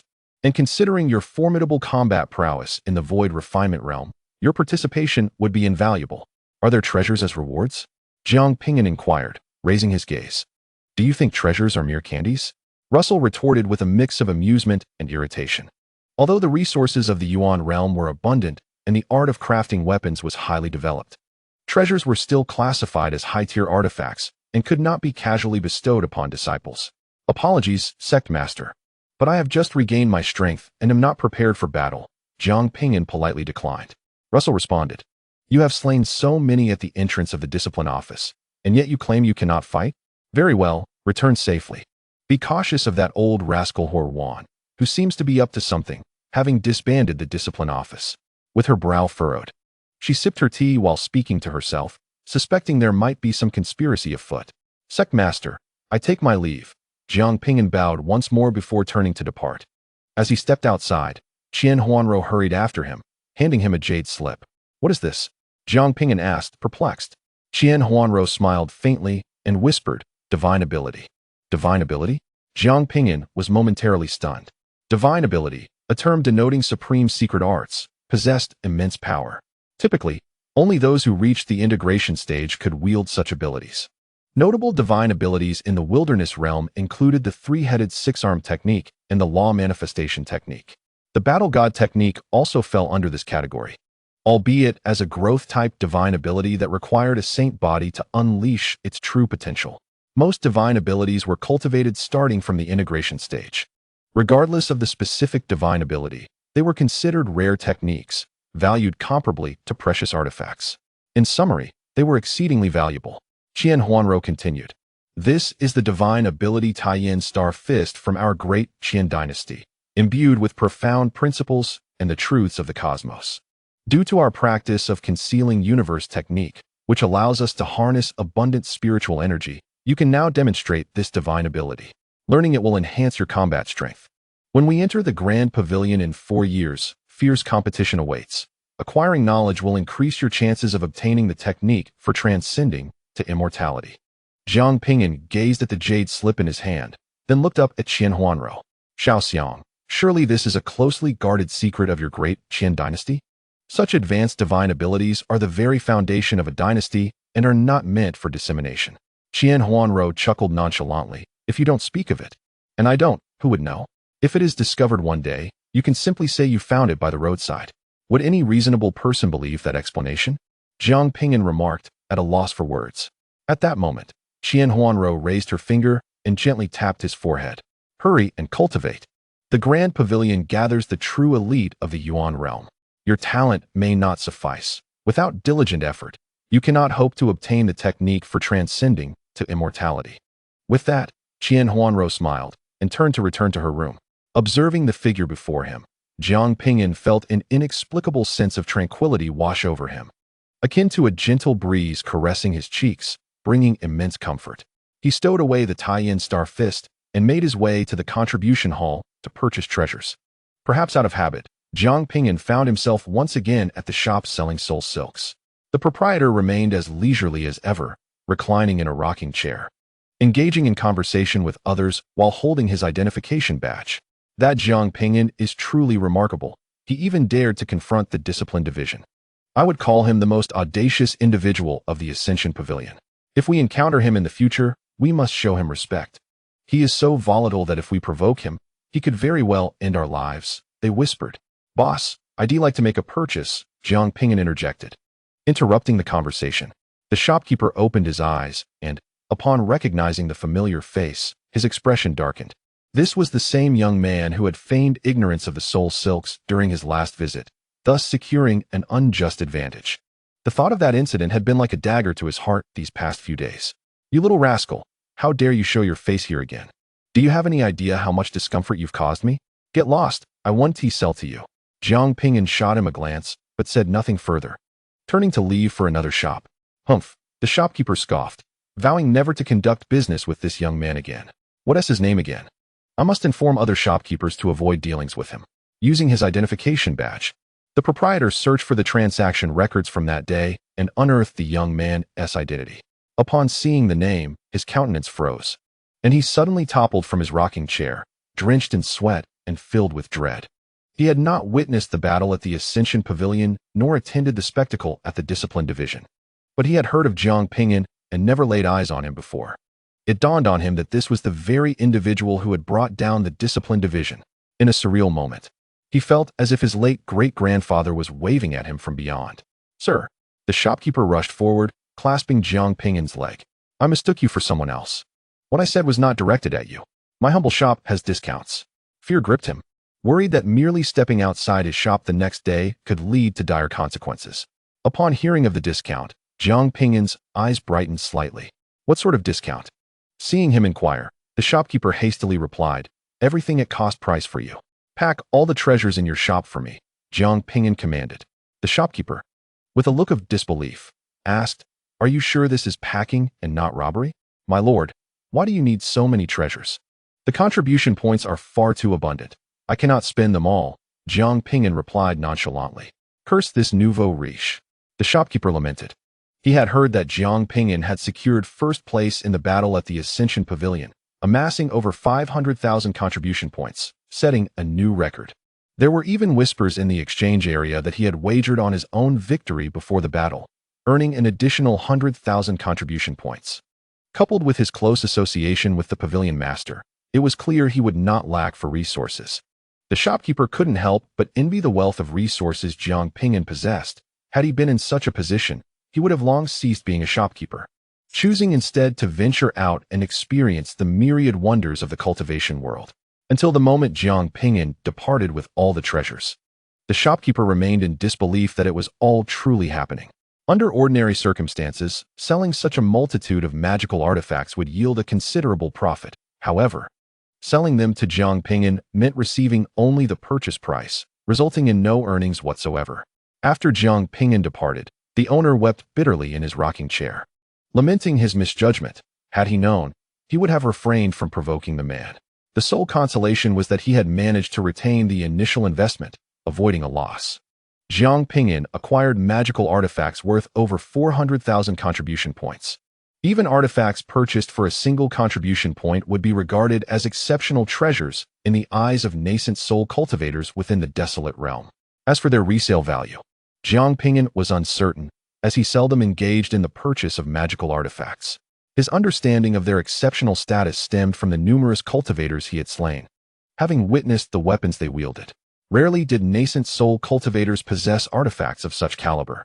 After acquiring the artifacts, Jiang Ping'an converted the remaining several 100,000 contribution points entirely into essence crystals. The rationale behind this conversion was the absence of a premium on essence crystals. If he were to replicate essence crystals using a treasure basin, the resulting crystals would not match the original's value, rendering it unprofitable. He also sold a longevity pill, which netted him 100,000 essence crystals. Utilizing these crystals, he replicated the acquired artifacts. Having completed these tasks, Jiang Ping'an returned to the shop where he had just purchased the artifacts. "Owner, I wish to sell magical artifacts." The owner, taken aback, thought to himself, "I knew it. This Jiang Ping'an would not let me off easily. Is this not a blatant torment?" Having just sold the artifacts, he was now returning to sell them again. The owner misunderstood Jiang Ping'an's intentions. He was concerned that the artifacts might be sold elsewhere at a lower price. Thus, he decided to return here and sell them at the original price, allowing him to recover his prior contribution points. Despite his discontent, the owner reluctantly accepted the artifacts back. Watching Jiang Ping'an's departing figure, the owner was filled with worry. He concluded that Jiang Ping'an harbored a deep grudge and resolved not to sell artifacts here any longer. Fearing perpetual unrest, he planned to switch shops with old Jiang and sell pills instead. With this thought in mind, He hastily contacted a friend to escape this troublesome place and distance himself from Jiang Ping'an. Chapter 5:22. Imochang's plans after a series of resource replications. Coupled with the resources previously sacrificed, Jiang Ping'an once again secured the opportunity to teleport back to the desolate realm. However, having just returned, he deemed it too conspicuous to return immediately with resources. Thus, he resolved to wait a month or two before venturing back. During this interval, he began adjusting his cultivation techniques. As his realm advanced, certain techniques had become unsuitable for further practice. For instance, Eternal Life and Wuji Fist were now obsolete. Eternal Life was a healing secret art, and having integrated the blood of immortals, he possessed the innate ability to absorb damage, rendering further practice of healing arts unnecessary. As for Wuji Fist, while it remained useful, there was no longer a need to pursue further mastery, as deeper training necessitated comprehension of the principles of yin and yang, for which he lacked the time. Little formless skill could still be utilized, but did not require further cultivation. In the future, he could enhance his strength by studying law of the universe. Presently, he focused on concealing universe technique, battle god technique, demon thunder scriptures, and sealing heaven, each serving distinct purposes, one enhancing spiritual energy storage, another augmenting combat prowess, a third increasing defense and speed, and the last for control. As for the star guiding technique, it is currently being integrated into the destruction fist, yet still requires diligent cultivation. Reincarnation and transmigration belong to the realm of spiritual, innate secret arts. As long as one's battle soul persists, the spirit shall flourish. Presently, his most formidable offensive technique is the destruction fist. This technique, a fusion of the emperor's palm imprint and the tribal totemic patterns, wields tremendous power, comparable to divine abilities. Despite its strength, he currently possesses only one move: the demon suppression. Regarding the tie-in star fist bestowed by Shao Xiang, Jiang Ping'an has no intention of practicing it. On one hand, mastering this technique necessitates a comprehension of other principles, consuming valuable time. On the other hand, should the people of the Great Qian dynasty discover his utilization of this art, it may bring trouble to Shao Xiang. Nevertheless, he may peruse this divine art for inspiration in crafting the second move of the destruction fist. The issues surrounding cultivation techniques are trivial. The true challenge lies in how to forge the next level of spiritual advancement. Some of the top prodigies in the Yuan realm can break through to the integration stage by a mere century. If he fails to progress past the fourth step, he shall remain forever trapped here, as the rumors in the outside world suggest, his brilliance fading into oblivion, his story reaching its final chapter, and past glories dissipating into the ether. While Jiang Ping'an quietly cultivates, the Ascension Pavilion remains bustling with activity. The discipline office has vanished, and a new inspection office has been established, prompting numerous disciples to express their desire to join. Meanwhile, prodigies such as Huanrou and Yi Wuqing have ventured to the Moon God Mansion to participate in the Prodigy Tournament, where they shine brilliantly in combat. Utilizing the secret technique life devouring from the esteemed Shin Foam, Yi Wuqing can sever 200 years of life from an opponent with a single stroke, instilling fear in the Moon God Mansion's prodigies, who dare not contest him. While the strong possess resilient vitality, capable of surviving even the loss of their physical forms, Yi Wuqing's blade can directly siphon away 2 centuries of life. Who can withstand such an assault? While others inflict bodily harm, Yi Wuqing targets the very essence. The commotion caused by Huanrou is even greater. Her newly devised cultivation system has reverberated throughout the entire Kanglan prefecture, allegedly garnering the attention of the Ascension Pavilion's headquarters. Yi Wuqing and Huanrou have become prominent figures within the Ascension Pavilion. In contrast, Jiang Ping'an gradually fades from the public's eye. He has yet to truly display his combat prowess before others, resulting in limited attention directed towards him. Only when the discipline office is mentioned do they recall his existence. Jiang Ping'an places no importance on fame. He harbors but one ambition: to attain immortality. In the Abyss realm, within the Grand Hall of the Demon God sect, Elder Imochang has once again summoned numerous elders for an important announcement. Today, he has called them together to communicate a significant matter. The Alchemy sect and the Forging Immortal sect demand that we promptly deliver resources. Failure to comply will result in the cessation of our collaboration with the Demon God sect. They assert that we must either expedite the resource transfer or permanently forfeit the opportunity for cooperation. Upon hearing this, the elders felt a tightening sensation in their hearts. Elder Wu Feiyu hastily interjected, "Can we not ask them to wait a little longer? The sect leader will return in a month. Perhaps he can procure the resources by then." Upon hearing the mention of the sect leader, Imo became visibly impatient. "Your mind seemed troubled. The largest alchemy sect and the greatest forging sect are overwhelmed with their responsibilities. What channels could Jiang Ping'an possibly have? Even if he does, what valuable resources could he procure? At present, all major factions are stockpiling resources, with precious treasures and elixirs from the two grand sects already reserved for a century hence. If this continues, what good resources can our demon god cult hope to obtain? The alchemy sect and the forging sect have made it clear, within 3 days. If the resources are not delivered, they shall cease collaboration with our demon god cult. Now, I urge everyone for a decisive answer. Shall we wait for Jiang Ping'an? Or shall we directly reserve resources from the two grand sects?" Upon hearing this, the surrounding elders grew increasingly anxious. Although our demon god cult possesses its own alchemists and weapon masters, the primary resources must still be acquired externally. Should we lose the supply from the largest alchemy and forging sects, our demon god cult will surely face dire straits. Once a great battle commences, the absence of stable elixirs and weapons will plunge us into peril. The elders all hoped that the leader could find a channel to bring back resources. Yet none could ascertain whether he would truly succeed. "We cannot afford to gamble."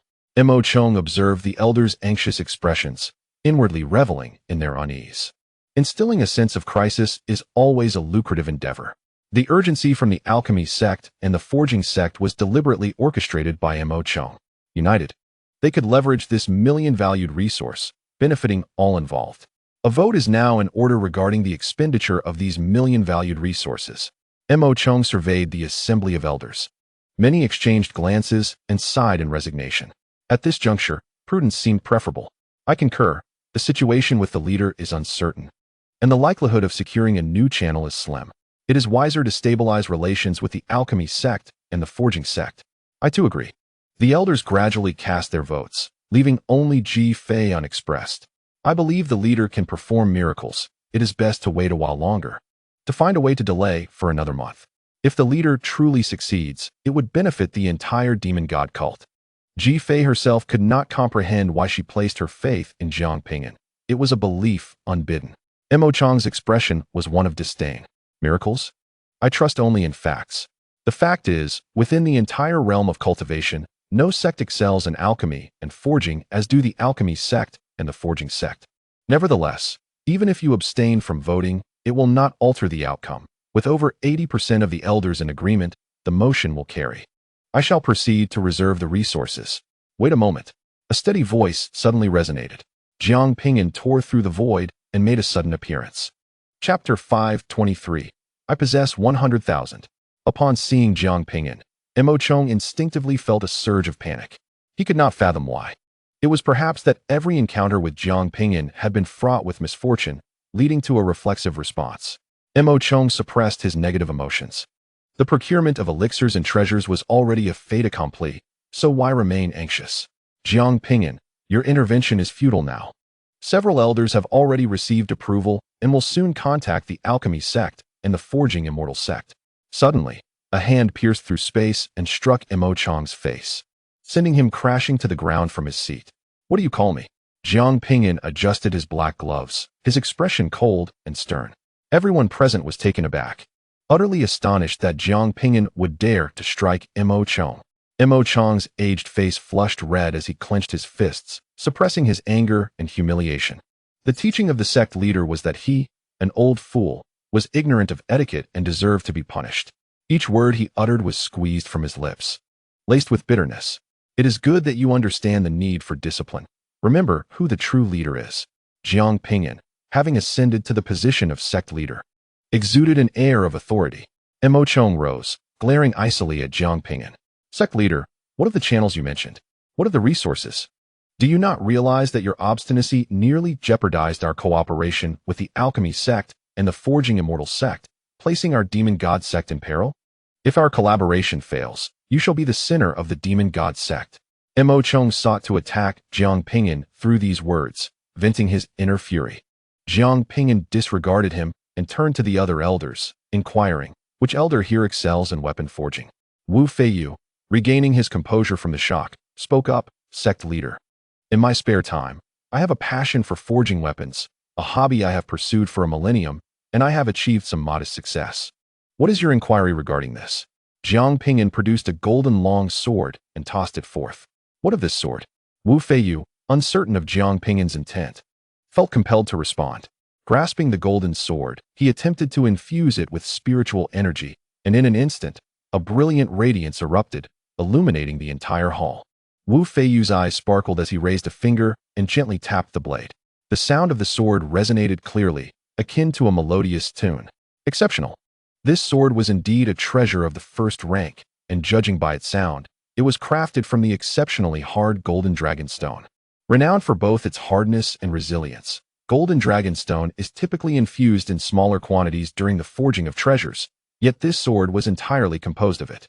The craftsmanship of the blade was exquisite, and most remarkably, the runes etched upon it included advanced symbols never before seen by the elder, intricate and profound. Hidden within was even a miniature formation, capable of storing energy and unleashing powerful attacks in critical moments. Although a first-rank weapon, it would suffice for those in the nascent stage of divinity.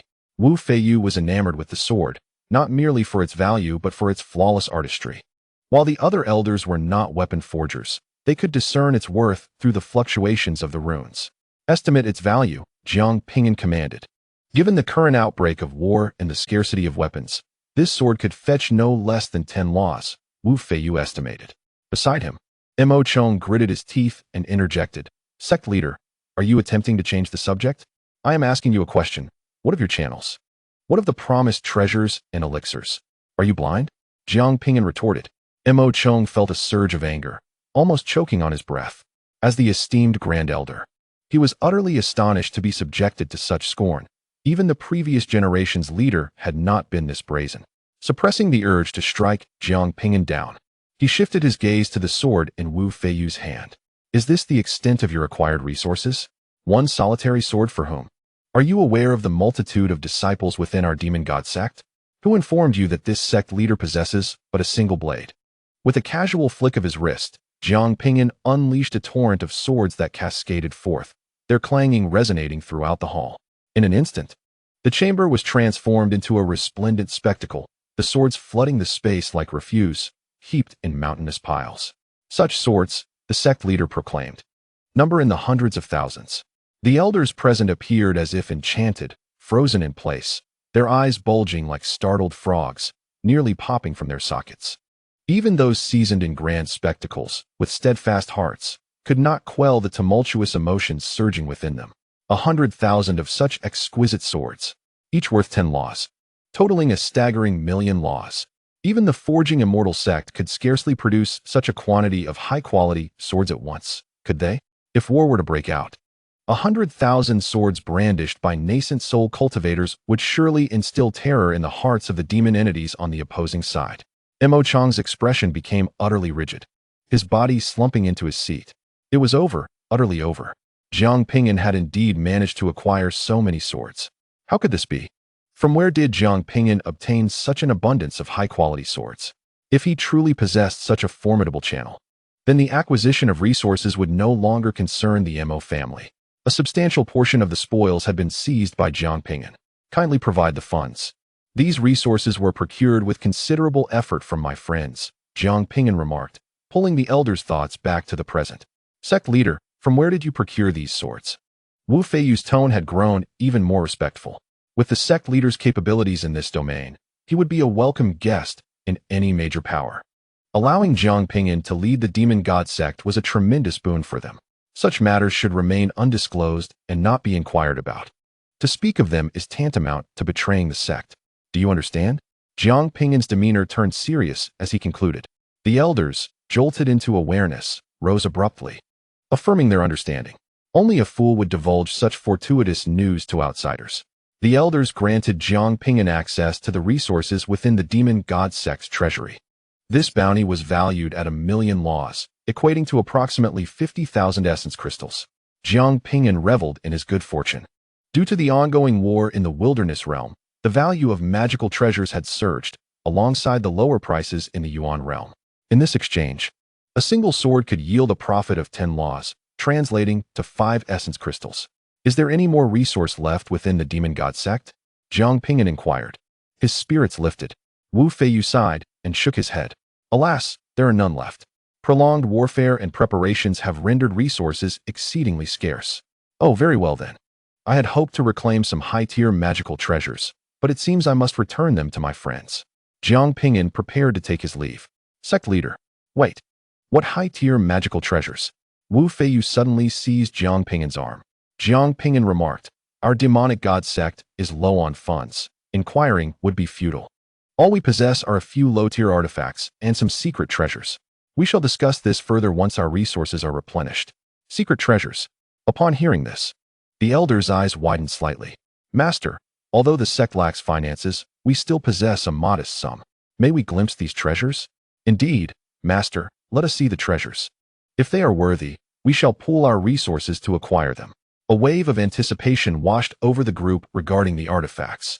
Jiang Ping'an inwardly scoffed, fully aware that these old-timers would react thus. While the demonic god sect's treasury may be barren, the 3 prominent families undoubtedly held wealth. Chapter 524. The descent of the divine infant. Jiang Ping'an produced a shield of deep azure hue. The shield was nearly the height of a person, with sharp edges resembling a colossal gemstone. Mysterious and profound high-level runes danced across its surface, emanating a ghostly blue luminescence. This shield was known as the reflective shield, capable of absorbing enemy attacks and retaliating. The stronger the attack, the greater the damage inflicted upon the adversary. Even a tribulation period expert might suffer its wrath. Upon hearing the shield's description, the elder's gazes immediately fixated upon it, unable to look away, as if entranced by a bewitching beauty. Huh, what an exaggeration. A discordant voice broke the reverie. The long-dormant Grand Elder Mo Chong suddenly straightened. This is merely a secret treasure. How could it possibly harm a tribulation period expert? Do you take it for a supreme artifact? Mo Chong harbored resentment towards Jiang Ping'an and seized the opportunity to contradict him. In his view, the capabilities of secret treasures were limited, and even offensive weapons struggled to injure tribulation period experts. This is just a shield. How could it possess such formidable power? The other elders shared his skepticism, though they refrained from voicing it until now. Let us test it and find out. Jiang Ping'an led them to the demonic god space, seeking 2 tribulation period masters to conduct an attack experiment. The elders were filled with trepidation, both doubtful and expectant. If the shield truly possessed such strength, it must be acquired at all costs. The experiment commenced. The tribulation period experts unleashed fiery assaults upon the wielder of the shield. During the initial attack, the wielder hesitated, fearful of damaging the treasure, and refrained from invoking the full might of the fire pathway. Only after witnessing the attack being effortlessly absorbed did they commence a genuine offensive. A devastating inferno, capable of obliterating the heavens and earth, surged forth. All present could sense the tremendous power contained within as the void itself began to melt. However, the flames were absorbed by the azure shield and retaliated. Though the counterattack's force was significantly diminished, it indeed struck back. Remarkably, the reflective shield sustained no damage whatsoever. Witnessing this spectacle, the cultivators were struck with astonishment, their doubts evaporating. Master, I shall purchase this shield for 500,000 laws. Only 500,000. Do you presume it a mere trinket? 800,000. Everyone, grant me some consideration.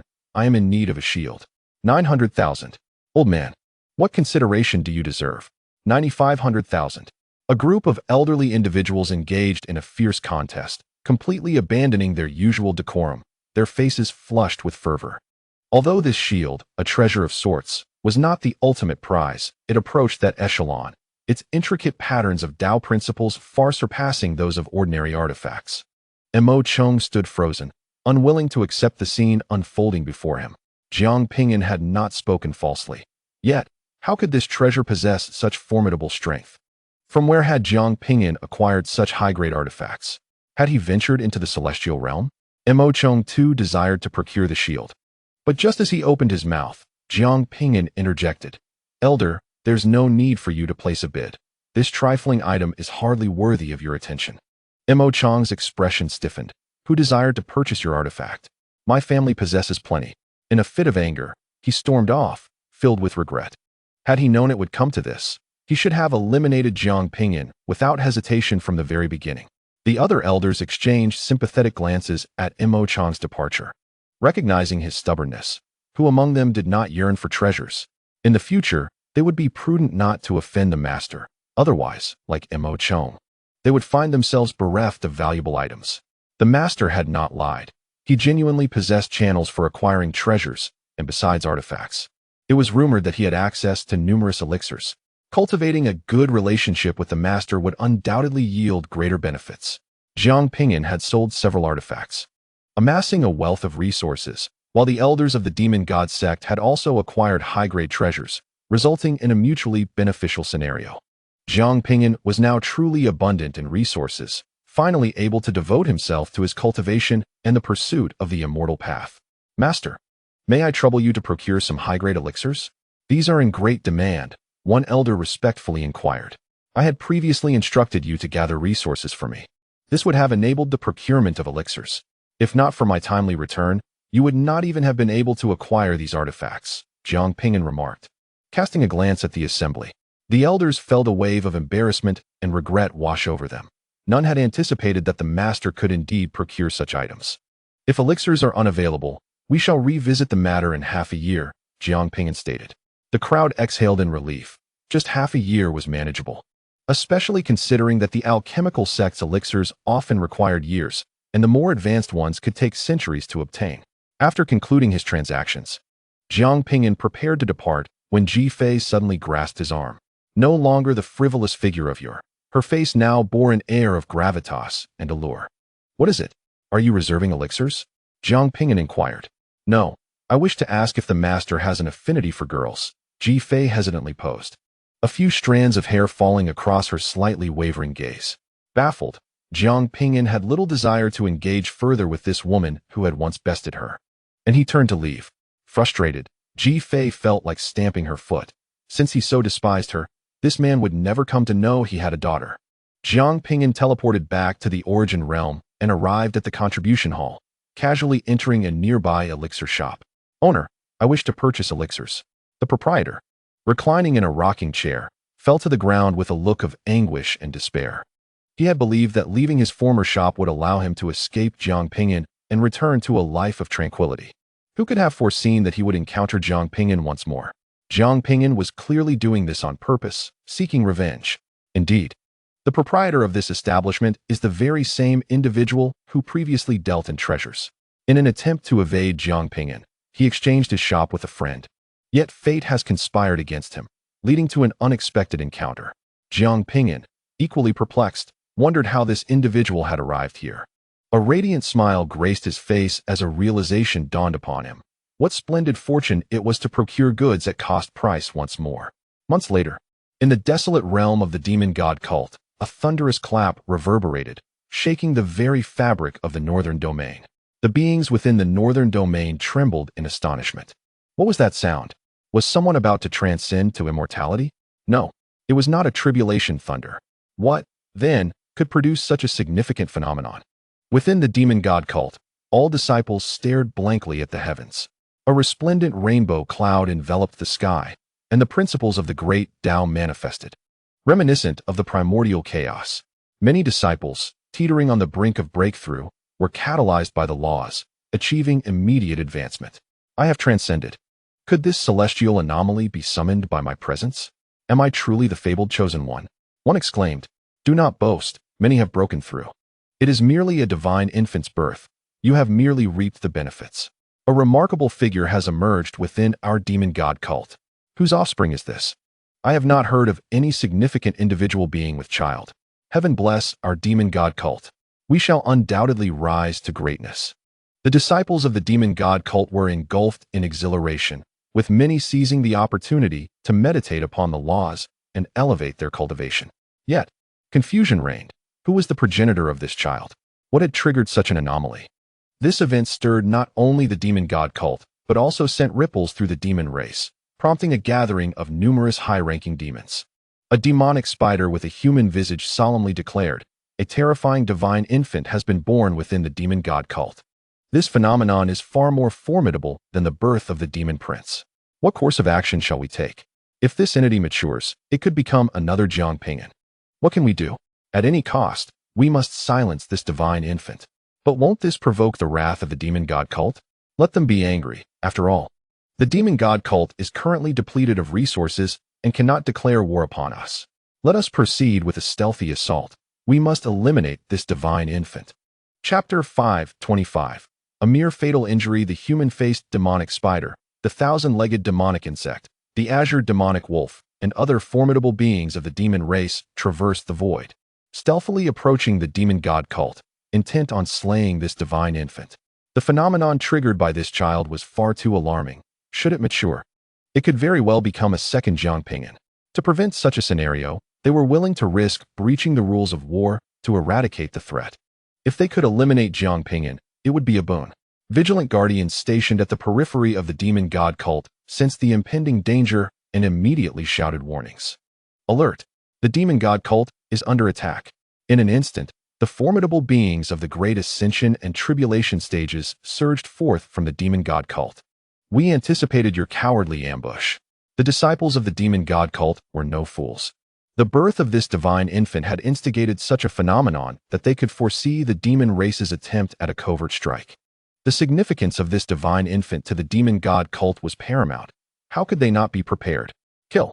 The demonic beings charged towards the formidable warriors of the demon god sect, determined to eliminate the divine infant, even at the cost of their own injuries. The demon god sect's experts immediately engaged in combat. A humanoid spider, possessing a face akin to a human, unleashed terrifying beams of light from its eyes, piercing through the void. This technique was a unique secret art of the humanoid spider clan, renowned for its immense destructive power, making it nearly impossible for opponents of the same tier to defend against. Each time the practitioners of the demon god sect encountered this attack, they would strive to evade it to avoid being struck. However, this time was different. Elder Wu Feiyu of the demon god sect did not flinch. Instead, he drew forth a blue shield, placing it before him. The beam emitted by the humanoid spider struck the shield and was effortlessly absorbed. The humanoid spider was taken aback. What kind of treasure was this? How could it absorb its attack? Yet, what astonished it even more was what transpired next. The runes on the shield began to shimmer, and a beam of light suddenly shot forth, piercing through its body. Haha, does it hurt? Wu Feiyu laughed heartily, wielding the shield in one hand and a sword in the other as he advanced. The humanoid spider was alarmed and hastily retaliated. However, each of its attacks, upon meeting the shield, was absorbed and subsequently rebounded. What kind of precious artifact was this? The humanoid spider felt an overwhelming sense of discomfort. Where had Wu Feiyu procured such an exquisite treasure? Wu Feiyu then swung another sword, one acquired from Jiang Ping'an. The humanoid spider quickly expelled silk to defend itself. This was another innate talent of the humanoid spider clan. Their silk had formidable defensive capabilities, capable not only of ensnaring foes, but also of providing protection. However, Wu Feiyu's sword suddenly traversed the void, evading its defense, and struck heavily upon the humanoid spider, severing its body in two. This sword, named the Sword of Illusions, possessed both illusionary runes and spatial runes, making it exceedingly difficult to perceive its true form, thus rendering it ideal for ambushes. Wu Feiyu had successfully dealt a devastating blow to the humanoid spider. A quality weapon could significantly enhance a cultivator's combat prowess. This exemplifies the importance of such artifacts. There is a saying among the folk, no matter how skilled one is, one still fears the kitchen knife. The practitioners of the demon god sect, armed with Jiang Ping'an's weaponry, gained the upper hand in the overall confrontation. Haha, Wu Feiyu cackled, his mood exceptionally buoyant. After being besieged by the demon race for so many years, he could finally retaliate. The treasures brought back by the sect leader were immensely effective. Elder Wu, you are advancing too far forward. One elder of the demon god sect cautioned, noticing Wu Feiyu's reckless advance. Should he plunge into the midst of the enemy, he could very well be surrounded and face grave danger. Of course, I am aware of the risks, Elder Wu replied as he continued to charge forward, engaging in a frenzied battle with the humanoid spider, seemingly unafraid of death. Do you still intend to forge ahead? The elder behind him queried in confusion. Can you guess whose child Elder Ji's is? Wu Feiyu casually inquired amidst the clash. I don't know, but it certainly isn't your elder brother Wu Liang's. He has been deceased for over a year, the elder teased in response. Then use your brain.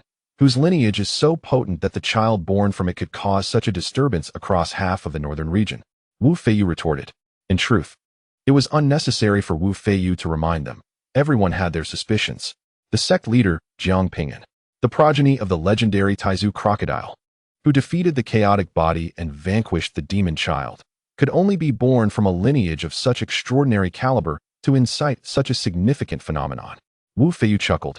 If the leader were to know that I risked my life to save their child, do you suppose they would allow anyone else to choose the precious elixirs upon their next return? Upon hearing this, the elders behind him widened their eyes in astonishment. Indeed, how had he not contemplated this? No, he must also make an effort. It would be best to sustain a minor injury. I shall challenge 10. A thunderous roar erupted as the Grand Elder, Lu Dan, surged to the forefront, completely abandoning his defenses and recklessly engaging in a fierce battle against the demonic forces.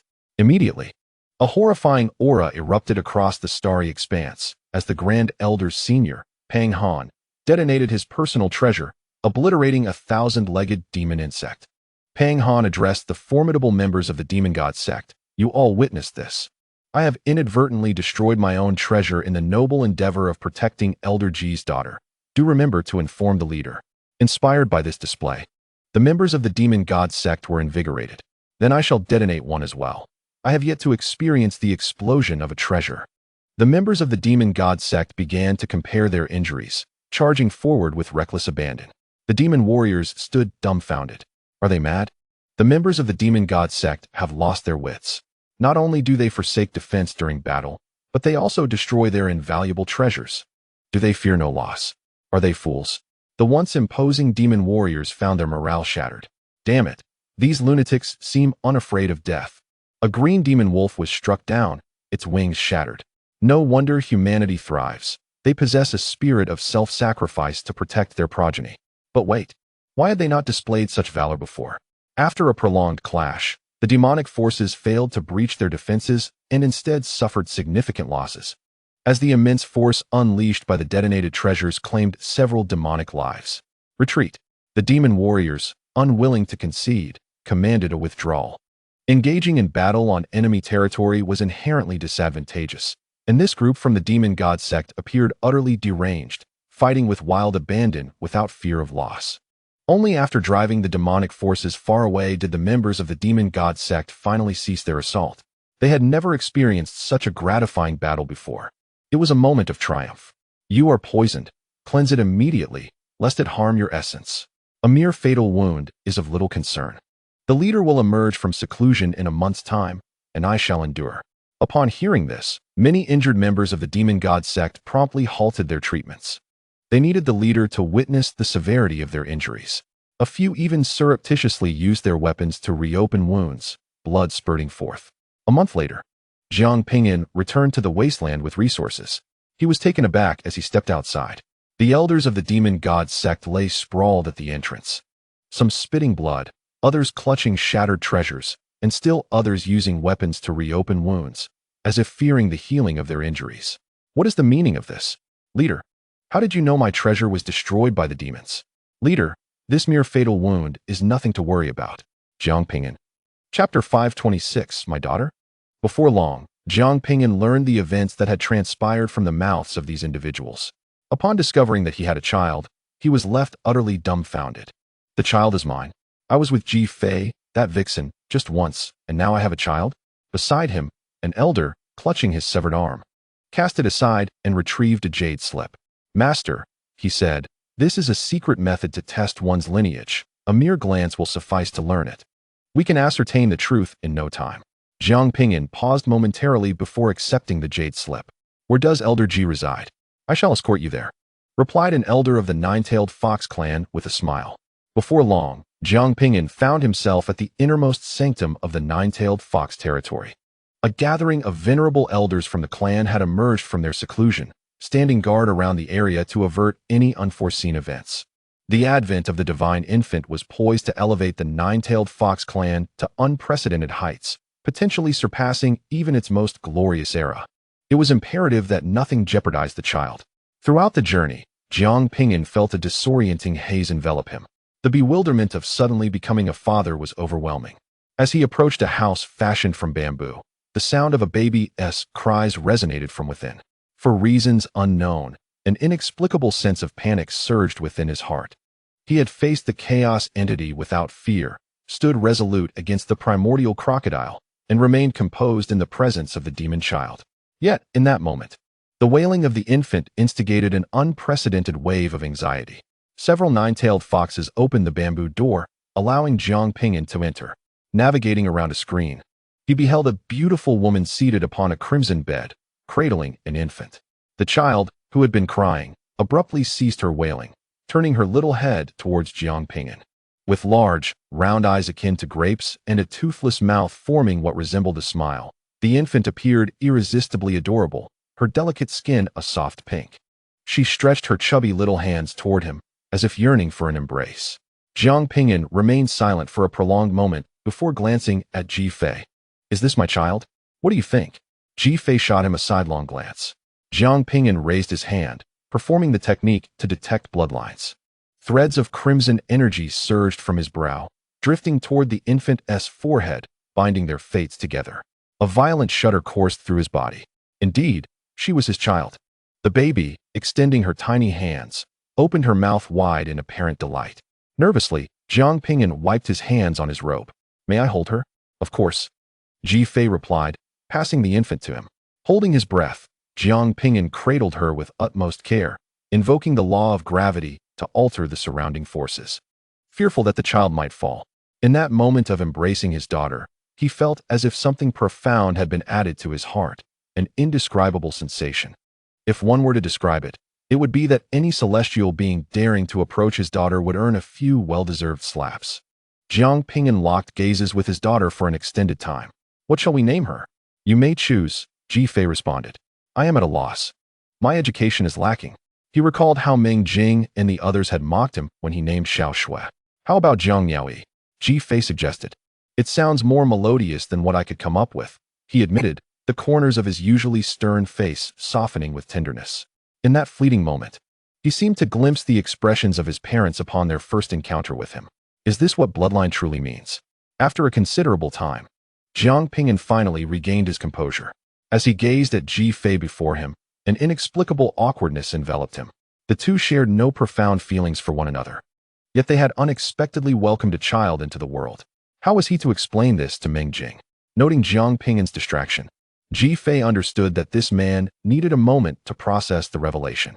"It's almost time for dinner. Will you stay and join me? I have a portion reserved for you." Jiang Ping'an was momentarily taken aback before comprehending Ji Fei's words. "I will step out for a moment." He carefully returned the child into Ji Fei's arms and turned to leave. Exiting the room, he performed a respectful salute to the guardians surrounding him. "Thank you all for your tireless protection of the young lady. I shall certainly compensate you for the healing elixirs and the damaged artifacts." Upon hearing this, the elders displayed expressions of righteous indignation. "You are too courteous, master. This is our duty. Anyone who dares to harm your daughter must first tread over my corpse. Even in death, we shall protect the master's daughter." The elders of the demon god sect beamed with joy, knowing that their master would not allow their sacrifices to be in vain. Many regretted not having detonated their secret treasures sooner. Pondering when the demon clan might next launch an attack, a sense of anticipation creeping in, Jiang Ping'an procured a plethora of elixirs and artifacts, offering them for selection at a reduced price, fostering a mutually beneficial exchange. Upon witnessing the exquisite treasures and elixirs, the elders of the demon god sect were astounded, realizing that with these resources, their sect would undoubtedly regain its former glory. After concluding the transactions, Jiang Ping'an returned to the grand hall of the sect, retrieving a communication jade talisman to confide in Meng Jing. "Xiao Jing, there is something I must discuss with you. The child that has caused the celestial phenomenon, he is yours, is he not?" Meng Jing, seemingly possessing foresight, immediately surmised Jiang Ping'an's intentions. The matter of the divine infant had stirred considerable commotion throughout the cultivation realm, marking the first appearance of such an astonishing phenomenon in millennia. Jiang Ping'an felt a wave of guilt wash over him.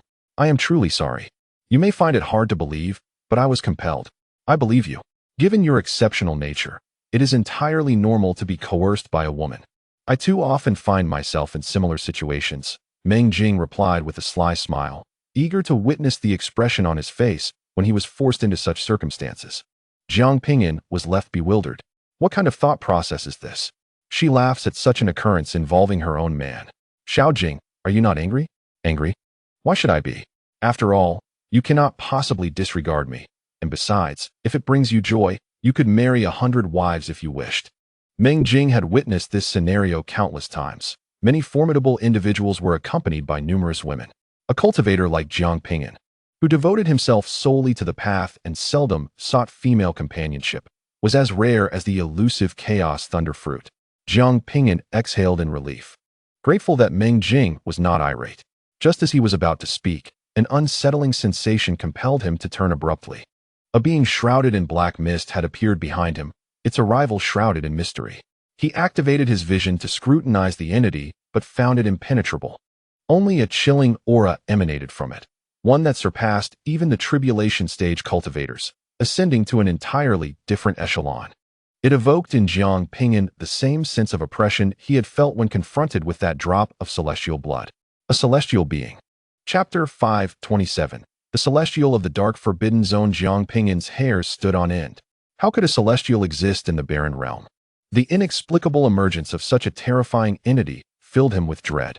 He yearned to tear through the void and flee, but discovered the surrounding space had solidified, rendering escape impossible. Do not be alarmed. Had I wished to slay you, you would not have perceived my presence.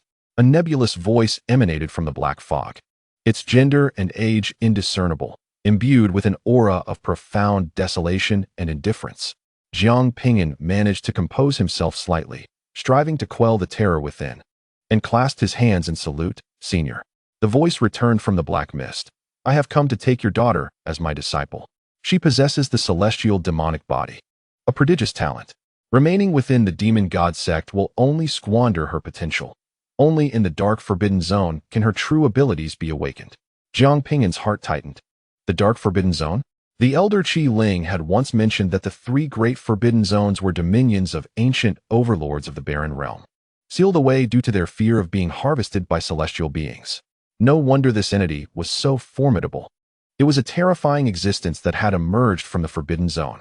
Thank you for your regard towards my daughter, but she has just been born, and I do not wish for her to depart. If you have ever been a father, you would understand my sentiments. She must accompany me. The voice from the black mist remained devoid of emotion. Jiang Ping'an raised his gaze to meet the entity's. Senior, must you resort to force? You are not worthy of my exerting force. The being in the black mist retorted bluntly. Jiang Ping'an clenched his fists tightly beneath his sleeves. Indeed, he was utterly unworthy. Even if he wielded the judge's pen, he could not inflict a scratch upon this entity. He was far too weak to protect those around him in the face of such a being. Must you insist on taking my daughter? Jiang Ping'an inquired in a solemn tone. A resonant sigh echoed from the black mist. Sometimes, the more one knows, the greater the suffering. You would not comprehend if I spoke further. Let me convey one truth. Celestial beings regard the denizens of myriad realms as mere sustenance. In the end, we as mortals are but food for celestial beings. The being in the black mist observed Jiang Ping'an's impassive expression, mistakenly believing him to be rendered speechless by fear. That fool of an ancient emperor still dreams of contending with celestial beings. How could he possibly prevail? The reason we have been unable to ascend to immortality these years is due to the tribulations faced by the ancient emperor. Sooner or later, the powerful from the celestial realm will come to harvest us from the barren realm. Oh, by the way, you are unaware that our world is referred to as the barren realm in the outside world. The reason I intend to take your daughter is due to her exceptional talent.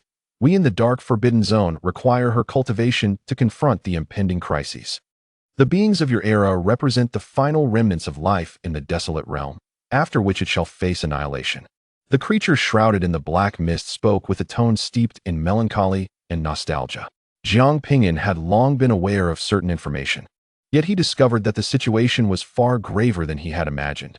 The entire desolate realm was on the brink of extinction.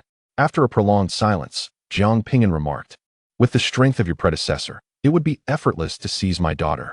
The other party had silently arrived at the demon god sect, remaining undetected with their power. They could easily abduct Miaoyi, yet they chose to engage in this lengthy discourse.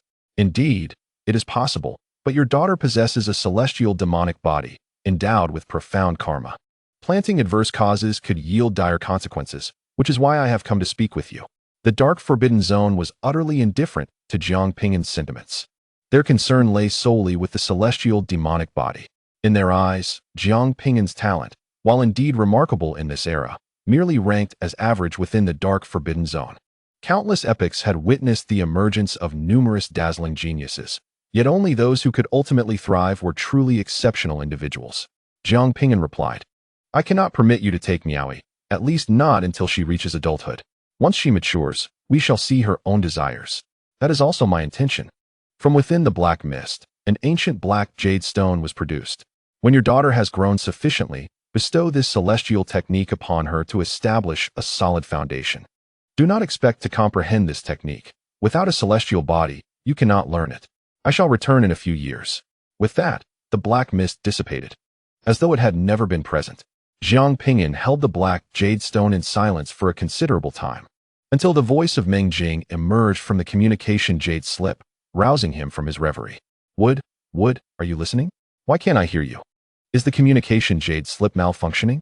There was a slight matter, Jiang Ping'an replied, choosing not to disclose the earlier events. As the entity had suggested, the more one knows, the greater the anguish. After conversing with Meng Jing for a while, they concluded their discussion.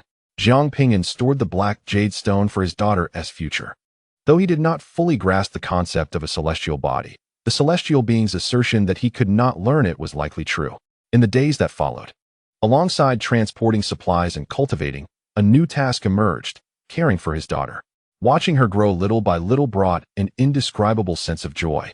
Of course, whenever the little girl caused trouble, that joy would fleetingly vanish.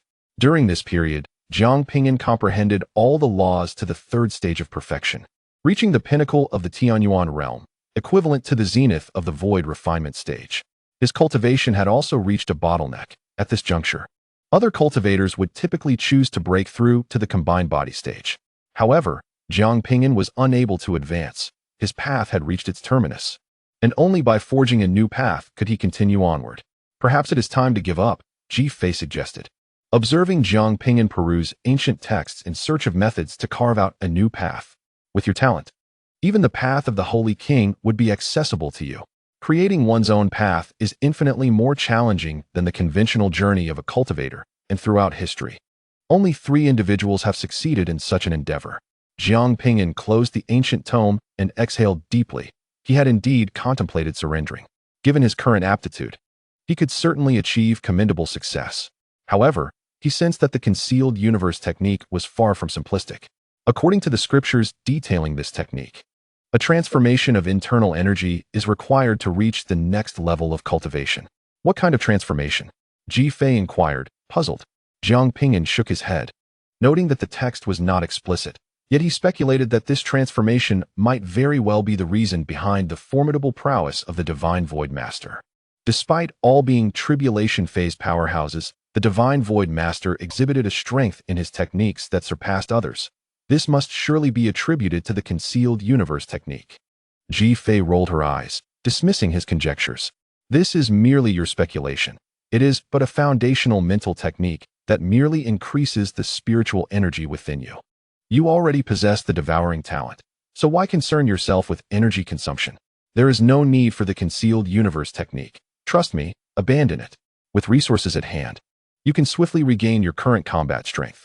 Ji Fei then turned to the little girl sitting by Jiang Ping'an's feet. Miaoyi, whose advice should we heed? The girl, appearing no older than 3 or 4, looked up with wide, sparkling eyes resembling gems, her cherubic face displaying confusion. Her tiny, bare feet rested on the ancient text, and she clutched a jade slip, chewing on it with drool cascading down. Upon noticing her mother's gaze, Jiang Miaoyi quickly discarded the jade slip, wiped her mouth with her chubby hands, and chirped in a sweet voice, "Why are you so nosy? If you were stronger than my father, you would be the leader. Father, help! Miaoyi is about to be beaten." Seeing her mother rush over, Jiang Miaoyi dove into Jiang Ping'an's embrace, peeking out with just her little head to stealthily observe her mother. Jiang Ping'an chuckled softly, ruffling his daughter's head. This little imp was becoming increasingly clever. "I have some insights to contemplate, and shall retreat for a few months. Please take good care of Miaoyi," he said, entrusting the girl to Ji Fei. Calculating the time, It had been 4 years since they ventured into the elemental realm. Once the current competition at the ascending Immortal Pavilion concluded, he would accompany them to the main pavilion to pursue the long-desired transcendence technique. As the disciples of the ascending Immortal Pavilion put it, acquiring the transcendence technique is akin to catching a glimpse of the celestial gates. With the transcendence technique, the same attack executed by others as a spiritual energy assault would be unleashed as a celestial energy strike by those who possess it. The two are entirely on different tiers. Father, meow, he will wait for your return. The little girl planted a hearty kiss on Jiang Ping'an's cheek before obediently snuggling back into her mother's arms. The sternness that once adorned Jiang Ping'an's face had vanished, replaced by warmth and resolve. His determination to ascend to immortality solidified.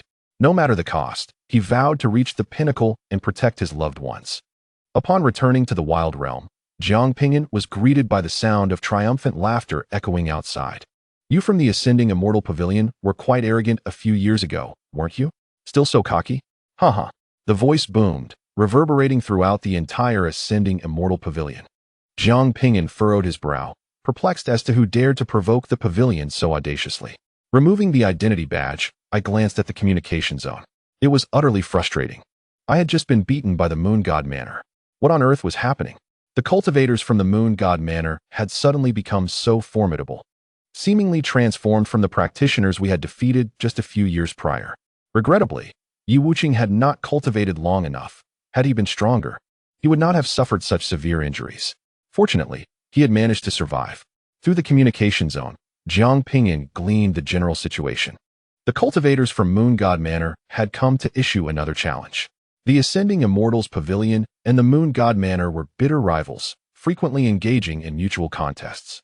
A few years ago, the Ascending Immortals Pavilion, accompanied by heroes like Shen Tuyi and Ran Hongchun, had confronted the Moon God Manor and emerged victorious. This time, however, the Moon God Manor had come to challenge them at the Ascending Immortals Pavilion, defeating dozens of talented individuals in succession. Even Yi Wuqing had sustained significant injuries. Upon learning that Qian Huanrou was currently engaged in a match, Jiang Ping'an hastened to the arena. The venue was brimming with disciples of the Ascending Immortals Pavilion, all of them aflame with excitement. Within the spatial barrier, Qian Huanrou was locked in combat with a cultivator, both sides unleashing top-tier secret techniques. Their strikes colliding with dazzling brilliance, the laws of reality fracturing under their onslaught, the battle ebbing and flowing. Go, Sister Qian. Annihilate them. Avenge Wuqing. Roy clenched his fists, his visage suffused with hatred for the Moon God Manor's cultivators. Beside him sat Yi Wuqing, tending to his wounds, his white garments stained with blood. Sensing something, Yi Wuqing turned sharply, a flicker of joy illuminating his otherwise indifferent face. Boss, you've come. He attempted to rise, but Jiang Ping'an pressed him back down. Focus on recovering. Jiang Ping'an's gaze shifted to the battlefield. The cultivators from the Moon God Manor were indeed impressive, able to hold their ground against Xiaoxiang. Xiaoxiang had once stood at the pinnacle of the desolate realm. Her realm may have diminished, yet her combat experience remained intact. The Moon God Manor's cultivators could withstand her onslaught.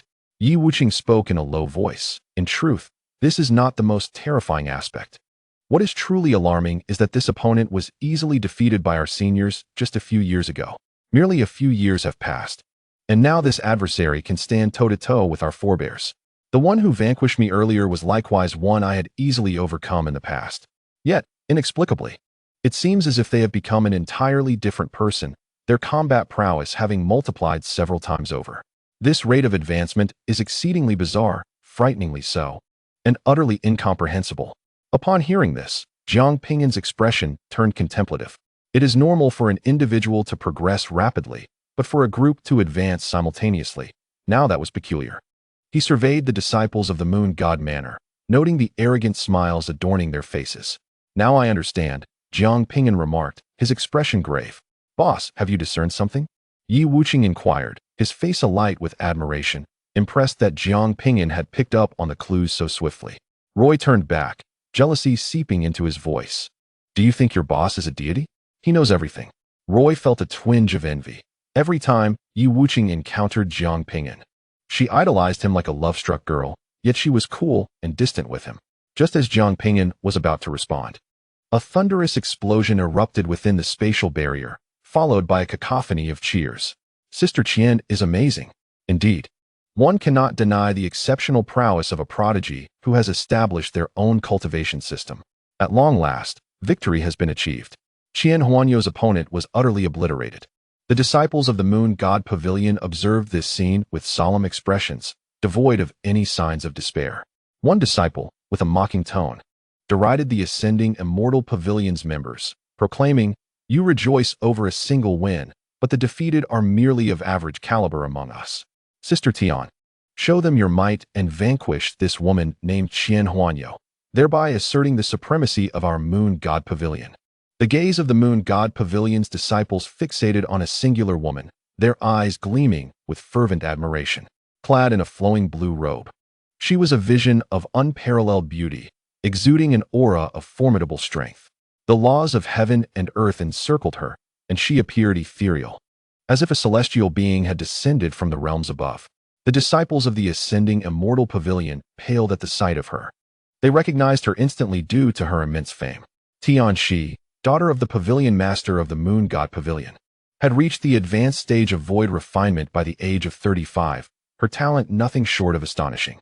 It was said that upon her birth, an extraordinary phenomenon graced the heavens, with auspicious clouds enveloping the vicinity for 100 miles. With the Pavilion Master's dedicated cultivation, she mastered numerous supreme techniques at a tender age, effortlessly dominating her peers and all void refinement cultivators within the Moon God Pavilion. The last time Qian Huanrou dared challenge the Moon God Pavilion, Tian Shi had been in seclusion.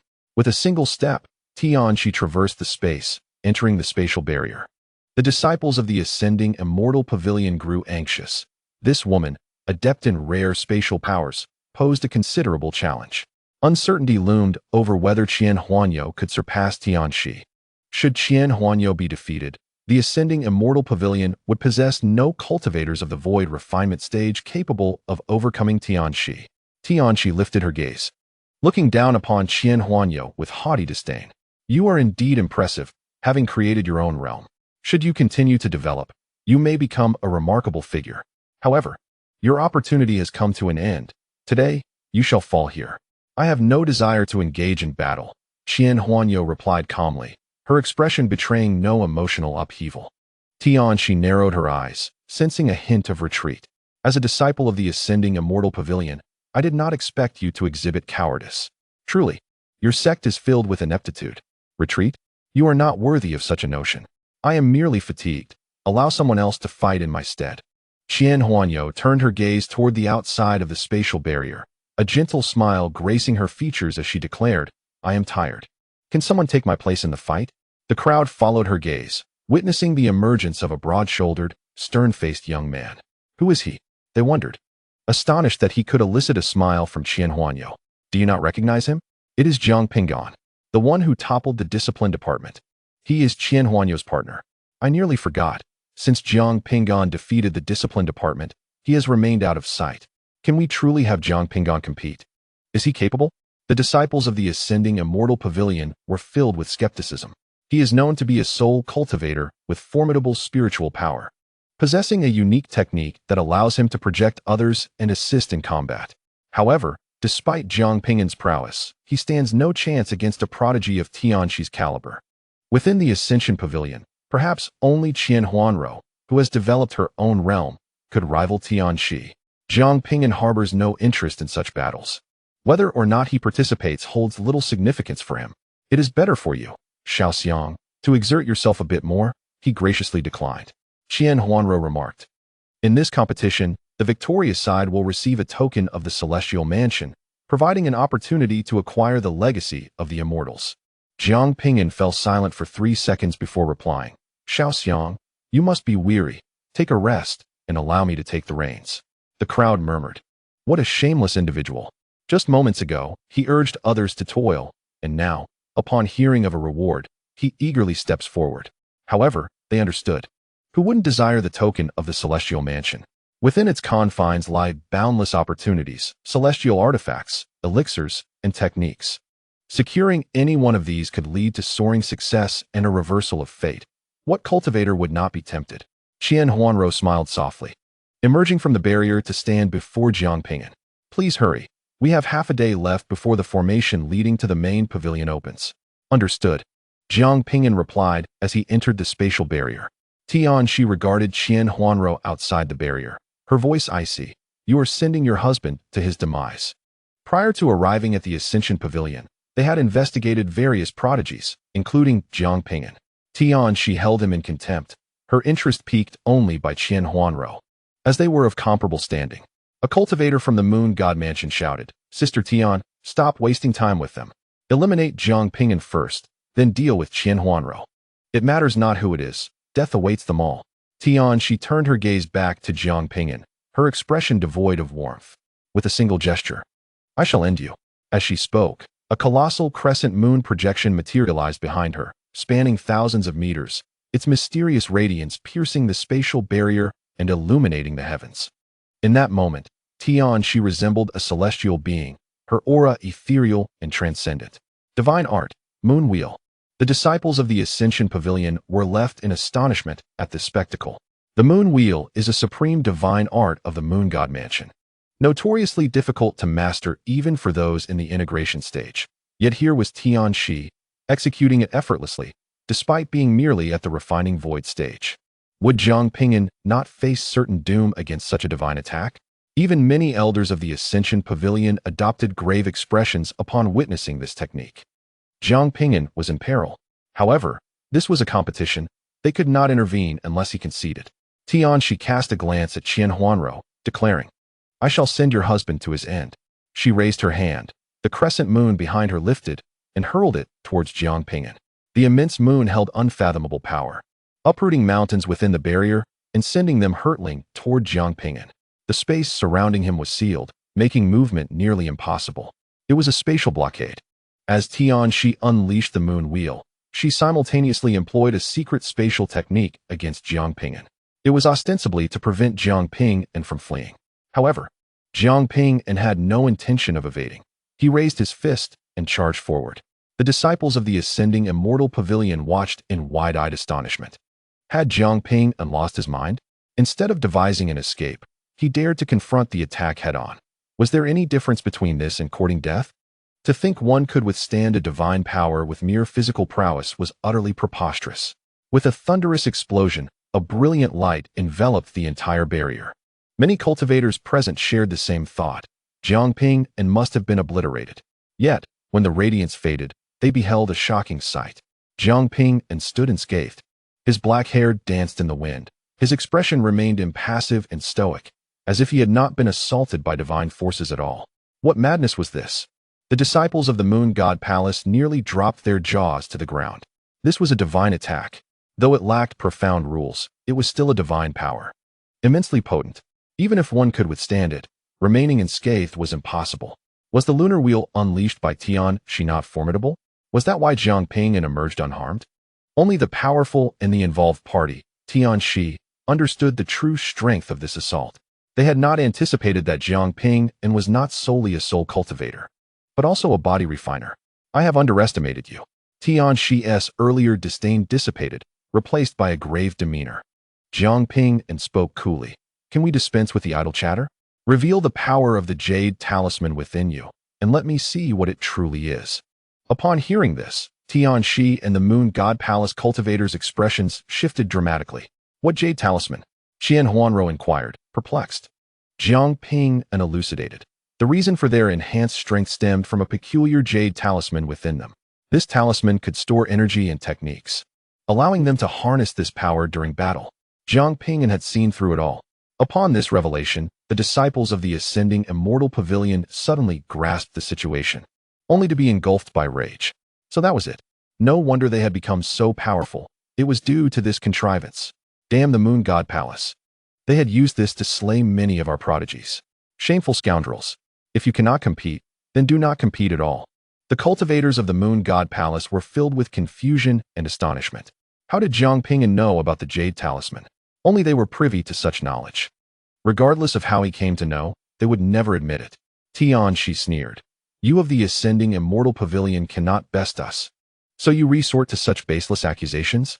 Can you not accept defeat? What evidence do you have that we have utilized jade talismans? Jiang Ping'an replied. You may inspect our bodies, the truth shall be revealed. Inspection? Do you take us for the kind of withered flowers or fallen willows willing to let anyone scrutinize our bodies? Tianxi's face twisted with sarcasm, marring her beauty. Jiang Ping'an's expression darkened as he vanished from his spot in an instant, transforming into a streak of black lightning, hurtling toward Tianxi. She immediately invoked a spatial secret technique, conjuring a spatial shield before her. However, before the shield could fully materialize, a chain suddenly appeared, ensnaring the shield. Tianxi's countenance changed drastically. What manner of sorcery is this, capable of sealing even space itself? Though no shield was formed, Jiang Ping'an's fist descended with terrifying force, cascading various laws along with it. His fist struck Tianxi squarely on the cheek, distorting her once exquisite visage. With a resounding thud, Tianxi was sent hurtling backwards.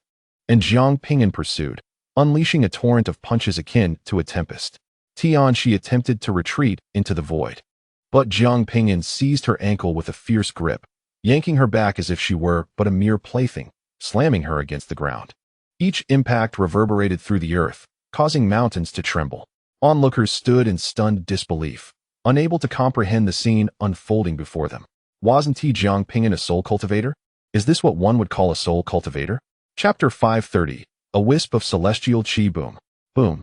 Tianxi was relentlessly hurled to the ground, the cacophony deafening. Dust swirling in clouds around them. In a desperate bid, she severed the leg caught in his grasp and swiftly distanced herself from Jiang Ping'an. Suspended in midair, her ethereal grace had vanished. Her features were grotesquely contorted, bones shattered, her form cloaked in dust, and one leg broken. With a fierce glare directed at Jiang Ping'an, she roared, "I will see you dead." A chilling aura erupted from her, rapidly mending her injuries as the spatial barrier quaked violently. The powerful beings of the ascending immortal pavilion felt this surge, their expressions shifting alarmingly. Celestial chi. How could a cultivator in the refining void stage possess such energy? This was undoubtedly not cultivated by her own efforts. Jiang Ping'an, submit quickly. An elder from the ascending immortal pavilion urged hastily. The wisp of celestial energy enveloping Tian, she promised an unimaginable transformation. Should the battle continue, Jiang Ping'an would surely perish. Ping'an, retreat at once. Huanrou cried out in urgency. Yet, Jiang Ping'an paid no heed, channeling his destruction fist into a bolt of lightning that surged forward. Tianxi met the strike with her own fist. When their blows collided, a shockwave of potent energy radiated outward, obliterating the surrounding mountains. Both combatants were sent reeling backwards. Jiang Ping'an was astounded. His opponent had not employed any mystical powers, merely ordinary secret techniques, yet she matched the might of his destruction fist. Was this peculiar energy truly celestial chi? Did the moon goddess Palace also possess the art of transcending to immortality? Tianxi invoked her divine technique, the moon wheel, this time wielding a far more terrifying force than before. Jiang Ping'an's expression turned grave as he rushed to thwart her from unleashing it. Yet, he was too late. The moon wheel was cast, striking Jiang Ping'an and sending him sprawling, blood spilling from his mouth. Seizing the advantage, Tianxi launched into a frenzied assault against Jiang Ping'an. You think someone of your ilk can overcome me? I am of noble lineage, while you, an insignificant insect, dare to cause me harm. How audacious! Her face twisted in fury as she unleashed a barrage of secret techniques upon him. Empowered by that wisp of celestial chi, her attacks reached an entirely new echelon. Akin to those of a harmonization stage expert, Jiang Ping'an utilized the spiritual technique, reincarnation, to strike at Tianxi, only to find it utterly ineffective. This woman bore a formidable seal within her spiritual sea, likely laid by her elders for her protection. In the cycle of reincarnation, Jiang Ping'an utilized the technique of reincarnation. The projection of the sun god manifested, launching an assault on Tianxi, who was evidently unprepared for such an appearance and was struck directly. The sun goddess' formidable fist collided with Tianxi's chest, resulting in a violent explosion that sent her flying. However, a thread of celestial energy significantly enhanced the efficacy of her healing spells. In an instant, the fundamental laws that had afflicted her were dispelled, and her body returned to its normal state. Witnessing this spectacle, the onlookers were left in utter astonishment. To recover so swiftly from an injury inflicted by the laws of the arcane was nothing short of remarkable. An elder from the Ascension Pavilion loudly admonished the experts from the Moon God Manor, accusing them of their despicable tactics in storing celestial energy within the contestants. Even a mere thread of such energy had instigated a profound transformation in Tianxi. The Moon God Manor expert retorted with a cold smile, asserting, "Do you presume that only your Ascension Pavilion possesses the art of transcending to celestial energy? We at the Moon God Manor have discovered a method to attain it as well." Indeed, the Moon God Manor had not spoken falsely. They had indeed found a means to harness celestial energy, though it paled in comparison to the transcending arts, being limited to the storage of a single thread. In this realm, it could still be deemed invincible. The pavilion master, Rosu, had been observing the unfolding events closely. Upon witnessing the situation, she conveyed a message to Jiang Ping'an: "Cease this endeavor. Conceding is no disgrace. Though Tianxi wields but a thread of celestial energy, it surpasses what you can contend with." Having attained the realm of human celestial, Rosu possessed a profound understanding of the potency of celestial energy. Given Jiang Ping'an's current capabilities, victory against Tianxi was beyond reach. Conceding would not tarnish his honor. Disregarding Rosu's counsel, Jiang Ping'an activated the totemic patterns of the barbarian tribe, invoking the lesser formless technique, which enlarged his form. The armor of battle intent and the shadows of thunder enveloped him entirely. At that moment, Jiang Ping'an resembled a formidable demon, boldly confronting the overwhelming celestial energy head-on. The two clashed, causing the very fabric of space to tremble. The resultant maelstrom of chaotic laws harbored tremendous power. Any ordinary cultivator at the void refinement stage caught in its wake would undoubtedly perish. Rosu stood transfixed, astounded by the hidden depths of this young man. She had not anticipated such an arsenal of techniques. However, employing such formidable secret arts would undoubtedly incur considerable consumption, rendering him incapable of sustaining it for long. Outside the barrier, the onlookers marveled at Jiang Ping'an's ability to temporarily withstand Tianxi's assault. They were astonished to discover that he was a triple cultivator of spirit, body, and soul. His strength was astonishing, which explained his status as Qian Shimi's companion. The techniques Jiang Ping'an employed were foreign to them. From where had he emerged? The disciples of the Ascension Pavilion had been unaware of Jiang Ping'an's true prowess, previously deeming him unworthy of Qian Huanrou, now realizing that his combat capabilities were indeed formidable. Among those at the void refinement stage, he could undoubtedly rank among the elite. The expressions of the Moon God Manor cultivators turned grave. They had not anticipated such a prodigy hidden within the Ascension Pavilion, capable of temporarily staving off Tianxi. Nevertheless, the ultimate victor would undoubtedly be Tianxi, who was now poised to unleash her full power. Boom! Jiang Ping'an and Tianxi collided once more, separating in a fierce explosion. Tianxi raised her hand to wipe the blood from the corner of her mouth, declaring, "To have forced me to this extent is a commendable feat, but this is where it concludes." In an instant, Tianxi's aura surged dramatically, radiating an immense wave of power, 3 times stronger than before. Wielding the lunar phenomenon, she swiftly obliterated the solar deity's form. Suspended in the void, Tianxi gazed down at Jiang Ping'an with an air of disdain. This was the pinnacle of her combat prowess. The disciples of the Ascendant Pavilion were filled with astonishment. The second divine ability, Moonlight. Tianxi had actually mastered 2 divine techniques, yet she was merely at the void refinement stage. For an ordinary integration stage cultivator, mastering even a single divine technique is truly remarkable. Divine techniques are notoriously difficult to cultivate. Not everyone can learn them. However, this woman, Tianxi, had astonishingly acquired 2 divine techniques at the void refinement stage. What immense resources had the Moon Palace expended to nurture her? Moonlight, one of the divine techniques of the Moon Palace, could temporarily enhance the combat strength of a cultivator, while ordinary enhancement spells might augment either strength or speed individually. Moonlight elevated all aspects of a cultivator's abilities. Even before invoking Moonlight, Tianxi was already superior to Jiang Ping'an. Now, with her power tripled, how could Jiang Ping'an possibly contend with her? Roy turned to Yi Wuqing, his voice low and grave. "Your leader is in peril." "No. The one in danger is Tianxi," Yi Wuqing replied with a smirk, her gaze fixed intently on Jiang Ping'an. "What nonsense are you spouting? Clearly, it is your leader who is at a disadvantage." Roy suspected that Yi Wuqing had suffered a blow to the head, failing to grasp the unfolding situation. "Tianxi, wielding the moon wheel, prepared to deliver the final blow to Jiang Ping'an. This insignificant being, who had emerged from nowhere, dared to challenge her? With her mastery of 2 divine techniques, could he possibly compare? Chapter 531. Celestial Projection. Qian, she raised the moon wheel and hurled it towards Jiang Ping'an. The moon wheel, imbued with unparalleled power, caused the very fabric of space to collapse in its wake. Die. At the moment the moon wheel descended, Jiang Ping'an summoned the Yin thunder, rapidly forming a swollen layer of dark lightning that enveloped his entire being in protection. Boom. The brilliant and resplendent moon wheel struck the Yin thunder, forcefully sending the black lightning flying. Qian, she was taken aback. Her strike had failed to obliterate her opponent. What was happening? She continued to manipulate the moon wheel, launching a relentless barrage against the black sphere formed by the Yin thunder. After a protracted assault, Qian, she had expended the majority of her internal energy. Yet the sphere remained unbroken. The onlookers, who had anticipated Jiang Ping'an's demise, were left in stunned silence. How could this be?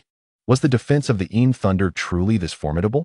Thunder cultivators are known for their resilience, but the Yin thunder possessed an extraordinary defense, one that exceeded expectations. Even if it was powerful, there should be a limit at this realm. After all, the Yin thunder was also a divine technique. Even a divine technique, subjected to the onslaught of a tripled power attack for so long, should have shown some signs of distress. Jiang Ping'an's defensive prowess surpassed everyone's predictions. Qian, she had overextended her usage of divine techniques, depleting much of her spiritual energy and the reserves stored within her jade talismans. The gathered divine power could no longer be maintained, and her assault ceased. As the Yin thunder dissipated, Jiang Ping'an's cold, detached countenance was revealed, but unlike before. His black hair had turned white. Was that all? The utterance of these 5 words enveloped everyone in an indescribable sense of confidence and strength. The crowd was astonished to discover that Jiang Ping'an's aura had surged, now 3-fold stronger than before. Qian, she widened her eyes in disbelief. You too can wield the divine power of moonlight. Moonlight? What a triviality, unworthy of comparison with the war god technique. Without further ado, Jiang Ping'an unleashed his full might. Channeling the shattering fist, Qian, she found herself inexplicably drawn towards him, unable to escape the gravitational pull of his power. As she sensed this overwhelming force, fear etched itself upon her face. What sort of divine ability was this? It surpassed even the pressure exerted by her moon wheel. You shall not defeat me. Qian, she roared, summoning the celestial energy within her, once more invoking the moon wheel and moonlight to clash with Jiang Ping'an.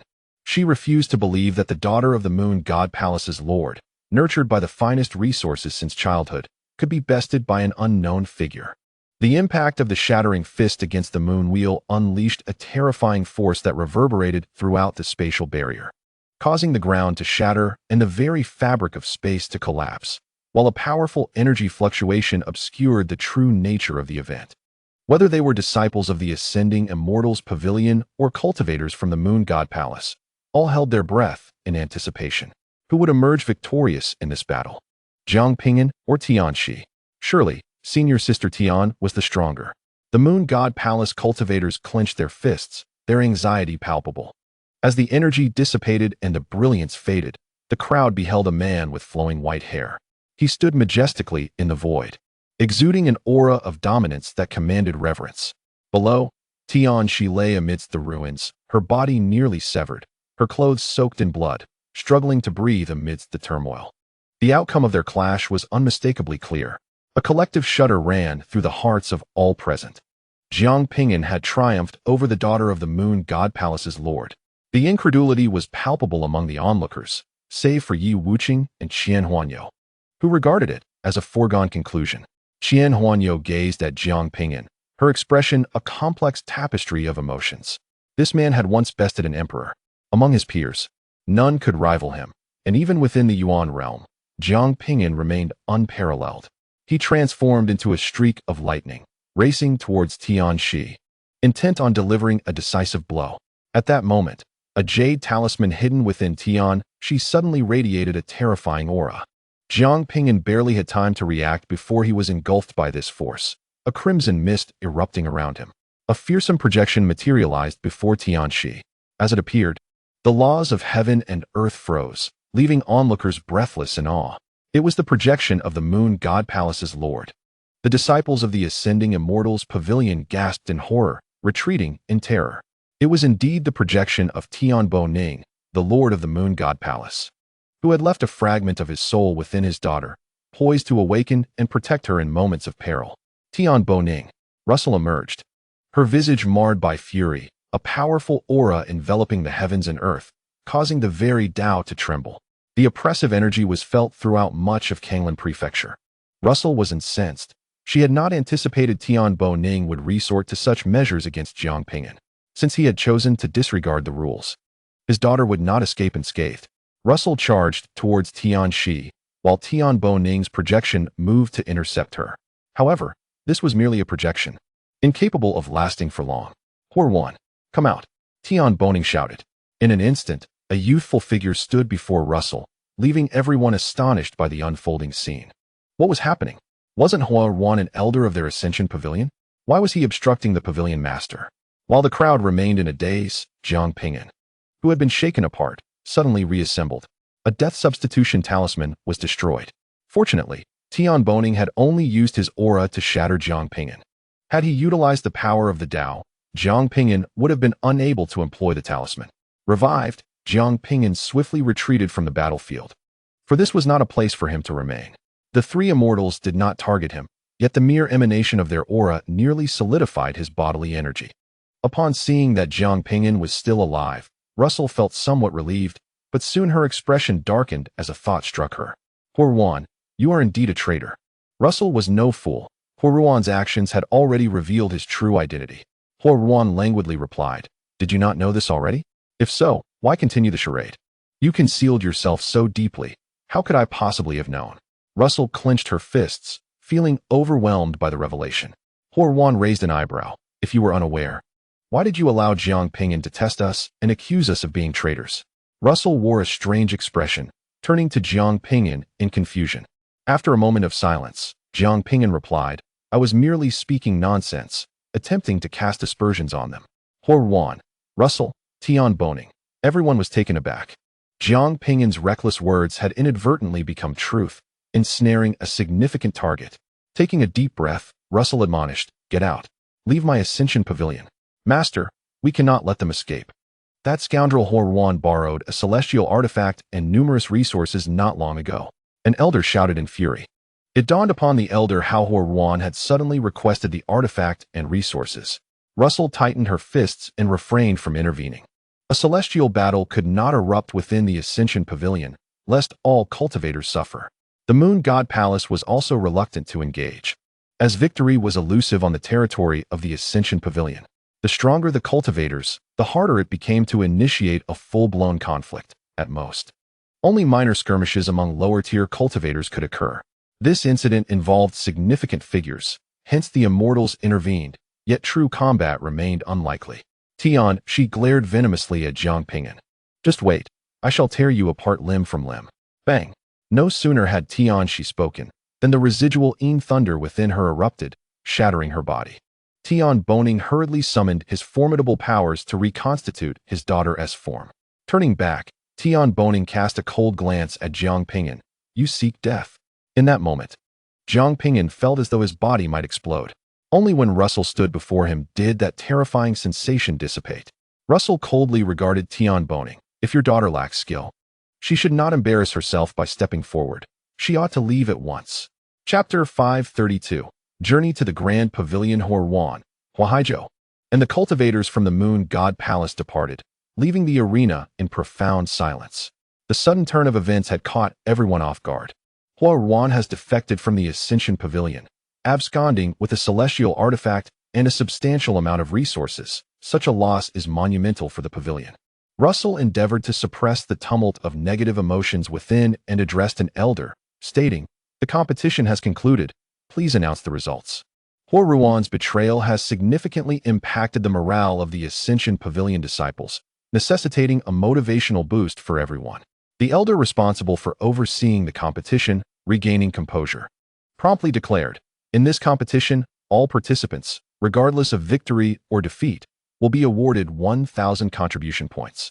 Qian, Huanrou, and Jiang Ping'an have exhibited exceptional performance, and will receive an additional reward of 2,000 contribution points.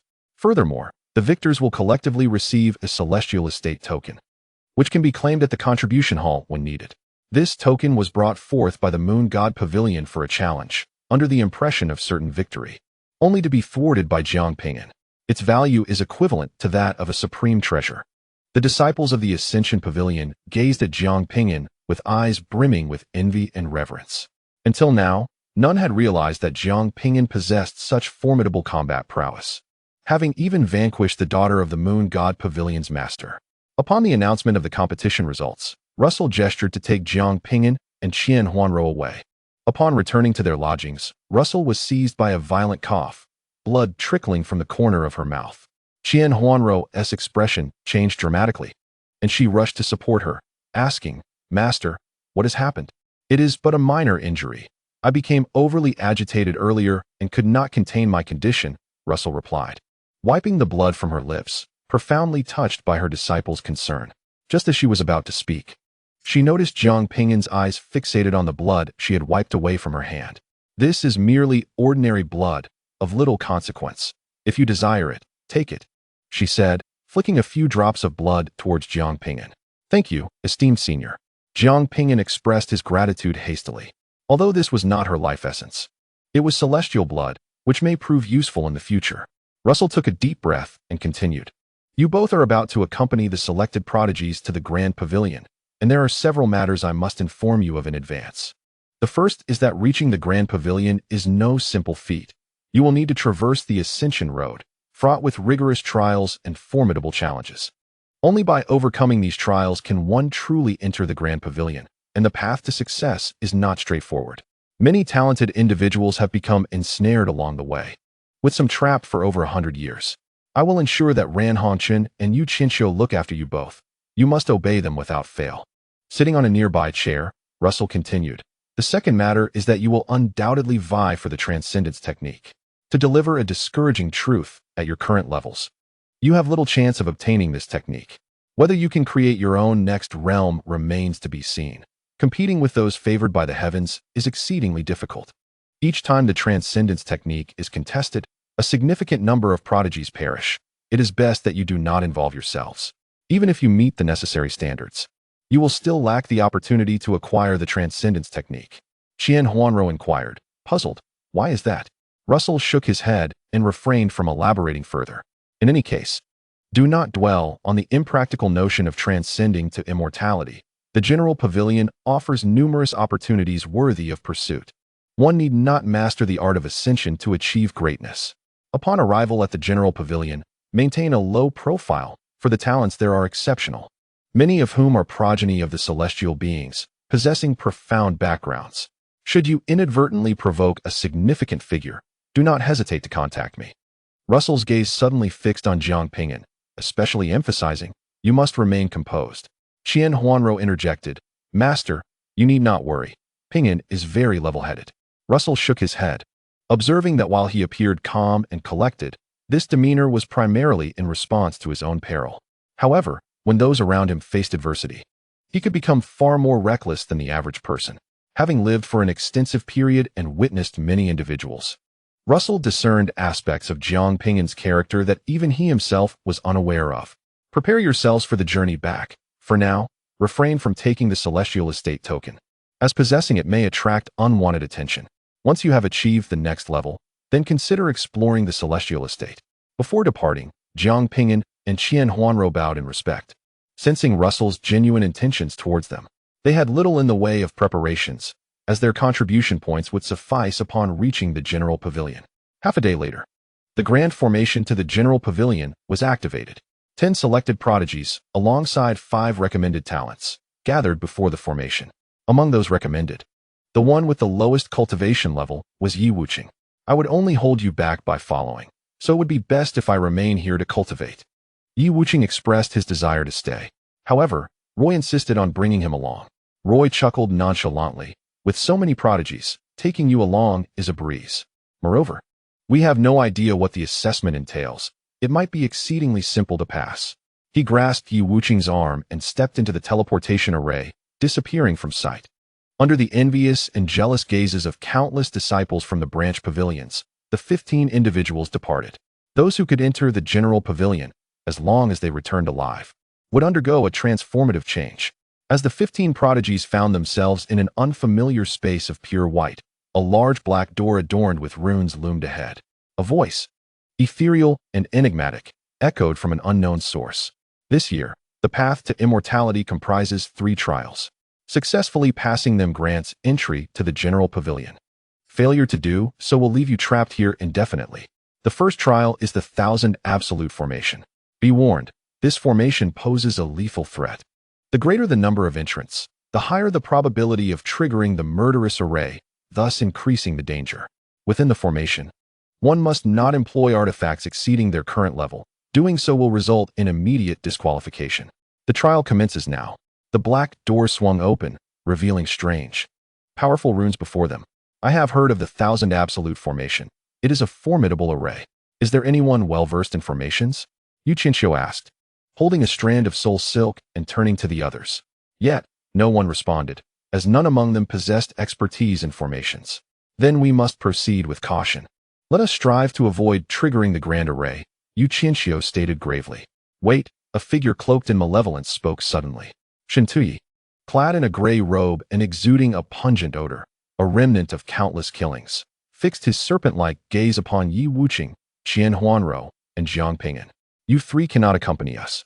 Roy immediately inquired, what do you mean? Literally, responded Shintuyi with an impassive expression. They 3 have not yet attained the integration stage. Their perception and reflexes are inadequate. Should they trigger the grand array, everyone will be implicated. Beside him, Ran Hongqian mentioned, the sect leader expressed a desire to look after them. They are not weak. Indeed, they possess strength, yet we cannot afford to take the risk, Shintuyi replied coldly. There are less than 5 years remaining until the next opportunity for vying for the chance to attain immortality. Miss this chance, and we shall wait 300 years. Who wishes to wait? Silence enveloped the talented individuals present. The duration required to traverse this array remains uncertain. It could span a month or extend to a year. Any misstep may prolong it further. If trapped here for 5 years, the opportunity to compete for the path to immortality would undoubtedly be forfeited. Chapter 533. Abandoned, none wished to bear the burden. Although these 3 were indeed gifted, their cultivation was somewhat lacking. The assessment array is undoubtedly designed for those in early integration, and their presence would certainly be a liability. Since Shintuyi took the initiative to voice this matter, the others naturally refrained from assisting the trio, each yearning to seize the opportunity for ascension. This represented a chance to distance themselves from other prodigies. A glimpse of the celestial gate, a pathway to cultivate their immortal journey. Seeing the collective resolve to abandon the 3, Roy grew anxious. They are not weak. I can offer you some contribution points. Taking them along would be effortless for you. Never mind. You may proceed, Jiang Ping'an said nonchalantly. Since these individuals were unwilling to bring them along, it would be futile to cling to them. Shintuyi cast a dispassionate glance at Jiang Ping'an before turning to enter the array. In truth, Shintuyi had another reason for wanting Jiang Ping'an to remain behind. During the battle at the Celestial Pavilion, Jiang Ping'an had deceived him with illusionary tactics, causing him to lose over 200,000 contribution points. This grudge lingered in his mind. The other prodigies disregarded Jiang Ping'an and the others, following Shintuyi into the Black Gate. Considering their own futures, none intervened. They shared no bonds with Jiang Ping'an and his companions, and there was no reason to delay their own progress for the sake of 3 individuals. Ultimately, only 5 remained. Aside from the 3 who had yet to enter the integration stage, there were Roy, the sect leader's daughter, and Cheng Han, who was acquainted with the Black Prison. Jiang Ping'an turned to Roy and Cheng Han. You 2 have already attained the integration stage. You should enter as well. No, I refuse to leave Wuqing. Roy clung to Yi Wuqing's arm, her face filled with discontent towards the actions of the others. How wonderful it would be for us to assist one another and proceed together. Why must it be like this? The robust Cheng Han, towering at 2 meters, scratched his chest and smiled. Since more people equate to greater danger, your side with fewer individuals is certainly safer. He genuinely wished to repay a debt. Previously, he had deliberately implicated Jiang Ping'an in the Black Prison, inciting a conflict with the Discipline Office. Cheng Han felt a sense of obligation towards Jiang Ping'an and aimed to assist him in this ascension journey to atone for his past actions. Noticing the two remained unmoving, Jiang Ping'an refrained from further comment and turned his attention to Qian Huanrou. Xiao Xiang, have you not delved into formations? Questioned Qian Huanrou. Given their longevity, the opponent must possess some knowledge of formations. My understanding is rather limited. I was once trapped in a secret realm for over a century, dedicating my studies solely to breaking formations for 100 years. Upon hearing this, Roy and Cheng Han's eyes widened. To claim a mere 100 years of study as limited knowledge was astonishing. Just how old was this senior sister Qian? She exuded an air of innate nobility and aloofness. Aside from her interactions with Jiang Ping'an, where her indifference seemed to wane, she appeared as unyielding as a stone, devoid of emotional fluctuations in the presence of others. Continuing, Qian Huanrou stated, the key to deciphering a formation lies in locating its eye. Once that is found, breaking the formation becomes a trivial task. Finding the formation eye? That is quite simple. I possess a unique ocular ability that allows me to perceive energy trajectories, Jiang Ping'an confidently proclaimed, well acquainted with the task. That should suffice. Let us proceed, Qian Huanrou replied as she exchanged a glance with Jiang Ping'an, both striding toward the black door with unwavering determination. Observing their retreating figures, Cheng Han and Roy felt as though they had joined an extraordinary team. However, whether these two would succeed remained to be seen, as it was often the case that those who sounded impressive in theory proved to be rather ineffectual in practice. The five entered the black door. A flash of light revealed 3 smaller black doors, each leading in different directions, their interiors shrouded in mystery. Above them floated a line of golden script. Only one path is safe. The 10 individuals who had entered earlier were now nowhere to be seen. With the central door having been pushed open, is there any way to discern which door is safer? Roy inquired, glancing back and forth, torn between choices. Qian Huanrou replied with a hint of indifference. This is a trial. Regardless of which door one chooses, danger lurks beyond all. Each path poses its own peril. Roy, perplexed, wondered aloud, then why create 3 doors? You mentioned one was safe. To sow discord and test the hearts of men, Qian Huanrou elucidated. No matter which door they enter, they will encounter crises. Should they find themselves in danger, they may regret their choice, yearning to retreat. In times of many, blame may be cast upon the one who chose the door, thereby fracturing the group. As if to validate Qian Huanrou's words, a sudden cry emanated from the central door. Damn, the formation has been triggered. Flee. The flames are too fierce. Create ice shields. Retreat. This path is unsafe. The 10 individuals fled in disarray. Several nearly scorched to a crisp. You see? Yu Qianqiu remarked. Had we charged through, we surely would have made it. Charging through is far too perilous. That door is unequivocally unsafe. I sensed it from the outset. Another replied as the injured cultivators hastily tended to their wounds. The central path is clearly impassable. Which route should we take? The group pondered, glancing anxiously at the 2 remaining doors. Have you noted that the door on the left is larger than the other 2? And its energy fluctuations are considerably weaker?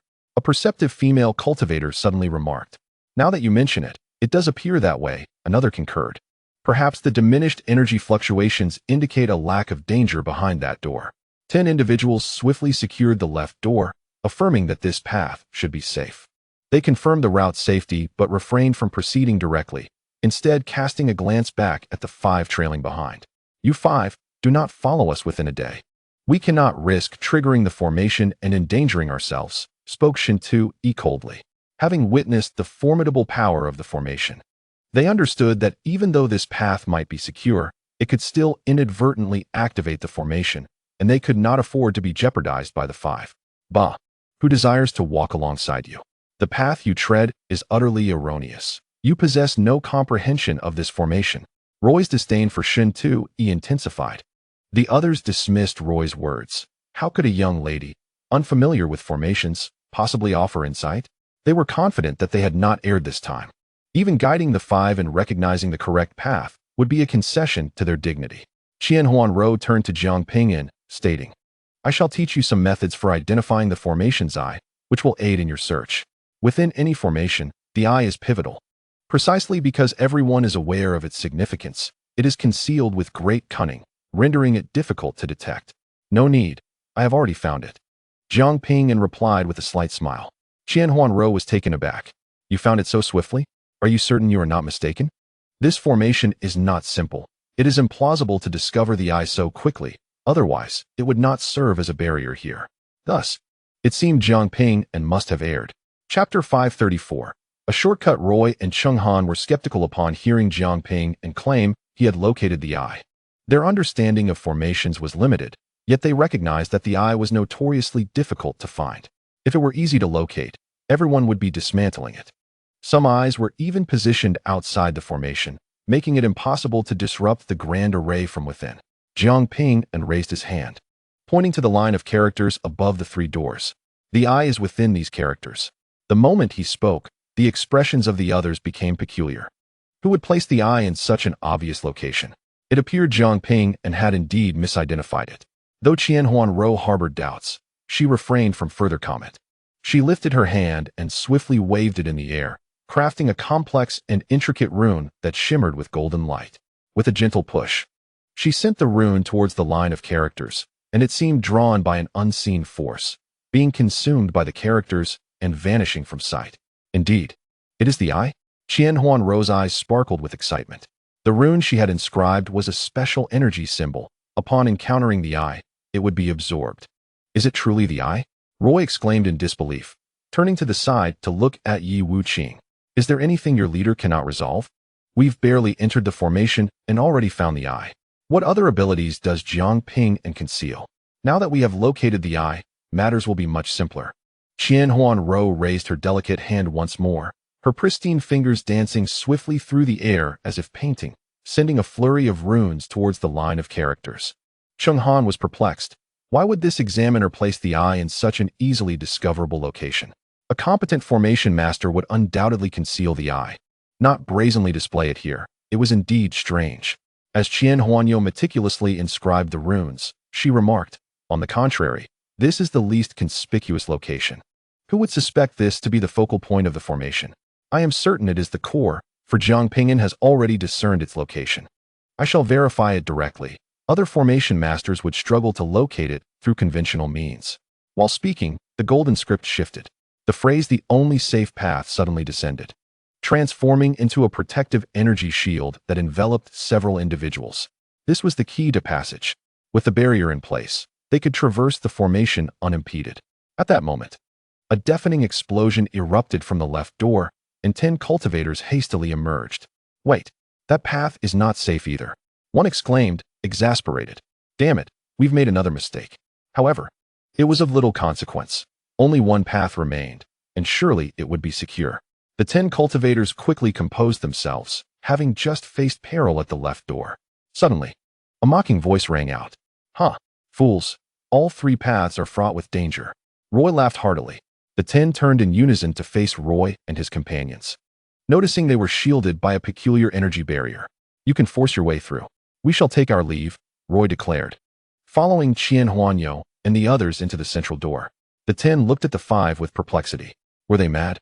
Knowing the central path harbored danger, they still chose to enter. What did Roy mean by claiming all 3 routes were perilous? Ran Hongqian furrowed his brow, lost in contemplation. It was improbable that all 3 paths were hazardous. The inscription had indicated that one was safe. The speaking cultivator suddenly paused, incredulously realizing that the word safe was absent from the inscription above the door. Where had those 2 characters gone? The focal point.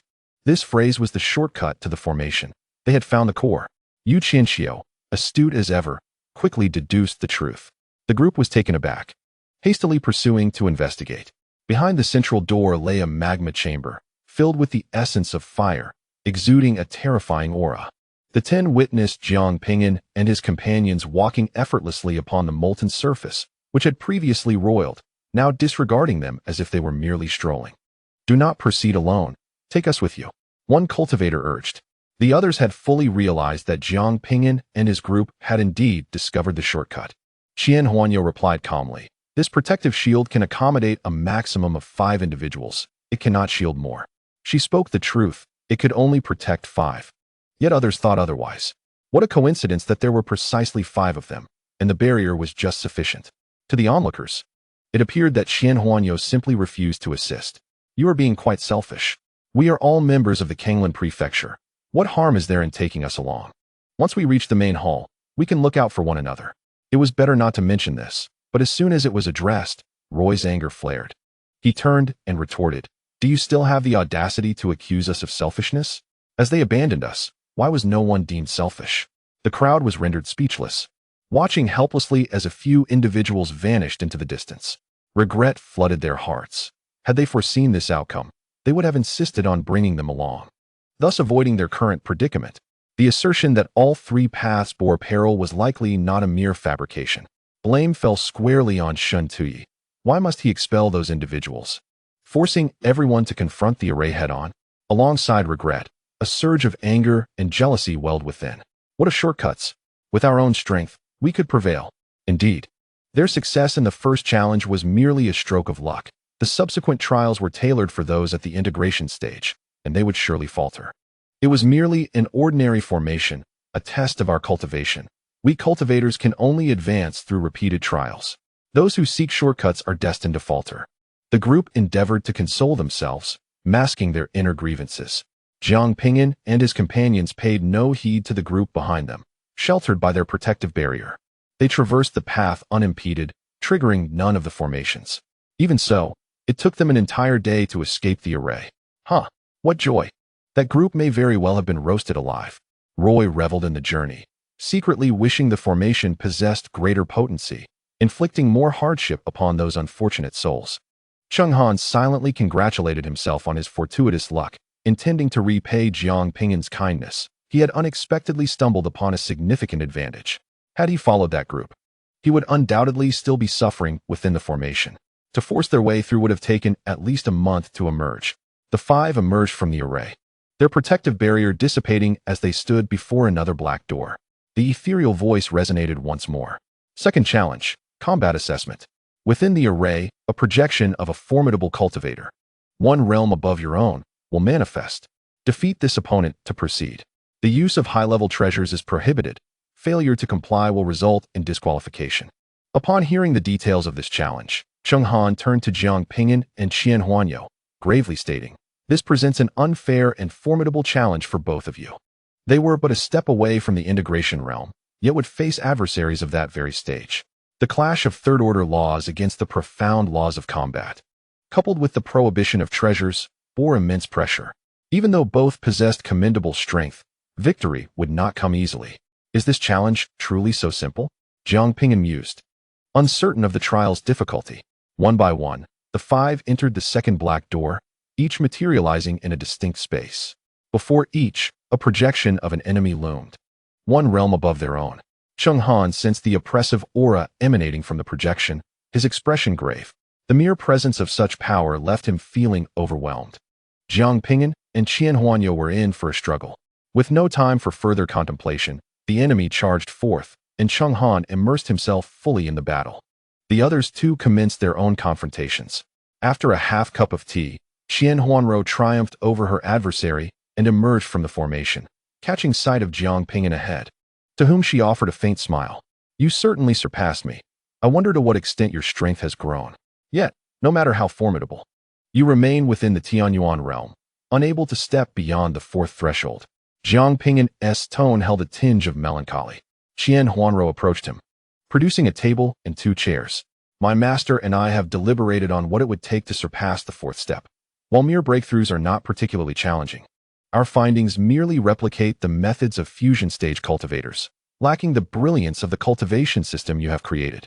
Jiang Ping'an had established 3 realms, each one extraordinary. The spirit sealing realm, which utilized one's own acupoints as a foundation to forge 360 dantian.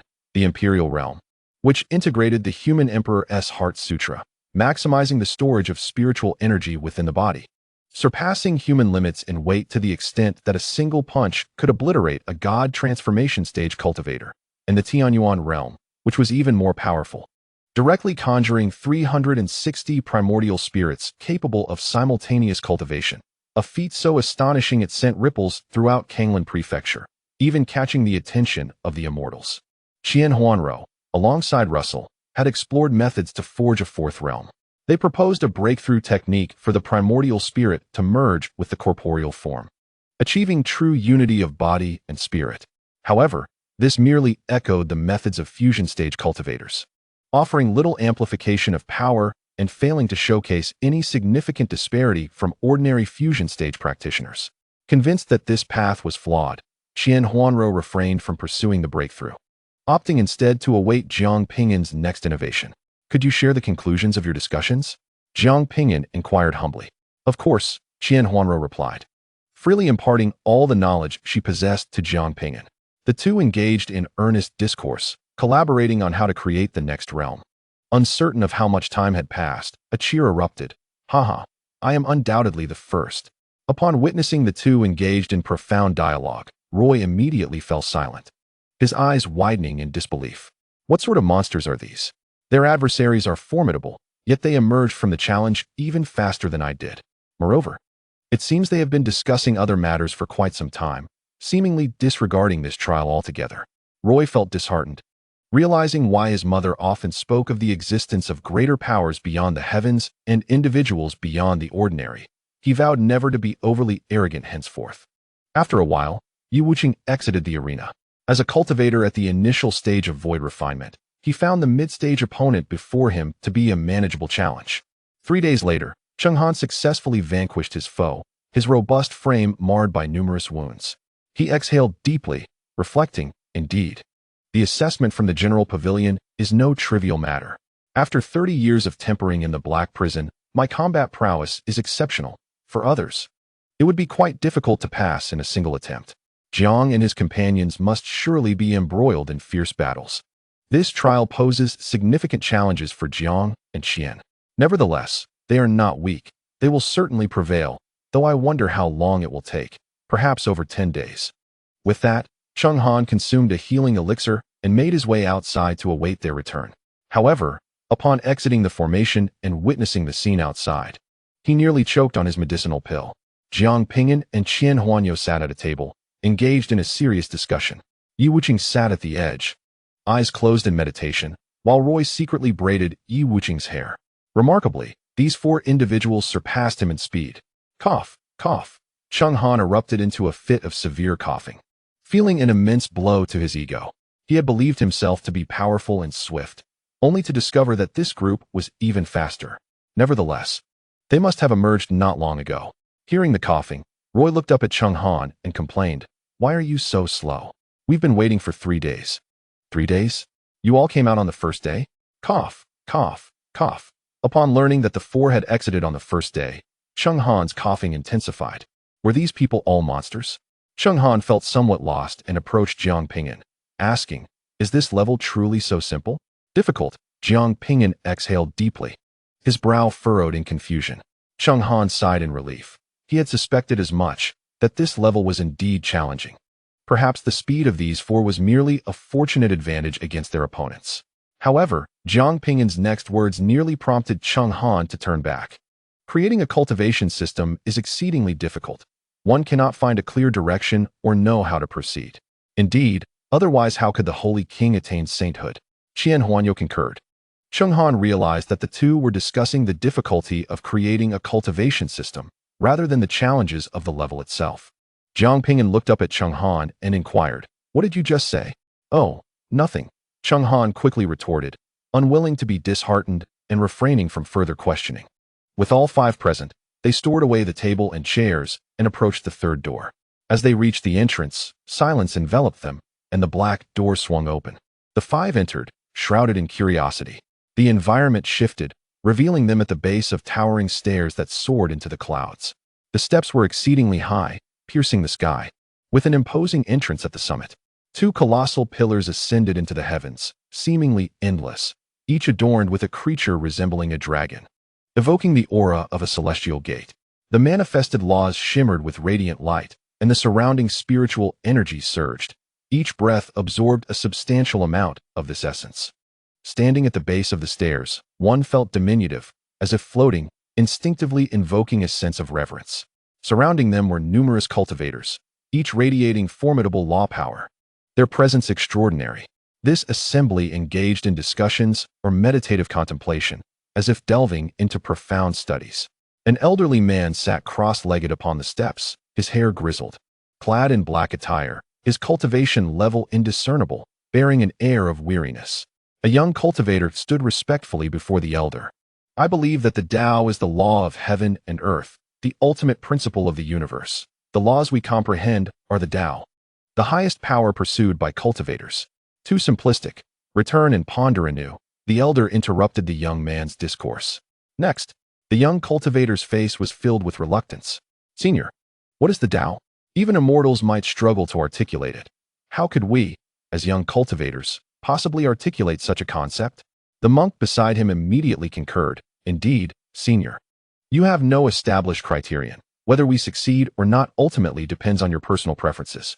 Listening to the discussions around him, Jiang Ping'an discerned that this group comprised geniuses from other branches of the ascending immortals pavilion. What lay before them was the third challenge, to articulate the essence of the Dao. Only by providing an answer that pleased the elder could one ascend the steps and enter the pavilion. The question of what the Dao is has been pursued by countless cultivators, yet no definitive answer exists. Each individual's understanding of the Dao varies profoundly. The previously jovial Roy now wore a serious expression, for the third challenge proved to be the most formidable. Chapter 536. Solving the problem confronted with the skepticism of those around him, the elder spoke leisurely.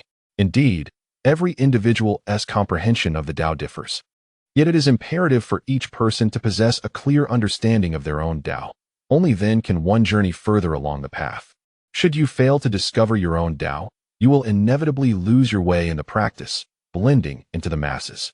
Next, the crowd exchanged glances, hesitant to step forward as they pondered the true nature of the Dao.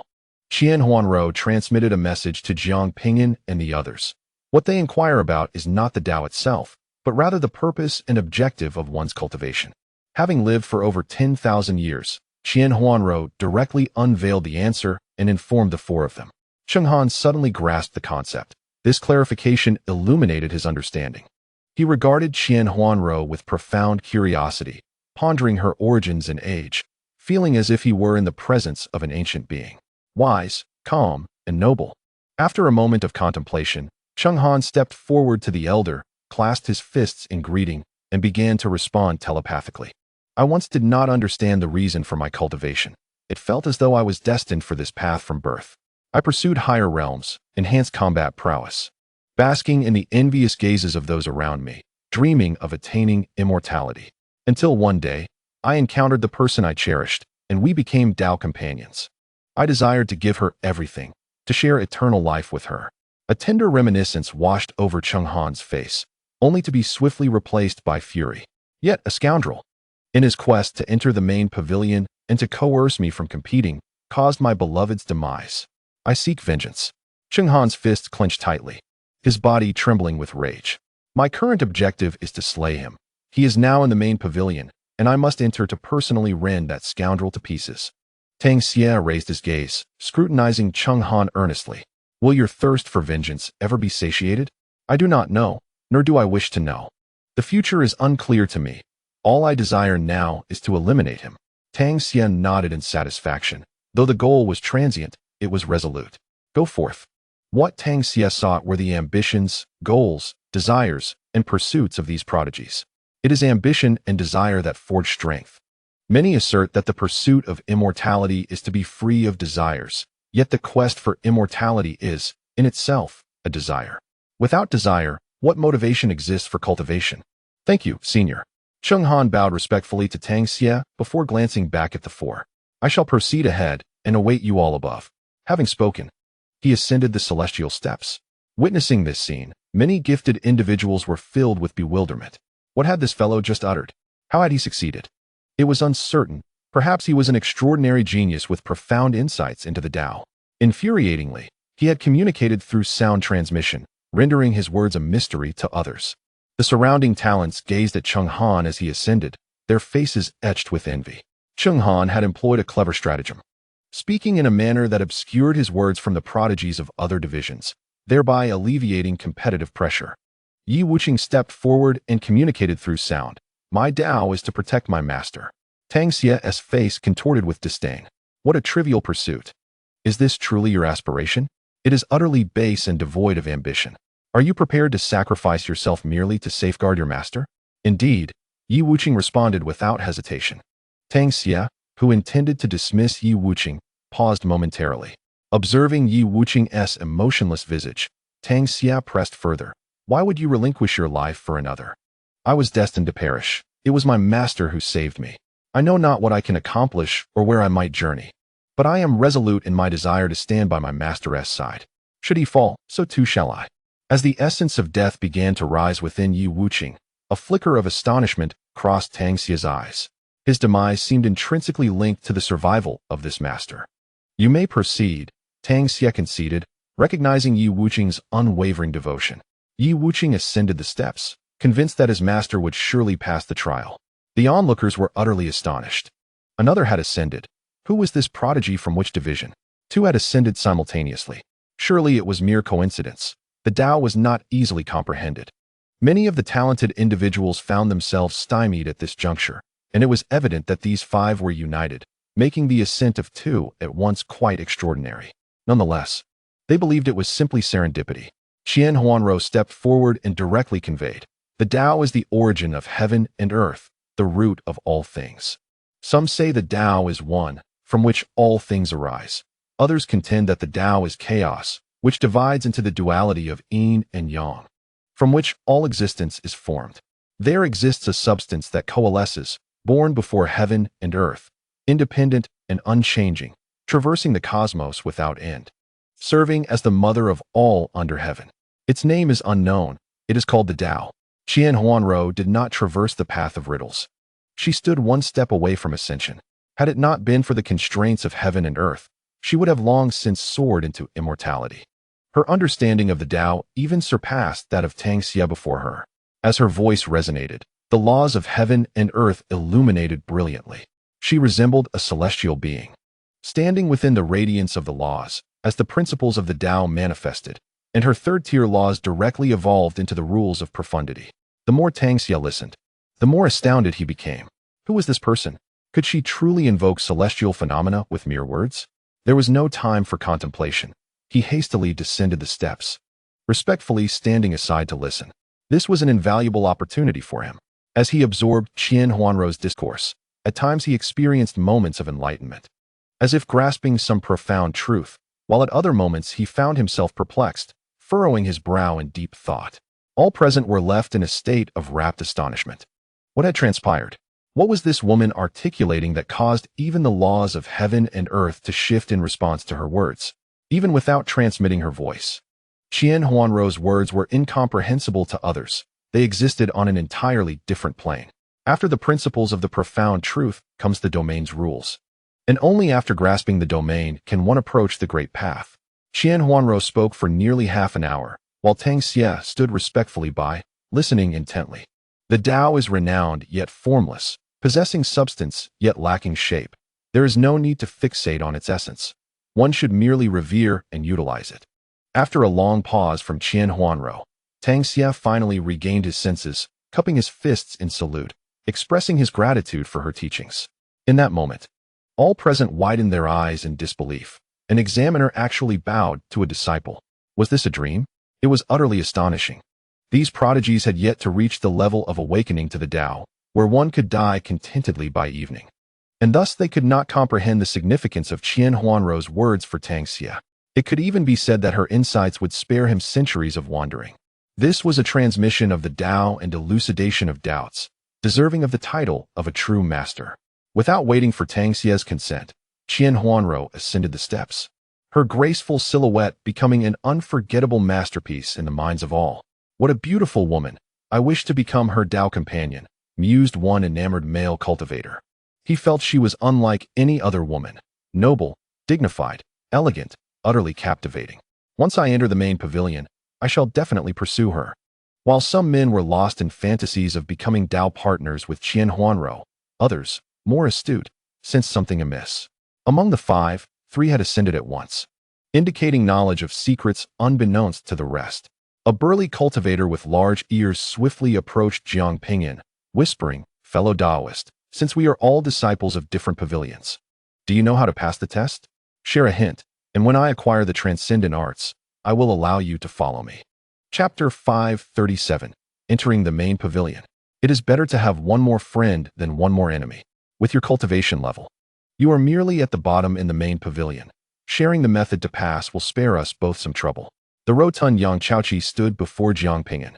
Noticing the fluctuations of third-tier rules emanating from him, a flicker of disdain crossing his face. Are you threatening me? Jiang Ping'an regarded him coolly.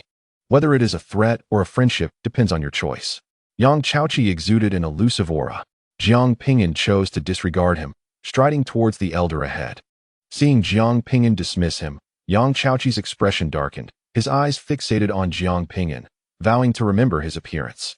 When the day came that they met again in the main pavilion, he would not let Jiang Ping'an off easily. Jiang Ping'an approached Tang Xie, retrieving a storage ring and offering it to him. Senior, my Dao lies within. I did not ask you to speak in riddles, Tang Xie replied coldly. Uninterested in the contents of the storage ring. You will understand upon inspection, Jiang Ping'an responded respectfully.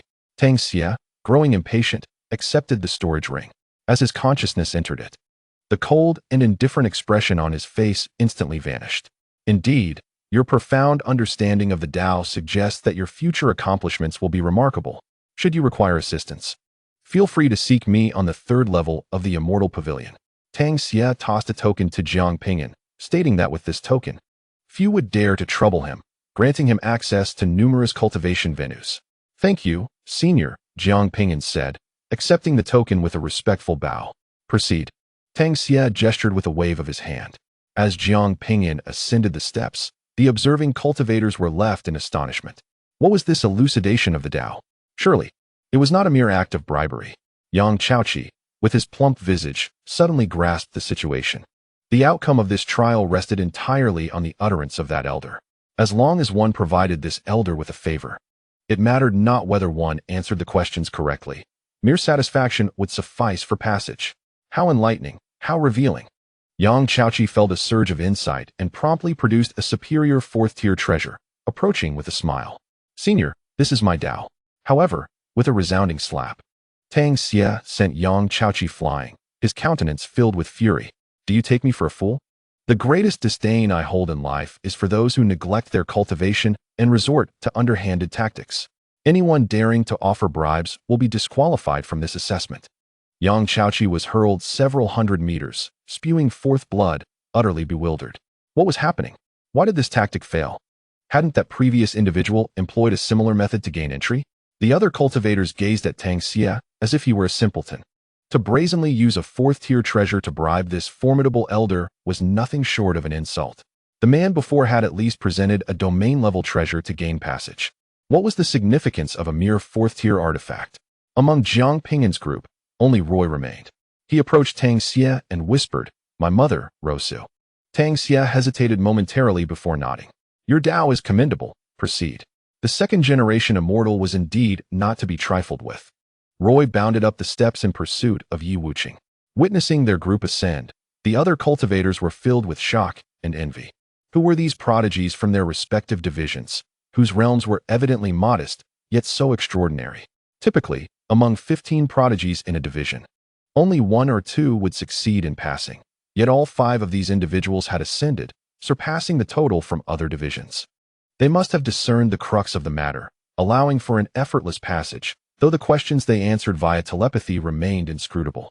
With merely 5 years remaining until the competition for the transcendence of immortality commenced, being stalled here for 5 years would mean a lost opportunity forever. The transcendence of immortality offered but a singular chance. Every 300 years, 5 slots would be available, 3 for lower-tier cultivators and 2 for those ancient beings. Missing this opportunity would mean waiting another 3 centuries, with the necessity of a breakthrough within that time frame to compete again. No one could afford to wait. The disciples of other divisions were frantic, their anxiety palpable as they watched these few ascend the Immortal Pavilion. As Jiang Ping'an ascended to the summit of the steps, a breathtaking scene unfolded before his eyes. A colossal golden celestial pavilion, so vast that its boundaries were indiscernible, loomed against the horizon. Enormous blue stars adorned the corners of the pavilion, while priceless laws materialized in the sky, readily observable for contemplation. Streams of vibrant spiritual energy cascaded along the edges of the edifice, resembling waterfalls. Each of these spiritual springs could sustain a formidable power in the wasteland. Even the most commonplace flowers and grasses here, if placed in the wasteland, would be regarded as rare treasures, coveted fiercely by cultivators in the transformation stage. In this place, wildflowers flourished and powerful beings thrived. Those in the integration stage were commonplace, and even children of mere years possessed the essence of the nascent soul stage. Even Qian Huanrou, who had witnessed grand spectacles, was rendered speechless by the awe-inspiring sight. After a considerable pause, she let out a complex sigh. The celestial pavilion undoubtedly represented the pinnacle of power in the origin realm. With such might, it could easily sweep through the entirety of the wasteland. Jiang Ping'an nodded solemnly. If the origin realm was already this formidable, how terrifying must the beings of the celestial realm be? The thought was unfathomable. Should a celestial being descend upon the wasteland? Who could possibly withstand such an event? His heart grew heavy at the thought of Huanrou, Meng Jing, and his daughter potentially becoming prey for others. He could not allow such a fate to unfold. Haha, you still wish to challenge me? Your wife is among those we have slain, and in her final moments. She uttered your name, haha. An obnoxious laugh echoed from a nearby stone platform. A man bearing claw marks upon his face stood triumphantly, with his foot planted on the head of a burly man beneath him. This unfortunate soul was none other than Cheng Han. I will make you pay with your life. Cheng Han roared, his body swelling rapidly, turning crimson as he launched a frenzied assault against the man marked by claws. Jiang Ping'an's expression hardened as he recognized the man with claw marks. Who is that? Why is he fighting Cheng Han? Qian Huanrou inquired, noticing the change in Jiang Ping'an's demeanor. Wang Huzhe, 30 years ago. He caused the death of Cheng Han's wife to prevent him from competing, leading to Cheng Han's 30-year imprisonment in a dark prison. Jiang Ping'an recalled the image stone Cheng Han had once shared with him. He had identified the man marked by claws.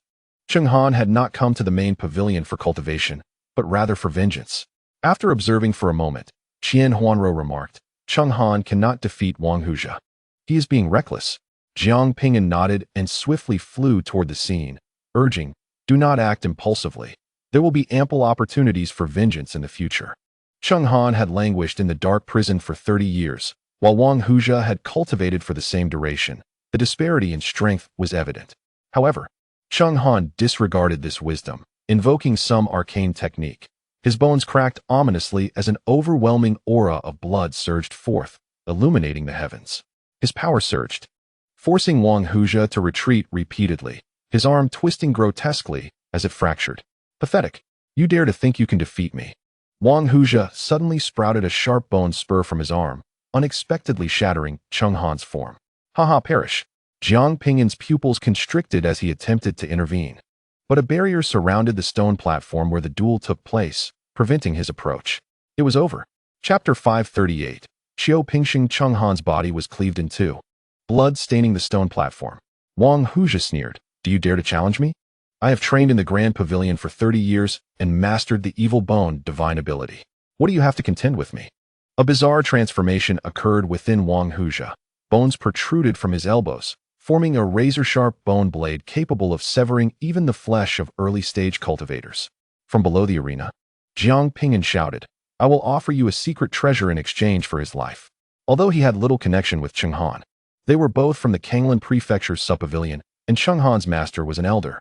Saving Cheng Han would ensure that his master would not let him sacrifice a treasure in vain. You are nothing. Wang Huzhe was no fool, and he had no intention of letting a tiger return to the mountain. A bone spike manifested in his palm, transforming into a bone spear as he charged towards Cheng Han, treading through the blood. In that instant, the blood beneath Wang Huzhe surged violently, enveloping him entirely. Did you think you were the only one with divine abilities? Cheng Han, drenched in blood, shouted, die? He had intentionally wounded himself, awaiting the moment his opponent would step in the blood to unleash the blood inferno divine technique. Mysterious runes flickered upon the blood as Cheng Han ignited it, the essence of the rules scorching Wang Huzhe's body. Cheng Han, now reduced to half a body, opened his bloodied mouth and laughed maniacally. Wang Huzhe, I have personally selected this divine ability for you. You shall experience the agony of burning flames and perish in endless torment. Cheng Han, you bastard, let me go. Do you know who my master is? My master is Qiu Pingxing, the son of the Immortal. Amidst the blood, Wang Huzhe struggled violently, screaming in agony. Yet he could not free himself. His power was sealed, leaving him to endure the torturous flames of the laws. Cheng Han was indifferent to the identity of the so-called son of the Immortal. Even if Wang Huzhe were such a figure, he would still meet his demise today. Dragging his half-formed body into the air, Cheng Han raised his fist, furiously striking at Wang Huzhe engulfed in blood, tears streaming down his face. I have avenged you, finally. I have avenged you. For 30 years, he had awaited this day, at long last avenging his beloved. Stop! A commanding voice reverberated through the heavens, and an overwhelming pressure descended upon all. A man clad in golden robes and golden boots strode through the air. Fiery crimson flames danced upon his shoulders and head, exuding an innate pride. His golden eyes fixed upon the battlefield, exuding an immense pressure despite his mere late-stage refinement void cultivation. Master, help me! Wang Huzhe cried out in excitement upon hearing a familiar voice. Cheng Han's expression shifted drastically as he made a swift decision, burning 100 years of his lifespan to channel all his energy into a single blow aimed at Wang Huzhe. Bang! Wang Huzhe, who thought he was saved, was instantly obliterated, blood splattering everywhere. To prevent Wang Huzhe from enduring any further suffering, he had no choice but to strike him down. You seek death. Qiu Pingxing's face darkened at this scene, and with his change in expression, it seemed as if the very laws of heaven and earth trembled. The disciples of the ascending immortal pavilion, watching from the sidelines, felt a chill run down their spines. It was over. Qiu Pingxing was enraged. The individual from the division is doomed, daring to provoke Qiu Pingxing. Qiu Pingxing raised his hand, the flames from his shoulders and the crown of his head converging before his chest, surging forth with a whoosh, distorting the very fabric of space. With a single hand, he executed a technique, hurling the Samadhi true fire towards Cheng Han. The onlooking disciples of the ascending immortal pavilion were instantly struck with terror and fled in haste. Should they fall victim to the Samadhi true fire, their demise would be inevitable. The fire effortlessly breached the formation barrier, advancing menacingly toward Cheng Han, who found himself unable to evade due to its alarming speed. Just as Cheng Han resigned himself to his fate, a massive ice wall materialized before him, momentarily obstructing the inferno and granting him precious time. He swiftly ducked behind it. As he narrowly escaped, the ice wall erupted violently. Qiu Pingxing, with his golden pupils, turned toward Roy, questioning his audacity to impede him. The one who conjured the ice wall was indeed Roy. Gone was his usual smile, replaced by a chilling demeanor directed at Qiu Pingxing. What do you mean by this? This is a fair duel, yet you still seek to kill. Do you not understand the rules? Is there no law enforcement in the Grand Pavilion? Hearing the commotion, several members of the law enforcement division arrived.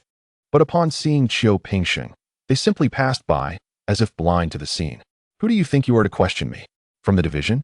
Qiu Pingxing appeared entirely oblivious to the concept of rules. Roy fixed his gaze upon him, stating, I am Roy, the daughter of the division master of Kanglan Prefecture. What do you call yourself? Upon learning of her identity, Qiu Pingxing's brows furrowed slightly. That person had slain one of his dogs, leaving him humiliated. If I kill him, we shall consider the matter settled. In life and death duels, if one lacks the skill, death is simply the outcome.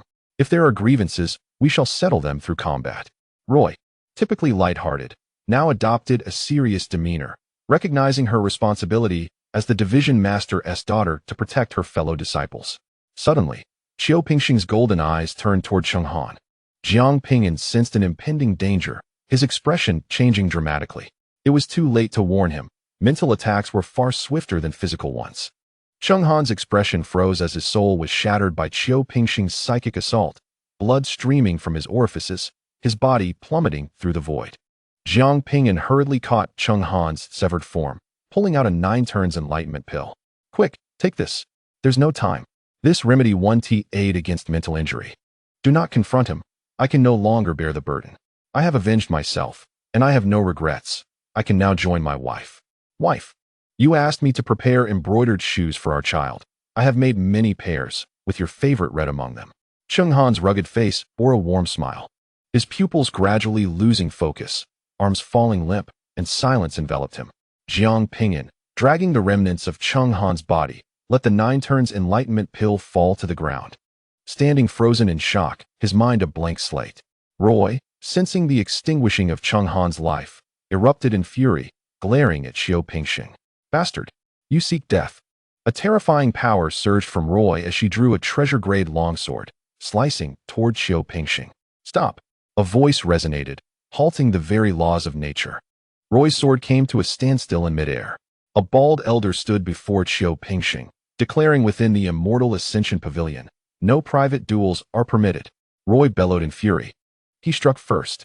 "Why did you not intervene earlier? Do not think I am unaware. You were indeed present. Impudent. Dare to defy me." The elder retorted. "Out of respect for your mother, I shall not hold this against you. Otherwise, you would face a year of solitary confinement at the Wall of Reflection." Noticing other disciples present, the bald elder turned to Qian Ping'an and announced, "You have violated the rules of the Immortal Ascension Pavilion. I shall deduct 10,000 contribution points and confine you for a year." "Yes, Uncle Li," Qian Ping'an replied with a bow, casting a disdainful glance at Roy. "You dare to kill my dog? Then let your life serve as recompense. No one can hinder my will." For him, the deduction of 10,000 contribution points was hardly a punishment. His father was an immortal, and such matters were trivial. As for solitary confinement, it was a mere jest, for no one would oversee it. Roy, aware that this punishment was negligible to Qian Ping'an, felt her eyes burn crimson with rage, yearning to strike him down. Yet before the elder, she found herself powerless. At that moment, an emotionless voice suddenly resonated. "You, cur, do you dare to wager a duel?" Qian Ping'an narrowed his eyes, gazing at the inconspicuous cultivator. "Who are you to insult me?" Chapter 539. The Wall of Reflection. Jiang Ping'an gently laid down Cheng Han's lifeless body, disregarding the blood on his hands, and looked up at Qian Ping'an. "Do you not dare?" His voice was cold, instilling a sense of dread. "Ha, dare not." Qian Ping'an burst into uproarious laughter, as if he had heard the most delightful jest in the world. Surrounding disciples regarded Jiang Ping'an with sympathy. He evidently was new to the pavilion and unaware of Qian Ping'an's reputation. Qian Ping'an, son of an immortal, aged 25, was at the late stage of the void refinement realm, possessing innate divine abilities and the true samadhi flame, with his true combat prowess remaining unknown. His talent was praised as surpassing that of his already ascended father, though none had witnessed Qian Ping'an in combat. The high regard in which he was held by various powerful figures indicated his terrifying capabilities. This newcomer, wishing to challenge Qian Ping'an, was akin to courting death. "Then let us fight." Jiang Ping'an's gaze remained icy, fixed on his opponent. "Who authorized this duel?" The bald elder, Li Yongji, interjected suddenly, addressing Qian Ping'an. "Ping'an, in 5 years, the competition for the immortal transition technique will commence. Do not squander time here. Return and prepare, and refrain from causing trouble." Li Yongji feared the situation escalating. Qian Ping'an had already taken a life, and should he claim another, it would inevitably offend the Kanglan State subdivision. "Yes, Uncle Li." Qian Ping'an acquiesced, not wishing to defy him, for he generally treated him well and deserved respect. He cast a dispassionate glance at Jiang Ping'an before turning to depart. Such lowly trash had no right to engage him in combat. His adversaries were those of the integration stage. Were it not for the concern of causing a ruckus, he would have simply used his mental prowess to eradicate the challenger. "Does this cur think he can escape?" Jiang Ping'an spoke once more. As Qian Ping'an was about to leave, he halted abruptly, spinning around fiercely. "You seek death." This was the first time he had ever heard another's insult directed at him. Disregarding the fool before him was not an option, for he seemed intent on courting disaster. Li Yongji, filled with indignation, glared at Jiang Ping'an. "What is your intention? It is merely a contest. Is that not permissible?" Jiang Ping'an fixed his gaze unwaveringly upon Li Yongji. Observing the utter lack of respect in Jiang Ping'an's eyes ignited a fire within Li Yongji's heart. As the chief law enforcer of the ascending immortal pavilion, he was accustomed to receiving deference from all disciples. What audacity was this from the young man? "You dare to defy the enforcer? I shall impose upon you 3 months of solitary confinement at the Wall of Reflection." What constitutes defiance? I am merely speaking candidly. As an enforcer, your narrow-mindedness is astonishing. You would stifle a disciple's words? Jiang Ping'an continued to meet his gaze, a hint of disdain now apparent. Li Yongji felt the sting of humiliation. With so many disciples observing, failing to punish Jiang Ping'an would strip him of any semblance of authority and dignity. "You insult the enforcer. 3 years of wall-facing. Should you dare to challenge me again, you shall be expelled from the division." Just as Jiang Ping'an prepared to retort, Huanrou hastily intervened, signaling him to remain silent. "Humph." Li Yongji scoffed before addressing Roy and the others. "I shall compensate each of you with some resources. Let us minimize this matter and avoid further inquiries, for you would find no grounds for them. On what grounds? He deliberately committed murder, Roy shouted, pointing an accusatory finger at Qian Ping'an. Who witnessed this? Li Yongji's expression darkened. Upon hearing his words, the onlookers swiftly vanished from sight. The children of immortals were not to be trifled with. This was beyond their capacity to involve themselves. I shall not repeat myself. Heed my warning. Li Yongji flung a storage ring towards Roy before turning away. Who would desire your compensation? Roy angrily hurled the ring back.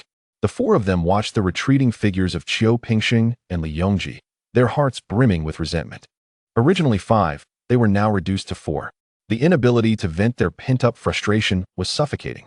Although their ties with Changhan were minimal, the situation was infuriating.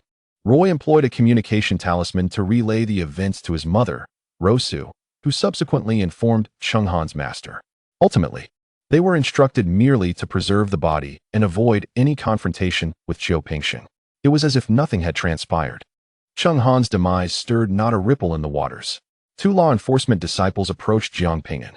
Such is the nature of this world. The strong dictate reality, while rules are reserved for the common folk. Do not complicate our duties. Though the wall of reflection may be harsh, 3 years can be endured. Roy swiftly stepped forward.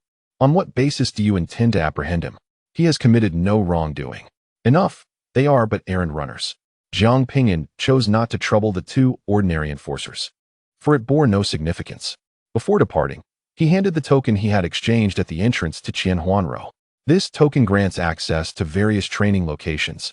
Exercise caution, and do not act impulsively should issues arise. You dare criticize others when you are the most impulsive of all, Huanrou retorted, exasperated. Just as his master had said, Jiang Ping'an appeared composed, yet when those around him were in danger, he was the least composed of all. After Jiang Ping'an conveyed some matters, he followed 2 law enforcement disciples to the wall of reflection. The disciples exhaled in relief, as descendants of celestial beings. They felt utterly powerless to prevent Jiang Ping'an's departure should he resist. Observing Jiang Ping'an's compliance, they kindly cautioned him. The wall of reflection had once been a battlefield, and years of conflict had left behind numerous remnants of laws and powers upon the cliffs, rendering it exceedingly perilous. Once there, he must refrain from cultivation, lest he fall into madness. Particularly at night, it was advisable to avoid the cliffs, for powerful projections often emerged. And even these apparitions could be fatal for cultivators of his level. Fear flickered in the eyes of the 2 disciples as they spoke. In due course, the trio utilized the teleportation array and arrived beneath a towering cliff. As they approached, Jiang Ping'an was enveloped by an overwhelming sense of dread. The cliff was a dark brown hue, which upon closer inspection revealed itself not to be the cliff's natural color, but rather a result of blood that had long since dried, turning brown with the passage of time. The surface was marred by various weapon marks, and the chaotic laws surrounding it disrupted the flow of energy within the cultivators.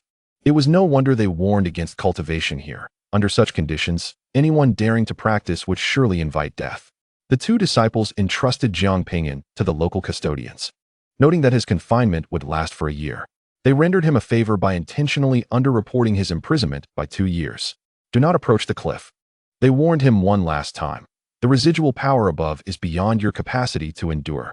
With that, they departed, leaving Jiang Ping'an to step into the array and enter the wall of reflection. Once the array's barrier dissipated, a chilling aura enveloped him. The essence of blades, swords, and fists, along with the laws of gold and strength, surged through him, causing even pain to register despite his formidable physical prowess, which could withstand assaults from even the early stages of integration. Merely being brushed by this ominous energy inflicted discomfort upon him. Cultivators imprisoned here sat at the cliff's edge, generating protective shields to fend off the chaotic energies emanating from the wall of reflection. None dared to cultivate, for even a moment's negligence could result in debilitating consequences. Jiang Ping'an, however, was different. Within him resided a miniature world, enabling him to cultivate anywhere as long as he could withstand the onslaught of power. Just as he was about to sit down, something caught his eye, and he halted, staring intently at the dark brown cliff face. A colossal fist imprint was etched into the rock, mysterious energy swirling around it. Chapter 540. Comprehending the Fist Intent.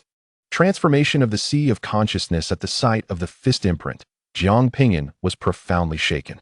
An unparalleled fist intent transcended time and space, striking at his heart, as if he could glimpse the supreme form of the one who had thrown the punch. Observing the cliff face closely, he noticed numerous fist imprints, each distinct in power, yet bearing a striking resemblance to one another. Rising against the pressure, Jiang Ping'an approached the cliff once more. If one could fathom the essence of these martial intentions and integrate them into oneself, perhaps a second form of the destructive fist could be conceived. Even if such a creation proves elusive, it would undoubtedly be beneficial for enhancing combat prowess. Yet, here comes another fool. A number of cultivators, observing Jiang Ping'an's behavior, found it unsurprising. This precipice is exceptionally unique, imbued with countless forces and laws. These energies and principles hold great advantages for cultivators. However, the sheer multitude of these forces intertwines chaotically, rendering them incomprehensible. Misinterpretation could lead to erroneous cultivation, resulting in a descent into madness. Often, cultivators, driven by disbelief, consider themselves exceptional, believing their willpower unshakable, and thus, they venture into peril. Ultimately, they suffer the consequences of their hubris. The more astute cultivators, upon sustaining injuries, swiftly cease their attempts to comprehend these energies. Conversely, some stubborn fools, insistent on persevering, ultimately jeopardize their foundational strength, hindering their path to immortality. How long do you suppose it will take for him to be injured? I wager a contribution point that, at most, within half an hour, he will be incapacitated. Half an hour? You overestimate him. He hasn't even reached the combined body stage, and will likely be injured within the time it takes to brew a cup of tea. A few bored cultivators began to wager, amusement dancing across their faces as they anticipated Jiang Ping'an's folly. Approaching the cliff, Jiang Ping'an paused, sensing the overwhelming pressure. He activated his protective shield, seated himself, and gazed up at the fist imprints upon the cliff face. With the potency of his ocular technique, he could discern any law clearly. Ignoring the chaotic laws, he focused solely on the essence of the fist's intent. One reason many succumb to madness is the overwhelming variety of laws, making it difficult to identify which force is worthy of understanding. Jiang Ping'an delved into contemplation. As time elapsed, the smiles of the betting cultivators gradually faded. Oddly, half an hour had passed, yet this lad had not coughed up blood. Could it be that he had not comprehended the forces inscribed upon the cliff? Surely, he must be lacking in understanding. Otherwise, he would have bled. Boredom settled upon them, as they had hoped to witness this newcomer's misfortune. At that moment, they observed Jiang Ping'an slowly rising to his feet. This lad shows some intelligence. Realizing he cannot haphazardly interpret the forces on the cliff, it appears he is preparing to retreat. Just as they thought this, they were taken aback by an unexpected sight. Instead of retreating, he pressed forward against the pressure. What on earth is he doing? The cultivators were taken aback. Is he courting death? Jiang Ping'an was certainly not seeking demise. He merely felt too distant from the cliff to fully grasp the fist intent, prompting him to advance. After taking over 100 steps forward, he halted once more, seated himself again, and resumed his contemplative gaze.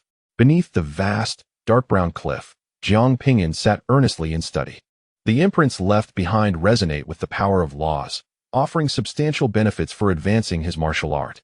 At that moment, as Jiang Ping'an immersed himself in observing the fist imprints, a sudden shift occurred within his spiritual consciousness, coalescing into a vague figure that materialized in his mind's eye.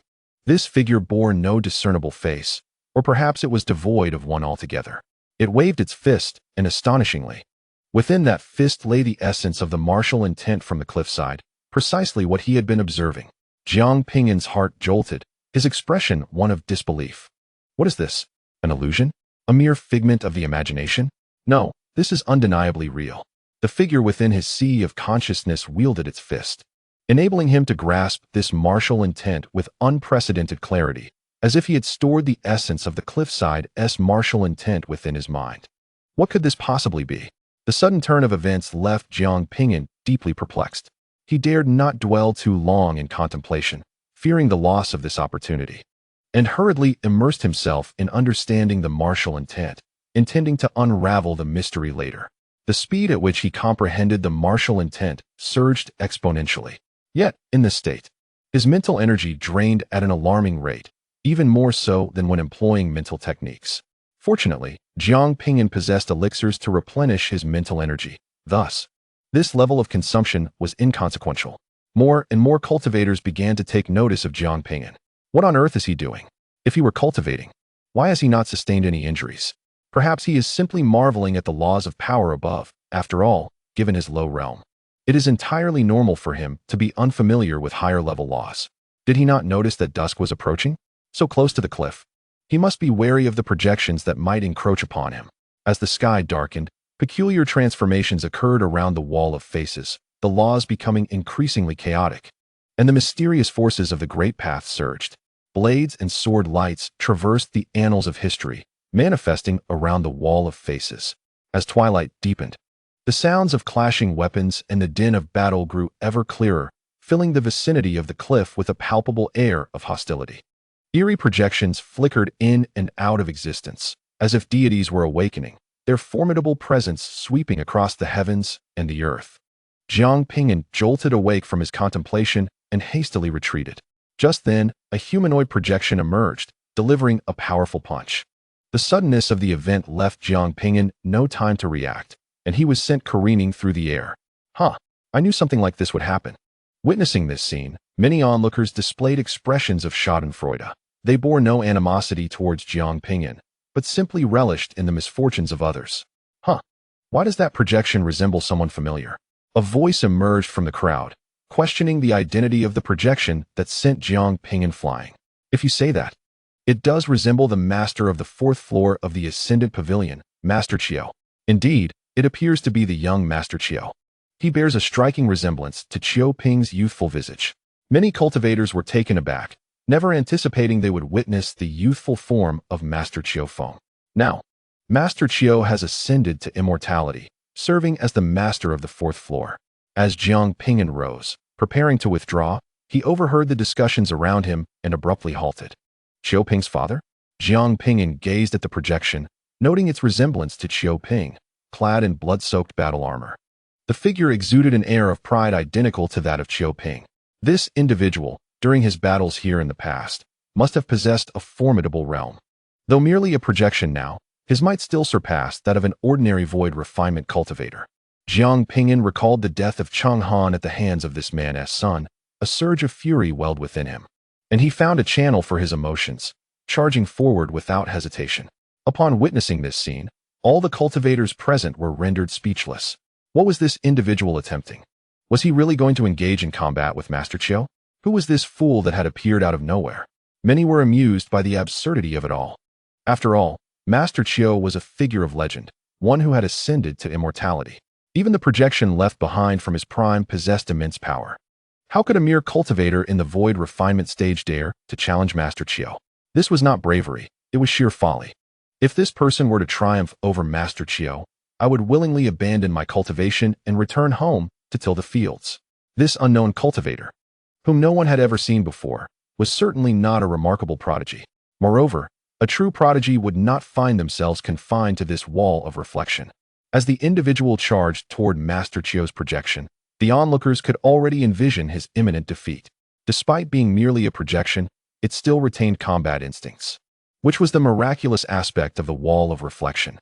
Sensing a threat, the projection of Qiao Feng instinctively launched an attack against Jiang Ping'an, raising its fist to strike.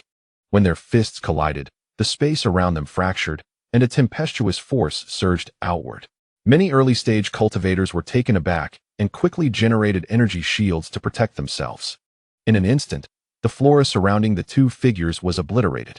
Their fists blurred in a rapid exchange, rendering them nearly invisible to the spectators. Each thunderous impact resonated through the air, causing pain to the ears of those nearby. Observing Jiang Ping'an holding his ground against Master Qiao's youthful projection, the crowd was filled with astonishment. Who was this person to be able to trade blows with the young master? No wonder he dared to attack the fourth master. It seemed he possessed some skill. Yet, the fourth master had not yet unleashed his full power. This was merely an ordinary assault. Jiang Ping'an's performance was unexpected, but the outcome remained unchanged. Suddenly, the Qiao Feng projection unleashed the fist of judgment, a formidable force streaking through the void like a flaming meteor, hurtling toward Jiang Ping'an.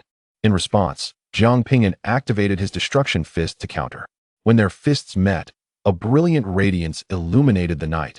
As chaotic laws swirled around them, tousling their hair. Following this, Jiang Ping'an unleashed his second and third fists in rapid succession. Each of these three destruction fists seemed capable of reshaping the very heavens. The Qiufeng projection was nearly shattered, but in an instant, it returned to normal. 3 flames erupted from its head and shoulders, casting aside the darkness as they surged toward Jiang Ping'an. The terrifying heat caused the temperature in the vicinity to soar, distorting the very air. Jiang Ping'an could distinctly feel the terrifying essence of the Samadhi true fire and promptly summoned Yin Thunder to form a shield before him. Simultaneously, he activated his devouring power, ravenously absorbing the celestial energy.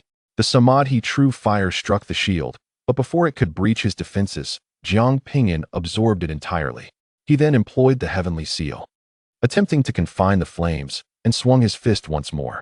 However, before he could land the blow, the opponent broke free from the seal, engulfed in the Samadhi true fire, and retaliated with another punch. The cataclysmic battle raged beneath the cliff, with many cultivators cowering in corners, trembling in fear. This was the first time they had witnessed such a terrifying devouring power, capable of even absorbing the Samadhi true fire. The laws of annihilation, the laws of combat, and the ominous thunder. Such extraordinary forces manifested simultaneously within a single individual. Unfamiliar with these techniques, this person did not appear to belong to the Supreme Pavilion. He must be a genius from one of the branch pavilions. The disciples of the Wall of Contemplation were utterly awestruck by Jiang Ping'an's formidable prowess. This was the projection of Qiufeng, the 4th Pavilion Master. Remarkably, he could stand toe-to-toe with such a figure. The powerful and rare secret arts in their hands seemed to be mere ordinary techniques, effortlessly wielded. Each ordinary clash surpassed the full force strikes of other cultivators at the void refinement stage. Jiang Ping'an's fist was scorched by the true Samadhi fire, yet he recovered swiftly. Ever since absorbing that drop of celestial blood, his body's recuperation rate had become astonishingly rapid. Suddenly, Jiang Ping'an sensed a looming death threat and immediately activated the thunder flash to retreat. At that very moment, Qiufeng's projection spoke. Kill. With that single word, the forces of heaven and earth coalesced into a bloody character for slaughter. As the character appeared, the laws of the cosmos fell into a brief stillness, imbued with an overwhelming sense of rule power that sent shivers down the spine. The one-character annihilation technique. The disciples of the ascending Immortal Pavilion instantly recognized this technique and involuntarily shuddered. It was rumored that this technique was derived from the ancient emperor's divine thought technique, bridging the power of slaughter between heaven and earth, possessing tremendous destructive capability. The bloody character disregarded spatial limitations and struck Jiang Ping'an in an instant. With a thud, Jiang Ping'an was sent flying, blood spewing from his mouth as he crashed heavily to the ground, raising a cloud of dust. Witnessing that Jiang Ping'an had not been directly slain, the onlookers gasped in astonishment. To be struck by the one-character annihilation technique and yet survive. This fellow's physique was indeed robust. Had it been an early-stage harmonization cultivator, they would have perished. It's over, some murmured. There's no way this person can defeat the 4th Pavilion Master. The 4th Pavilion Master has ascended, which Immortal is not unparalleled in their era, resounding through history. How could an unknown individual possibly prevail? Qiufeng's projection summoned the true Samadhi fire for a final strike against the prostrate Jiang Ping'an. In response, Jiang Ping'an activated the Battle God technique, directly amplifying his combat power 5-fold. His strength, reflexes, and healing capabilities were all quintupled. He allowed the true Samadhi fire to engulf him, absorbing its fiery essence to mend his body and enhance his spiritual energy. The battle reignited. The cultivators of the Wall of Contemplation stood in stunned silence. This individual could still fight. This clash had transcended their understanding, evolving into something beyond their comprehension. Supreme divine abilities emerged continuously, with various hidden cards unveiled one after another. No one anticipated witnessing such an extraordinary battle. If it were to occur in public, it would undoubtedly spark tremendous uproar. Jiang Ping'an's eyes blazed with fervor, growing bolder with each exchange, his blood coursing through the earth. One man and one projection clashed from nightfall until dawn broke, the outcome remaining undecided throughout the night. The eyes of the gathered cultivators were filled with awe as they regarded Jiang Ping'an. They had not expected him to match the 4th Pavilion Master. The ascending Immortal Pavilion had birthed yet another top-tier prodigy. A cultivator who had previously vowed to forfeit his cultivation immediately retorted, "Match, my foot. This is merely a projection of the fourth pavilion master, limited in strength, and the battle is purely instinctual. Indeed, this is merely a projection that embodies instinctual combat, undoubtedly inferior to the true essence. However, the ability of this individual to contend evenly with the projection of the fourth pavilion master is quite remarkable and will surely earn him renown within the celestial ascension pavilion." Many have already been awed by Jiang Ping'an's prowess in battle. He cast a glance toward the horizon, aware that with the dawn, the projection would dissipate and the conflict would soon conclude. Employing the techniques of sealing heaven and guiding stars, he exerted control over the projection. Suddenly, the sacred demon body, which had remained uninvolved thus far, emerged from within him, unleashing the destruction fist with devastating force. In that instant, any defense the opponent possessed became utterly futile. Under the overwhelming might of the sacred demon body, the projection was annihilated in an instant. Those who believed the two were evenly matched found their breath caught in their throats, as if frozen in time, their minds blank. This individual possessed a corporeal form. Jiang Ping'an lowered his fist and exhaled deeply. Alas, it was merely a projection. Had it been his true form, it would surely have been even more formidable. As the sun rose, the resplendent rays illuminated Jiang Ping'an, rendering him a figure of dazzling brilliance, radiant beyond compare. Chapter 542. The power of manifestation bathed in the blood of battle. Jiang Ping'an stood resolutely in the void, resembling a deity, inspiring awe. Among his peers, he had no rivals. It was only during a confrontation with an emperor that defeat might become a possibility. As he descended to the ground, he reflected on the recent battle. The projection's use of the judgment fist, imbued with formidable fist intent, had the power to suppress opponents, rendering them immobile. Jiang Ping'an had suffered greatly from this technique. It was indeed impressive and worthy of study. Regrettably, had dawn not arrived, he would have wished to continue battling and learning the intricacies of the fist intent. While reminiscing about the clash with the projection, a shift occurred within his consciousness, and a figure began to coalesce within his mind's eye. This figure was none other than the projection of the pavilion master.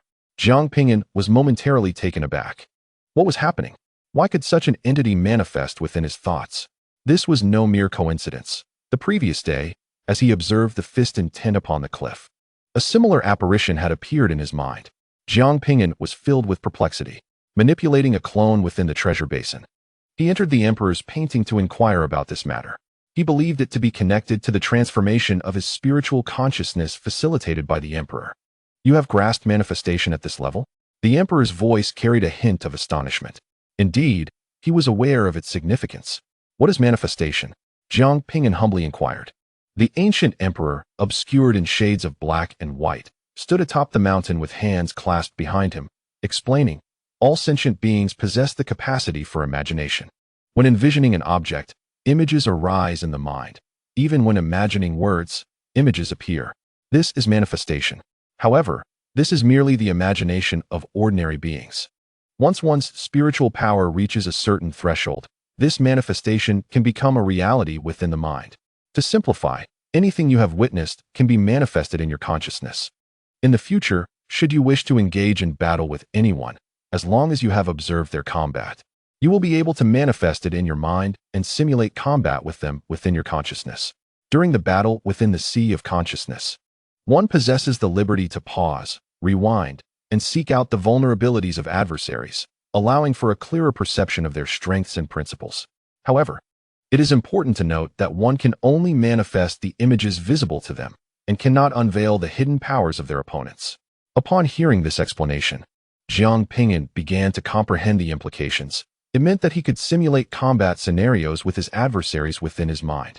The ancient emperor, with a tone of surprise, remarked that he had anticipated such an ability would only be mastered upon reaching the great ascension stage. Yet here Jiang Ping'an was, achieving it so swiftly. Senior, I have encountered a bottleneck in creating my cultivation system. Could you perhaps offer some insights? Jiang Ping'an inquired respectfully. Given the ancient emperor's caliber, he was certain that inspiration could be drawn from him. That path is yours to tread alone. Even in failure, there is growth, the ancient emperor declared, indicating he had no intention of assisting. Thank you, Senior, Jiang Ping'an responded, not disheartened or resentful. for he understood the reasoning behind the emperor's words. Having acquired the power of manifestation, Jiang Ping'an was elated. Henceforth, he could simply observe the battles of those he wished to confront. Most importantly, this ability would expedite his comprehension of various powers. Jiang Ping'an began to harness this manifested energy, simulating a combat scenario with the projection of Qian in his mind. While engaging in this mental simulation, he could distinctly perceive the intent behind Qian's punches, allowing him to better understand and learn. Utilizing this power of manifestation demanded considerable mental energy, but such concerns were trivial. Observing Jiang Ping'an seated in meditation, the disciples of the Wall of Contemplation dared not speak loudly, only casting furtive glances, fearing to approach. This prodigy was destined to become a significant figure in the future. Some individuals, witnessing this phenomenon, utilized their identity tokens to share their experiences in the general pavilion's communication zone. You may find this hard to believe, but a prodigy has emerged at the Wall of Contemplation, defeating a projection of the 4 pavilion masters in their youth. Responses swiftly followed. Who is it? Which son of the Immortal is this? How could a son of the Immortal be confined to the Wall of Contemplation? Do not spread falsehoods. The messenger hastily clarified. It is true. I am not lying. This individual is immensely powerful, having indeed triumphed over the youthful 4 pavilion master, and many witnessed it. At that moment, an individual named Qian Ping'an interjected, "If you dare to slander my father, I advise you to delete that message immediately or face the consequences." The original messenger trembled at this response, their complexion paling as they hurriedly deleted the message. Qian Ping'an was the son of Qian, aged 25, and had already attained the late stage of reality refinement. It was rumored he intentionally suppressed his cultivation level. With a formidable background, should he take offense, the repercussions would be dire. Others at the Wall of Contemplation, who were eager to discuss the matter, refrained from doing so, wary of provoking Qian Ping'an. In a chamber within the 4th pavilion, Qian Ping'an observed the deletion of the message and scoffed, deeming the individual wise for their acquiescence. These fools were growing increasingly audacious. Daring to speak recklessly, his father was invincible in an era. Who could possibly defeat him? At that moment, the door to the room swung open, revealing a man who radiated an aura of profound wisdom, more dazzling than the stars themselves. "Father," Qian Ping'an promptly bowed in respect. There is no need for such formality among family. With a flick of his wrist, Qian produced a jade slip and handed it to Qian Ping'an. This contains the examination content for the pursuit of the transcendent immortal technique 5 years hence. Review it and prepare accordingly. Must we begin preparation now? It seems rather premature. Qian Ping'an felt that this was a complete waste of time. Qian cautioned him earnestly, do not underestimate the competition. The prodigies selected from the 9 divisions will undoubtedly include some exceptional talents, unless you wish to forfeit the transcendent immortal technique. Yes, father. Qian Ping'an set aside his dismissive attitude. Qian nodded and smiled. Do not feel overly burdened. You are 5 years ahead in knowing the examination content, and the scoring will be managed by us, the division heads, as long as you perform to the best of your abilities. A spot for the transcendent immortal technique is assured. Who are the other 2 slots reserved for? Qian Ping'an inquired. They are designated for the descendants of the 6th and 7th division heads. Oh, it must be those 2. They cannot possibly match my prowess. Qian Ping'an felt reassured. The structure of the ascending immortal pavilion is unique, with the 9 provinces divided into 9 divisions, along with a central pavilion. The ascending immortal pavilion operates akin to an alliance, with the connection between the divisions and the central pavilion being relatively loose, only coming together during significant events. The transcendent immortal technique is allocated to ordinary disciples once every 300 years. The central pavilion lacks sufficient candidates to distribute to the divisions.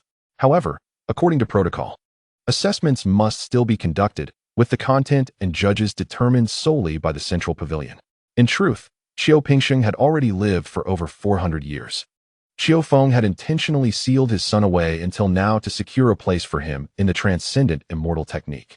Certain matters had already been arranged. Merely going through the motions for appearances, Jiang Ping'an and many disciples remained unaware of this.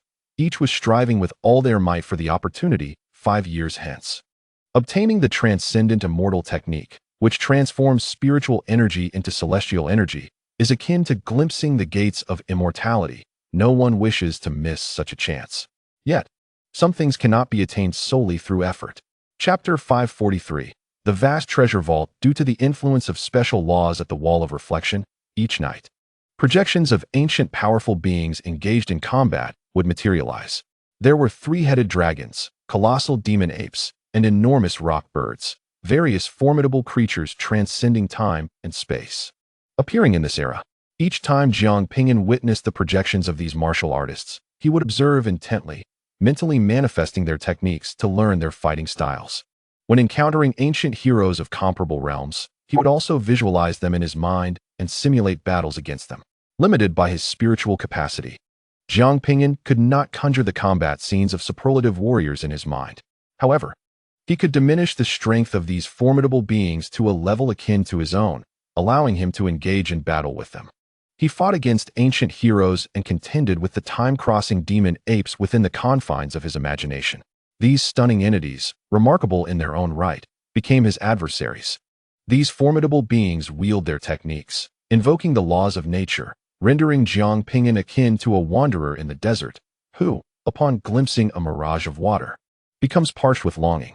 The others, oblivious to the transformation occurring within Jiang Ping'an, can only observe him seated, motionless. As time drifts by, those disciples who had once witnessed Jiang Ping'an's battles gradually depart from the wall of reflection. The newcomers, unfamiliar with Jiang Ping'an, merely perceive a fool who sits beneath the cliff day in and day out, utterly still. Jiang Ping'an, your term of confinement has concluded, called out a disciple responsible for overseeing the wall of reflection. Time flows like water slipping through one's fingers, perceptible yet irretrievable. An entire year has swiftly passed. Jiang Ping'an remains unmoved, entrenched in his pursuit. The wall of reflection stands as a colossal treasure trove, one that could not be fully excavated even after millennia of contemplation. Reluctant to depart, Jiang Ping'an has begun to grasp the second form of the destruction fist and is on the brink of its creation. Witnessing Jiang Ping'an's stillness, the newcomers confined alongside him are perplexed. Why does he not leave? Could he truly be a fool? A normal person would not linger here for even a moment. Even if he isn't a fool, there must be something amiss in his mind. They ponder which sane individual would choose to remain in such a place. The disciple overseeing the wall of reflection, overhearing the derision directed at Jiang Ping'an, cast a disdainful glance. If Jiang Ping'an is a fool, then you lot are all mere swine. Though the reasons for his presence here remain unknown, surely he has his own motives. Such extraordinary individuals are beyond comprehension. Since Jiang Ping'an shows no intention of departing, the disciple responsible for the wall of reflection refrains from expelling him. In the days that follow, Jiang Ping'an watches as wave after wave of individuals come and go. Qian, Huanrou, and Yi Wuqing have sought him out, urging him to leave. Jiang Ping'an listened to their introductions of various training locales, but found no allure in them. Those places merely offered slightly more resources and marginally accelerated comprehension. Nothing particularly special. None of those training venues compared to the wall of reflection. Here, he could witness the unparalleled grace of historical figures, contend with these peak powerhouses, and delve into their techniques and philosophies. Jiang Ping'an continues his cultivation here, and when he longs for his daughter Miao Yi, he employs the treasure-gathering bowl to send a body back to the wilderness realm, while immersing himself entirely in his practice. The journey of cultivation knows no shortcuts. Even with extraordinary talent, one must engage in learning. At the entrance of the Immortal Ascension Pavilion, Shintu Yi, Ran Hongchun, and others approached. So the third trial is this simple. We merely needed to solve the riddle to gain entry. Why didn't we think of that sooner? Thankfully, you, my friend, you are astute enough to have unraveled the problem. Otherwise, we might have been trapped in the third trial for an eternity. You, my friend, are far superior to those 5 selfish individuals. Mentioning those 5, several disciples from the Kanglan prefecture felt their teeth grind in frustration. They had not seen the figures of those 5 for a long time, which meant they had likely passed through and entered the Immortal Ascension Pavilion to train. The thought of those individuals having cultivated several years longer than they had filled them with discomfort. If I encounter them in the contest for the transcendental technique, I shall show them no mercy. One cultivator declared coldly. Not necessarily will there be a duel, Yu Qianxiu interjected. If not a duel, then what shall we engage in? A few individuals glanced at Yu Qianxiu with confusion. Uncertain about the competition, they understood that each of the 10 masters of the Grand Pavilion would propose a query, and ultimately, 3 would be selected by lot. The victor would be determined based on the evaluations of the 3 contests. Yu Qianxiu shared the information he possessed. One person nearby chuckled, remarking on the fairness of the trials, while suggesting that claims of insider knowledge were likely excuses from those unable to compete. Perhaps Brother Zhang might have a chance to attain the transcendence technique. Oh no, I am still lacking. Brother Zhao possesses extraordinary talent and has a genuine opportunity. He replied modestly. Each cultivator's eyes gleamed with an insatiable craving for the transcendence technique, each harboring a premonition that they might be the one to claim it. As the day for contending for the transcendence technique drew nearer, the atmosphere within the Ascendant Pavilion became increasingly tense. The technique necessitated specific resources for mastery, offered only once every 300 years. Missing this opportunity essentially meant forfeiting the chance to attain it. Whether one could ascend to greatness hinged upon this singular event. When the day finally arrived, numerous cultivators below the Immortal Ascension stage, brimming with enthusiasm, gathered in the square before the pavilion. Qian Huanrou and her companions arrived at the wall of contemplation to find Jiang Ping'an.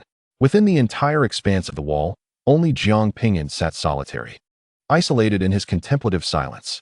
As the group entered the vicinity, they instinctively activated their protective shields, sensing the chaotic laws enveloping the area. Roy approached Jiang Ping'an and remarked, "Are you truly wasting 5 precious years just sitting here?" Had it not been for their acquaintance, she might have resorted to unflattering descriptors for him. The chaotic laws made cultivation impossible, leaving her puzzled about Jiang Ping'an's purpose there. As Jiang Ping'an slowly opened his eyes, the chaotic laws around him abruptly ceased, transforming into order.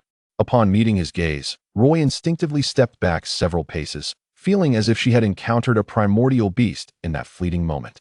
Qian Huanrou's beautiful eyes sparkled with curiosity. "Have you made any progress? I have created the 2nd form of the Annihilation Fist. Would you like to see?" Jiang Ping'an responded as he rose, leaving a substantial indentation in the ground where he had remained motionless for 5 years. "Let us discuss it later." "What is the name of this technique?" Qian Huanrou inquired. "Chaos of Antiquity," he answered. "A splendid name. I am truly looking forward to it," she smiled. 3 resonant chimes echoed within the Ascendant Pavilion. The contest for the Transcendence technique was about to commence, and all cultivators below the Immortal Ascension stage were urged to prepare themselves. Jiang Ping'an inhaled deeply, gazing into the distance. He had awaited this day for nearly a decade. Since his arrival in the Yuan realm, the artifact spirit had informed him that to attain the Transcendence technique was paramount. The artifact spirit, having accompanied the emperor and witnessed the grandeur of the Holy King, was undoubtedly formidable to warrant such endorsement. Observing the desire in Jiang Ping'an's eyes, Roy cautioned, "You ought not to harbor excessive expectations. The greater the hope, the deeper the disappointment." The chances of obtaining a place for the Transcendence technique were virtually predetermined. Without a background, success was nearly impossible. Jiang Ping'an smiled faintly. "Without trying, how would one know?" Roy shrugged, opting not to elaborate further. There are always those who, only upon facing reality, awaken to the truth. Chapter 544. The Art of Transcending Immortality. Examination. Beneath the magnificent and grandiose Immortal Pavilion, countless cultivators gathered. The abundance of prodigies created an overwhelming pressure. As Ran Hongxian surveyed the multitude of practitioners around him, his heart raced with anticipation. He pondered what the examination would entail, hoping it would not be excessively challenging. Yu Qianxiu appeared composed, yet the incessant fidgeting of the soul silk in his hands revealed his underlying tension. Suddenly, a voice broke through the crowd.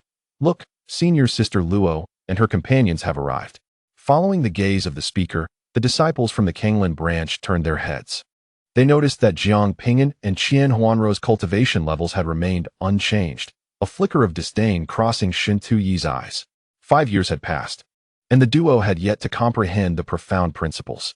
Unable to elevate their realms, what good would it do even if they could forge their own paths? Some cultivators, lacking exceptional talent, could easily subdue them once they reached the late stage of integration. It was perplexing how the two maintained such low realms while aspiring to create their own. Such arrogance was unwarranted. With their current prowess, they stood no chance in the competition for the art of transcending immortality. Senior Sister Luo, Junior Sister Qian, Ran Hongxian stepped forward to greet them. Although there had been a minor disagreement previously, it was not a matter of grave consequence. There were no deep-seated grudges, and violence was improbable. Just as Luo Yi was about to respond, An overwhelming force emanated from the Immortal Pavilion. The once boisterous square fell into a profound silence as all eyes turned skyward. On the resplendent Immortal Pavilion, 10 colossal projections of immortals emerged, spanning the cosmos, enveloped in celestial energy, radiant and dazzling beyond the stars. These were the projections of 10 immortals. The formidable aura instilled not a hint of resistance, but rather fear, reverence, and longing reflected in the faces of all present. This was the realm every cultivator yearned to attain. Many had never witnessed so many immortals at once and instinctively knelt. Is this the essence of immortality?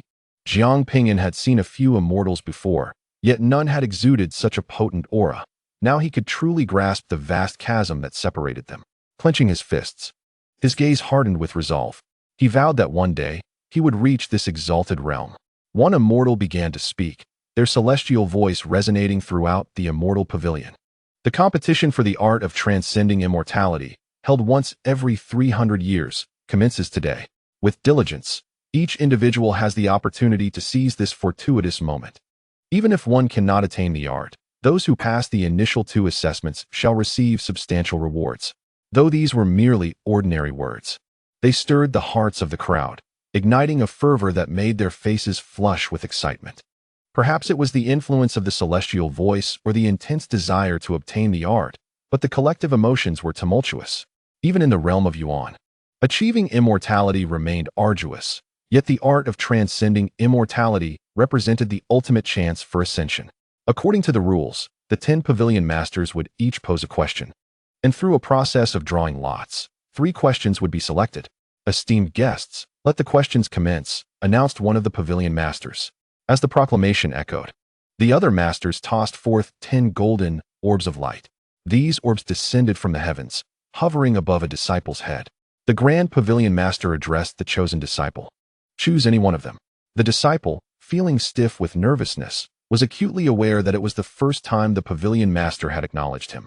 With a stiff lift of his hand, he casually tapped a luminous orb. Immediately, the orb burst forth, revealing a long line of text in the void above. Title: Creation of Magical Techniques. Choose any principle and, based on the provided runes, invent a magical technique. Offensive techniques will test the strength of attack. Defensive techniques will assess the strength of defense, and healing techniques will evaluate the potency of healing. Time allotted, 1 month. Beneath this line of text lay an abundance of given runes. Upon seeing this topic, the expressions of nearly all disciples shifted dramatically. With their current meager levels, how could they possibly create any magical technique?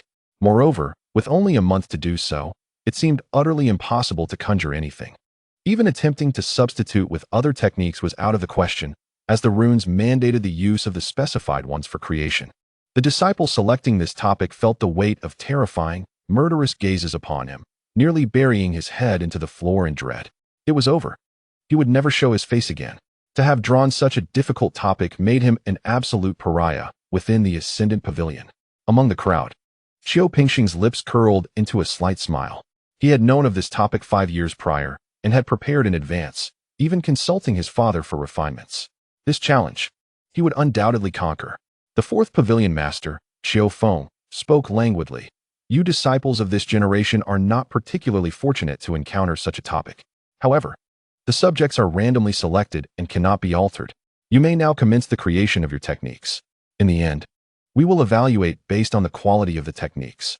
10 points for the highest, 0 for the lowest, and 100 will advance. During this period, communication with outsiders for assistance is strictly forbidden. Should we discover any infractions, you will be disqualified and expelled from the ascendant pavilion. Do not attempt to deceive us. You cannot succeed. Many disciples, recovering from the shock of the topic, wore expressions of helplessness and despair. Alas, it seems I am fated to be estranged from the art of transcending, one lamented, departing. With only 100 spots available, the chances were minuscule. This assessment was far more stringent than before. Only those with exceptional talent could prevail. Countless disciples sighed in resignation, turning away with disappointment. There was no need to even attempt it. Very few could create magical techniques. Even if someone managed to devise a few ordinary techniques, they would not win the competition. Continuing in the assessment would only squander time.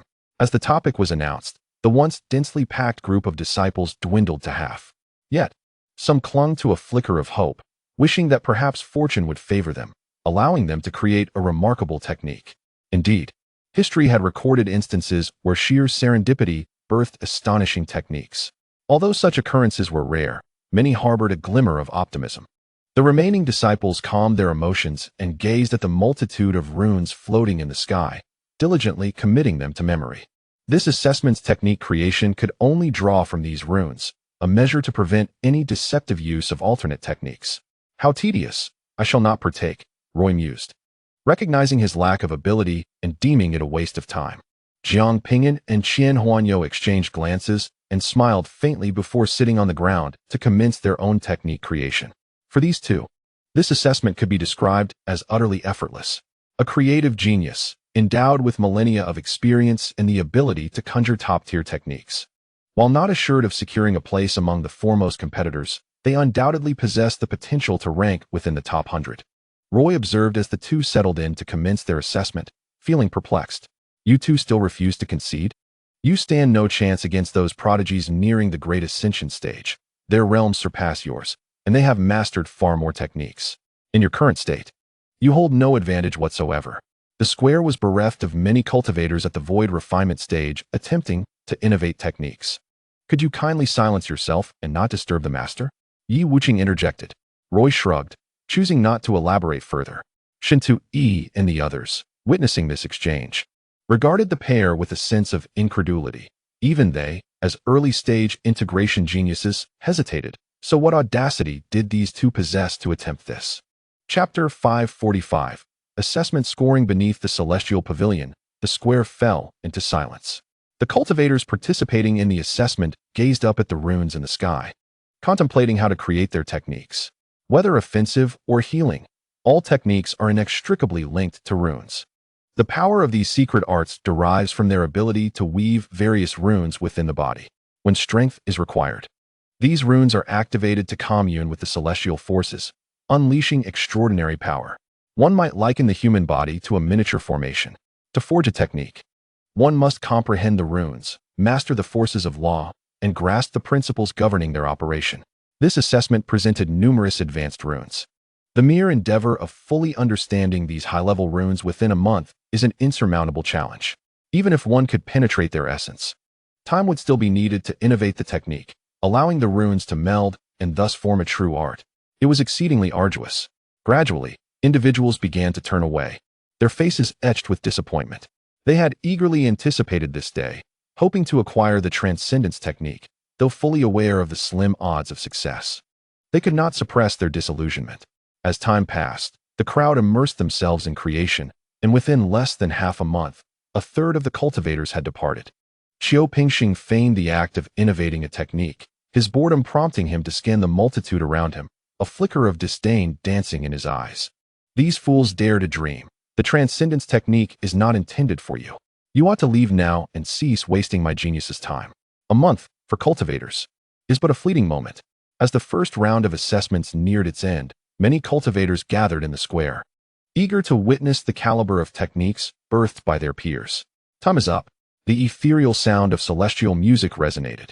Commence the operation of the techniques you have created. Those unable to do so or who inflict harm upon themselves will be automatically eliminated. Upon hearing this, the cultivators began to activate their crafted techniques. The radiance of laws shimmering around them, resplendent and dazzling.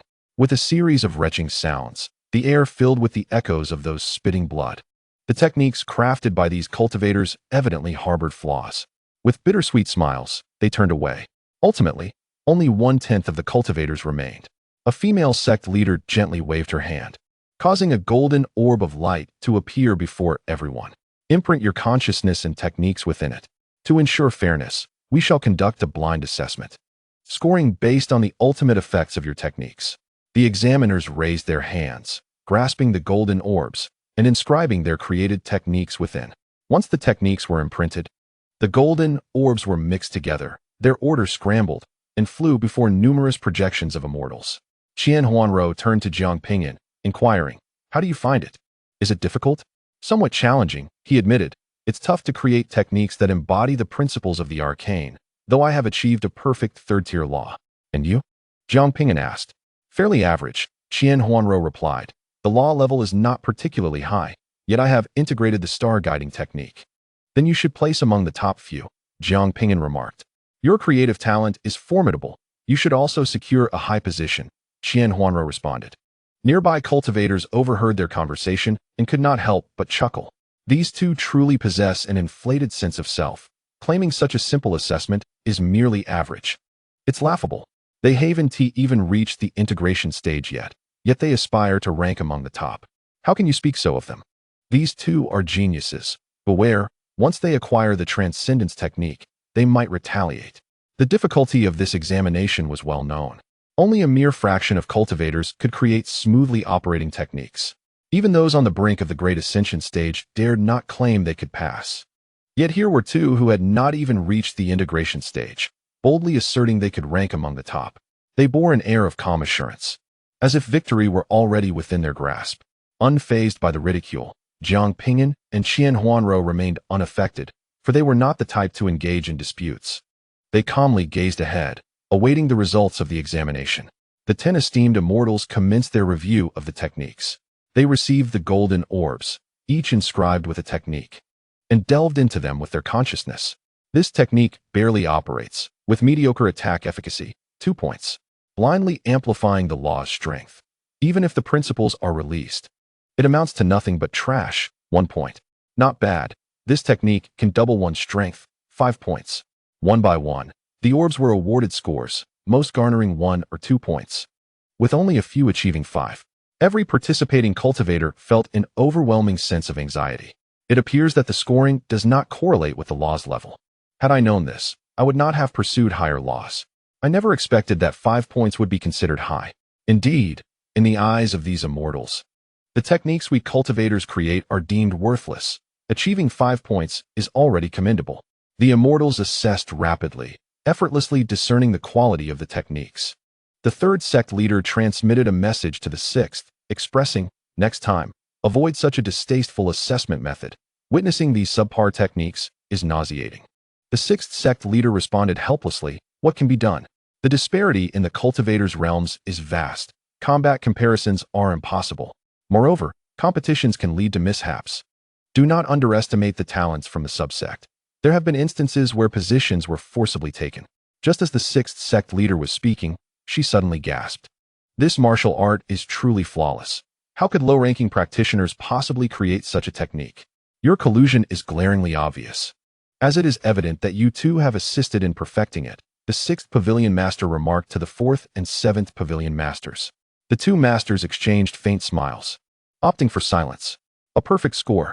The sixth pavilion master assessed the luminous orb. Upon the announcement of this rating, the crowd erupted in astonishment. A perfect score indeed. This marks the first technique to surpass 5 points and to achieve a full 10. What kind of technique could elicit such satisfaction from the sixth pavilion master?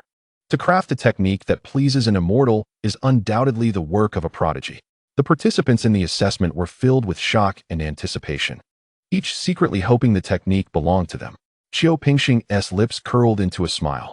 Undoubtedly, this 10-point technique must be his. It was personally refined by his father, and anything less than a perfect score would be utterly unjustifiable. The Grand Pavilion Master, in a state of numbness, was reviewing these techniques. Such inferior techniques hardly warranted a glance, yet upon receiving one technique, he paused slightly and suddenly declared, "This technique receives a 10. The crowd's hearts raced. Another perfect score. Once the Grand Pavilion Master announced his evaluations, he transmitted a message to the 4th, 6th, and 7th Pavilion Masters. "Did the 3 of you assist in modifying these techniques? This technique is far too perfect. It will be difficult to manage when it is revealed." The 4th Pavilion Master, Qian, replied, "I would not be so foolish as to render it too perfect." The 6th Pavilion Master responded, "I merely offered a casual suggestion." The 7th Pavilion Master added, "I contributed something quite average, at most a 7 or 8. The Grand Pavilion Master shot a skeptical glance at the trio, unconvinced by their words. If such a flawless technique was not the result of their immortal assistance, how could it have been crafted by those low-ranking disciples? Chapter 546. The revelation: this technique is inadequate, 1 point. It had previously been stated that erroneous techniques should not be submitted. Who would be so stubborn as to present such? 0 points. This technique is commendable, earning 8 points. As the 10 immortals blind reviewed the techniques, several high scores began to manifest. By the time the review neared completion, there were 2 perfect scores, 2 9s, 1 8, and 1 6. The 10 pavilion masters exchanged glances, realizing something was amiss. A 6 might be conceivable, but how could there be several techniques nearing perfection? Are there truly so many prodigies in this generation? They were eager to witness which genius could craft a technique so close to a perfect score. Yi Wuqing stood at the rear of the square, sword in hand, gazing at the 2 techniques rated 10, confidently stating, "These 2 perfect scores must belong to the big brother and the big sister." Standing nearby, Roy opened his mouth to voice a retort, but ultimately fell silent. This man was blindly adoring Jiang Ping'an, and his words would fall on deaf ears. Only the truth could silence him. Roy acknowledged that Jiang Ping'an and Huanrou were indeed exceptional, yet it was impossible for anyone to excel in every aspect. Such perfection is unattainable. Had Yi Wuqing speculated that Jiang Ping'an received 8 or 9 points, it would have seemed reasonable, for everyone desires excellence in those they admire. However, Yi Wuqing boldly asserted that Jiang Ping'an had achieved a perfect score. Roy, with the wisdom of his toes, intuitively understood that those 2 scores were undoubtedly prepared by the celestial beings for their descendants. Upon completing the evaluation of all the techniques, golden orbs of light, each bearing a score, gradually returned to the disciples who had taken the assessment.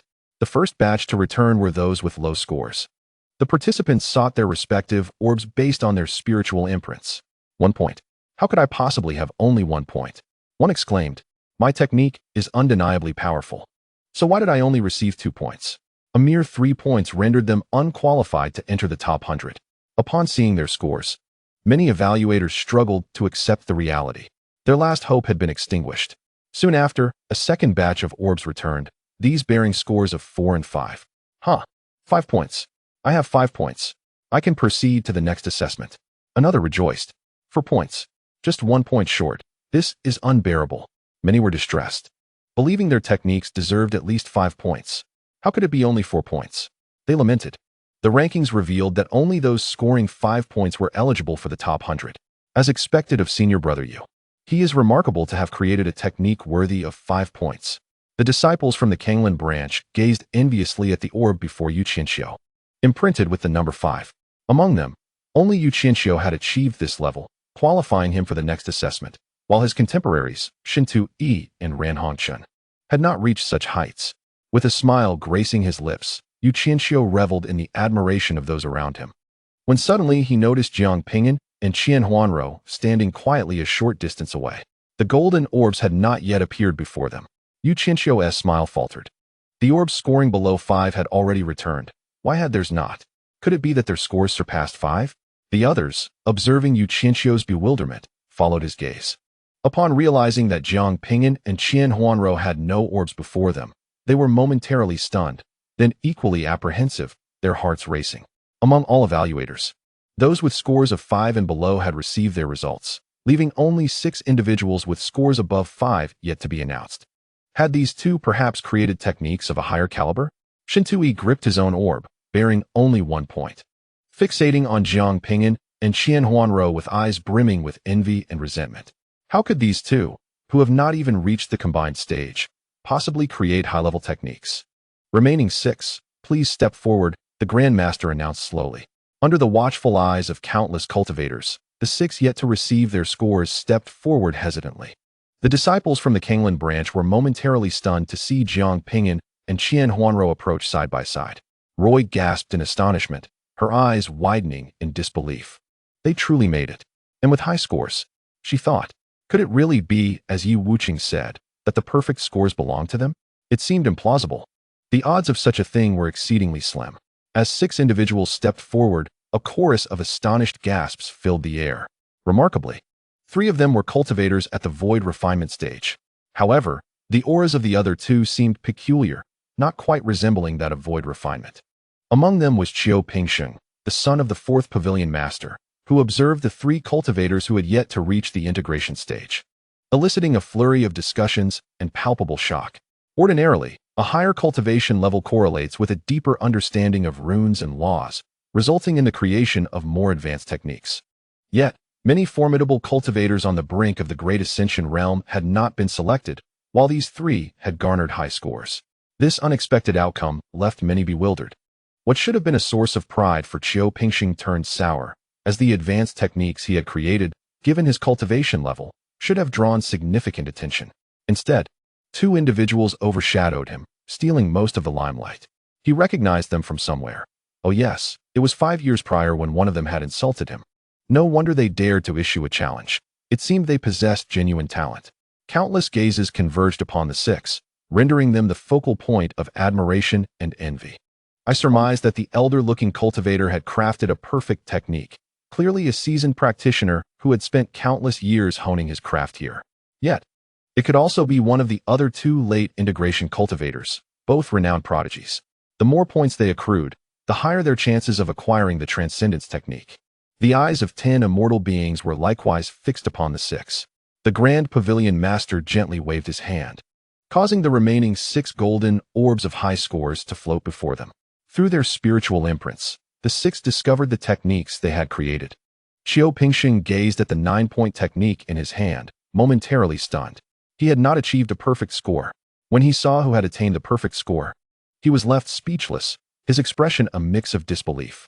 At that moment, the previously sparse discussions erupted into a cacophony, akin to oil boiling in a hot pan. The entire plaza buzzing with noise. Astonishingly, it was 2 void refinement cultivators who had received perfect scores. Impossible. They must have cheated. There was no way such individuals could have developed a perfect technique in such a brief span. The 2 who had achieved perfection were none other than Huanrou and Jiang Ping'an, standing side by side, one exuding striking handsomeness and the other breathtaking beauty. They shone like twin stars, dazzlingly radiant. Yet, the crowd found it difficult to accept this outcome. How could the final perfect scores belong to these 2?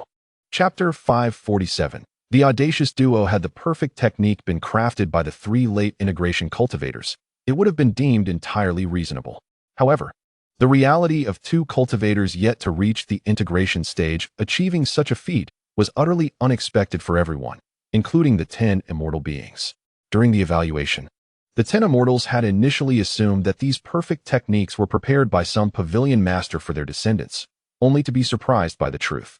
In other words, the techniques devised by Jiang Ping'an and Huanrou are perfect arts that even those esteemed immortals dare not bestow upon future generations. It is not merely that the techniques of the 2 are exceptionally powerful. Rather, at this level, these 2 arts are indeed commendable.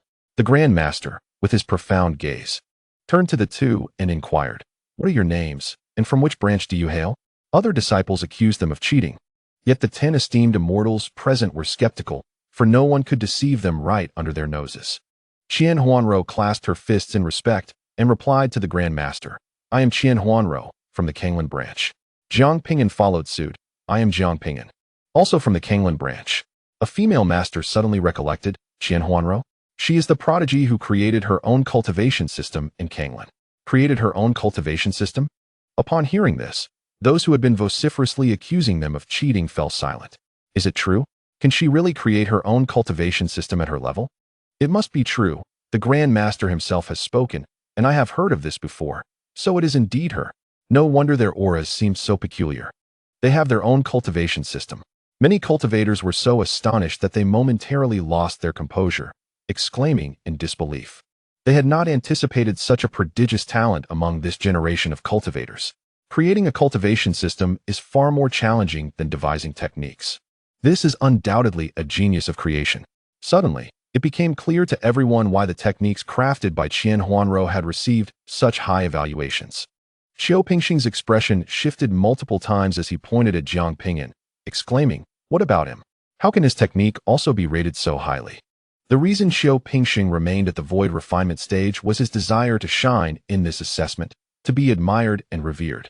He envisioned a scenario where, despite his lower cultivation level, he would astonish others by winning the championship, thereby feeding his vanity. However, events did not unfold as he had hoped. Huanrou and Jiang Ping'an had stolen his thunder. He began to suspect something amiss.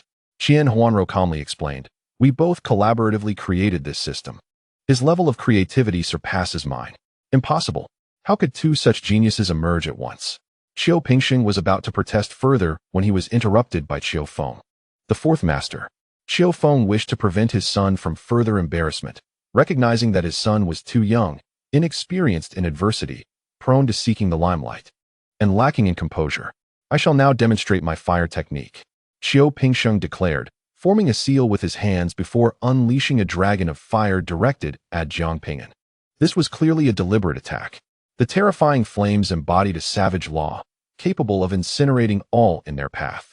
Were an ordinary void refinement cultivator to be caught off guard by such a sudden assault, they would likely sustain severe injuries, if not be entirely consumed by the flames. Jiang Ping'an's eyes narrowed slightly as he raised a hand and gently waved it towards the roaring fire dragon, which was immediately repelled. Qian Feng had not anticipated the fire dragon's rebound, leaving him unprepared as it collided with him. Fortunately, as a practitioner of the fire element, he possessed an inherent affinity for flames, thus sustaining minimal injury, despite falling awkwardly to the ground. Jiang Ping'an spoke with a calm demeanor.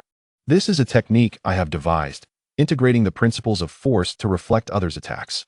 Indeed, this was a variant of the infinite fist, a newly conceived technique born from the fusion of designated runes. Witnessing the potential of this technique, the onlookers were captivated and astonished.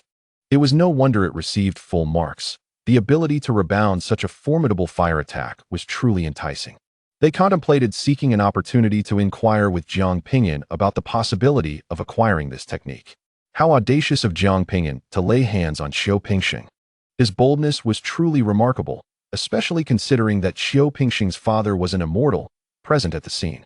Qian Ping'an, a man sensitive to appearances, lost his composure when he was struck and fell before such a large audience, his anger flaring uncontrollably. "Do you know who I am? You dare to touch me? You seek death," he exclaimed, leaping to his feet and unleashing the true fire of samadhi towards Jiang Ping'an. As the flames approached Jiang Ping'an, Huanrou gently waved her hand, dispersing the true fire of samadhi effortlessly. "This is another technique I have created, merging the laws of gravity, allowing me to manipulate the separation and convergence of any object." As she spoke, the previously scattered flames suddenly converged, returning along the same path to strike Qian Ping'an, toppling him once more. At that moment, the attention of the many disciples shifted from the strength of the techniques to Qian Ping'an himself. Everyone was astonished. How could Jiang Ping'an and Huanrou be so audacious as to provoke Qian Ping'an? Did they not realize he was the son of an immortal? Surely, provoking him would lead to dire consequences. Seething with rage, Qian Ping'an's eyes turned crimson, his body trembling violently with fury, flames enveloping him, flickering wildly as if the very void around him was on the verge of melting. "You too seek your demise." Just as he was about to speak further, a powerful force surged forth, extinguishing the flames that clung to him. The source was none other than Qian Ping'an's father, the fourth pavilion master, Qian Feng. Qian Feng felt utterly embarrassed. His son was truly a fool. Once Qian Ping'an acquired the transcendent arts, he would have to be sent away for rigorous training. His temperament was far too lacking. Qian Ping'an, now subdued, clenched his fists, feeling deeply resentful. He vowed that he would ensure these two would pay dearly for their actions, teaching them the extent of his prowess. A cultivator at the late stage of the integration realm, who had achieved a score of 9, began to demonstrate his technique. He displayed neither arrogance nor resentment at being surpassed in the scoring of his own technique, which was not even of his own creation. There was no pride to be found in that. He held a genuine admiration for the techniques of Jiang Ping'an and Huanrou. To a certain extent, the techniques they had created could already rival the common secret arts of this realm, meriting their high score as entirely reasonable.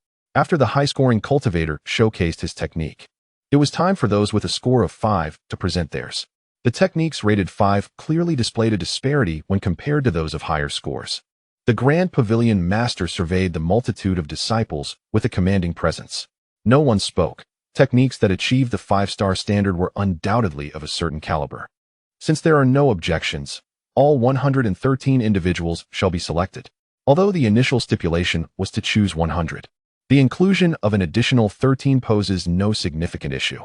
The eliminated practitioners gazed enviously at the over 100 outstanding talents before them, their eyes reflecting a mix of admiration and jealousy. This remarkable group had distinguished themselves amidst the throng. Even if they could not acquire the transcendent technique, they would still receive rewards. Thus, Let the second assessment commence. Please draw the topics. The female leader gracefully placed the remaining 9 luminous orbs containing the topics above the assembly. These topics descended before Jiang Ping'an. He was to choose at random. Over 100 pairs of anxious eyes were fixed on Jiang Ping'an, hoping he would not select an exceedingly difficult topic. The scores ultimately determined their eligibility for the transcendent technique. Upon observing the 9 golden orbs before him, Jiang Ping'an's expression shifted abruptly. Utilizing his extraordinary vision, he discerned that the topics within all 9 orbs were identical. This revelation indicated that regardless of his choice, the outcome would remain unchanged. Noticing Jiang Ping'an's momentary stupor, the female leader spoke softly, "Do not be anxious. Choose fairly, as everything is determined by fate." Jiang Ping'an hesitated to divulge this revelation. Even if he did, no one would believe him, and it would likely invite trouble. Regaining his composure, he raised his hand and casually pointed to one. The golden orb erupted, revealing several lines of large characters in the sky. The topic, confronting the battle of fear. Heartless soul formation. A unique formation capable of manifesting the deepest fears of the practitioners. The assessors would enter the formation and engage in combat with their fears at the same level, with their scores determined by the duration of the battle. The first to exit would score 10 points, while the 10th would score 1 point, with no scores beyond that. During this trial, the use of elixirs or magical artifacts was strictly prohibited. Upon seeing this topic, the expressions of the over 100 assessors darkened. Those who had failed the assessment wore expressions of amusement. How intriguing! This challenge is truly fascinating. I believe it to be more difficult than the first. It certainly is challenging. Everyone harbors fears within. To achieve victory, one must conquer their own dread. Given that it is fear, who can easily overcome it? The gazes of the over 100 assessors turned toward Jiang Ping'an with an air of hostility. This fellow is truly insufferable, having drawn such a formidable topic. Setting aside the question of whether he could swiftly exit the formation, even overcoming his fear would be exceedingly difficult. The embodiment of that fear could very well be a formidable competitor or a powerful practitioner, instilling dread from having witnessed their prowess. Even if the adversary appeared at the same level, achieving victory was evidently no simple task. Jiang Ping'an regarded the topic before him with an impassive expression. Regardless of his choice, the outcome remained the same. A sense of foreboding gripped him. The path to acquiring the transcendent technique might not be as straightforward as he had hoped. The Grand Master, with a serene demeanor, spoke. "The antidote to fear lies in confronting it head-on.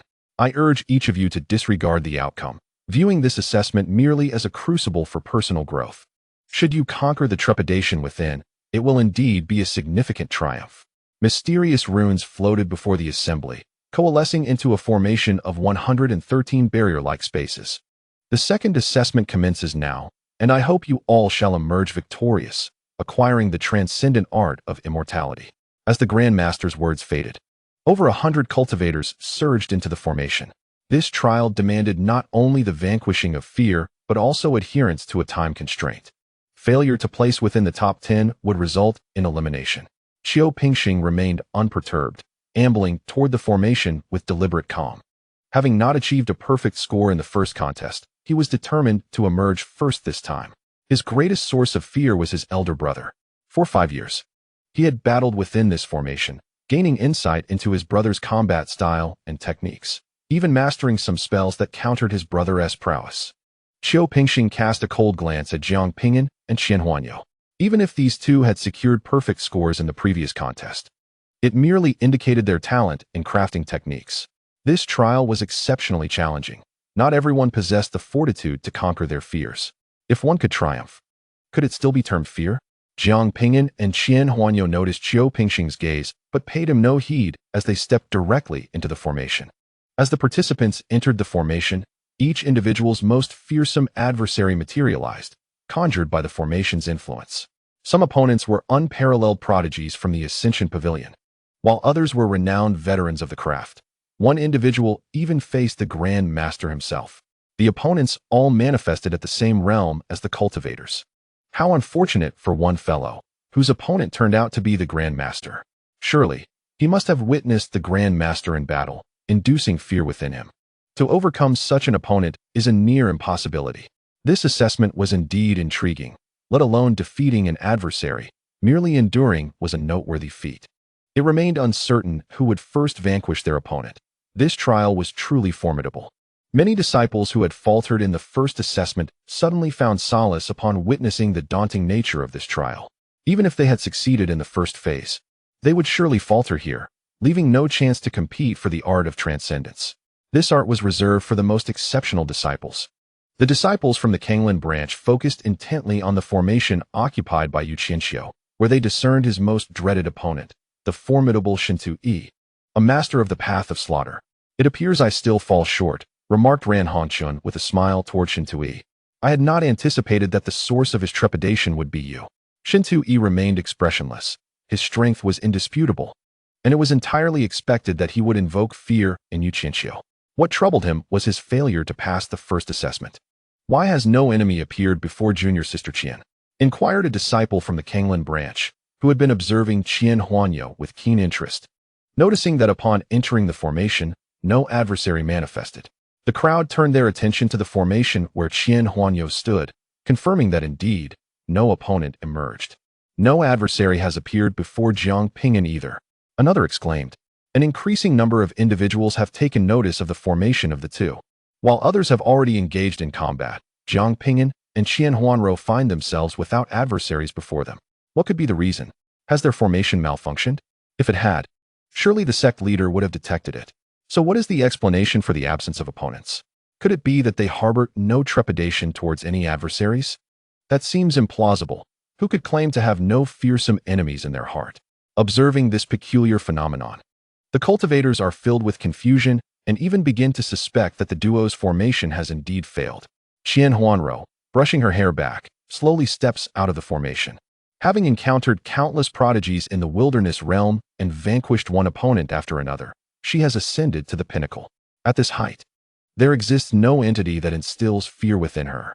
Upon entering the origin realm, although she has encountered some formidable beings, she has yet to witness them in battle. Without having seen their techniques, these opponents cannot manifest within the formation, thus rendering them non-existent. Even if she had seen them fight, she remains unafraid among her peers. As Qian Huanrou exits the formation, she turns her gaze towards Jiang Ping'an's formation, from which he also emerges. Jiang Ping'an has swept aside all prodigies of his era. Embodying an invincible spirit, even among his peers, he prevails over all. Together, they step out of the formation, exchanging a glance and a subtle smile. The square erupts in fervor. Surely, they must have cheated. There were no opponents to contend with. If they indeed resorted to cheating, the sect leader and others would surely have noticed. Why has no one spoken of it? Have they lost their senses? Who would dare to cheat in the presence of 10 esteemed leaders? If they did not cheat, then there are two possibilities. Either they walk the path of invincibility, or their hearts are unwavering, devoid of fear. Upon hearing this, the crowd trembles. The path of invincibility is the most arduous to tread, once embarked upon. One must remain undefeated throughout an era, with no losses to their name. To possess an invincible heart is no simple feat, requiring absolute faith in oneself and a resilient spirit. Regardless of which possibility holds true, both are realms unfathomable to the ordinary. Standing together, they shine like the brightest stars, dazzling and formidable, rendering others hesitant to gaze upon them. Chapter 549. The second assessment concludes while other participants remain embroiled in battle. Jiang Ping'an and Qian Huanrou have already emerged. They encountered no adversaries at all, thereby concluding the second assessment without delay.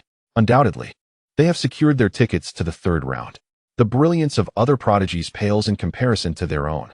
Within the celestial hall, the expressions of the 10 immortal projections grow increasingly grave. What is the matter with these two? Is there a problem with the formation? No, the formation is intact. It is merely that these two possess no fearsome opponents in their hearts. This poses a significant dilemma. Having achieved perfect scores in the first assessment and being the first to exit the formation in the second, these two are exceptionally gifted, reminiscent of the immortals in their prime. If this continues, should they claim victory once more, the transcendent techniques may well fall into their hands. Fourth sect leader Qiu Feng conveys a message to the other leaders. The third round must be adjusted. He will not permit the opportunity destined for his son to slip away. In order to provide his son with this opportunity, he has sealed him away for centuries, not wishing to continue the confinement. The technique of transcending to immortality is not merely a form of sorcery. Rather, It is an elaborate ritual conducted with rare resources. Given the scarcity of these resources, only 5 slots are available every 300 years. These 5 slots have consistently been divided among the 10 sect leaders, leaving no chance for those from the subsidiary sect to partake. Do not make it too obvious, the Grand Sect leader cautioned. Certain matters are understood implicitly, yet cannot be openly acknowledged. They still value their dignity. The Grand Sect leader proclaimed to the assembly, "First place goes to Qian Huanrou and Jiang Ping'an, with a score of 10. As the results were announced, it struck the hearts of the thousands of disciples like a thunderclap, causing their hearts to race violently. With the Grand Sect leader announcing the competition results, it indicated that the two had not cheated, but had indeed triumphed through their own abilities. What kind of extraordinary beings are these two? They are simply prodigious. The Kanglan State subsidiary sect has birthed 2 unparalleled geniuses. Even among the main sect, their prowess would undoubtedly be regarded as exceptional. The disciples of the Kanglan State subsidiary sect felt a swell of pride upon hearing the accolades from others. However, Shinto E, harboring past grievances with Jiang Ping'an, felt a surge of jealousy upon witnessing Jiang Ping'an's stellar performance. Roy was astounded beyond measure and exclaimed to Yi Wuqing, "No wonder you are keen on associating with Jiang Ping'an. Even I am nearly convinced." The performance of Jiang Ping'an and Qian Huanrou exceeded her expectations, leaving her curious about what other secrets they might possess.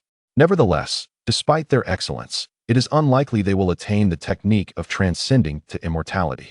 Unless there are unforeseen developments, the 3rd round will undoubtedly bring surprises. These elders would never allow the resources meant for their descendants to fall into the hands of those from the subsidiary sect. The assessments continued, and soon, several contestants were eliminated by their opponents. Upon seeing Jiang Ping'an and Qian Huanrou emerge, the initially disheartened contestants felt a sense of relief. It turned out they were not the first to be eliminated, which was a small consolation. However, as they approached the audience and heard the discussions around them, they realized how gravely mistaken they had been. These two had entered the formation and exited almost immediately. Are they monsters? Half an hour later, the first contestant to defeat their opponent appeared. It was none other than Qiu Pingsheng. After 5 years of combat training, Qiu Pingsheng had already discovered a method to surpass his older brother. Admittedly, he still faced a considerable gap between their realms. "This time, I will undoubtedly be first," Qiu Pingsheng declared, puffing out his chest as he stepped out of the formation. As anticipated, gasps of astonishment filled the air. Qiu Pingsheng had emerged. He managed to conquer his brother and overcome his fears, which was truly remarkable. Indeed, it was impressive. But had it not been for the extraordinary talents of Qian Huanrou and Jiang Ping'an, first place would have surely been his. Just as Qiu Pingsheng was reveling in the accolades, he suddenly opened his eyes wide. "Wait a moment, what are they saying? Am I not the first to have defeated my opponent?" Qiu Pingsheng abruptly turned his head, only to discover that Jiang Ping'an and Qian Huanrou were seated nearby, sipping tea. Had they both triumphed over their adversaries? This was inconceivable. He had anticipated the competition's content and had trained for 5 years in advance. Emerging victorious in merely half an hour, how could these two possibly surpass him in speed? At that moment, the Grand Pavilion Master declared, "Qiu Pingsheng, 3rd place, 8 points."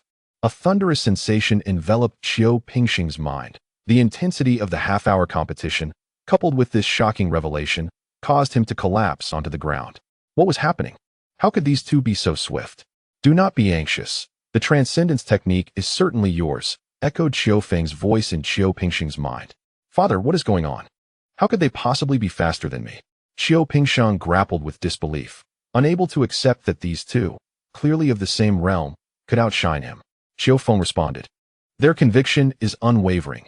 They may be treading the path of invincibility, unafraid of foes, and thus, no opponents appeared within the formation. Do not compare yourself to them. Once you acquire the transcendence technique, you too may walk this path." Despite his father's comforting words, Qiu Pingsheng's spirits plummeted further. The path of invincibility had been the aspiration of countless prodigies throughout history. Many had attempted it, yet few succeeded. These two had not yet obtained the transcendence technique. Yet they had already embarked on the path of invincibility. Jealousy and resentment coursed through Qiu Pingsheng's heart, intertwined with a shadowy delight. Regardless of how exceptional these two were, the transcendence technique would still belong to him. Meanwhile, the other two cultivators who were already aware of the competition's details gradually emerged. Upon learning of Jiang Ping'an and Qian Huanrou's accomplishments, they merely paused momentarily, showing little concern. The pavilion master would undoubtedly devise a solution to this matter, relieving them of worry. The second round of assessments lasted an entire day, with 10 cultivators exiting the formation. Those who had not yet concluded their battles would be eliminated together. Yu Qianxiu found himself among those eliminated. Learning of Jiang Ping'an and Qian Huanrou's success, he could not help but feel a twinge of envy, yet he acknowledged that it was their strength that earned them this respect and admiration. He approached the two, saying, "You both must strive to achieve excellent results and bring honor to our Kanglan Prefecture branch." With that, he turned and departed. In the end, only 10 individuals remained on the field. These 10 had been selected from countless disciples of the main pavilion, all of whom were the elite among elites. Both participants and spectators alike felt a palpable tension in the air. The final assessment was about to commence, determining who would gain the transcendence technique. First, congratulations on reaching this stage, the Grand Pavilion Master began with a smile. You are all exceptional disciples of the ascending Immortal Pavilion, representing its future. We wish to bestow the transcendence technique upon each of you, but alas, resources are limited, and we find ourselves in a predicament. From this point forward, you must rely on your abilities to seize the opportunity that belongs to you. 8 luminous orbs containing the questions floated before the 10 individuals. The final assessment was about to unfold. They were to select their topics. Chapter 550, the results of the third round assessment. The 8 orbs, brimming with questions, once again descended before Jiang Ping'an. Upon gazing at the final challenge's prompt, Jiang Ping'an furrowed his brow slightly. It was not that the question itself was particularly arduous. Rather, it was disconcertingly simple. He raised his hand and casually tapped the golden sphere of light, prompting several lines of bold text to materialize in the sky. The challenge read, Attack Power Assessment. All participants would have their realms suppressed to the late stage of void refinement, tasked with creating a special wall with their attacks. The score would be determined by the number of walls they could obliterate, followed by a ranking based on total points. Upon seeing this prompt, the previously eliminated cultivators immediately voiced their grievances. Had this been the first challenge, I would have certainly succeeded. Indeed, this task is far too simplistic. My attack power is formidable.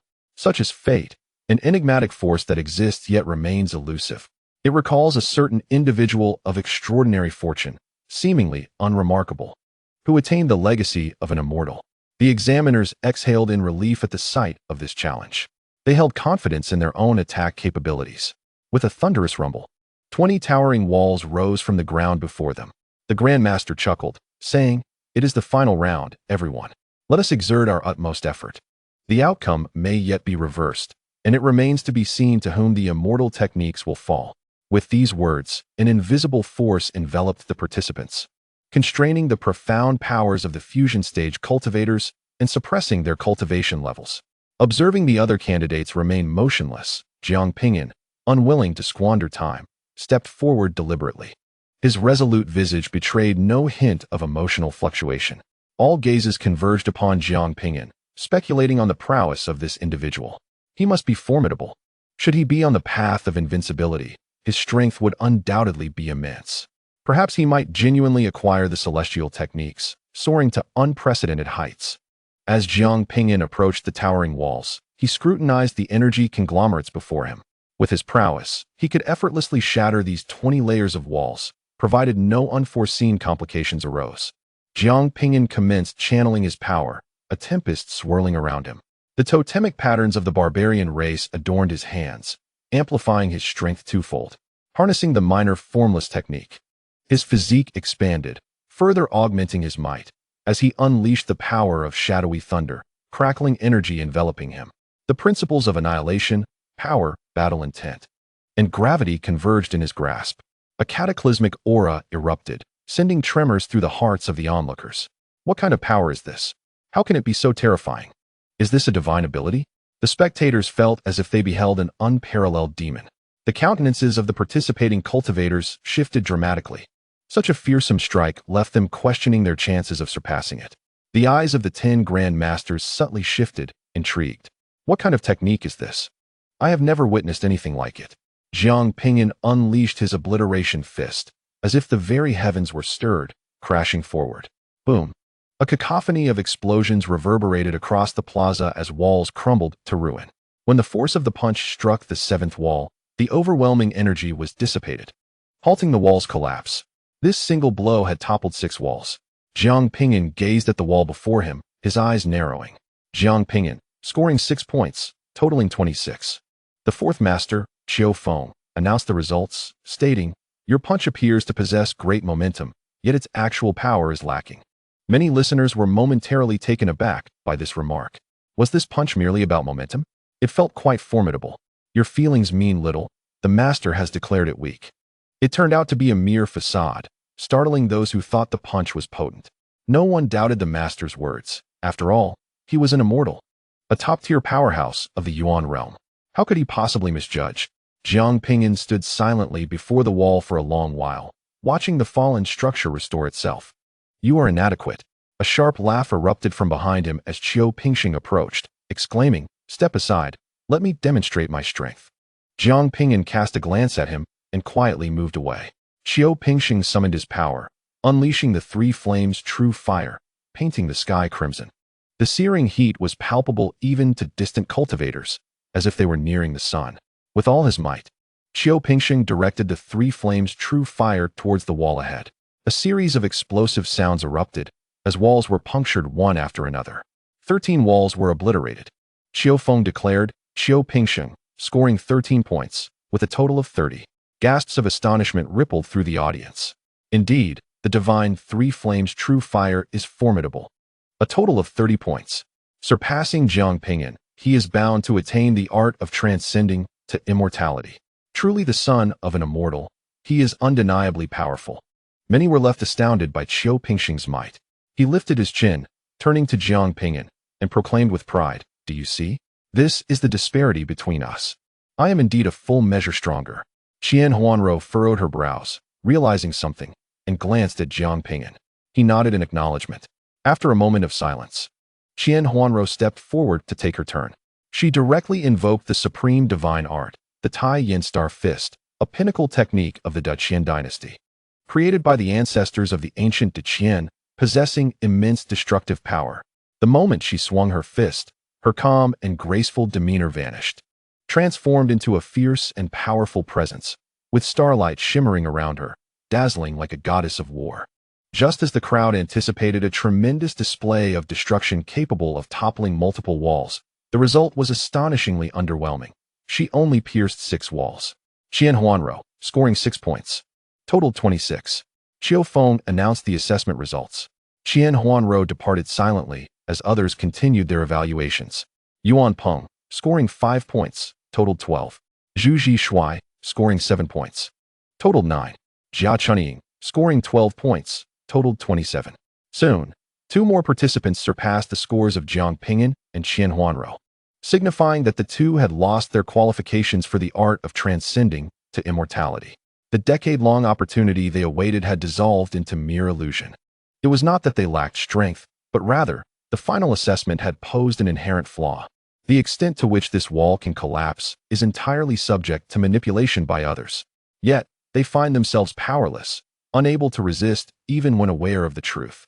10 celestial beings, with but a mere thought, could obliterate them. Upon witnessing the disqualification of the 2 from the path of ascension, a chilling smile unexpectedly graced the face of Shintui. What does it matter if you 2 are exceptional? You remain, like him, deprived of the chance to ascend. Jiang Ping'an, unwilling to continue this disheartening spectacle, turned to Huanrou and said, "Let us depart." Without uttering much, Huanrou silently nodded and fell into step beside him. Seeing the 2 prepare to leave, Qian Pingxing mocked them through a transmission. "Do you truly believe you can contend with me? Do you still aspire to the path of ascension? Allow me to clarify. The spots for ascension are predetermined. No matter how hard you strive, you cannot compete with me. You lot are oblivious to your own limitations, foolishly coveting what belongs to us. Consider this a lesson. Do not find yourself unaware of your demise when the time comes." Chapter 551. Extraordinary elegance. Qian Pingxing's derision towards Jiang Ping'an stemmed from a simple purpose, to provoke him, to elicit discomfort. As the progeny of a celestial being, Qian's innate talents commanded admiration wherever he went, showered with praise and flattery from all quarters. Even the most formidable of warriors would smile and commend him upon their encounter. This incessant adulation instilled in the young Qiu a delusion that the world was rightfully his domain. However, the emergence of Jiang Ping'an and Qian Huanrou cast a shadow over his brilliance, displacing him from the center of attention, a reality he found difficult to accept. Not long ago, these two had employed their skills, causing him to stumble and lose face before the assembly. Harboring resentment, Qiu seized the moment of their despondency to taunt them. As Jiang Ping'an was about to depart, he paused and turned back, stating, "You are nothing but a worthless fool relying on connections. Without them, you are beneath even a stray dog." Rarely did Jiang Ping'an stoop to mockery, but this time, he could no longer restrain himself. This scoundrel, who deceitfully seized the opportunity for ascension, flaunted an air of arrogance while deriding him. To remain silent would be an unbearable humiliation. Once gleeful, Qiu Pingxing transformed into a furious creature upon hearing the insult anew. Akin to a dog whose fur had been ruffled. "Who are you calling worthless?" he bellowed, his voice resonating throughout the square without the aid of a transmission. All the onlookers turned their attention towards the commotion. What had transpired? "Who is truly worthless? As one knows in their heart," Jiang Ping'an replied coolly. Suddenly, a torrent of searing samadhi true fire erupted from Qiu Pingxing. Such a feeble mind could not endure even the slightest indignation. "You coward! Dare you engage in a life and death duel? Dare not. Your father is a celestial being, and I cannot provoke him," Jiang Ping'an remarked as he turned to leave. His words landed like a resounding slap across Qiu Pingxing's face, implying that he feared not a contest of strength, but rather the wrath of Qiu's father. Qiu Pingxing was reluctant to acknowledge that he relied solely on his father. Faced with Jiang Ping'an's derision, he felt a profound humiliation that rendered his mind incapable of rational thought. Those who have experienced anger know that when it reaches its zenith, it obliterates the ability to reason or judge. In such moments, all one desires is to unleash that fury. Qiu Pingxing found himself in precisely this state, summoning the terrifying samadhi true fire to assail Jiang Ping'an, heedless of the consequences. The dreadful flames blazed a deep crimson, scorching even the void itself. Onlookers stood aghast. Had Qiu Pingxing gone mad? How could he attack so recklessly? Jiang Ping'an was doomed. Such a fearsome samadhi true fire could incinerate even the most formidable opponents at the early stages of fusion. With Jiang Ping'an's realm, he could not possibly withstand this strike. Simultaneously, a terrifying light flickered in Jiang Ping'an's profound gaze, as the laws of heaven and earth descended into utter chaos, reminiscent of primordial chaos. He raised his fist, and the oncoming samadhi true fire suddenly flickered violently, torn apart by the tumult of chaotic laws, vanishing from sight. With a single punch, a torrent of turbulent laws erupted forth, rendering all principles into disarray. The second style of the destruction fist, chaos of antiquity. This technique was birthed from his contemplations beneath the wall of reflection, where he amalgamated a plethora of martial intents and laws, creating a new form of art. It allowed the laws of heaven and earth to descend into disorder, akin to the chaos beyond the wall of reflection, reminiscent of chaotic energy that unraveled all order. Boom. This punch did not strike Qiu Pingxing. Instead, it circumvented him and crashed into the wall behind. 20 walls erupted instantaneously. In that moment, the world fell silent. The sound of a falling pin audible. Everyone stared in disbelief at the spectacle before them. All 20 walls had been obliterated. What kind of martial art was this? How terrifying. Just moments ago, Jiang Ping'an had breached 6 walls, and now he had shattered 20 in an instant, even dismantling the samadhi true fire. During the previous assessment, had Jiang Ping'an faltered, or had Qiu Pingxing been paralyzed in thought? The power of this punch exceeded his comprehension. Jiang Ping'an slowly lowered his fist and said to Qian Huanrou, "Let us depart." Just as they were about to leave, Qiu Pingxing suddenly regained his senses, his expression contorted. "I refuse to believe it. I refuse to believe it." His samadhi true fire was a divine ability. How could it be so easily dismantled? He once more summoned the samadhi true fire, launching an all-out assault. Qian Huanrou radiated an overwhelming aura, her simple white attire rustling in the wind, her hair flowing like a goddess of war, exuding unparalleled majesty. She unleashed the Taiyin starlight fist, dazzling starlight shimmering brilliantly, resembling falling stars. The fierce gust from her punch struck the samadhi true fire, once again shattering the flames. The powerful winds did not cease. smashing into the walls that had just been restored. Bang, bang, bang. The 20 walls exploded once more. Everyone stood in stunned silence. The remarkable figures of the two left the audience in awe. Qian Huanrou lowered her hands and said to Jiang Ping'an, I believe we can create the next realm by considering the perspective of increasing weight. When one's weight surpasses that of the stars, a single punch can shatter all. This is rather inconvenient. If one bears excessive weight, life becomes burdensome, Jiang Ping'an remarked. If it proves troublesome, you might consider allowing your companion to take the lead. That is not the existence I refer to, he replied. The two continued their leisurely conversation as they made their way back. Qiu Pingxing stood frozen in disbelief, unable to fathom the sheer terror of the two's assault. In a true life-and-death battle, he would undoubtedly perish at their hands. How could this be? He is, after all, a child of the Immortals. Why does he fall short of these two? Jiang Ping'an approached Roy and inquired, how do we return to the Pavilion of Division? He had joined the Ascension Pavilion solely to acquire the art of transcendence. With its absence, there was little reason to remain. Having offended a child of the Immortals, a peaceful existence henceforth would be elusive. It would be prudent to depart swiftly. You both possess commendable talents. Remaining in the main pavilion could yield significant advancement, and I, the pavilion master, would personally mentor you. One of the pavilion masters interjected, you both have amassed considerable points.